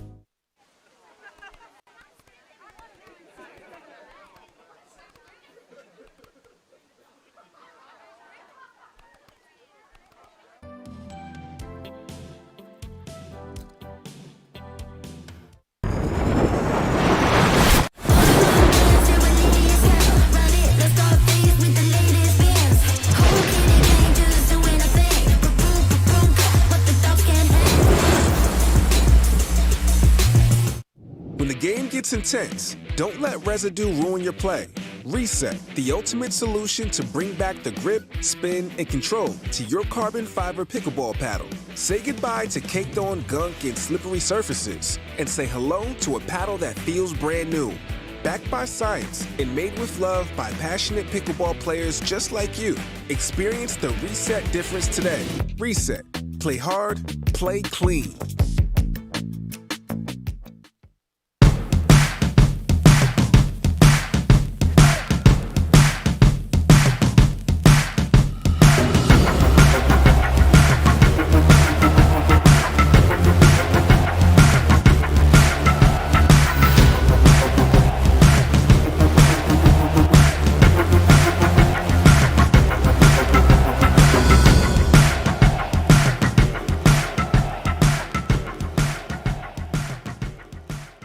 To make it to the game, it takes dedication and training. To stay in the game, it takes grit and stamina. To win the game, it takes strategy and skill. You keep focus on your approach, drop, and champion shots, and we'll help you stay focused on your strength, flexibility, speed, and downtime. Having a sports medicine partner in your court is key to helping you make it to the game, stay in the game, and win the game.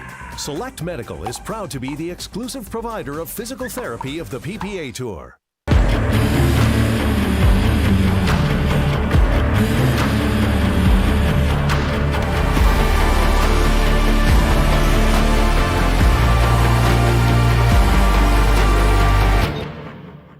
From the world's most iconic tennis arenas to the glint of an Olympic gold medal, a new court beckons, a new challenge arises. Jack Sock has conquered tennis. Now, pickleball's next. Mastery, precision, passion, that's what champions are made of. And when it comes to pickleball, there's only one company they turn to. Jack Sock's legacy continues with the #1 brand in pickleball. Selkirk Sport, we are pickleball. Pioneered by revolutionary technology, backed by relentless research, we bring you an unmatched quality of product. Made right here in the USA, each performance paddle is engineered to perfection and built to last. Because when it comes to the sport we all love, quality and performance matter.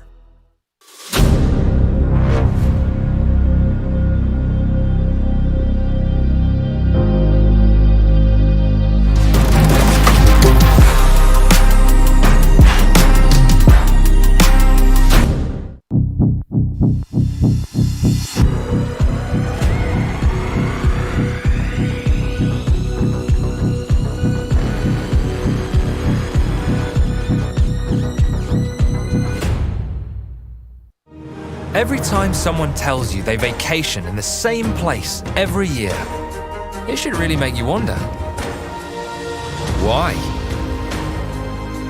Travel like you mean it with IHG Hotels and Resorts. Introducing Skechers Pickleball, the official footwear of the Carvana PPA Tour. They're ultra lightweight and responsive for incredible speed. They have Goodyear rubber outsoles with a specialized pickleball design for increased side-to-side stability and agility. Plus, they feature shock-absorbing foam and Skechers' famous relaxed fit design for incredible comfort game after game. Conquer the court in comfort. Skechers Pickleball, the official footwear of the Carvana PPA Tour. Bring it on! Pack all the things. Fly on your schedule. Reward yourself and the girls whenever. Stay or go when you wanna. And more is on the way. So when you're ready to go, go with heart. Go with Southwest. Tens of thousands of customers wrote about Carvana being smooth in their 5-star reviews, including Terry. To be honest, I thought it was almost too smooth, but Carvana was super transparent from beginning to end. Car details, financing, every step, and there were no surprises. Well, my monthly payment did come out lower than expected. Then I got to pick up my Mustang at the vending machine, and it was so fun and exciting, I did a little dance. Trust me, financing my car with Carvana was super smooth. Finance your next car with Carvana today.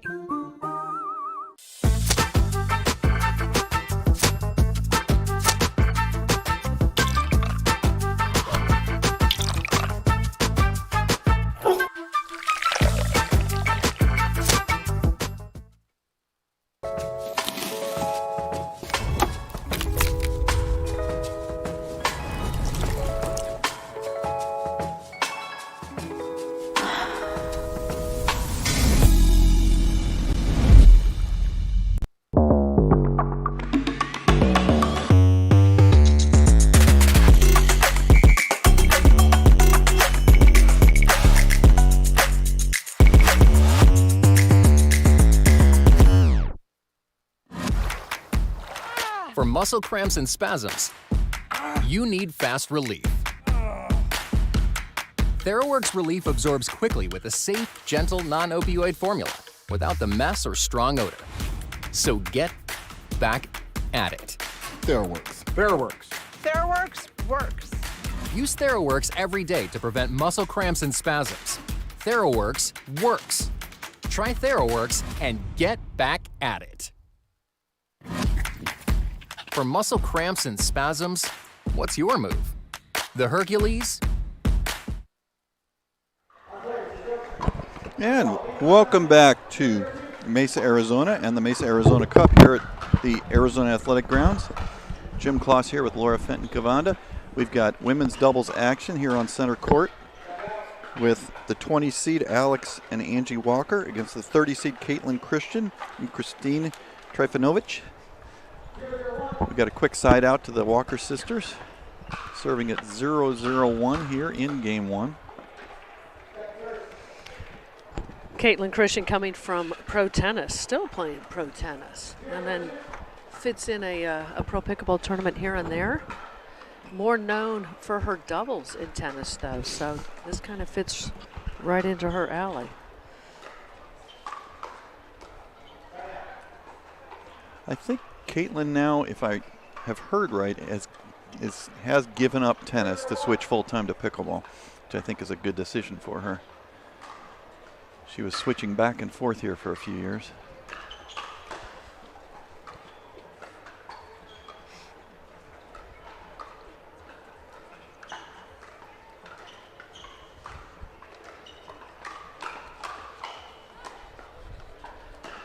Great exchanges here.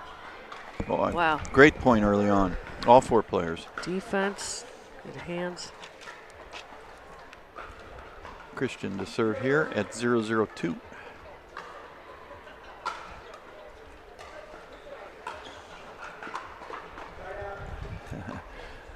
Christian looking for the poach there. Angie Walker said, nope, not on my watch. Angie being the older of the two, 2 years older at 27 years old, her sister 25. From Canada. Now living in Phoenix. Now living in Phoenix. So we've got a couple Alex. Couple of local girls. Alex went to the University of Montana. She's a multi-sport player, but she grew up playing basketball, volleyball, and tennis. Graduated from Montana with a psychology degree.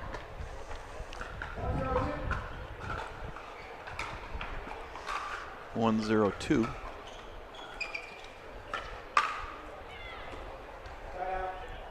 Nice put away there by Christian. Crowd thinned out a little bit, Laura, since that last match, that incredible mixed doubles match between Lauren Stratman, Julian Arnold, and Hayden Patrickman and Maggie Brascia.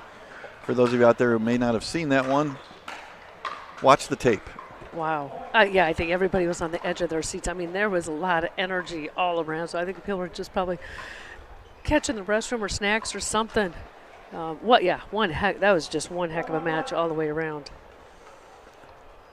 Julian Arnold, Lauren Stratman lost game one and then came back to win the next two games, 15-13, 14-12. And that score tells the story of how close it was. 1-1-2. Christine, now 25. Christine, a lot of people have known as used to be Christine McGrath for many years, now Trifunovic.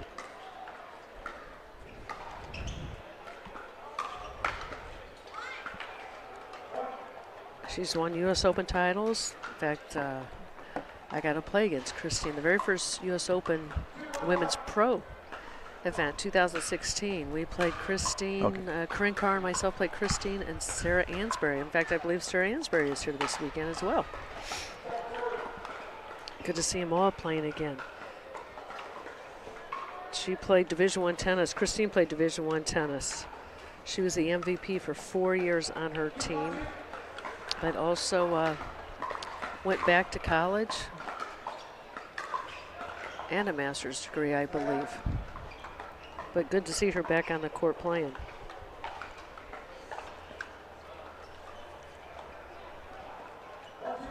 One, 2-1.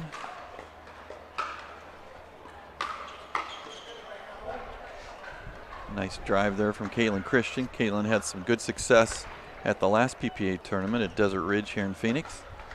Now showing off some skills at doubles as well. And if they've done their homework, they will probably be attacking Alex a little bit more. Alex is the one with the blonde hair. They both have pink visors, but the blonde hair that is flowing more freely. Angie tends to braid hers. That's a nice shot. Hit behind her. Second time they've caught Caitlin Christian leaning middle, going for a poach, and hit behind her successfully. 2-2-1.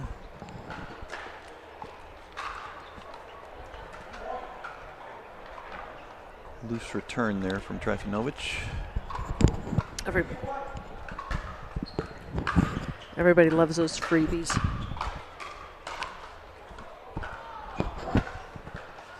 Friendly net cord there for Alex. Well, I'm seeing Alex a little more aggressive this time than when I watched her play at the Desert Ridge tournament.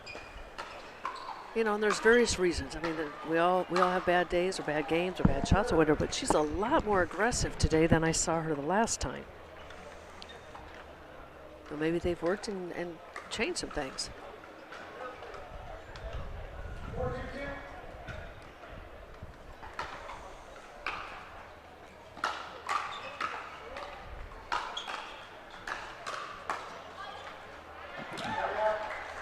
Nice dink point there from all four players. Definitely the women's game with the new paddles and the new ball has definitely sped up quite a bit. You just do not see very many dink-oriented points. Well, I tell you, you got some paddles now that I tell a lot of people, you want a paddle that helps you do a lot of the work as well, but there are some paddles that just got some major pop off of them. Looks like the Walker sisters using matching Proton paddles, if I can see right. Yep. That's definitely a paddle with some pop.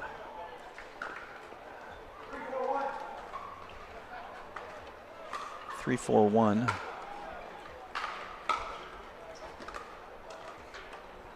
That's a nice return off of her drive. Kept her deep in the court to the backhand. Again, just some little teaching tips for our listeners is never, ever, ever want to aim those balls for the line, so don't go for that perfect shot. You aim for that outside foot. Someone's deep in the court, want to keep them back, but you aim for that outside foot or inside foot, but the outside, if it's their backhand, definitely a great spot to aim for.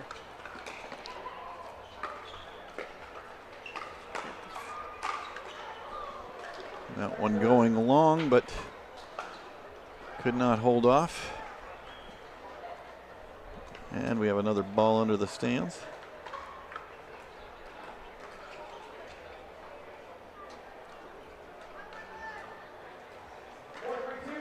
Four, 3-2, game one.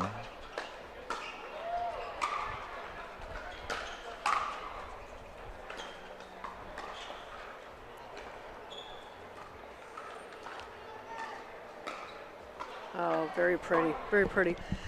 You notice how they don't drive a ball from the middle of the court. Again, another teaching tip for those listening is typically when you're a lower level player, you tend to drive balls almost every time you hit it, but especially in the middle of the court where you're closer to your opponents versus the baseline. You've got more time to react to a ball coming back at you. Now you drive from the middle, that ball's coming back faster, less time to react, a lot of times at your feet. So most of those, people want to call it no man's land. You want to call it, you're still in defensive zone. You're not really in the offensive zone until you get within 2 feet of that kitchen line. But most shots will, unless it's really high and your opponents are back, most of those shots should be hit in the kitchen. Timeout here from Christian Trifanovic. They seem to be leaving a few balls up, and the Walker sisters able to take advantage of it. Been the more aggressive team. That's what's reflected in the score. Yeah. I'm actually a little surprised. I'm surprised that they're really not attacking. I shouldn't say attacking, but I mean just playing Alex a little bit more than they are. And keep in mind, I mean, the sisters play together now for quite a while. Even though this is their first year on the Pro Tour, they started playing in 2022, but they play together, excuse me, they play together all the time. They know each other well. They know the personalities. They know what to say, not to say, when somebody's upset, how to pick each other up. You know, if you're a new team, it's a lot more difficult, the compatibility of partners. 7-3-2.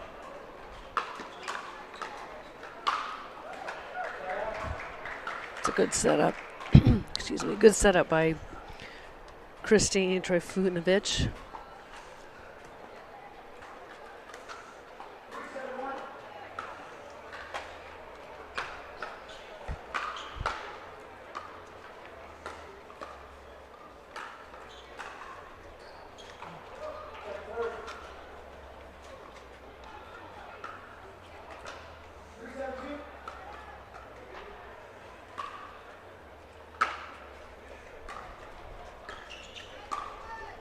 Just a little bit late. She knows it too. She'd like that back. She was just a little bit late getting up. The ball had popped up.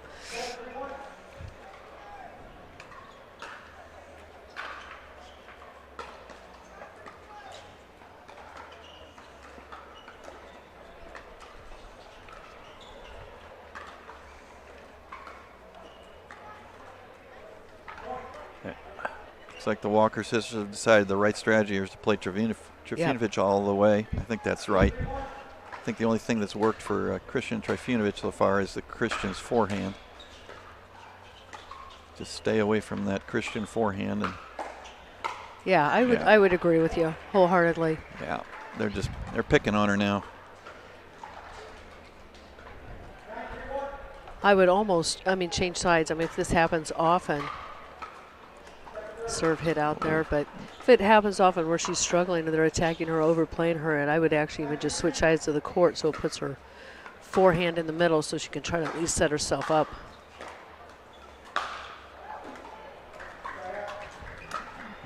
That's really a matter of being able to reset balls. And this is the difference. Let's just say from the last match to this match, is how many of the balls, they not only just came back, but those are back in the kitchen. And it's just something that's so difficult to do. People don't realize how easy it looks on camera, but it's not.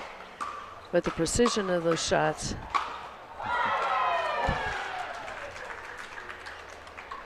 Walker sisters had their chance there. Had several shots to put away, just couldn't quite do it, and finally leave one up to Caitlin Christian's forehand, and that's the no-fly zone.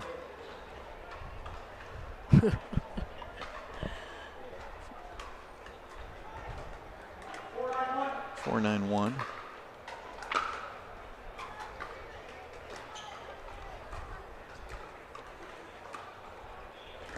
Oh, opportunity for an ATP possibly there. Look at how far over Caitlin Christian is cheating. Yeah. Just daring him to hit it behind her. Got a little net cord favor there, but yeah, I think you're right. That's their strategy. They're going to do this all day long. I would think, anytime something's not working, change something, even if it's uncomfortable for you. But Caitlin's not going to see many of these balls anyway.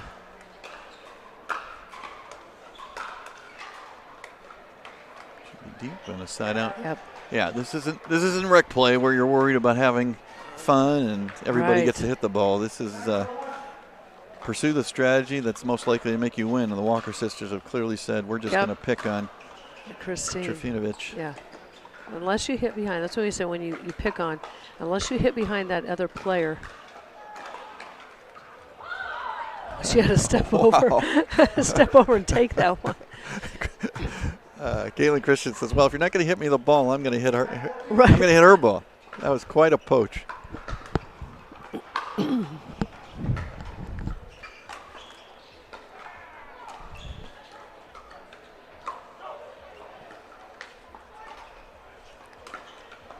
Well, two things. I would say the first one was, either we switch sides or Christine's going to have to become a little more aggressive out of her comfort zone. Right now, she's playing defense. She's putting balls back, playing the dink game. There you go. That was odd. Yeah, Trifinovic let that ball go, and it was good by 4 feet. Yeah. She's going to have to become a little more aggressive in this game. She's playing against some very youthful players.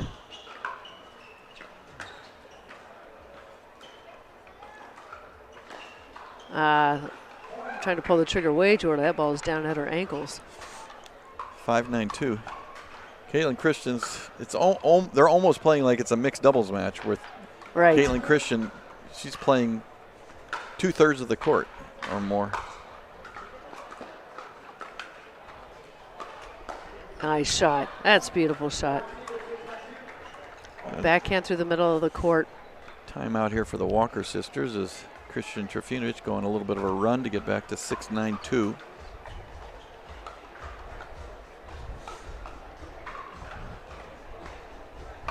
Well, if they keep playing, I mean, if they stay with their game plan, if Walker sisters stay with the game plan, and they pick on Trifinovic, you can dink and dink and dink, be patient with it until it just one pops and they attack. I believe they've won every single one of those points so far when they've attacked, when they attacked at the right time. The wrong time is when the ball's too low, meaning you got to swing up and the ball's coming high. Or it goes out, or it allows the other team to attack, or to attack off of that. But if they stay more patient on the other side of the net, I mean, Caitlin is literally chomping at the bit to get into these points. She wants to touch that ball. She wants to hit that ball, and they're taking her out of it. So they're going to have to change something. Trifinovic is going to have to definitely going to have to become more aggressive to get into this match. There's the setup. Yeah. Well, you can't hide in pickleball. Your partner can assume a little bit more than 50% of the court, but you can't hide. It's just like volleyball. You're as strong as your weakest player on the court.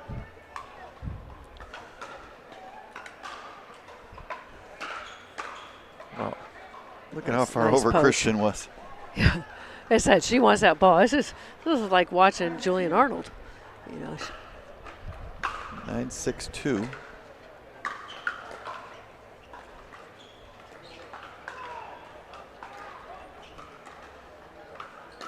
Oh, nice ATP. Yep. Well, and this might be, one of the things that Caitlin Christian might have a difficult time is getting some other partners too. Again, because she's kind of a part-time player. She isn't able to play all the stops. She's still playing some of the tennis tournaments. There's a sitter. Nice get. Through the middle again. And 1 game point avoided by Christian Trifinovic. See if they can go on a run and get back in this. It's 6-10-1.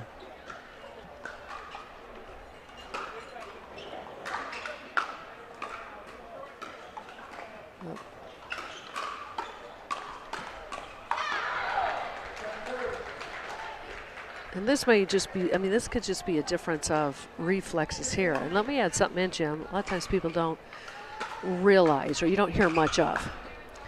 When a female has had a child, after having one child,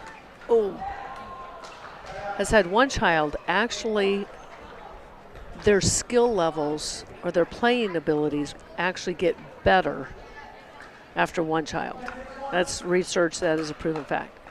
But after 2 children, it drops dramatically. Talk about age. Now, Christine has had a couple of children.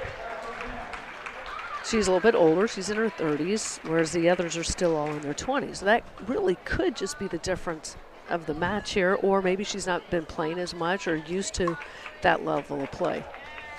Well, the Walker sisters close out game 1 that they very much dominated 11-6.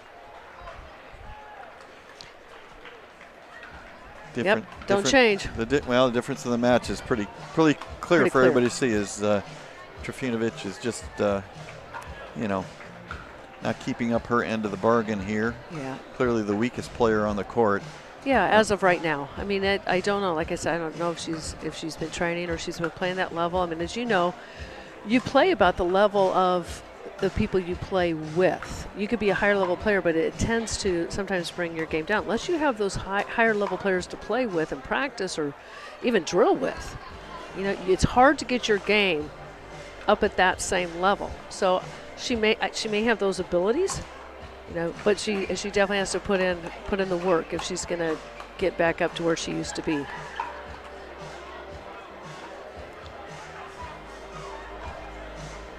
Well, we'll head to game 2.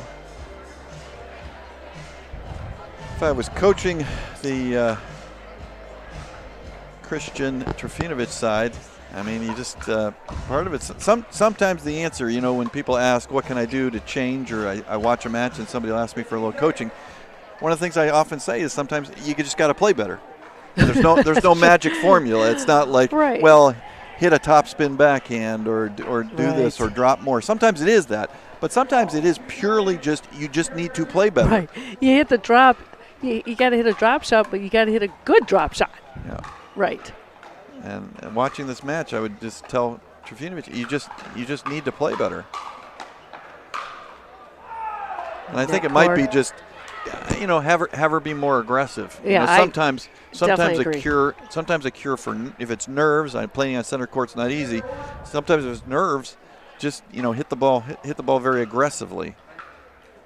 Right, and that last point, there was an opportunity where the ball sat up a little bit. Nice. Sat up a little bit for her, and she kind of came back half speed versus ripping that thing at him. So I agree with you on that. Definitely needs to become more aggressive.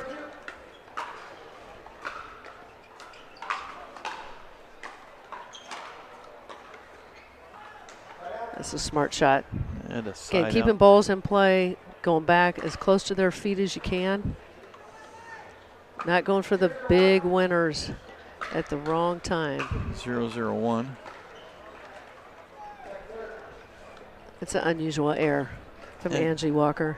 Trying to go behind Caitlin Christian. That's not a bad idea. That's a safe zone over there if they can hit to Caitlin Christian's backhand. Her backhand, sure. Dropping it. And there's a time, I mean, I talked a little bit earlier from, again, driving a ball from the middle of the court, you're both back is not the time to drive the ball. 0-0-1.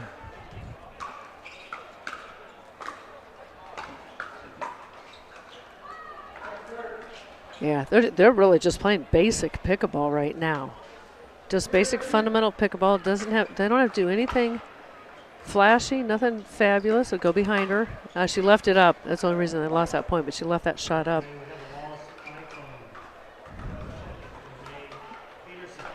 First point of game 2 goes to Trifunovic and Christian. They take a 1-0-2 lead. Another lost ball under the grandstand. Players look to get the ball back rather than pull out a new one.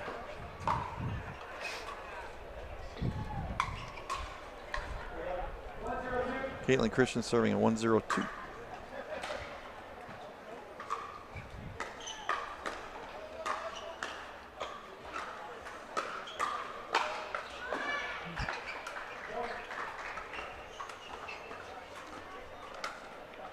That ball was long.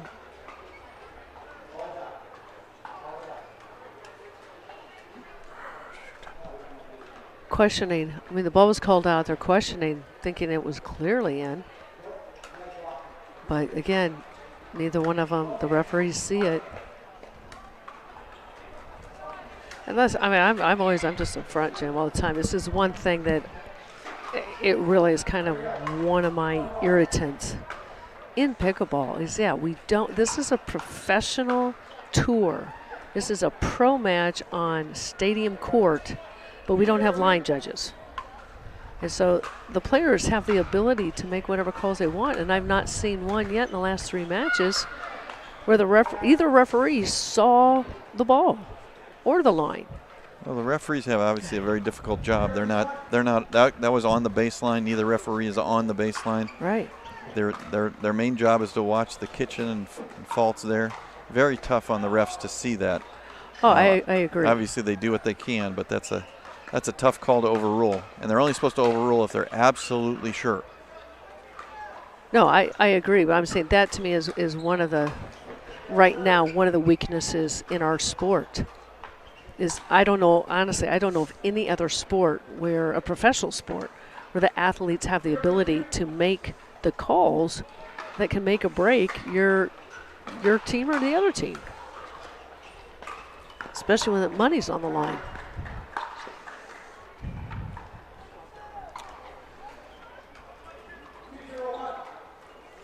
(2-0-1) Trifunovic serving.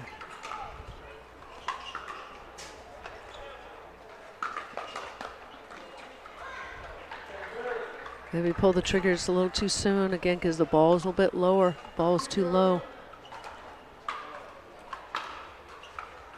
You're going to go low to high on the ball's out low. You've got to go more up at the shoulder at half speed to keep the ball in play. It's a good angle. She had the right angle shot, just a little overhit.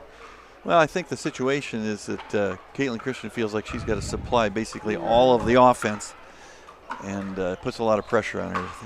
He makes her overhit, stretch a little too far. Absolutely right. So I she's agree. making some mistakes. Mistakes from over-aggressiveness.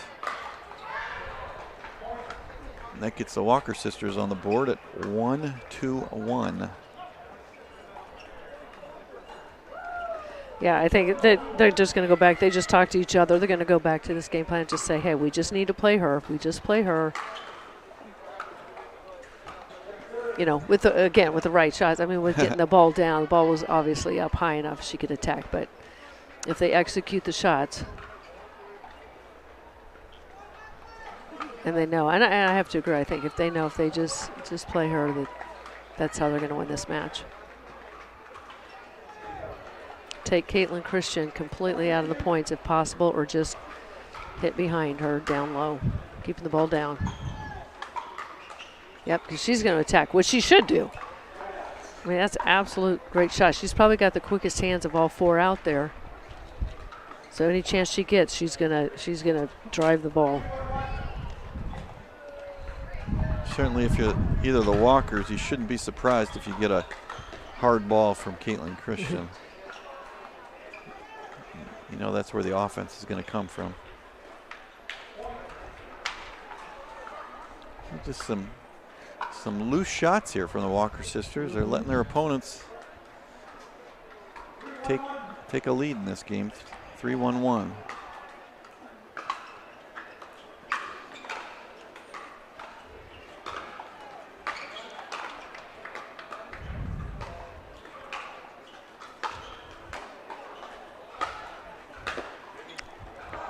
Great shots from Angie Walker. Very smart shots. Keeping balls in play, but still driving them, then changes the angle just slightly enough. 3-1-2. Caitlin Christian serving. And it's side out.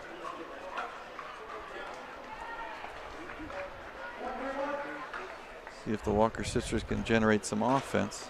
Had trouble in this second game scoring points.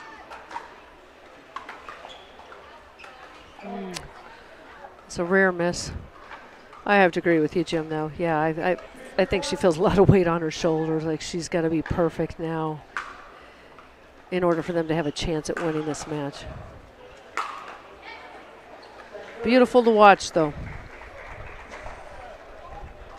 The Walker sisters are having a little more trouble this second game getting the ball over to Trifunovic. Leaving a few balls up, making a few errors.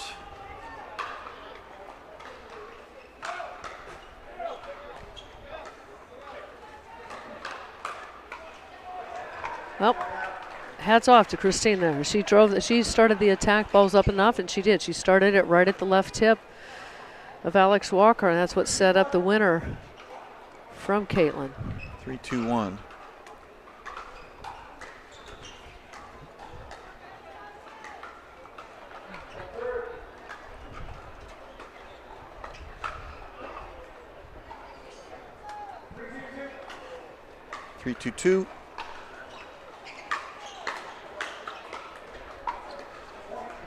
Again, Caitlin's saying, keep doing it, keep doing it, keep driving that ball.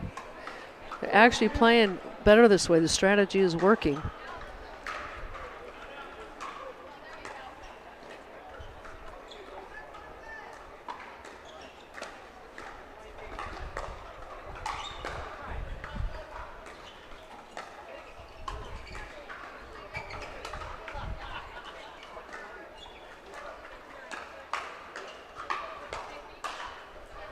Good point. Friendly really good point. Friendly net cord there for Caitlin Christian. A timeout by the Walker sisters. Trifinovic and Christian up 5-2-2 here in game 2. The Walker sisters took game 1 fairly easily. This game turned around a little bit. Yeah, just enough. Just a little bit of different strategies.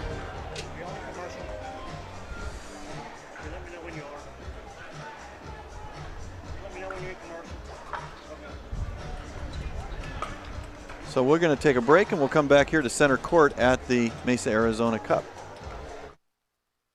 When the game gets intense, don't let residue ruin your play.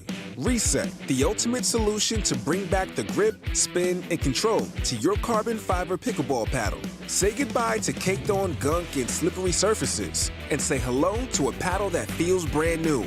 Backed by science and made with love by passionate pickleball players just like you. Experience the Reset difference today. Reset. Play hard, play clean.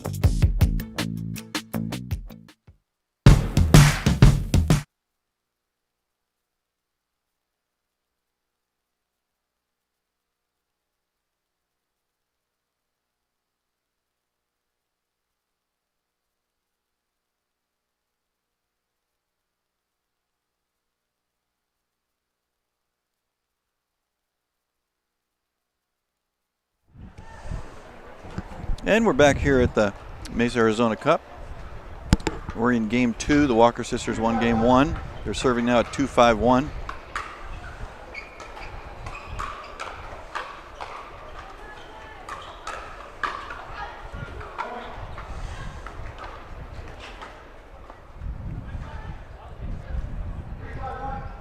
Now 3-5-1.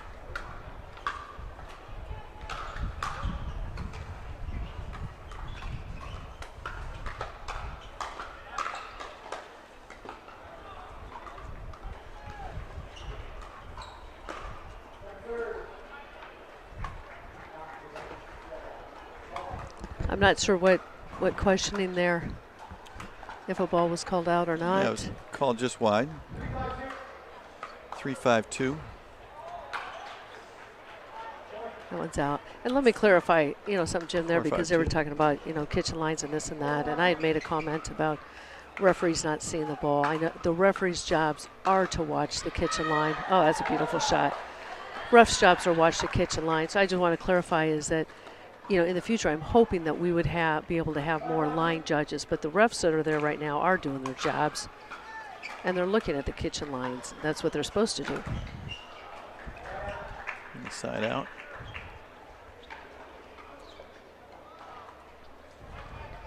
5-5-1. Walker sisters tied this one up.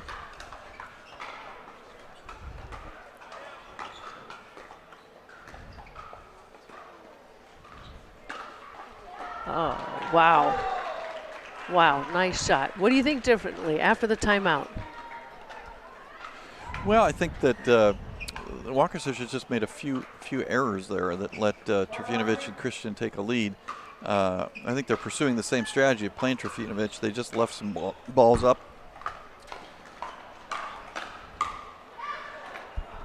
Yeah, just high enough before, like on their drops and things. One cure for the opponent, if the opponent isn't playing that well, one cure for it is you leave the ball up. They make some good shots, get their confidence back.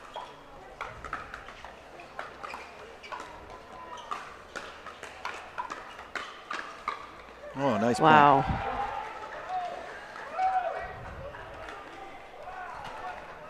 With some quick hands. 6-5-1.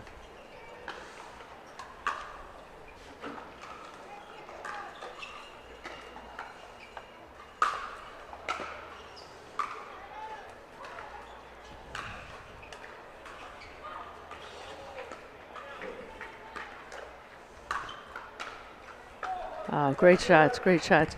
A lot of times when players are being pulled off the court, and when Caitlin Christian hit that overhead hard, not the time for players to try to reset a ball or hit a perfect shot in the kitchen. As they just get it back over and go flatter on it. But keep it in play until you get the right ball to then put in the kitchen. And that's where you're transferring from you're transitioning from your defense to offense. Side out. Christian Trifunovic lost game 1, so they need to take this game 2 to keep the match going. They had an early lead and lost it. Seems like an important side out here to change the momentum.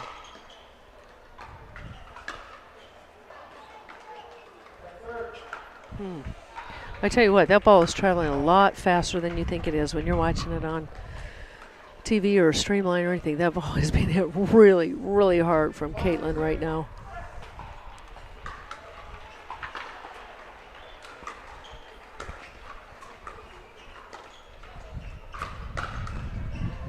Ready for that. Alex Walker ready with that paddle up, ready for her to be attacked.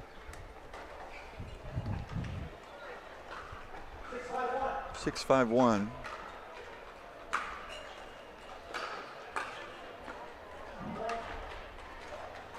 Yeah, I think that was an important side out that the Walker sisters got. This could be over here shortly.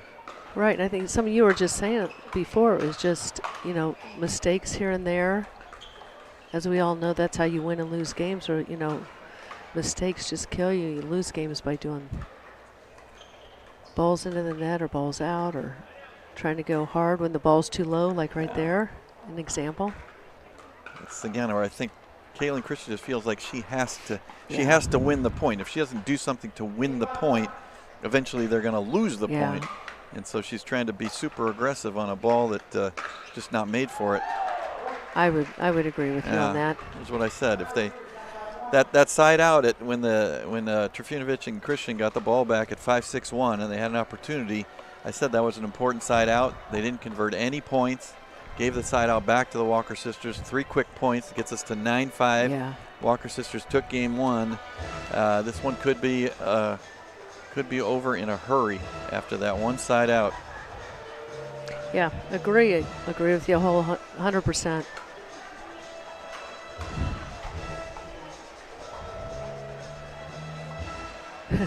You know, it's easy. Any sport, we say, you know, the theory. You can have it all on paper and you can have the right philosophy and theory, but then you got to execute it as well. But right now, the Walker sisters have turned that around. They had a few mistakes earlier on. Ball's left up a little bit, but they know exactly what the game plan is, and now they're executing it. That's all they've got to do to win this match. Interesting fan down below with some kind of signs that he keeps showing up as if, I don't think he's getting shown on TV. I'm not sure what his signs mean. Something about high school pickleball. But he seems to be having fun, as all the fans are on this beautiful day. Oh, had her chance right there to give them 2 match points. Won't get a better opportunity than that. Angie Walker just missed that high forehand, but we're still at 9-5-2.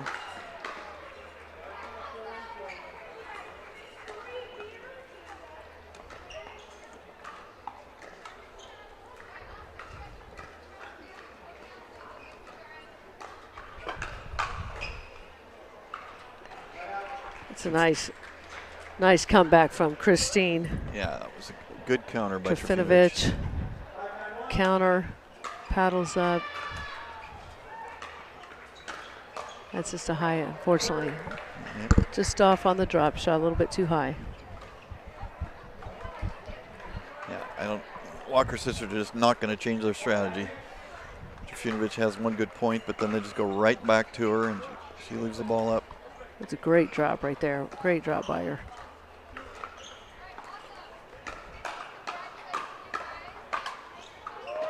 Nice. Trifunovic is actually helping now. She can keep that ball in play by driving and countering the drives. It gives Caitlin a little more opportunity to put it away. Yeah, one thing she did there was she slid right and countered with the backhand. We see Leigh Waters do that a lot. It's kind of a classic women's shot when you're playing right side, is slide right and counter with the 2-hand backhand.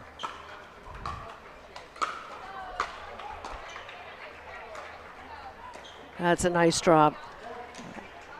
Great opportunity, the transitioning there from the defense to the offense. 7-9-2.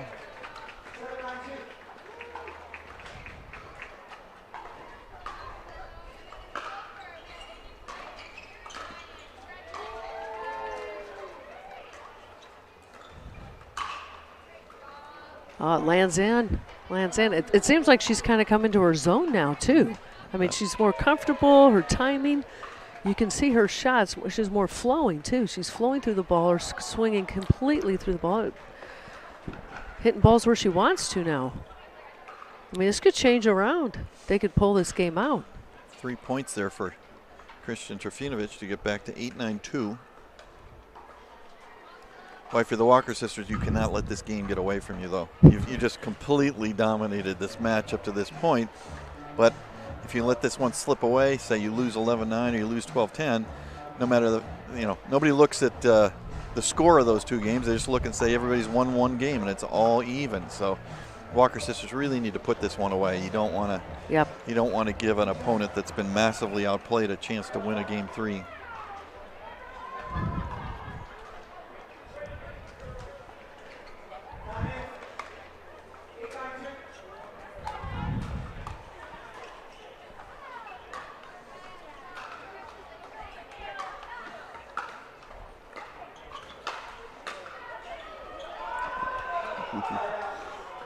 Unfortunate there, caught the net, took the ball out of bounds. Definitely an unlucky net cord.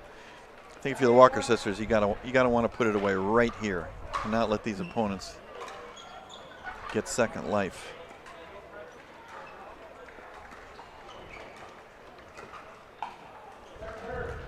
Yeah, poor choice there not to let that ball drop.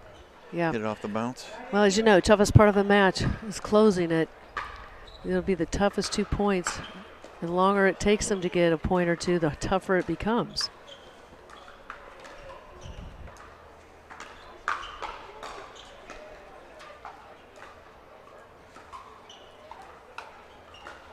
Uh-oh.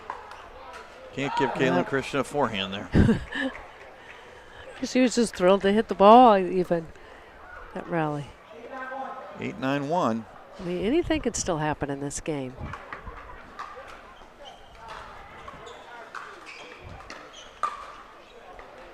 There's our net cord again. Yeah, but it was a poor shot. Before that. Yeah, they left the ball yeah. up for Caitlin Christian. Yeah. Caitlin got a little unlucky, actually, to hit the net. Yeah. But that was going to be a put away either way. Well, the fact that she even hit it to her, that's what I was surprised at. Why are you even hitting her the ball?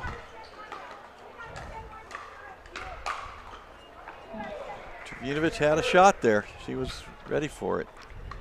9-9-2. Very big point here. Oh, wind caught that. Wind came up. Again, this north and west side came in. I think it just pulled that ball back. 10-9-2, a game point. Because they're out of timeouts, I think, too. Game point for Trefinovic and Christian.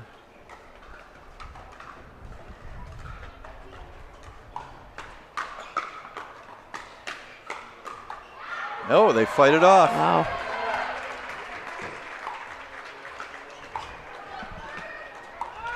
Well, we've got the scoreboard from what we're showing here on TV in the scoreboard. We're at 9-10, is that correct? Yes. Yeah. You can see it scoreboard from here where, is showing 9-9. You can see it from where Christian is. There, they just changed it. 10-10. 10-10-1.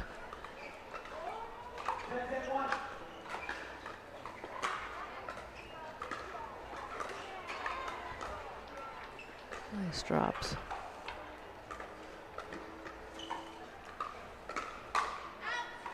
Oh, good leave. A really good call there. Really good call to the partner to let that ball go. 11-10-1, and we've got a couple of match points here.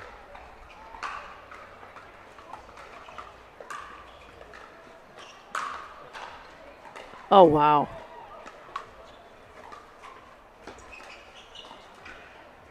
Ball's They're going up. to attack. Oh, in the corner. What a hit. Oh, my gosh. Oh! points. So a surprising lob, but right in the corner. Beautiful lob. Topspin. Caitlin Christian with not just the get, but the highly defensive shot. A successfully defended shot. Wow. Great point. Point of the match. Oh! Two bounces. So 2 match points fought off there by Christian and Trifunovic. Okay, that was one of the most impressive things I think I've seen. What a way to win the 2 points. Right. The lob right in the corner. I mean, first of all, which is tough right now to hit with the way the wind is blowing here, but that's just lets long. it go through her legs. 11-11-1. I've got to say, Trifunovic has actually picked up her game. Now, playing much more consistent, playing more aggressive, blocking better, attacking better. That right now, to me, is the difference of them being in this match.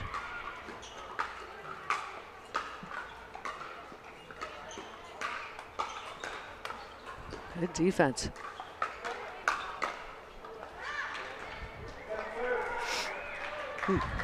Another close one. I think it just caught the line there.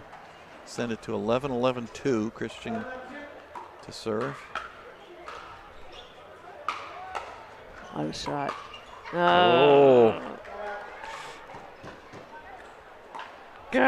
There's things I want to say, and I'm like, it's just so easy up here to say it, to do it. I thought Caitlin Christian had a winner with that down the line forehand, but a nice defensive block brought it back. Not sure what that was. That was just a really high drop shot. We usually call that a schlob in our rec games. But yeah, like I said, it's tough. It's tough to close out, to hit perfectly, get a little tight. That's not going to work. Went away from their game plan. Yep. 11-11-1.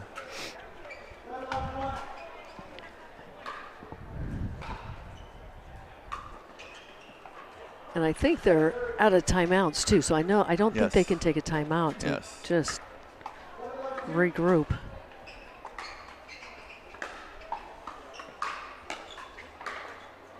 Two net cords. Oh, good reactions there to catch that net cord. Get it back to 11-11-1. Walker sisters conferring. They just need to play their basic strategy here. They've got Trifunovic on the left side, which is an advantage. Well, now they unstack. Oh, Caitlin Christian misses one of her bread and butter shots. What a time for that. And we've got another couple of match points. Match point number 4, I believe.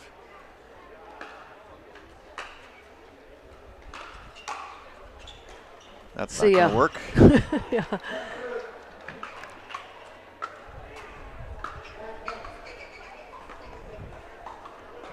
(12-11-2).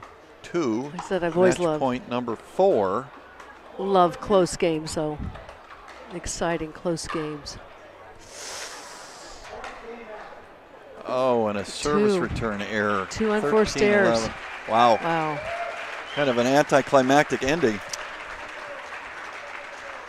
That's unfortunate. That is unfortunate. But Walker sisters close it out after very much dominating the match until a few nerves, I think, got to them toward the end there of game 2. Let Trifunovic and Christian back in it, but the Walker sisters are able to close it out 13-11 in game 2.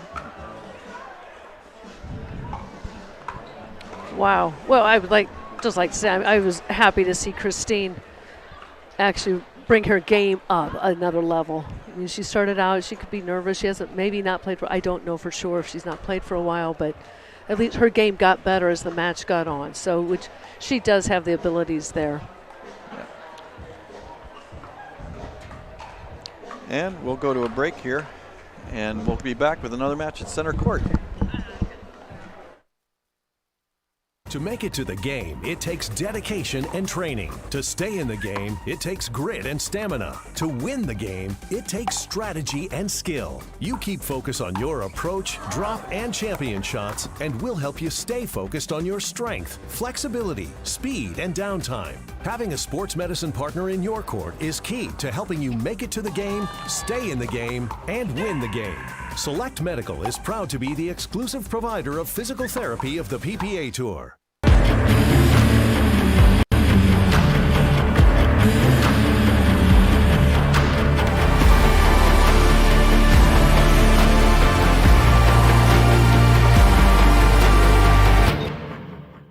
From the world's most iconic tennis arenas to the glint of an Olympic gold medal, a new court beckons, a new challenge arises. Jack Sock has conquered tennis. Now, pickleball's next.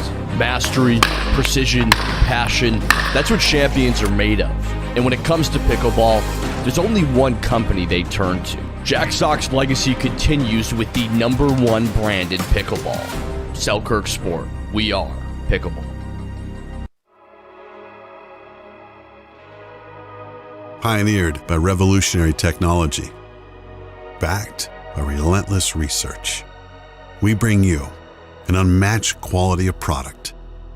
Made right here in the USA, each performance paddle is engineered to perfection and built to last.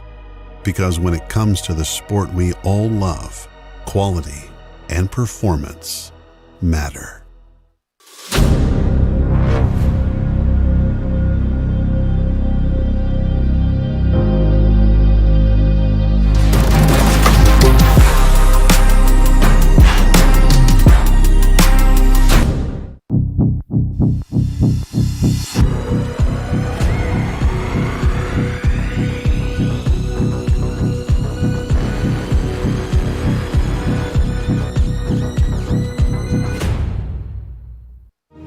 Every time someone tells you they vacation in the same place every year, it should really make you wonder, why?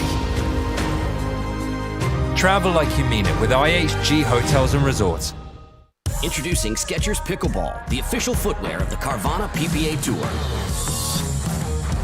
They're ultra lightweight and responsive for incredible speed.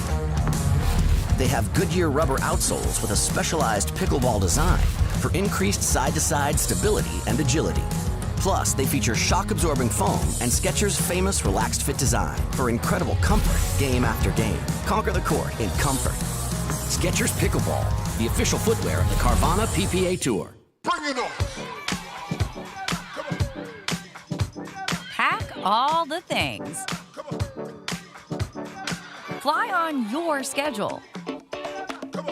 Reward yourself and the girls whenever. Stay or go when you wanna. And more is on the way.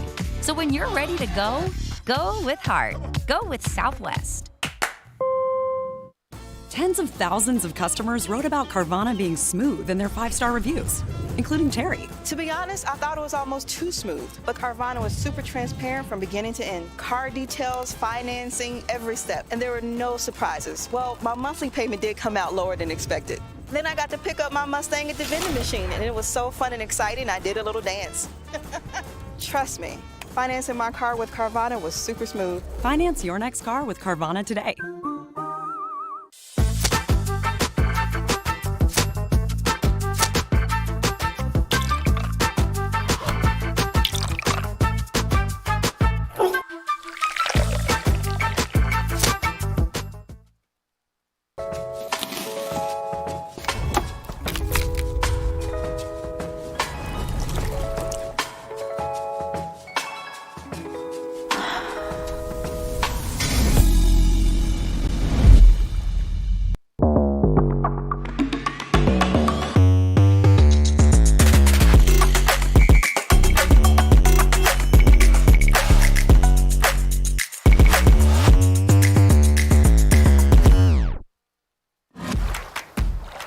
For muscle cramps and spasms, you need fast relief.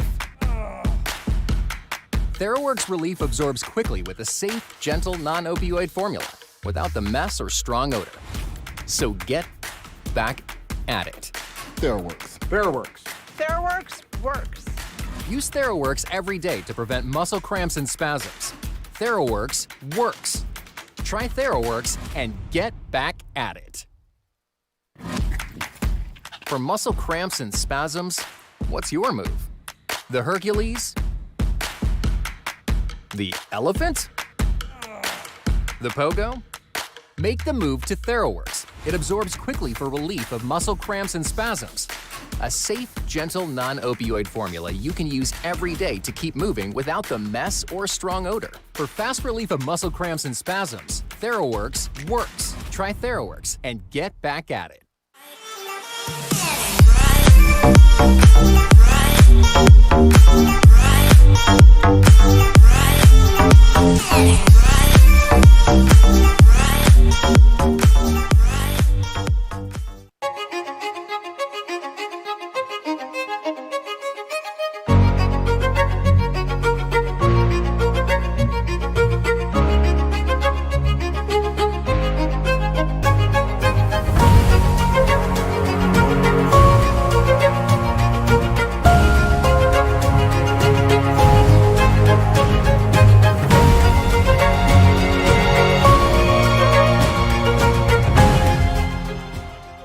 Imagine that becoming energy producers would be as easy as biting into an apple.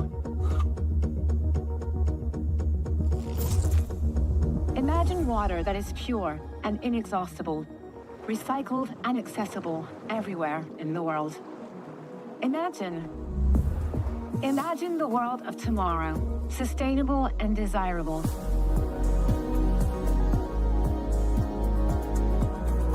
Veolia.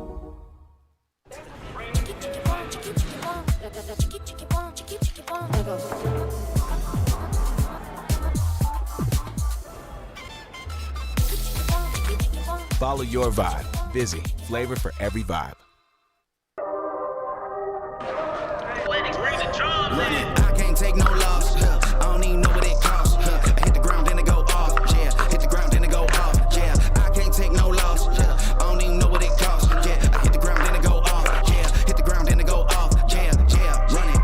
Hey, I really feel it's my time. Think it's my year. Yeah, I really feel it's my time. Think it's my year. Yeah, I really feel it's my time. Think it's my year. Yeah, I really feel it's my time. Think it's my.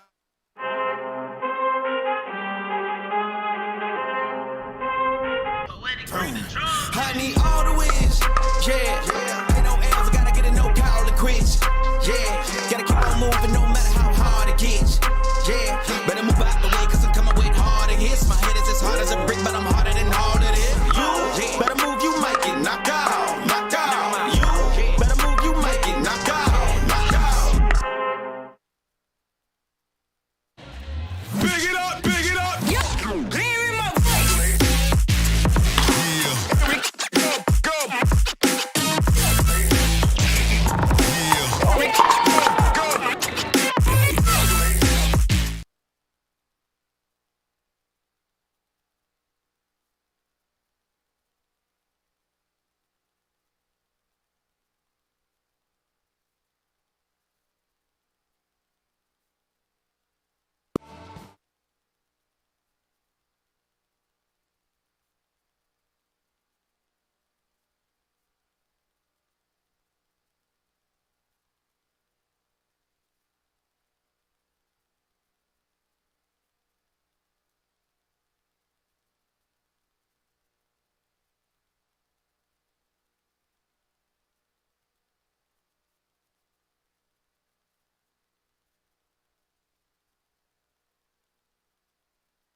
Okay, welcome back to center court here at the Mesa Arizona Cup. We've got men's doubles action.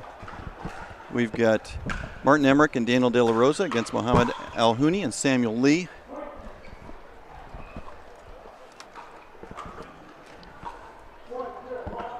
We got the first point to Emmerich and De La Rosa.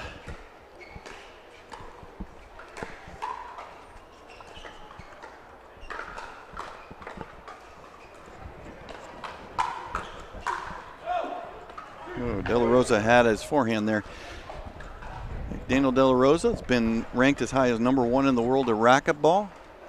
He is also a tremendous pickleball player. Incredible athleticism and quite a bit of power. I've played Daniel personally, and his His overhead is not something you want to be on the court to face. He hit the ball about as hard as anyone.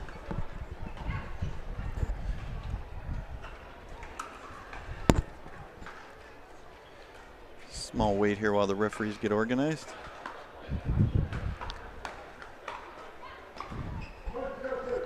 (1-0-2), De La Rosa serving. Something you might see as well here, Jim. Daniel is used to diving, I mean literally flying all over the court in racquetball, and he has actually done it in this sport of pickleball as well on this hard surface, which does hurt, tends to scrape you up, but if it is tight and it is critical, you will definitely be seeing him diving for balls. Nice backhand there from Martin Emmerich, getting the ball back. 1-0-1.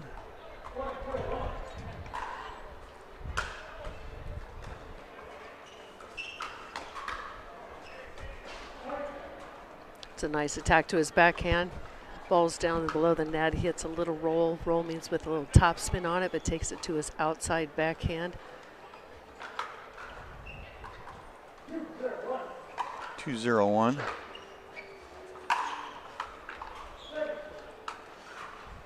Early in the match, nothing wrong with that. Just again, got to get used to the court, the ball, the air, all of it.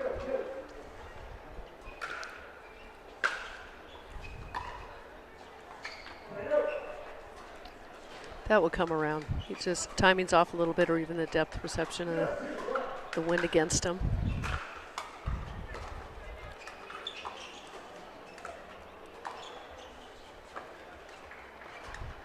You know, it's quite interesting how well Daniel De La Rosa plays this game of pickleball. We typically tend to think that all the top players come from high-level tennis. And Daniel never played tennis, to my knowledge, but yet plays pickleball so very well that you won't see a lot of top spins. Those are all slices or flat shots from him. Daniel's favorite sport is actually golf. Talk to him about that. Yep. Oh, great defense.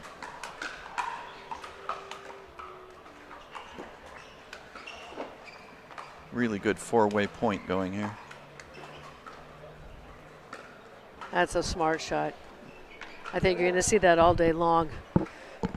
Emmerich sees that opening, and he's done it twice to him now, so he realizes that that paddle's not up, that ball's not come back yet. Lefty-righty playing a lefty-righty.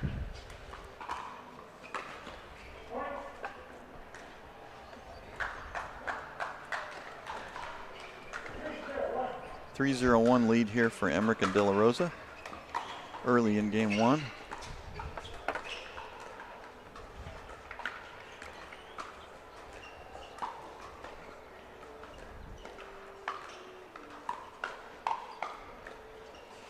Nice. Oh, what a lob. That's a nice talk. That's calling him off. What a lob. What a put away.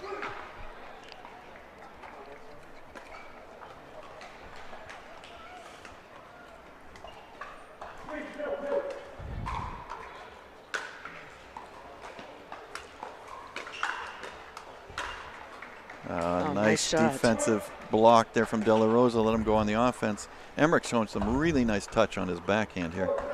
The one thing I will say about Daniel, and this is due to the sport of racquetball, I mean, your hand-eye reaction time, there's a difference between reaction time and reflexes, all of it, but his hands have got to be some of the absolute quickest on this tour, and that comes a lot from racquetball because racquetball travels so fast in an enclosed area.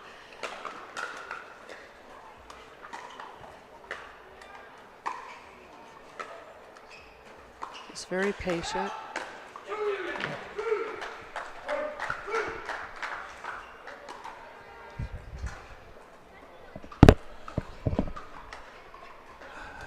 Alhouni and Leigh getting the serve back here.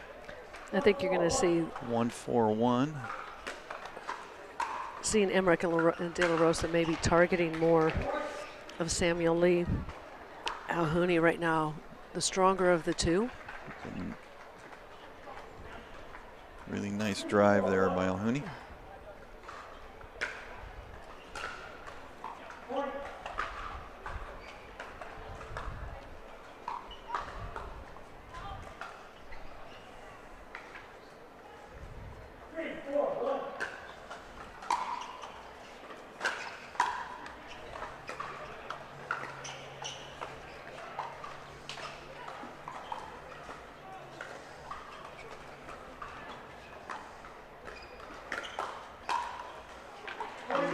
Got away with one. I'd really like to see Samuel Leigh attack a little bit more. And he's got the opportunity, being the first to strike. The ball is up.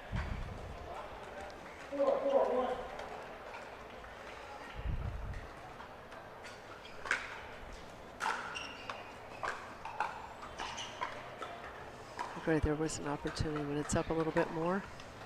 Strike that inside out, that left shoulder of Emmerich.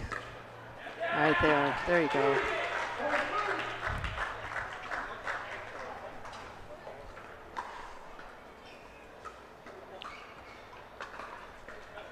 That ties it up. Oh, I'm sorry. Took a lead there, 5-4-1.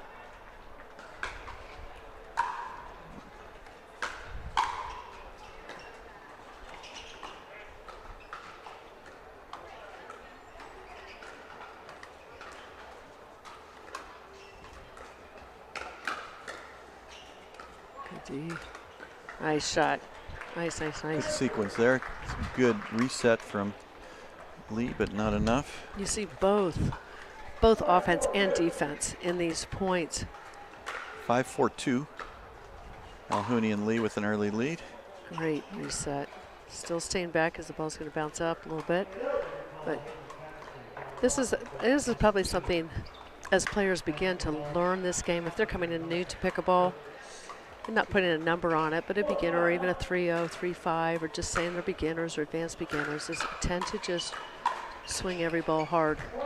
And that's how you bring your skill level up, is being able to hit hard and soft, being able to put a ball into the kitchen. When do we go in the kitchen? When do we attack a ball? Can we block? Nice hands there by Daniel De La Rosa, and they tie it up at 5. That's a little There's long. a classic mistake. No. Drive the first is fine, brings you to the midcourt. Next shot is a drop. 5-5-2.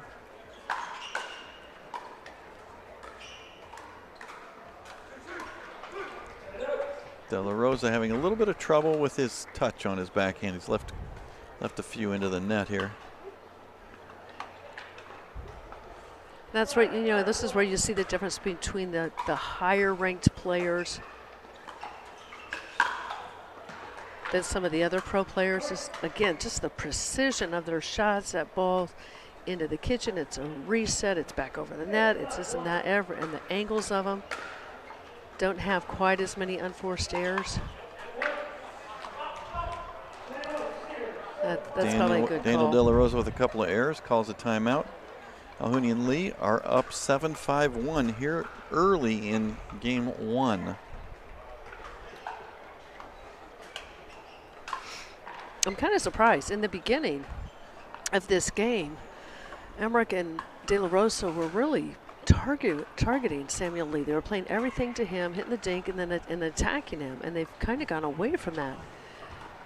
Alhuni is more into the play where I think you've got to take him out. Again, he's a lefty, so hit some of the balls to the outside to his backhand. He can't hurt you there necessarily, but really focus or maybe target in on Samuel Leigh. Whereas on the other side of that net, you know, there's been a lot of mistakes. Same thing, they're playing a lefty-righty, is pull one of them out wide to open up some of that middle. It's the second round men's doubles action. Emmerich and De La Rosa seeded number 19. Alhuni and Leigh seeded number 38. Winner of this match will take on Colin Schick and Jack Sock in the third round. Winner of that match would face Riley Newman and Thomas Wilson. So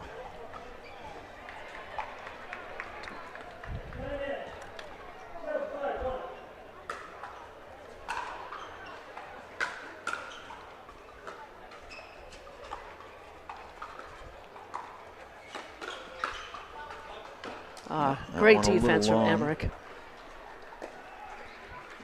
Ball left up just a little bit high from De La Rosa, but Emmerich with his quick hands.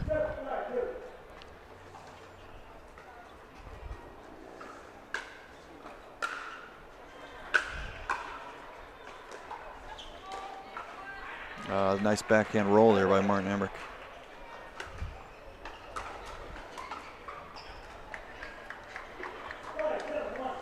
Five, 7-1, De La Rosa serving. That's a nice shot. I think I said this the last match. Caitlin Christian driving balls a lot faster than they look. Same thing with De La Rosa. He hits a drive. That ball is like right on top of you.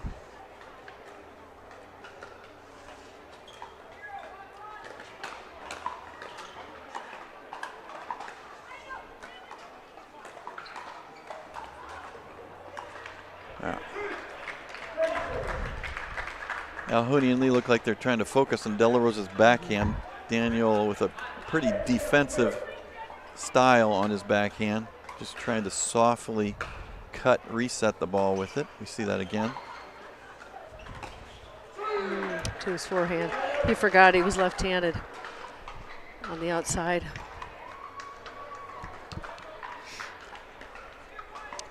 Alhouni and Leigh with a 7-6-1 lead here in the middle of game one. That's a nice drive. Again, inside out to his backhand to the outside. That was a well-disguised speed up from Daniel De La Rosa.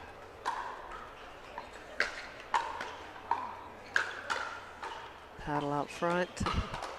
Wow. Not that time.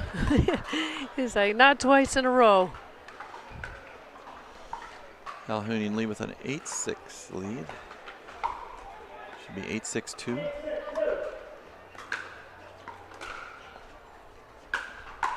Yeah, Alhouni returning with that drive to the De La Rosa backhand.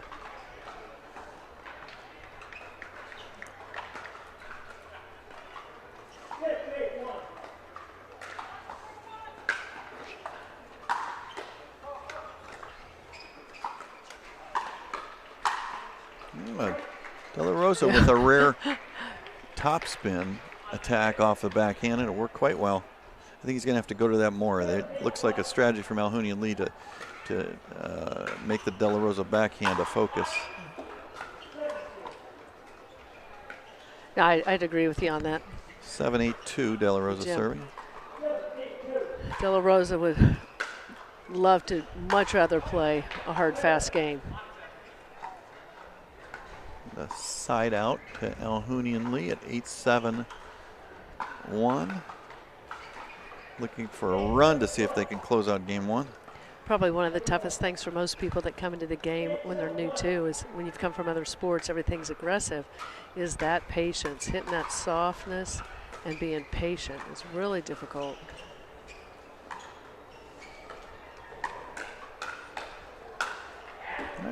Again, we see De La Rosa reacting to the Alhouni-Leigh strategy of targeting his backhand. He's going to be a little more aggressive off the backhand side. I think that's a smart move by De La Rosa.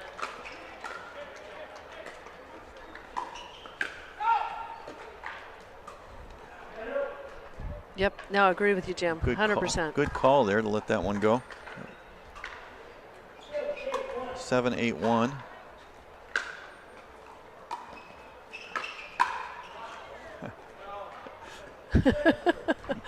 Daniel De La Rosa trying to tween her from transition. Not the easiest shot in the world. He does like to try that, and he also will try the behind the back. Oh, just missed it.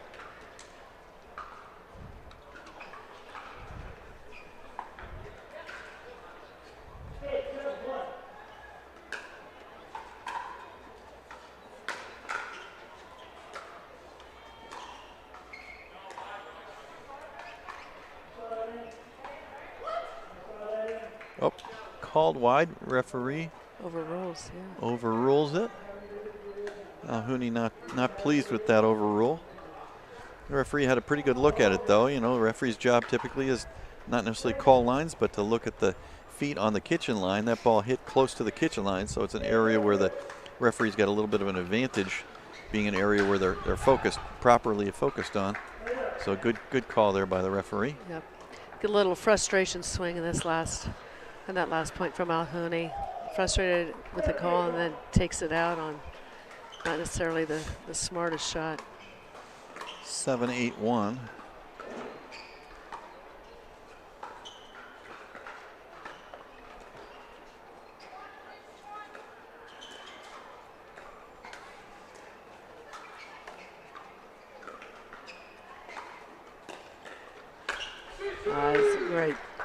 That's a great setup shot.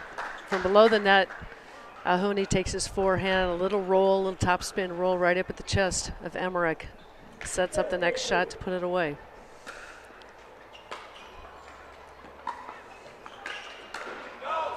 There's Alhouni using his length again. Looks like he's probably about 6'4" or so. Maybe 6'5". Pretty lanky with really long arms and great reach. He used it to excellent advantage there. And we've got a timeout. Alhouni and Leigh to serve at 8-7-1. Yep. Tightly contested game one. Daniel De La Rosa says he's had enough of that wrap on his paddle. He's going to re-wrap it here while we have a little bit of a break, a little bit of a timeout. Well, I'll reiterate what I said a little bit earlier. I'm still surprised they haven't tried to go back and just target Samuel Leigh. In the beginning of the game, they were doing very well with that. In fact, I mean, Martin Emmerich was playing him like had complete control over him in that regards.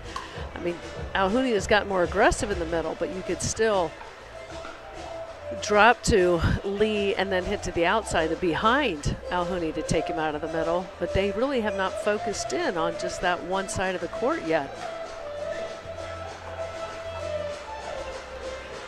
Well, Samuel Lee's done a good job of countering and playing a good defensive game. Alhouni stepping in and creating some of the offense. It's been a good ebb and flow to the match. Some good strategy and counter strategy. Again, Alhouni and Leigh obviously targeting De La Rosa's backhand, in part because De La Rosa is playing very defensively off the background. De La Rosa responded by going to a little more offense off the backhand. Alhouni then with a reply where he says, well, I'm going to cover a little more middle, be a little more aggressive. So we'll see what the next move in this chess match is.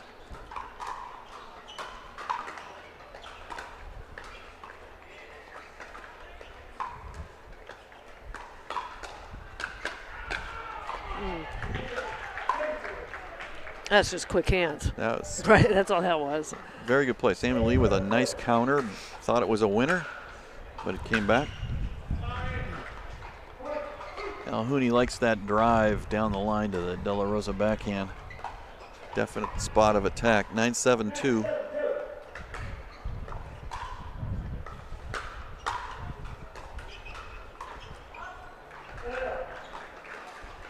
Wind having a little bit of factor down there right now. Wind coming through from the west side. Wow.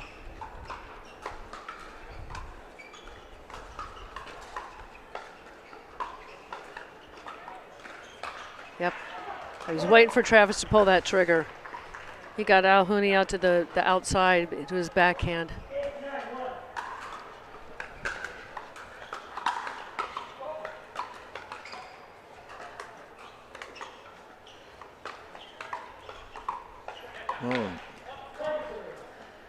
A little bit further. Easy. Straight ahead. You go kitchen line to kitchen line straight ahead, 14 feet. But you go across court, it's like 29 feet. Martin Emmerich here serving at 8-9-2.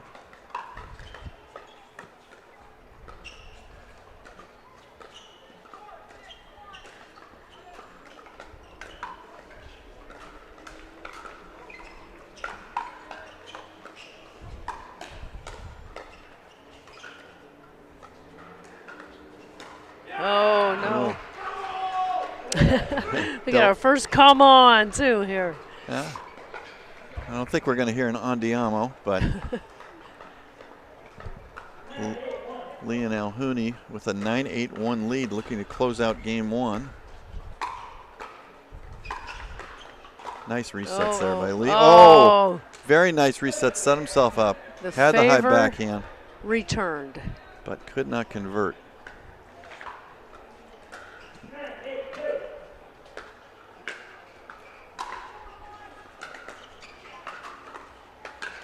It's such a smart move. It's just a very smart move from Malhouni. Again, you got to hit behind him. And a game point at 10-8-2.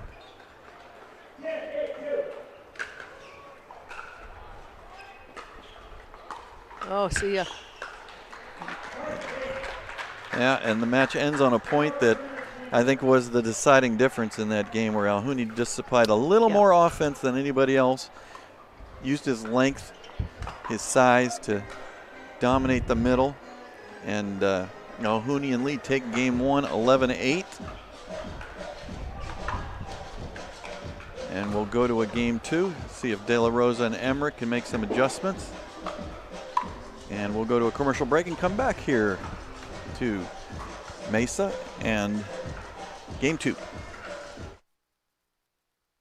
To make it to the game, it takes dedication and training. To stay in the game, it takes grit and stamina. To win the game, it takes strategy and skill. You keep focus on your approach, drop, and champion shots, and we'll help you stay focused on your strength, flexibility, speed, and downtime. Having a sports medicine partner in your court is key to helping you make it to the game, stay in the game, and win the game. Select Medical is proud to be the exclusive provider of physical therapy of the PPA Tour.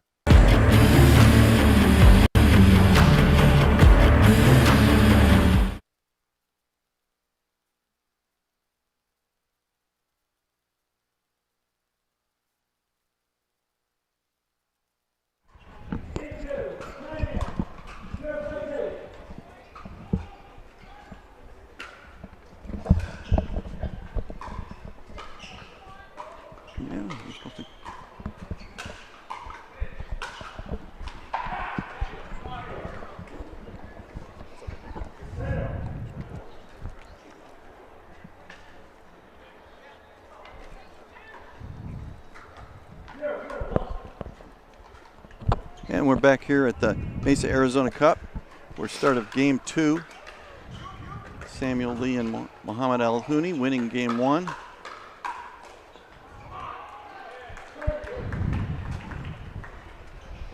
I like the strategy there again of Emmerich of creating the speed up. I mean, they both got such quick hands. That's how they started out the match. There he took it up Al-Houni's shoulders that time, took it up higher on him.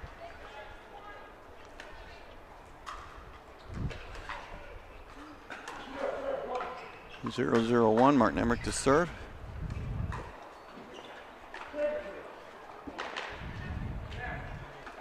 We see De La Rosa missing another soft backhand third. He's had a little bit of difficulty with it. There's a couple of good ones.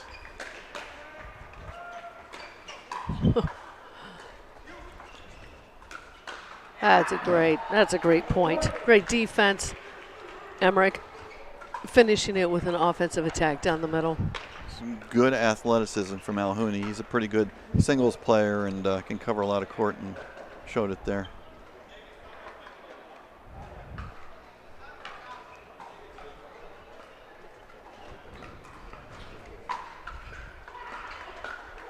Players having a short discussion there. I'm not sure about what. 1-0-2. Those are the ones you say sorry, but the ethical thing, but you never really mean that. Al-Houni with the best shot in pickleball.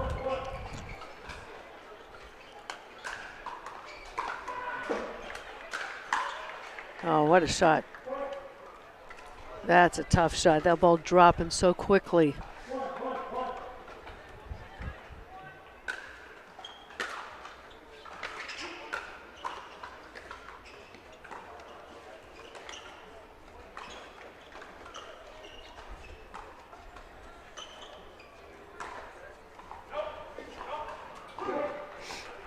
Maybe just a little premature on that shot. And again, who he's attacking. The ball's below the net. I think Al-Houni and Leigh, again, see the safe zone as the De La Rosa backhand. Daniel, when he gets a forehand, looking to attack.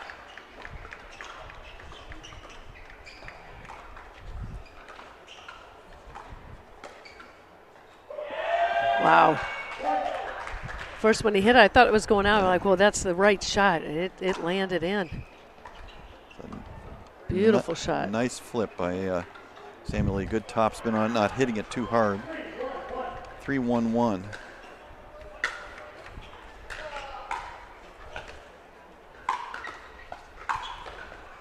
Great defense. Wow.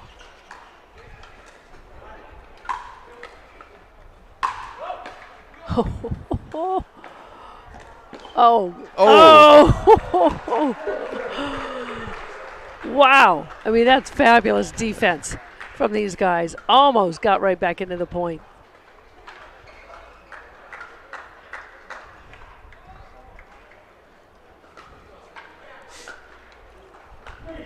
Three, 1-2. Leigh serving.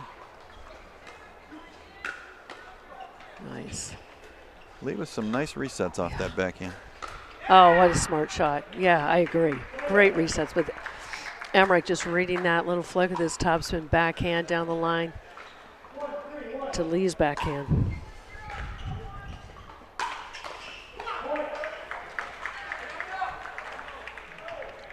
Two, 3-1. Some good power from De La Rosa off that forehand. He can, that's his racquetball background. When he wants to, he can hit the ball as hard as anybody. But there's the flip side of it, it's inconsistency. Exactly.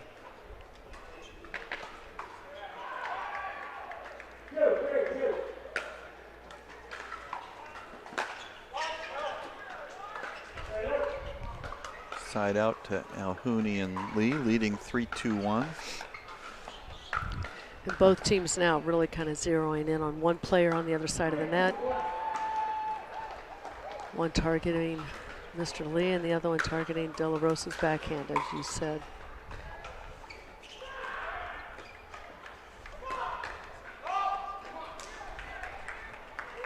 That's exactly, I mean, seriously, that's exactly what they were doing at the beginning of the first game. And they now have gone back to it.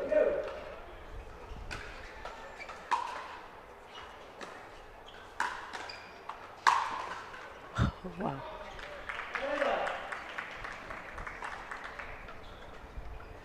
Alhouni almost getting that one back. De La Rosa again can hit the ball about as hard as anybody.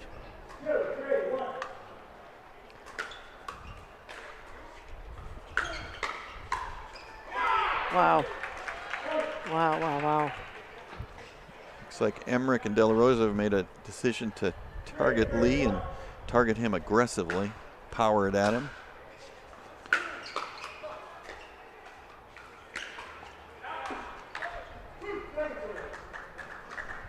Nice shot there by Alhouni, kept it in, didn't overhit.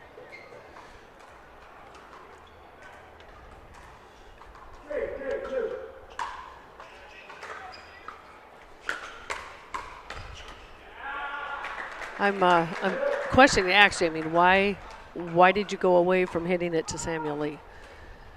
Well, he countered well that time. 2 points. They've taken each third shot over to Alhouni.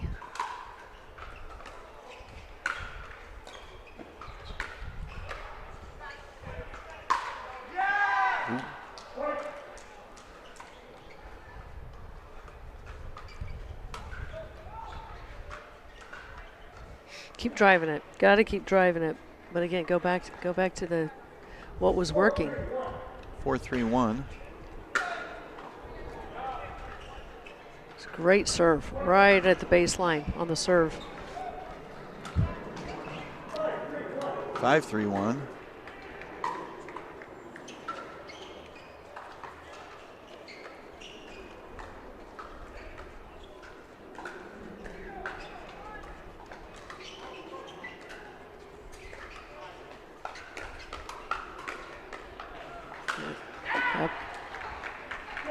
Yep, right back at it.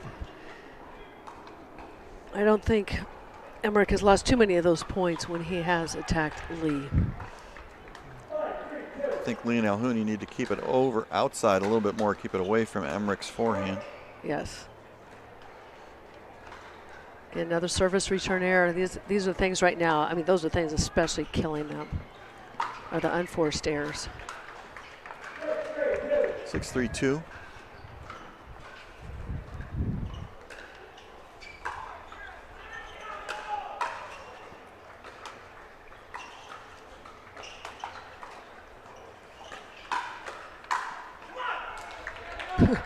Well, I don't know if you see that from up here, Jim, of just how quick his hands are, and it's just a quick snap.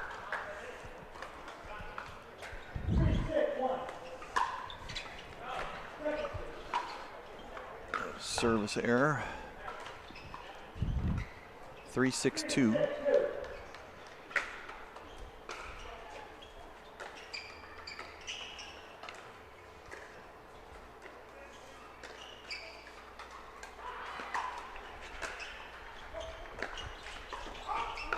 Wow. Wow is right. I got to applaud that one. I'm sorry there's not more people here to watch this guy play. It's gotten a little chillier outside, so. Jack Sock in the audience applauded that one.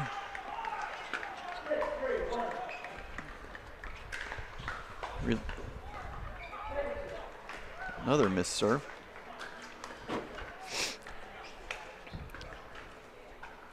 Six, 3-2.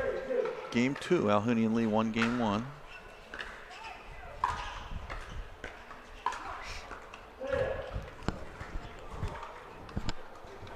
De La Rosa and Emmerich are going to continue to pick on Samuel Lee's backhand.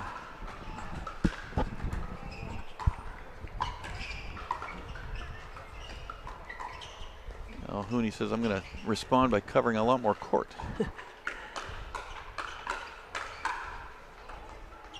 That time they didn't get away with it. But yeah, and sometimes as the partner, you know, you got to just let it happen too. I mean, not getting upset about it.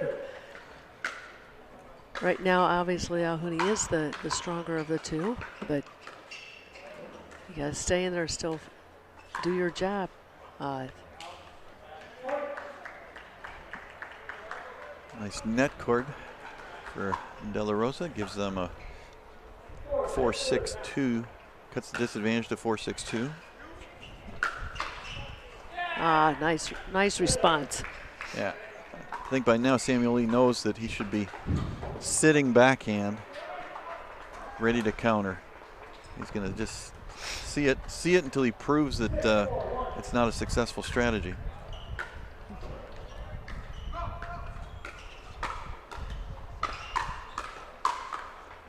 Oh, nice hands there by De La Rosa. 6-4-2.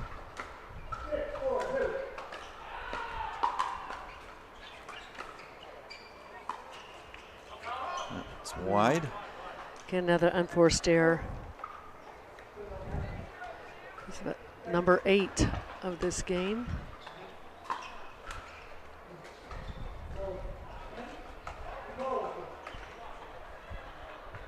Questioning that last call, it was out. The referee's correctly affirming the call. Good job there. 7-4-2.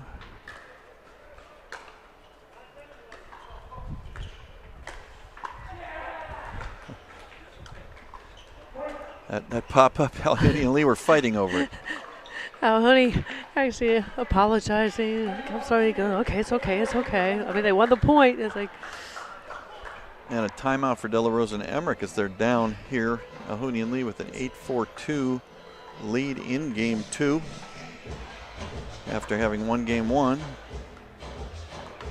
Yeah, it goes back. I mean, you said this just a little while ago too. It's just, again, just basics executing and fewer mistakes. But really, one of the differences right now is just the unforced errors, the points they've given them. Well, it's a chess game. You got to see what. It's not just how do I attack my opponent, but how is my opponent attacking me, and then how do I respond to the strategy of my opponent. So Alhouni and Leigh clearly want to target the De La Rosa backhand. In response, Emmerich and De La Rosa are targeting hard shots at Leigh. Right. So Alhouni and Leigh, they want to hit it soft to De La Rosa's backhand, look for a pop-up, look for an unforced error. But meanwhile, they have to be ready for the hard speed up, the drive at Leigh's backhand, and so he's got to be ready to counter at all times.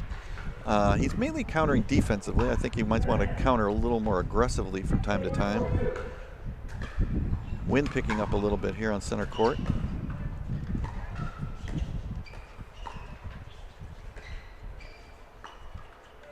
See Alhouni taking a lot of court, and there's the speed up. Yep. We're just brought the ball to Emrich's forehand. Yeah. You know exactly what he's going to do. Emrich is just going to hit that shot over and over and over and over until Leigh proves he can counter it offensively.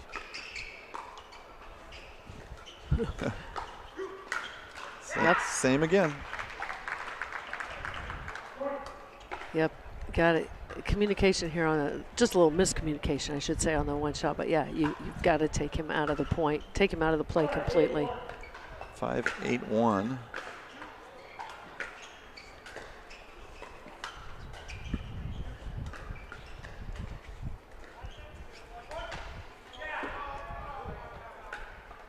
That ATP call wide by De La Rosa. It did look wide to me. That was confirmed by the referees? Yes, referee correctly confirming that ball was wide. Oh, what a pretty shot. I don't know if there's an official term. In my camps, Jim, I call it a willy.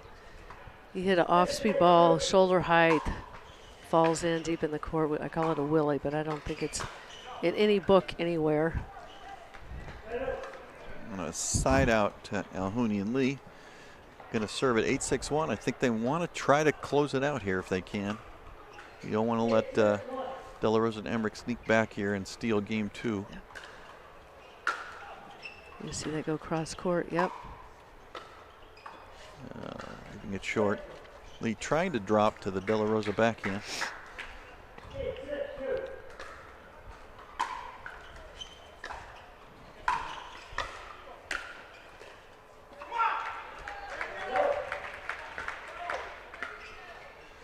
You feel kind of this lull right here in this part of the game.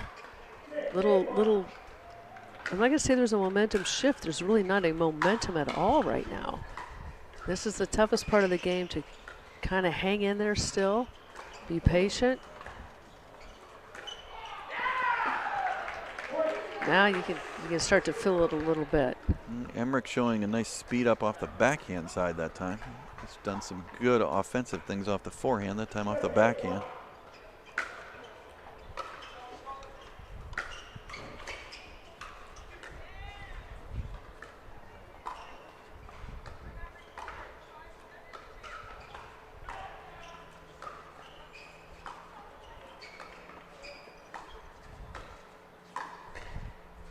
Nice reset. Oh, wow. Wow. Great attacks. Great attacks by De La Rosa. Some of those were not easy shots with the backhand. Timeout here by Alhouni and Leigh. I mean, what we're seeing is a backhand-to-backhand exchange between Leigh and De La Rosa, with Emrich and De La Rosa looking for the first forehand they can get, and often speeding it up off the first forehand. We had that backhand exchange, De La Rosa to Leigh that time. As soon as De La Rosa got a forehand, he's speeding it up. It was actually not a bad dink by Leigh, but I think De La Rosa just said, as soon as you give me a forehand, I'm going to try it, and it worked. I agree with you there. I think Leigh would hit dinks all day long if he can. De La Rosa, I don't think has that kind of patience, but you're right. Once it goes to his forehand, more than likely he's going to do something different. I think Leigh needs to get a little bit. I mean, right now he's being very passive, very little aggression. I think he needs to add some aggression, not a lot, but some aggression. He needs to show Emrich and De La Rosa there is some danger of just dinking to him and pushing it to his backhand. I think he needs to counter more aggressively rather than just try to reset. 8-8-1.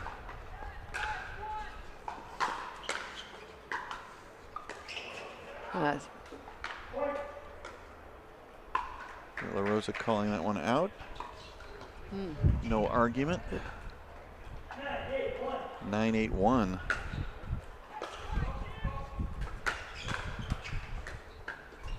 Not sure I'm understanding the drive right now to Alhouni at all. That's really not going to gain you any ground. 9-8-2. There you go. Drop it.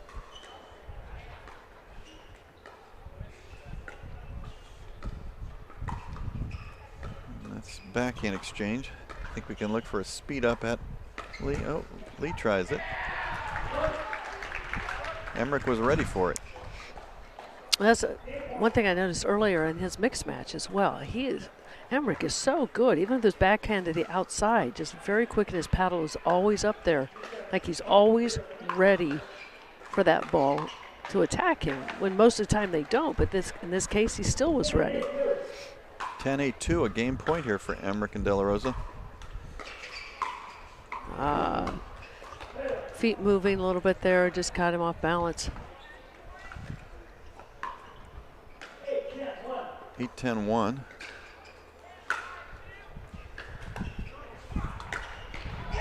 Nice shot. Again, going to the wrong person. If your target is De La Rosa's backhand, he's dropping the forehand to Emmerich. You're going to pay for it. Again, to his forehand. Foot fault called. Foot fault called on De La Rosa there as he was trying a sort of half Ernie. I think that was a good call. Not easy to spot by the referee across the court, but I think it was a good call.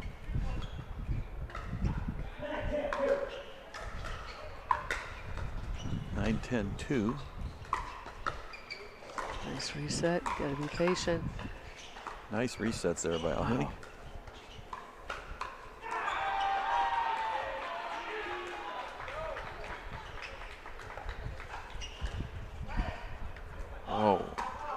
Oh, no. Okay. This will be interesting. Somebody called out.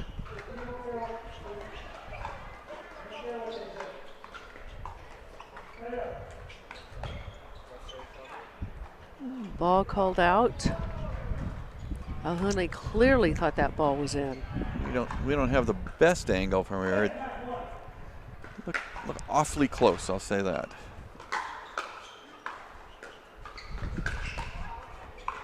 Ooh, that was an out ball. Very difficult for De La Rosa to let it go, but leads to another game point. I think that's game point number 3, 10-9-2. Well, I think if they get this ball back and win this point, Alhuni wins this point, because I think he just got fired up even more. If they can get through this 1 point, might be.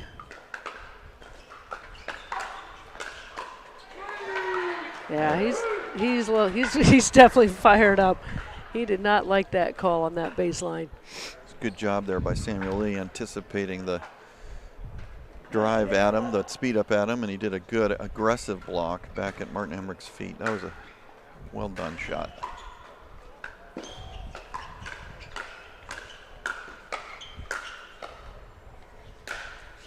Wow. Oh wow. Gosh. Holy cow. Okay, that was the defensive play of the day. That was incredible. That was great defense by both players here. Alhuni, both of them with great gets. Emmerich and De La Rosa with powerful overheads, both angled. Just to keep that ball in play. That huge point, making it 10-10.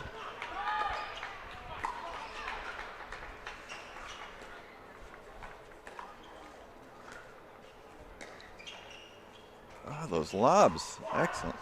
Wow. Wow. I tell you what, that's gutsy. That is really gutsy. Daniel De La Rosa is not the tallest player, but he's very athletic, good leaping ability. He's not that easy to lob. And Alhuni with I just think it super caught him off lob. guard too. I mean, you don't see too many people lob at 10-10. 11-10-1 and a couple of match points. That's a nice. Alhuni wants that one. By wants that one Emmerich. back. He had a shot at it. He's got his forehand.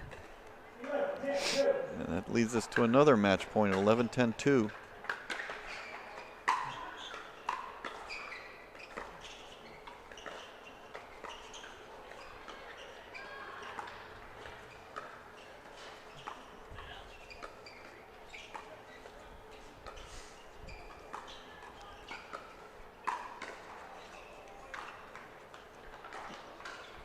A lot of patience required.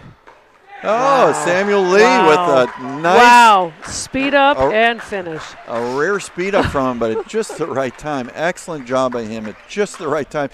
Excellent job. Alhouni played very, very well and took control of most of that match, but Samuel Leigh with the great move on match point. Well, he picked his game up, too. Picked his game up. I mean, he was getting picked on, and he picked his game up. But I tell you what, Alhouni, that guy's tough. Talk about picking the right spot, though, to come through. He is patient. He's aggressive. He's smart.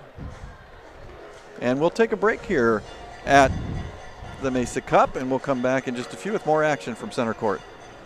From the world's most iconic tennis arenas to the glint of an Olympic gold medal, a new court beckons. A new challenge arises. Jack Sock has conquered tennis. Now, pickleball's next.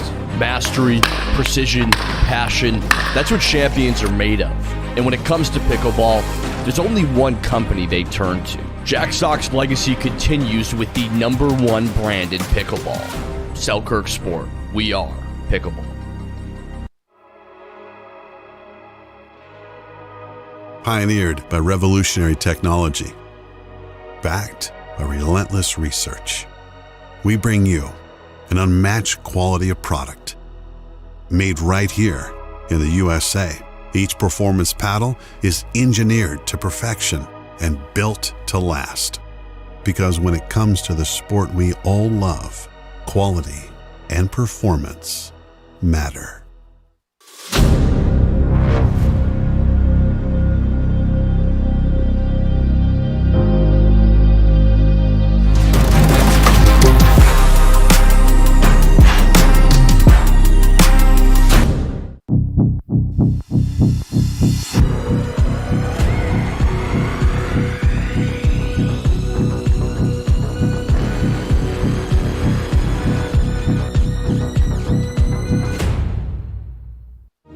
Every time someone tells you they vacation in the same place every year, it should really make you wonder, why?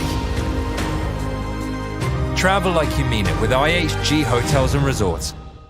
Introducing Skechers Pickleball, the official footwear of the Carvana PPA Tour.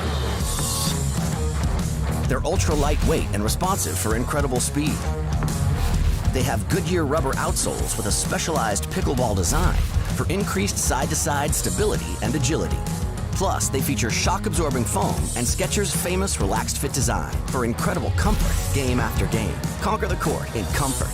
Skechers Pickleball, the official footwear of the Carvana PPA Tour. Bring it on! Pack all the things. Fly on your schedule. Reward yourself and the girls whenever. Stay or go when you wanna. And more is on the way. So when you're ready to go, go with heart. Go with Southwest. Tens of thousands of customers wrote about Carvana being smooth in their 5-star reviews, including Terry. To be honest, I thought it was almost too smooth, but Carvana was super transparent from beginning to end. Car details, financing, every step, and there were no surprises. Well, my monthly payment did come out lower than expected. Then I got to pick up my Mustang at the vending machine, and it was so fun and exciting, I did a little dance. Trust me, financing my car with Carvana was super smooth. Finance your next car with Carvana today.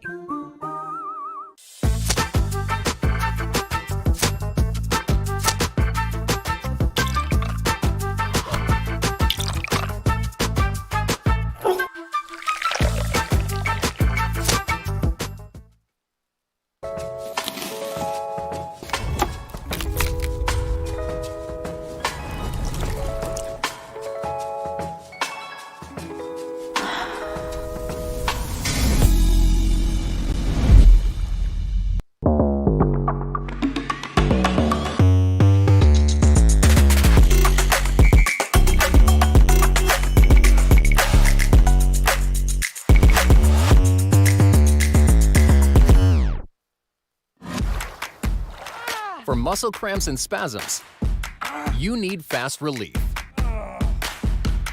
TheraWorks Relief absorbs quickly with a safe, gentle, non-opioid formula. without the mess or strong odor.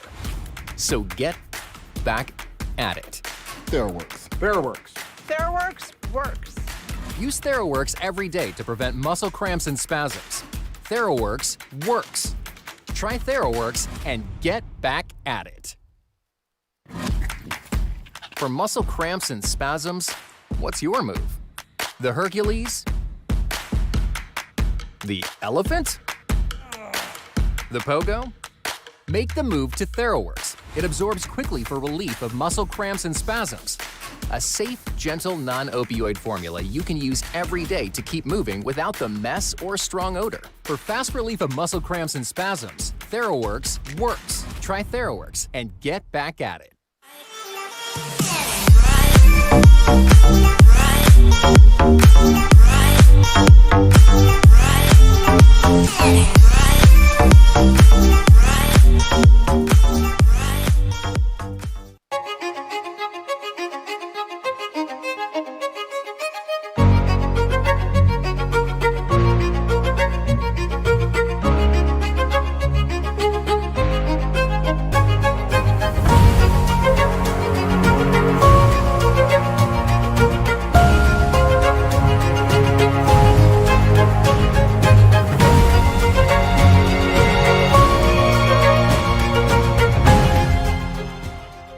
Imagine that becoming energy producers would be as easy as biting into an apple.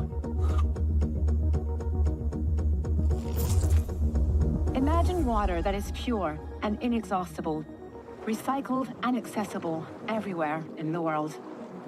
Imagine the world of tomorrow, sustainable and desirable.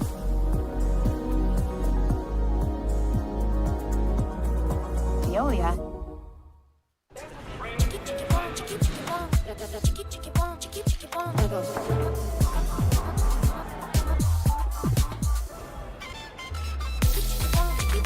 Follow your vibe. Busy. Flavor for every vibe. I can't take no loss. I don't even know what it costs. I hit the ground, then it go off. Yeah, hit the ground, then it go off. Yeah, I can't take no loss. I don't even know what it costs. Yeah, I hit the ground, then it go off. Yeah, hit the ground, then it go off. Yeah, run it. Ooh, I really feel it's my time. Think it's my year. Yeah. I really feel it's my time. Think it's my year. Yeah. I really feel it's my time. Think it's my year. Yeah. I really feel it's my time. Think it's my.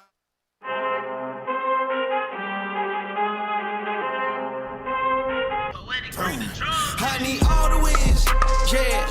Ain't no L's, I gotta get a no call to quits, yeah. Gotta keep on moving no matter how hard it gets, yeah. Better move out the way, cause I'm coming with harder hits. My head is as hard as a brick, but I'm harder than all of it. You better move, you might get knocked out, knocked out. You better move, you might get knocked out, knocked out. Big it up, big it up.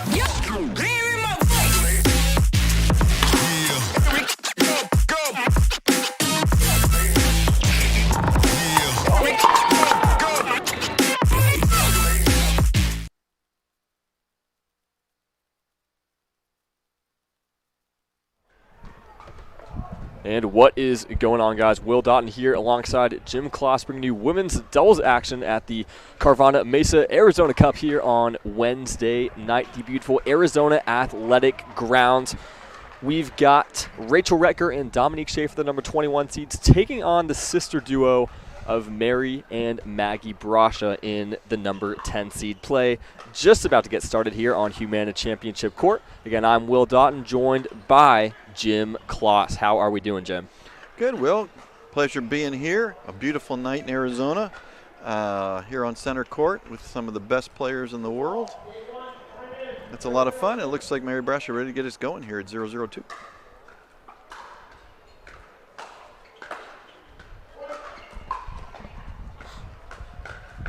And quick start right there for the Brashas.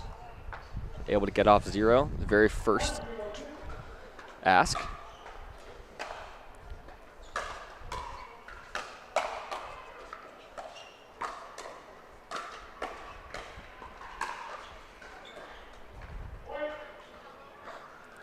It looked like Schaefer got a good look at that one on the backhand. Yeah, just unable to keep it inside the lines. A little bit long. Maggie Brasha coming off a really tough loss in mixed doubles. Oh. Right off Schaefer's nose. Just glad it wasn't the eye. Yeah, yeah. 1 inch either way would have been bad.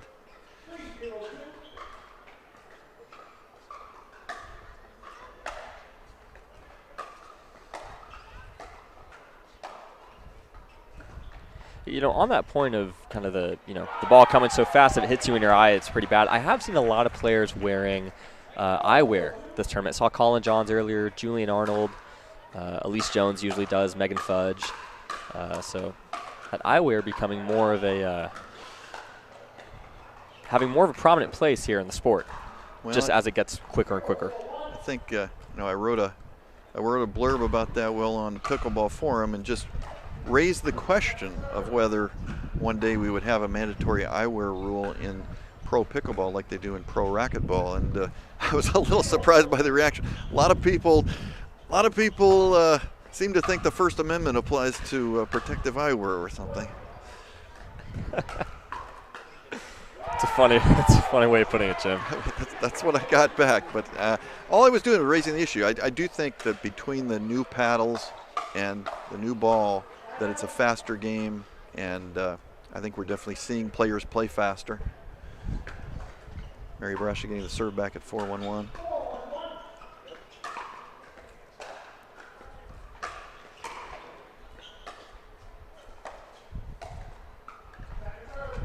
And that's a nice backhand there from Retker.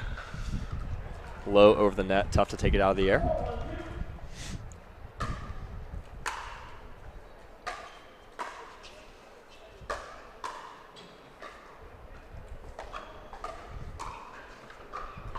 And that one a bit long there from Schaefer. Schaefer comes from a professional tennis background from Peru. Actually was one of the top junior players in the world out of Peru growing up. You certainly see a lot of South American players these days. Right there, missing that one. Brasha's both very consistent players. Retker and Schaefer are going to need to up their consistency game to be able to stay in this one. And just as I say that, Schaefer with a loose forehand volley going long. 7-1-2. Maggie Brasha serving.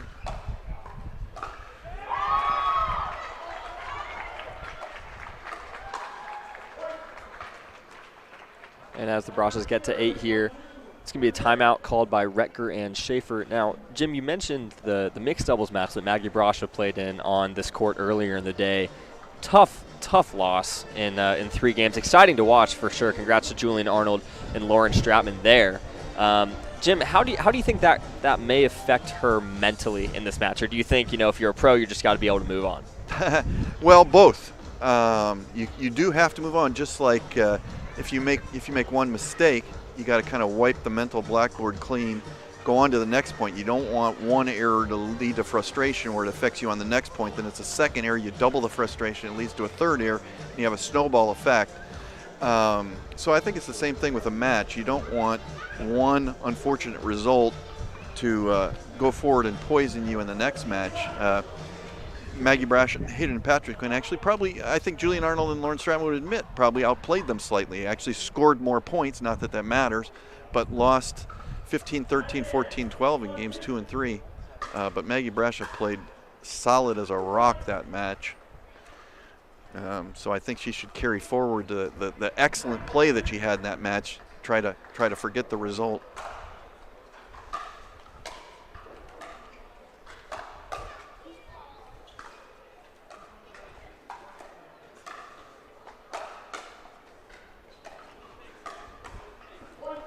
I think that's a great point you had there, Jim, just about kind of having short memory, from point to point, match to match.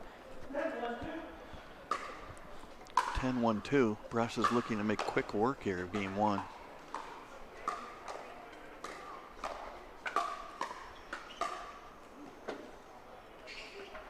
And that one called long, it looks like, on the baseline.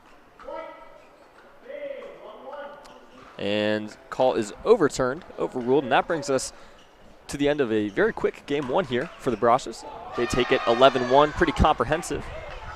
Players are going to take a short break in this women's semifinal round of, women's doubles round of 32 match here at the Carvana Mesa Arizona Cup.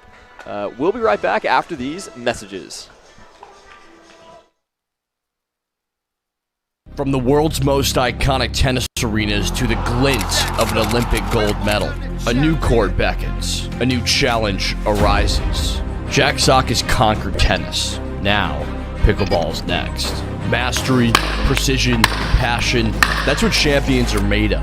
And when it comes to pickleball, there's only one company they turn to. Jack Sock's legacy continues with the #1 brand in pickleball. Selkirk Sport, we are pickleball.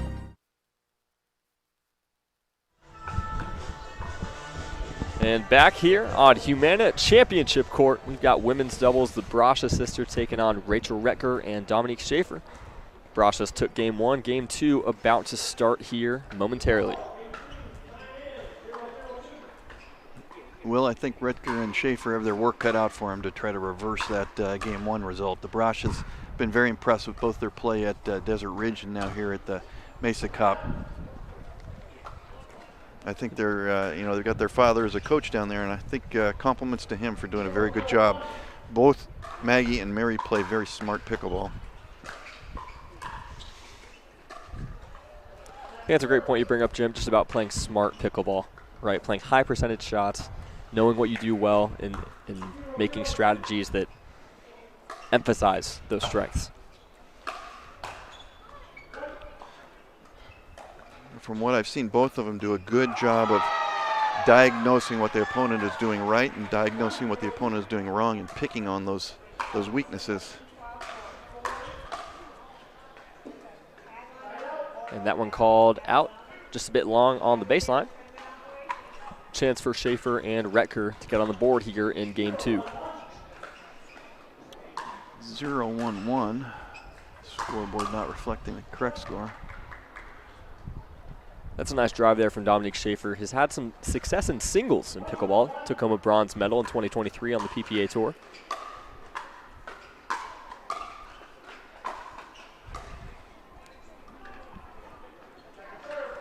And the net being very kind there.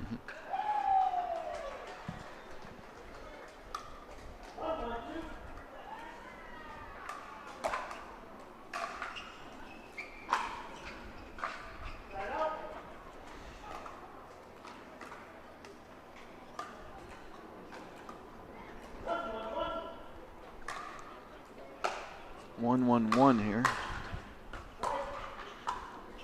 Schaefer showing that frustration again. Well, as we talked about earlier, carrying it from match to match or carrying it from point to point. Got to let that go.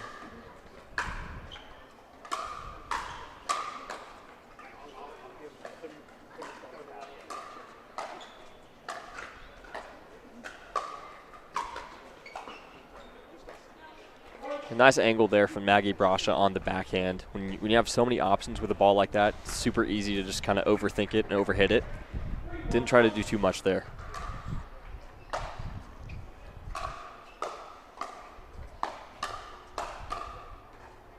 Whoa, wonderful reset there by Mary Brasha. Wow. It's points like that that really make you appreciate these pros. Ticking it off the net didn't hurt, but of course. Loose forehand there from Schaefer and kind of walks off the court with the what we call kind of the walk-off timeout, where you don't say timeout, you don't make a tee with your hands, you just walk off in disgust after losing the rally, and the referee assume that they can put 2 and 2 together and understand that's a timeout. Of course, everyone in the stadium kind of knows that that's a timeout. Absolutely. I don't think the referee had any difficulty understanding what the call was there. Of course. Just being nice. Quick timeout too. Schaefer and Retker immediately come walking back out. Right. But I just think the mistakes are kind of piling up here for, especially for Schaefer. She's letting it get to her a little bit. The Brashas clearly are on the attack, playing a very aggressive game, a lot of drives. They're just going to keep pounding it at Schaefer until until the match is over, until she can correct it. See if she can.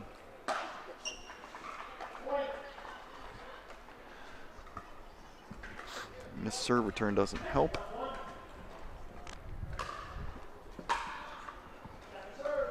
And that serve just a bit long there.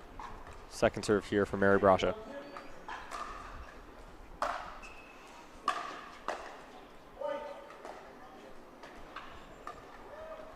Rachel Retker showing disgust with herself. Got to keep it together.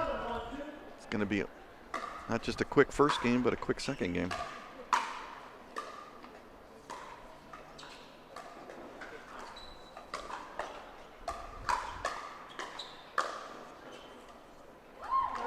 Nice exchange there at the kitchen from Schaefer and Retker. See if they can find another gear here. Try and make a run here in game 2. You know, they've had trouble scoring points from the outset. They need to come up with some technique to generate some offense.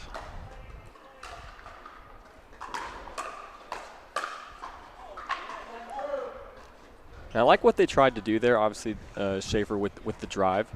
But just Mary Brasha's hands too quick there. Really nice counter.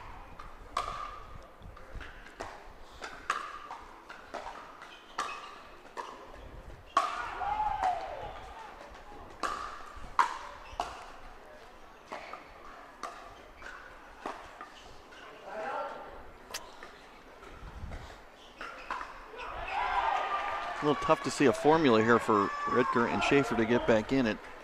I think they need to perhaps try dropping more, try to get into some dink points, a little something different. They don't seem to be having much success with the drives and the firefights and the counters.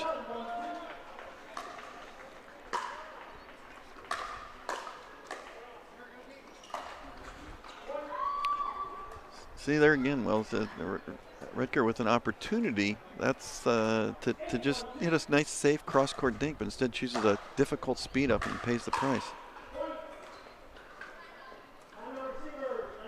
That's going to be timeout number 2 called by Retker and Schaefer here in game 1. Brasha's leading 9-1. The winner of this match is taking on Jackie Kawamoto and Jade Kawamoto in the round of 16. That match to be played tomorrow.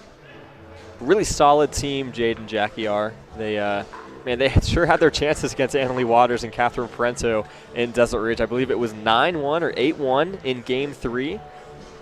Maybe they cooked up a formula. If they make it to Championship Sunday, Jade and Jackie Kawamoto, we could see a rematch of them playing the number 1 seeds. Mm-hmm.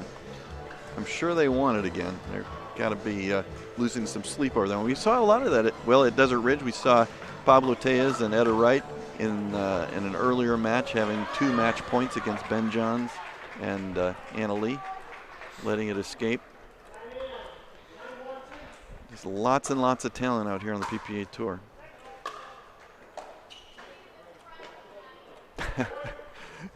Rachel Retker not happy about the net cord there.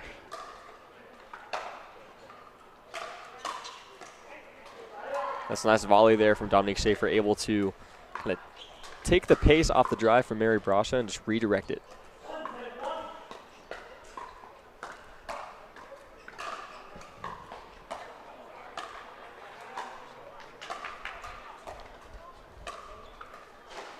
Yeah, we see Schaefer and Retker just having a difficult time getting to the line.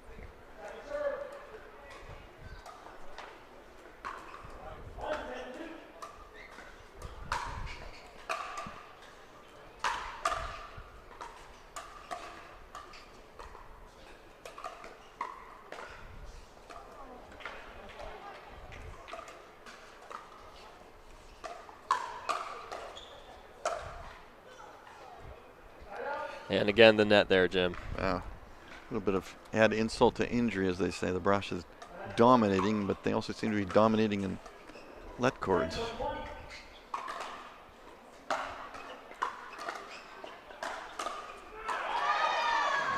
And that'll do it. That's going to do it. A clinical performance here from Mary Brasha and Maggie Brasha. Wow. They book their spot in the round of 16 with an 11-1 victory here on Humana Championship Court. They will face the Kawamotos in the third installment of a sister duo versus sister duo of the season. I believe the Kawamotos have won the previous two meetings in Palm Springs and at Desert Ridge.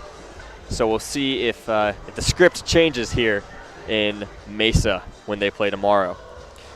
We've got one more match for you tonight, folks, on Humana Championship Court. It's men's doubles, and it's one you're not going to want to miss. We've got Jack Sock and Colin Schick, the number 22 seeds, taking on Mohamed Alouni and Samuel Lee, the number 38 seeds. We just saw them here on Humana Championship Court not too long ago, taking down Martin Emmerich and Daniel De La Rosa.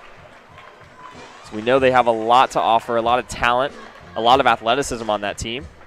So this is a doubles match you won't want to miss. We'll be here with that match in just a few minutes. Stay with us after these messages.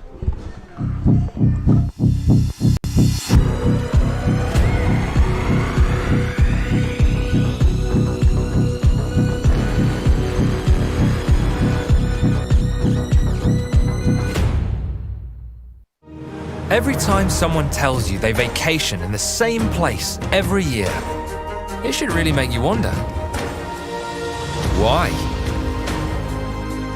Travel like you mean it with IHG Hotels and Resorts. Introducing Skechers Pickleball, the official footwear of the Carvana PPA Tour. They're ultra lightweight and responsive for incredible speed.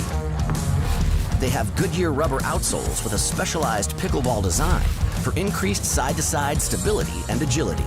Plus, they feature shock-absorbing foam and Skechers' famous relaxed fit design for incredible comfort game after game. Conquer the court in comfort. Skechers Pickleball, the official footwear of the Carvana PPA Tour.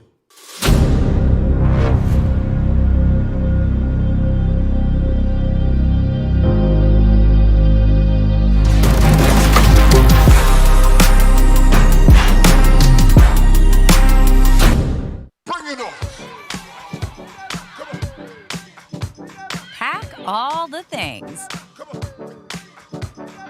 Fly on your schedule.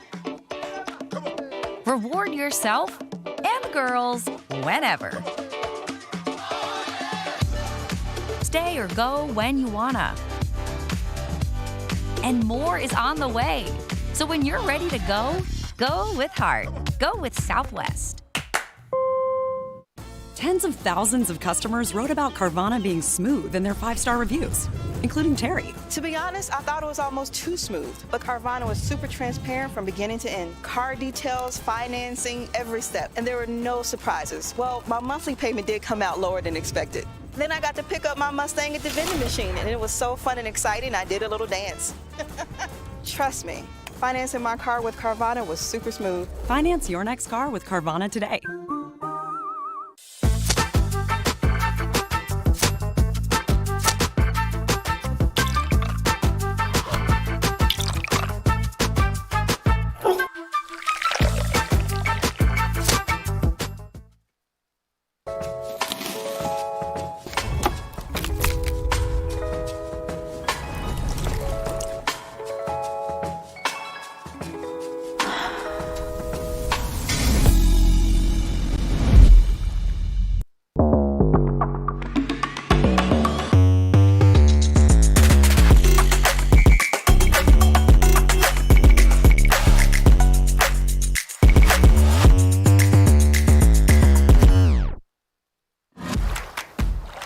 For muscle cramps and spasms, you need fast relief. TheraWorks Relief absorbs quickly with a safe, gentle, non-opioid formula without the mess or strong odor. So get back at it. TheraWorks. TheraWorks. TheraWorks works. Use TheraWorks every day to prevent muscle cramps and spasms. TheraWorks works. Try TheraWorks and get back at it. For muscle cramps and spasms, what's your move? The Hercules? The elephant? The pogo? Make the move to TheraWorks. It absorbs quickly for relief of muscle cramps and spasms. A safe, gentle, non-opioid formula you can use every day to keep moving without the mess or strong odor. For fast relief of muscle cramps and spasms, TheraWorks works. Try TheraWorks and get back at it.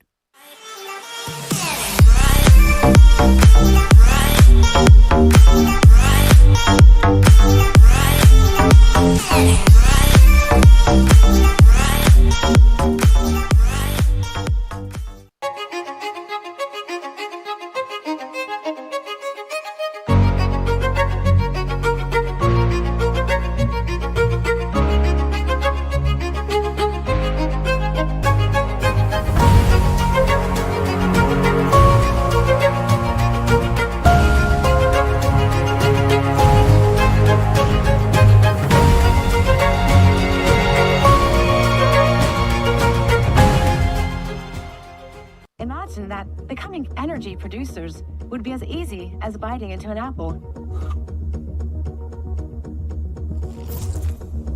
Imagine water that is pure and inexhaustible, recycled and accessible everywhere in the world.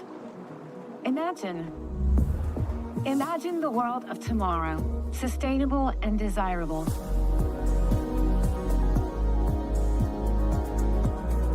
Veolia.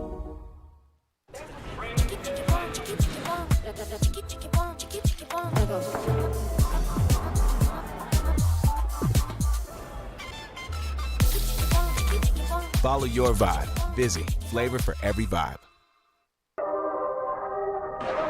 I can't take no loss. I don't even know what it costs. I hit the ground, then it go off. Yeah, hit the ground, then it go off. Yeah, I can't take no loss. I don't even know what it costs. Yeah, I hit the ground, then it go off. Yeah, hit the ground, then it go off. Yeah, run it. Ooh, I really feel it's my time. Think it's my year. Yeah. I really feel it's my time. Think it's my year. Yeah. I really feel it's my. All right, and for one of the final times tonight, welcome back to the Carvana Mesa Arizona Cup, our nightcap coverage of the round of 32 men's doubles. I'm Will Doughton alongside Jim Kloss, and we've got a treat for you guys tonight. Jack Sock, Colin Schick taking on Mohamed Alhouni and Samuel Leigh here on Humana Championship Court. Now, Jim, I know you just had a chance to call the match featuring Alhouni and Leigh just a few minutes ago. What do you think we're going to see from them, and how do you think Schick and Sock are going to play this match? Well, one thing we definitely saw from that earlier match of Alhouni and Leigh, and I think we're going to see a repeat of it here, but in spades. Jack Sock and Colin Schick, I noticed they were sitting over in the stands, keeping an eye on that earlier match to see who they play and trying to pick up tips. And what we saw in that earlier match was a lot of offense directed at Samuel Leigh, especially at his backhand. Leigh played fairly passively, mostly trying to reset off the backhand. He did adjust as the match went on. I mean, everybody in the world could tell what the opponent's strategy was of driving it at him and playing aggressively toward his backhand. And so during the commentary, my comment was that he needed to react a little more aggressively, trying to counter aggressively rather than just reset. And sure enough, on match point, that's exactly what he did. He came through with a beautiful counter rather than reset, but a beautiful counter direct to the opponent's feet. Now, what do you get from Colin Schick and Jack Sock? Regardless of who the opponent is, you're going to get a lot of speed, a lot of drives, a lot of shake and bake. You're going to have to face the power of that Jack Sock forehand. And I think Samuel Leigh is in for a taste of that, where he's going to get a lot of action and a lot of drives right at him. And I think Sock and Schick are going to challenge Samuel to be able to effectively block and counter drives at him. Mohamed Alhouni, on the other hand, might be known as a little bit more of a singles player. I was really impressed with his doubles game. He showed a lot of touch.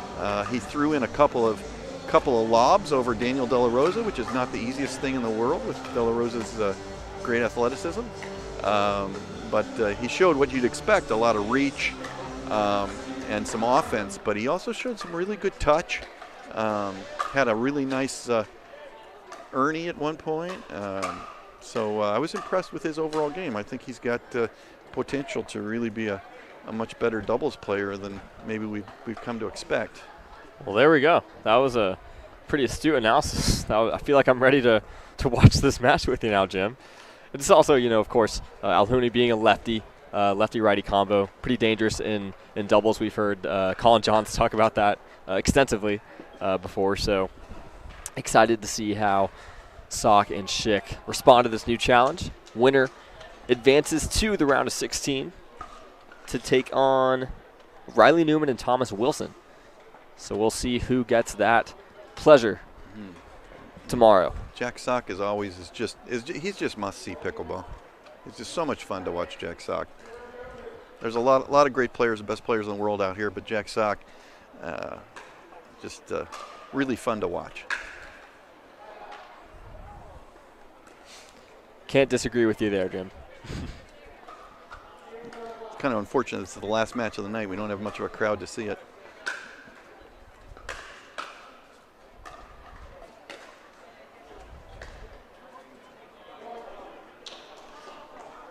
And what a shot there by Jack Sock. Almost didn't even know what to say, but caught Leigh leaning towards the middle. I think Leigh was expecting power, and he just got a tremendous touch when Sock went inside out on him. Sock can generate tremendous spin on the ball. I think that's a good point. It's not necessarily just power all the time, right? Just able to finesse it and get all sorts of spin on the ball as well.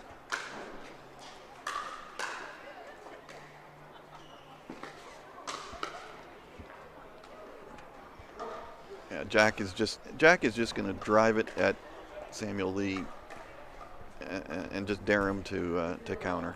That's what we're going to see. Just power, power, power.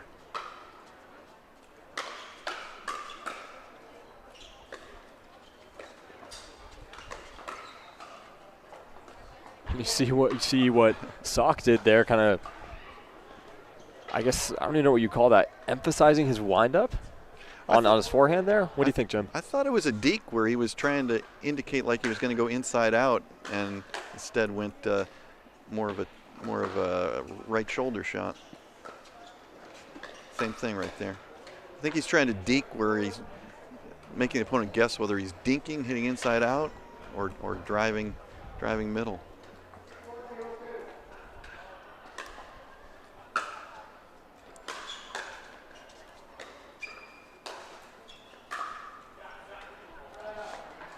Side out, 0-4-1. I'll tell you one thing about Jack Sock. I had the pleasure of watching him a lot on Tuesday, kind of a warm-up day. That man is having fun playing pickleball. That's the most important thing, right? Well, it's so much fun for me. I'm as big a fan of pickleball as there is, and it's just so much fun to watch him. But it's really good to see him out there having a lot of fun. I got a chance to talk to him some length. Good guy. That's a nice backhand volley right there from Leigh. And that's actually one of the things I see as sort of a early weakness from Jack. He's so big and athletic, so much range. Sometimes he overdoes it, does a little bit too much, a little bit too fancy.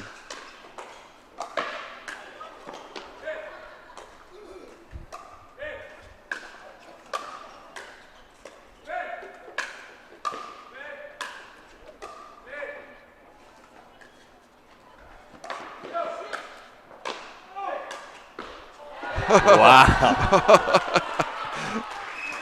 All right, someone needs to clip that point ASAP. Incredible defense on display there from Schick and Sock. But you've also got to give it to Alhouni for not missing any of those shots. Yeah. And just being able to put it away and also not step into the kitchen at the same time.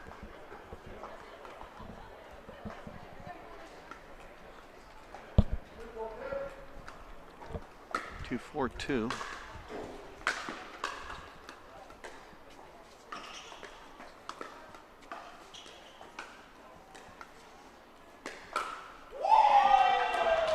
And Samuel Leigh was ready that time, Jim. That was nice. You said he would have to be ready, and he was certainly up to the call at that point. That was a beautiful counter. But you saw, rather than trying to reset, an aggressive counter. I think that's what he's got to do.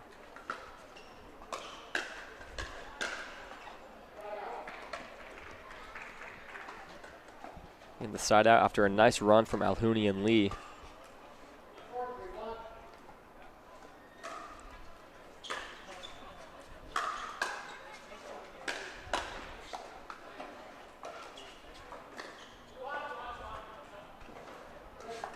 Interesting that they stacked to put Jack on the right. They switch back.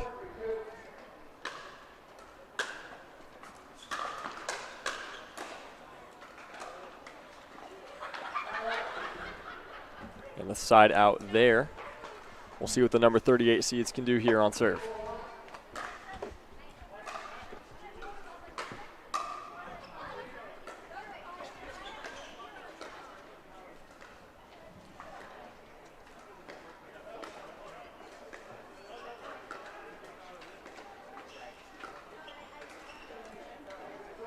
Unlucky off the net there.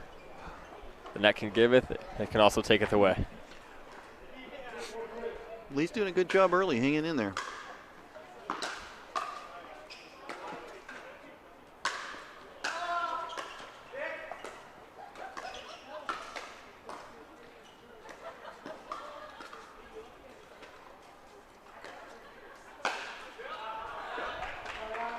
And the lob, not going to work there on Jack Sock.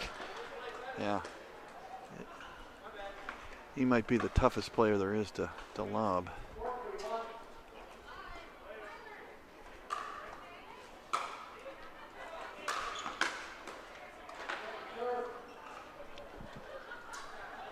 There's Alhouni with that length and reach. One step carries him basically halfway across the court.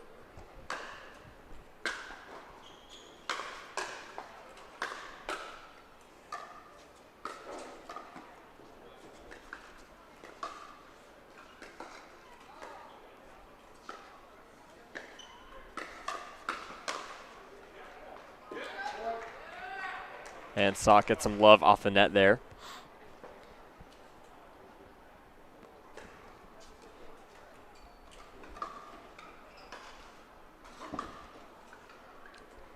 When I got a chance to talk to Jack, it was a lot of fun. He's got a court now in his backyard, devoted full time to pickleball.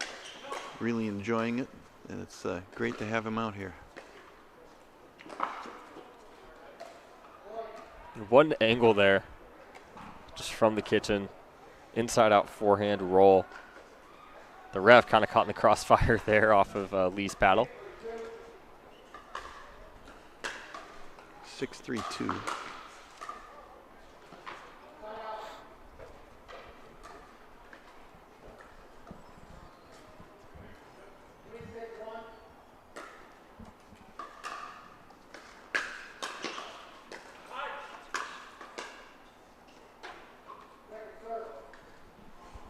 Power Jack Sock generates is quite amazing. He's using a paddle that's known more as a control paddle than a power paddle, but he can really put some mustard on that ball.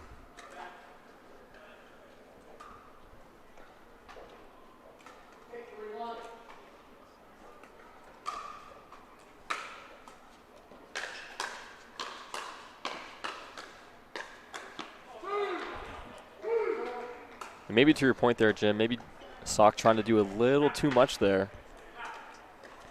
I'm surprised they're not driving more directly at Samuel Leigh. They're driving a lot, but a lot of the drives aimed at Alhouni. That strategy was not successful in the earlier match I watched. I think they want to drive it at Leigh. Although again, Samuel Lee's done a good job so far of the countering.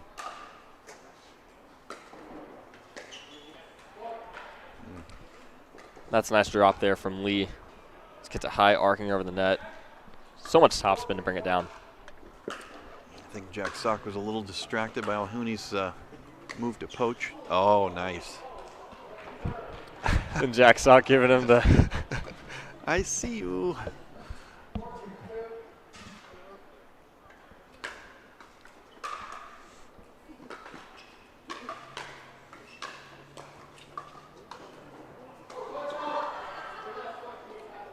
So I'm not exactly sure what happened there. It looked like Schick missed the yeah. ball on the Ernie.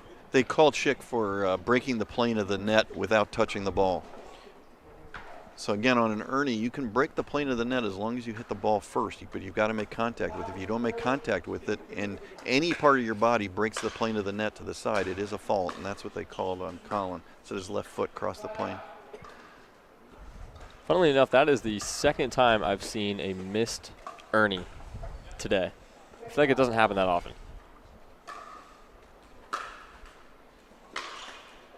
Or a miss in terms of not even making contact with the ball.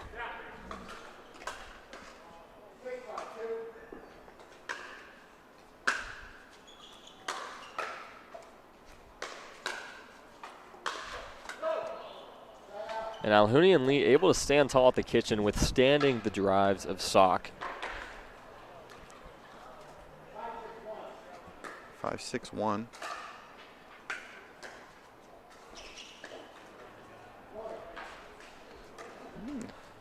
And we've got a tie game here in game one, Jim. Yeah.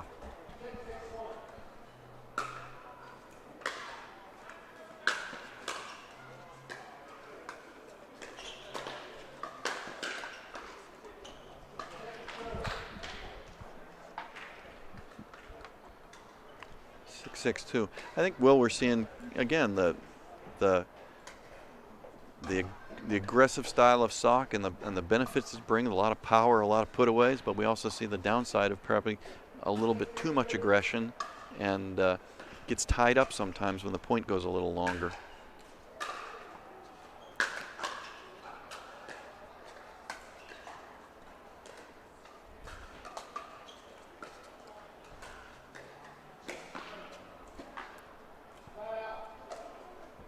And Alhouni trying to take up a lot of court, trying to take that out of the air with the forehand and speed it up, unable to keep it in.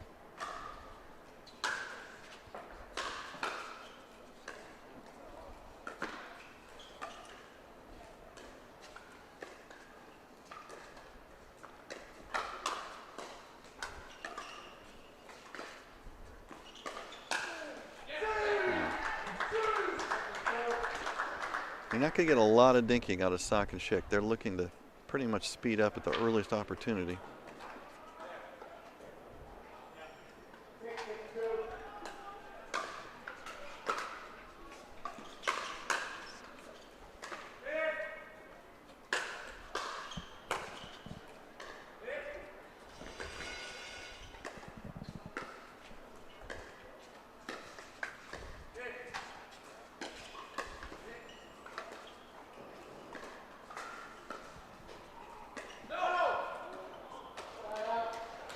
It's funny, you see Alhouni there giving the winger to signify it's out, making sure Jack Sock sees it too. Probably a little bit of a reaction to what Jack had done earlier.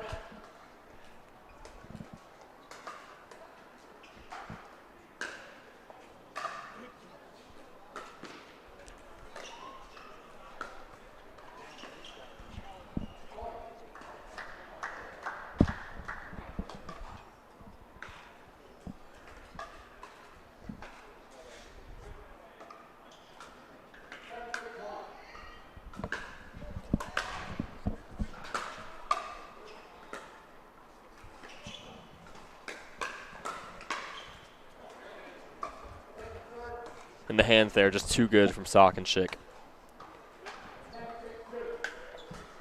7-6-2.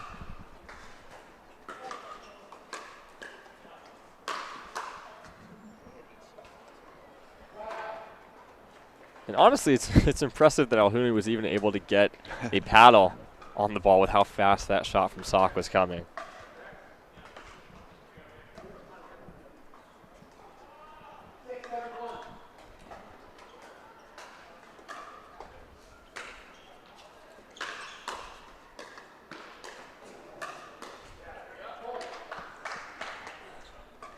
Nice backhand there by Colin Schick to tie it up.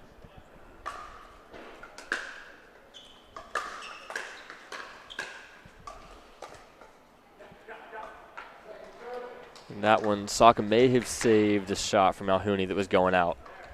Always so hard to tell in the heat of the moment. interesting how Sock and Schick are sometimes stacking, sometimes not. Trying to figure out what they're seeing and reacting to.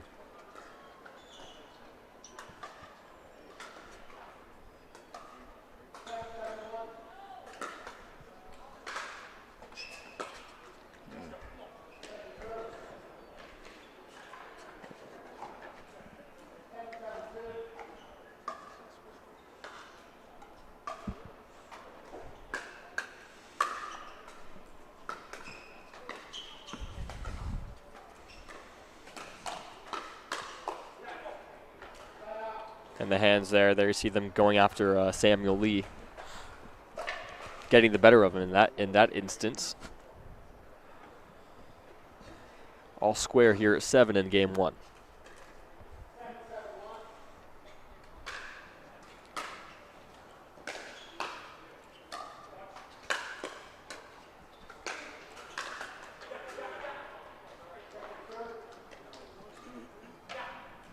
Really nice dig there by Jack Sock, but couldn't get the next one.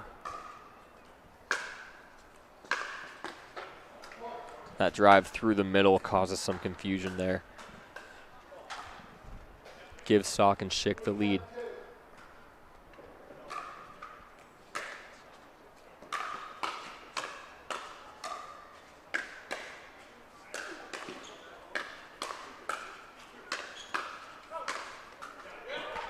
Wow. And Jack Sock takeover there, Jim. Wow. Showing you can play some defense. And then as soon as he gets a ball up to that forehand, he's going to hit it as hard as he can.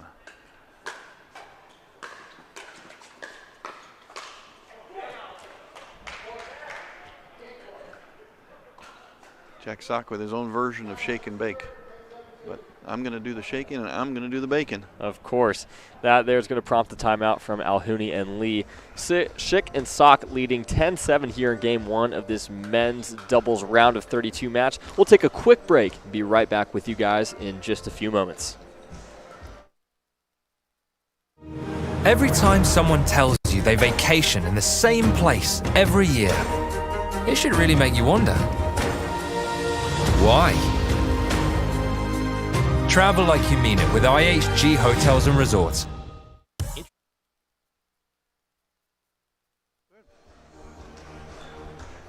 And players just about ready here to come out of the timeout.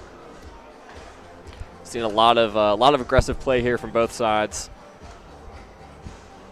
And it's been a wildly entertaining match so far, I'd say, Jim. Sock and Schick with the advantage 10-7 and on serve. We'll see if they can close it out here.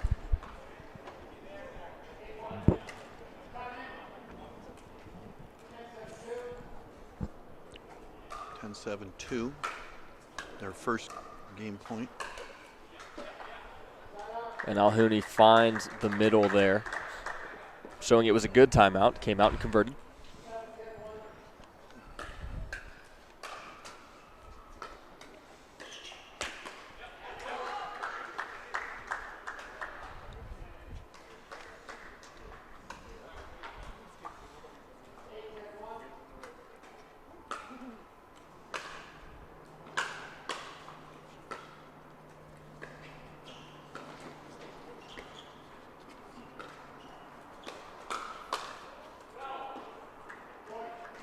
That one just back from Sock, and all of a sudden Alhouni and Leigh are within 1 here.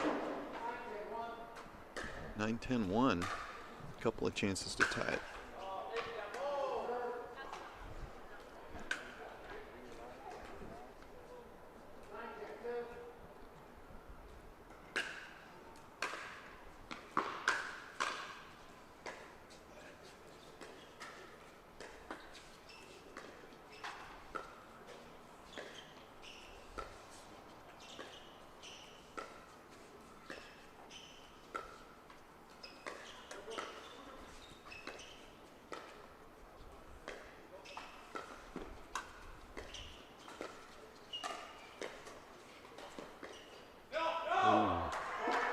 What a point right there. You got to give credit to Samuel Leigh for staying in that backhand dink rally. And we are all tied up here at 10. What a run. Jack Sock just determined to run around his backhand at every possible opportunity.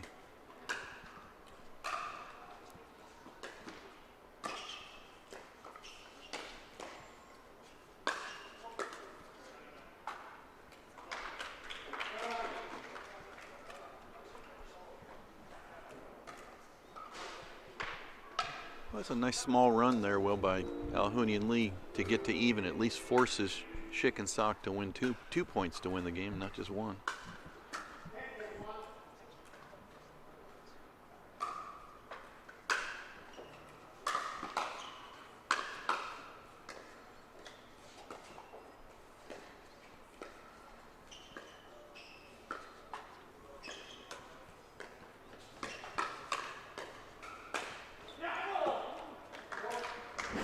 Just unrelenting attacks there from Jack Sock. And there's the backhand that you were looking for. That was a nice flick. I think he should use it a little bit more. I think he's trying to do a little too much with the forehand.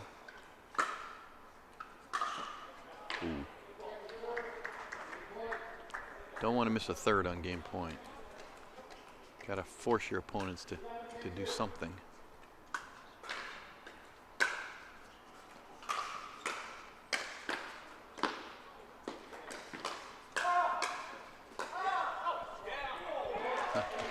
And Alhouni tries the behind the back shot, falling backwards, doesn't get it to go. And that is going to bring us to the end of an entertaining and very close, very competitive game one here. The men's doubles round of 32. Jack Sock, Colin Schick take it 12-10 over Mohamed Alhouni and Samuel Leigh. Game two coming up in just a few moments. But while we have you, while the players are taking a timeout, we'll just take you through a couple matches in the men's doubles bracket that we've seen, because it has been a wild night with some great upsets. Start off, maybe about 30 minutes ago, this match ended on grandstand. Augie Guh and Craig Johnson taking down the 10 seeds, Zane Navratil and Christian Alshon. 11-4 in the third. That's a big win for them. Obviously, Augie Guh, the player, one of the players to watch coming into this tournament after he had a heck of a run in mixed doubles with Hurricane Tyra Black at the Desert Ridge Open. He's evidently continuing his strong form in doubles. And then we also saw CJ Klinger and Jaume Martinez-Vic taking down Callan Dawson and Hayden Patriquin in 3 games as well. CJ Klinger so young but so much potential. And obviously, Jaume Martinez-Vic's doubles game has been on the rise as well. So that's a good result for them. So just a few of the notable results from the Carvana Mesa Arizona Cup that we've seen today. And with that out of the way, it looks like we're ready to keep going with game two.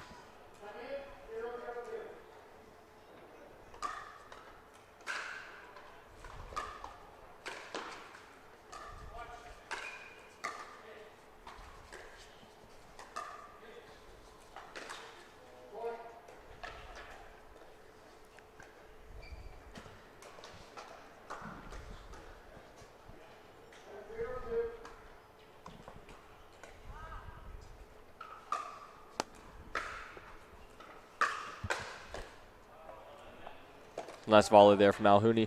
Anything you want to see from Alhouni and Leigh in game two that you'd like them to change? Well, I think they did a good job. I think they anticipated the strategy that they were going to see from Sock and Schick, and I think Samuel Leigh especially has hung in there well at the onslaught. I think they want to slow the game down though, and it seems like the longer the point, the better for them. I think Sock has, he wins a lot of points with power. But I think if you can make him play a little bit longer point, you got a better chance. And there on that point, we saw a huge windup there from Sock on the forehand take. Ended up speeding it up.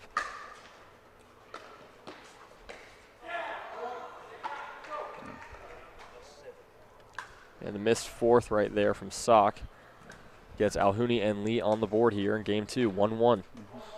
Well, I think when it gets down to it, I mean, the thing we sometimes forget about Jack Sock is he is a tennis player convert to pickleball, and so I think you got to play him like you do most tennis player converts. Is you got to force him to play as much pickleball as you can, as much dinking, spins, force him to move around. But obviously with him, you got to counter that power, like right there.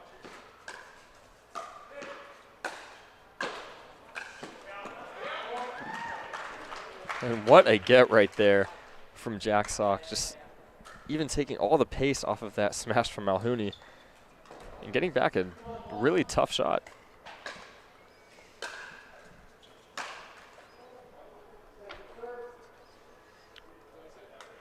Schick and Sock didn't play Desert Ridge, but the last tournament they played together before that, I got to watch them, and they would run over some of the early teams, but then they ran into Riley Newman and Thomas Wilson, and you know, after a little bit, I think, of an initial shock by Wilson and Newman seeing the power that Sock had, what Riley and Thomas did was just play pure pickleball, just a lot of dinking and keeping the ball down.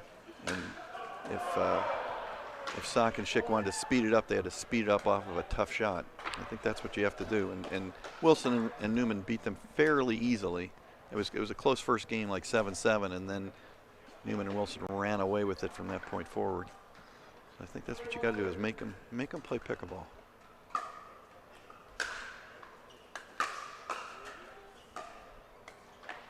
Just like that.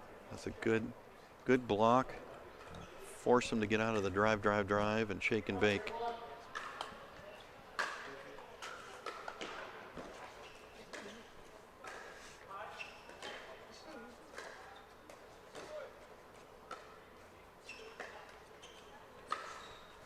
Wow.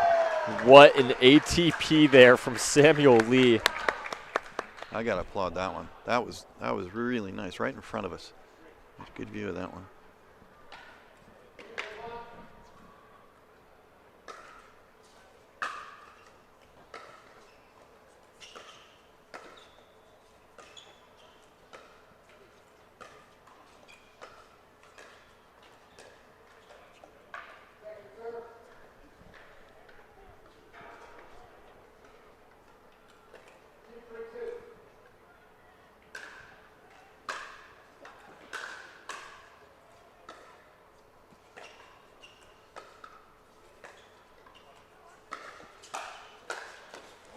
And another ATP there from Samuel Leigh.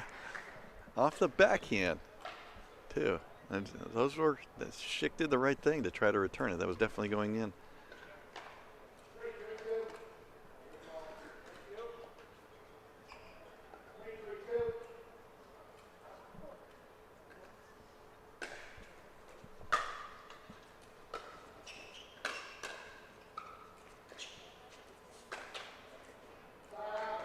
And Alhouni's ATP-ish attempt on his backhand.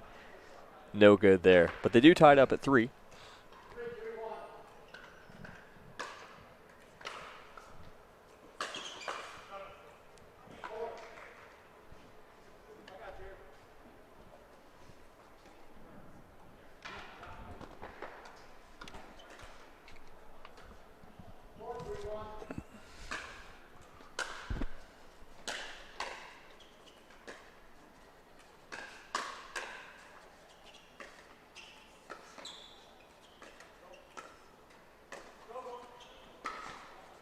Wow.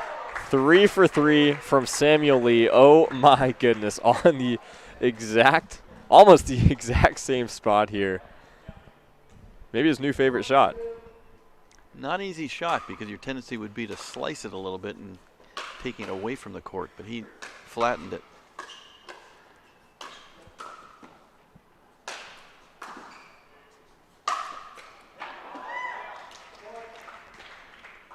Even then, that's just the overwhelming power of this duo. I mean, 2 overheads cranked by Jack Sock. And then another one, just as hard, a little flatter there from Schick. Unable to return that one.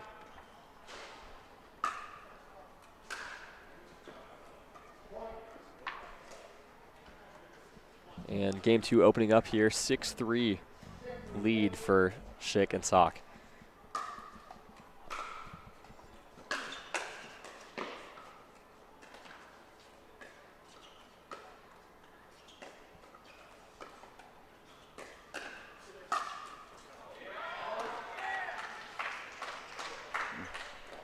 Some good hops there from Colin Schick. And this run's going to prompt a timeout called by Alhouni and Leigh. They trail 3-7 here in game 2 of this men's doubles round of 32 match. Again, this is going to be our last match on Humana Championship Court of the night. The winner of this match, as we talked about earlier, Jim, takes on Riley Newman and Thomas Wilson in the round of 16 tomorrow.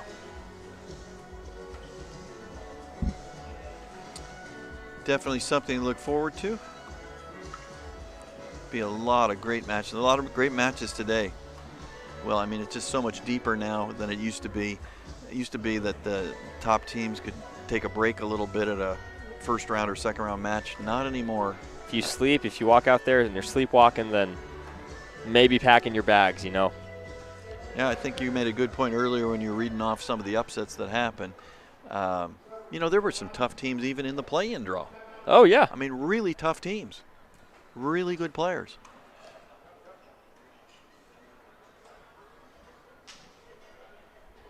Just goes to show really the depth of pro pickleball, and it's going to continue to grow, and we'll be here for it, excited for it. Absolutely. As Schick about to serve here, up 7-3.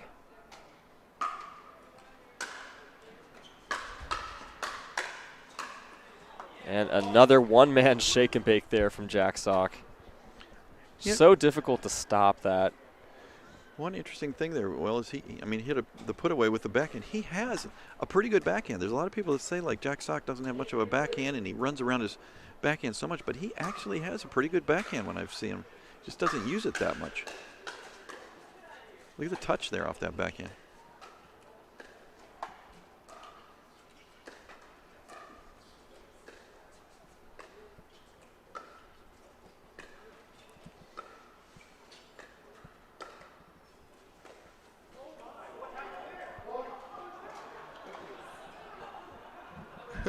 And Jack Sock making sure that Alhouni knows that he has that shot in his bag. A little fake out there up the line.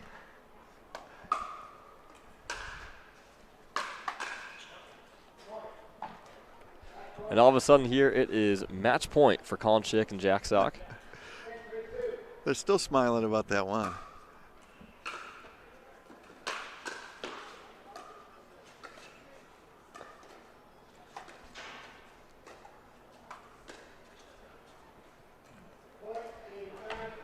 And that is going to do it for this men's doubles match, our final match of the day. Colin Schick and Jack Sock get it done 12-10, 11-3 against Mohamed Alhouni and Samuel Leigh, booking their ticket to the round of 16, where a rematch with Riley Newman and Thomas Wilson awaits.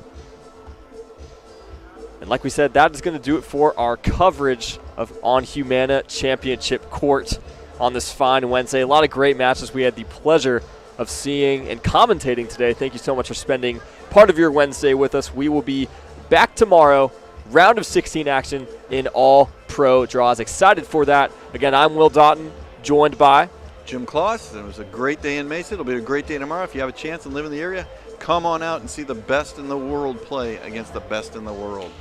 You heard it here. Again, we are out. Thanks so much for joining us.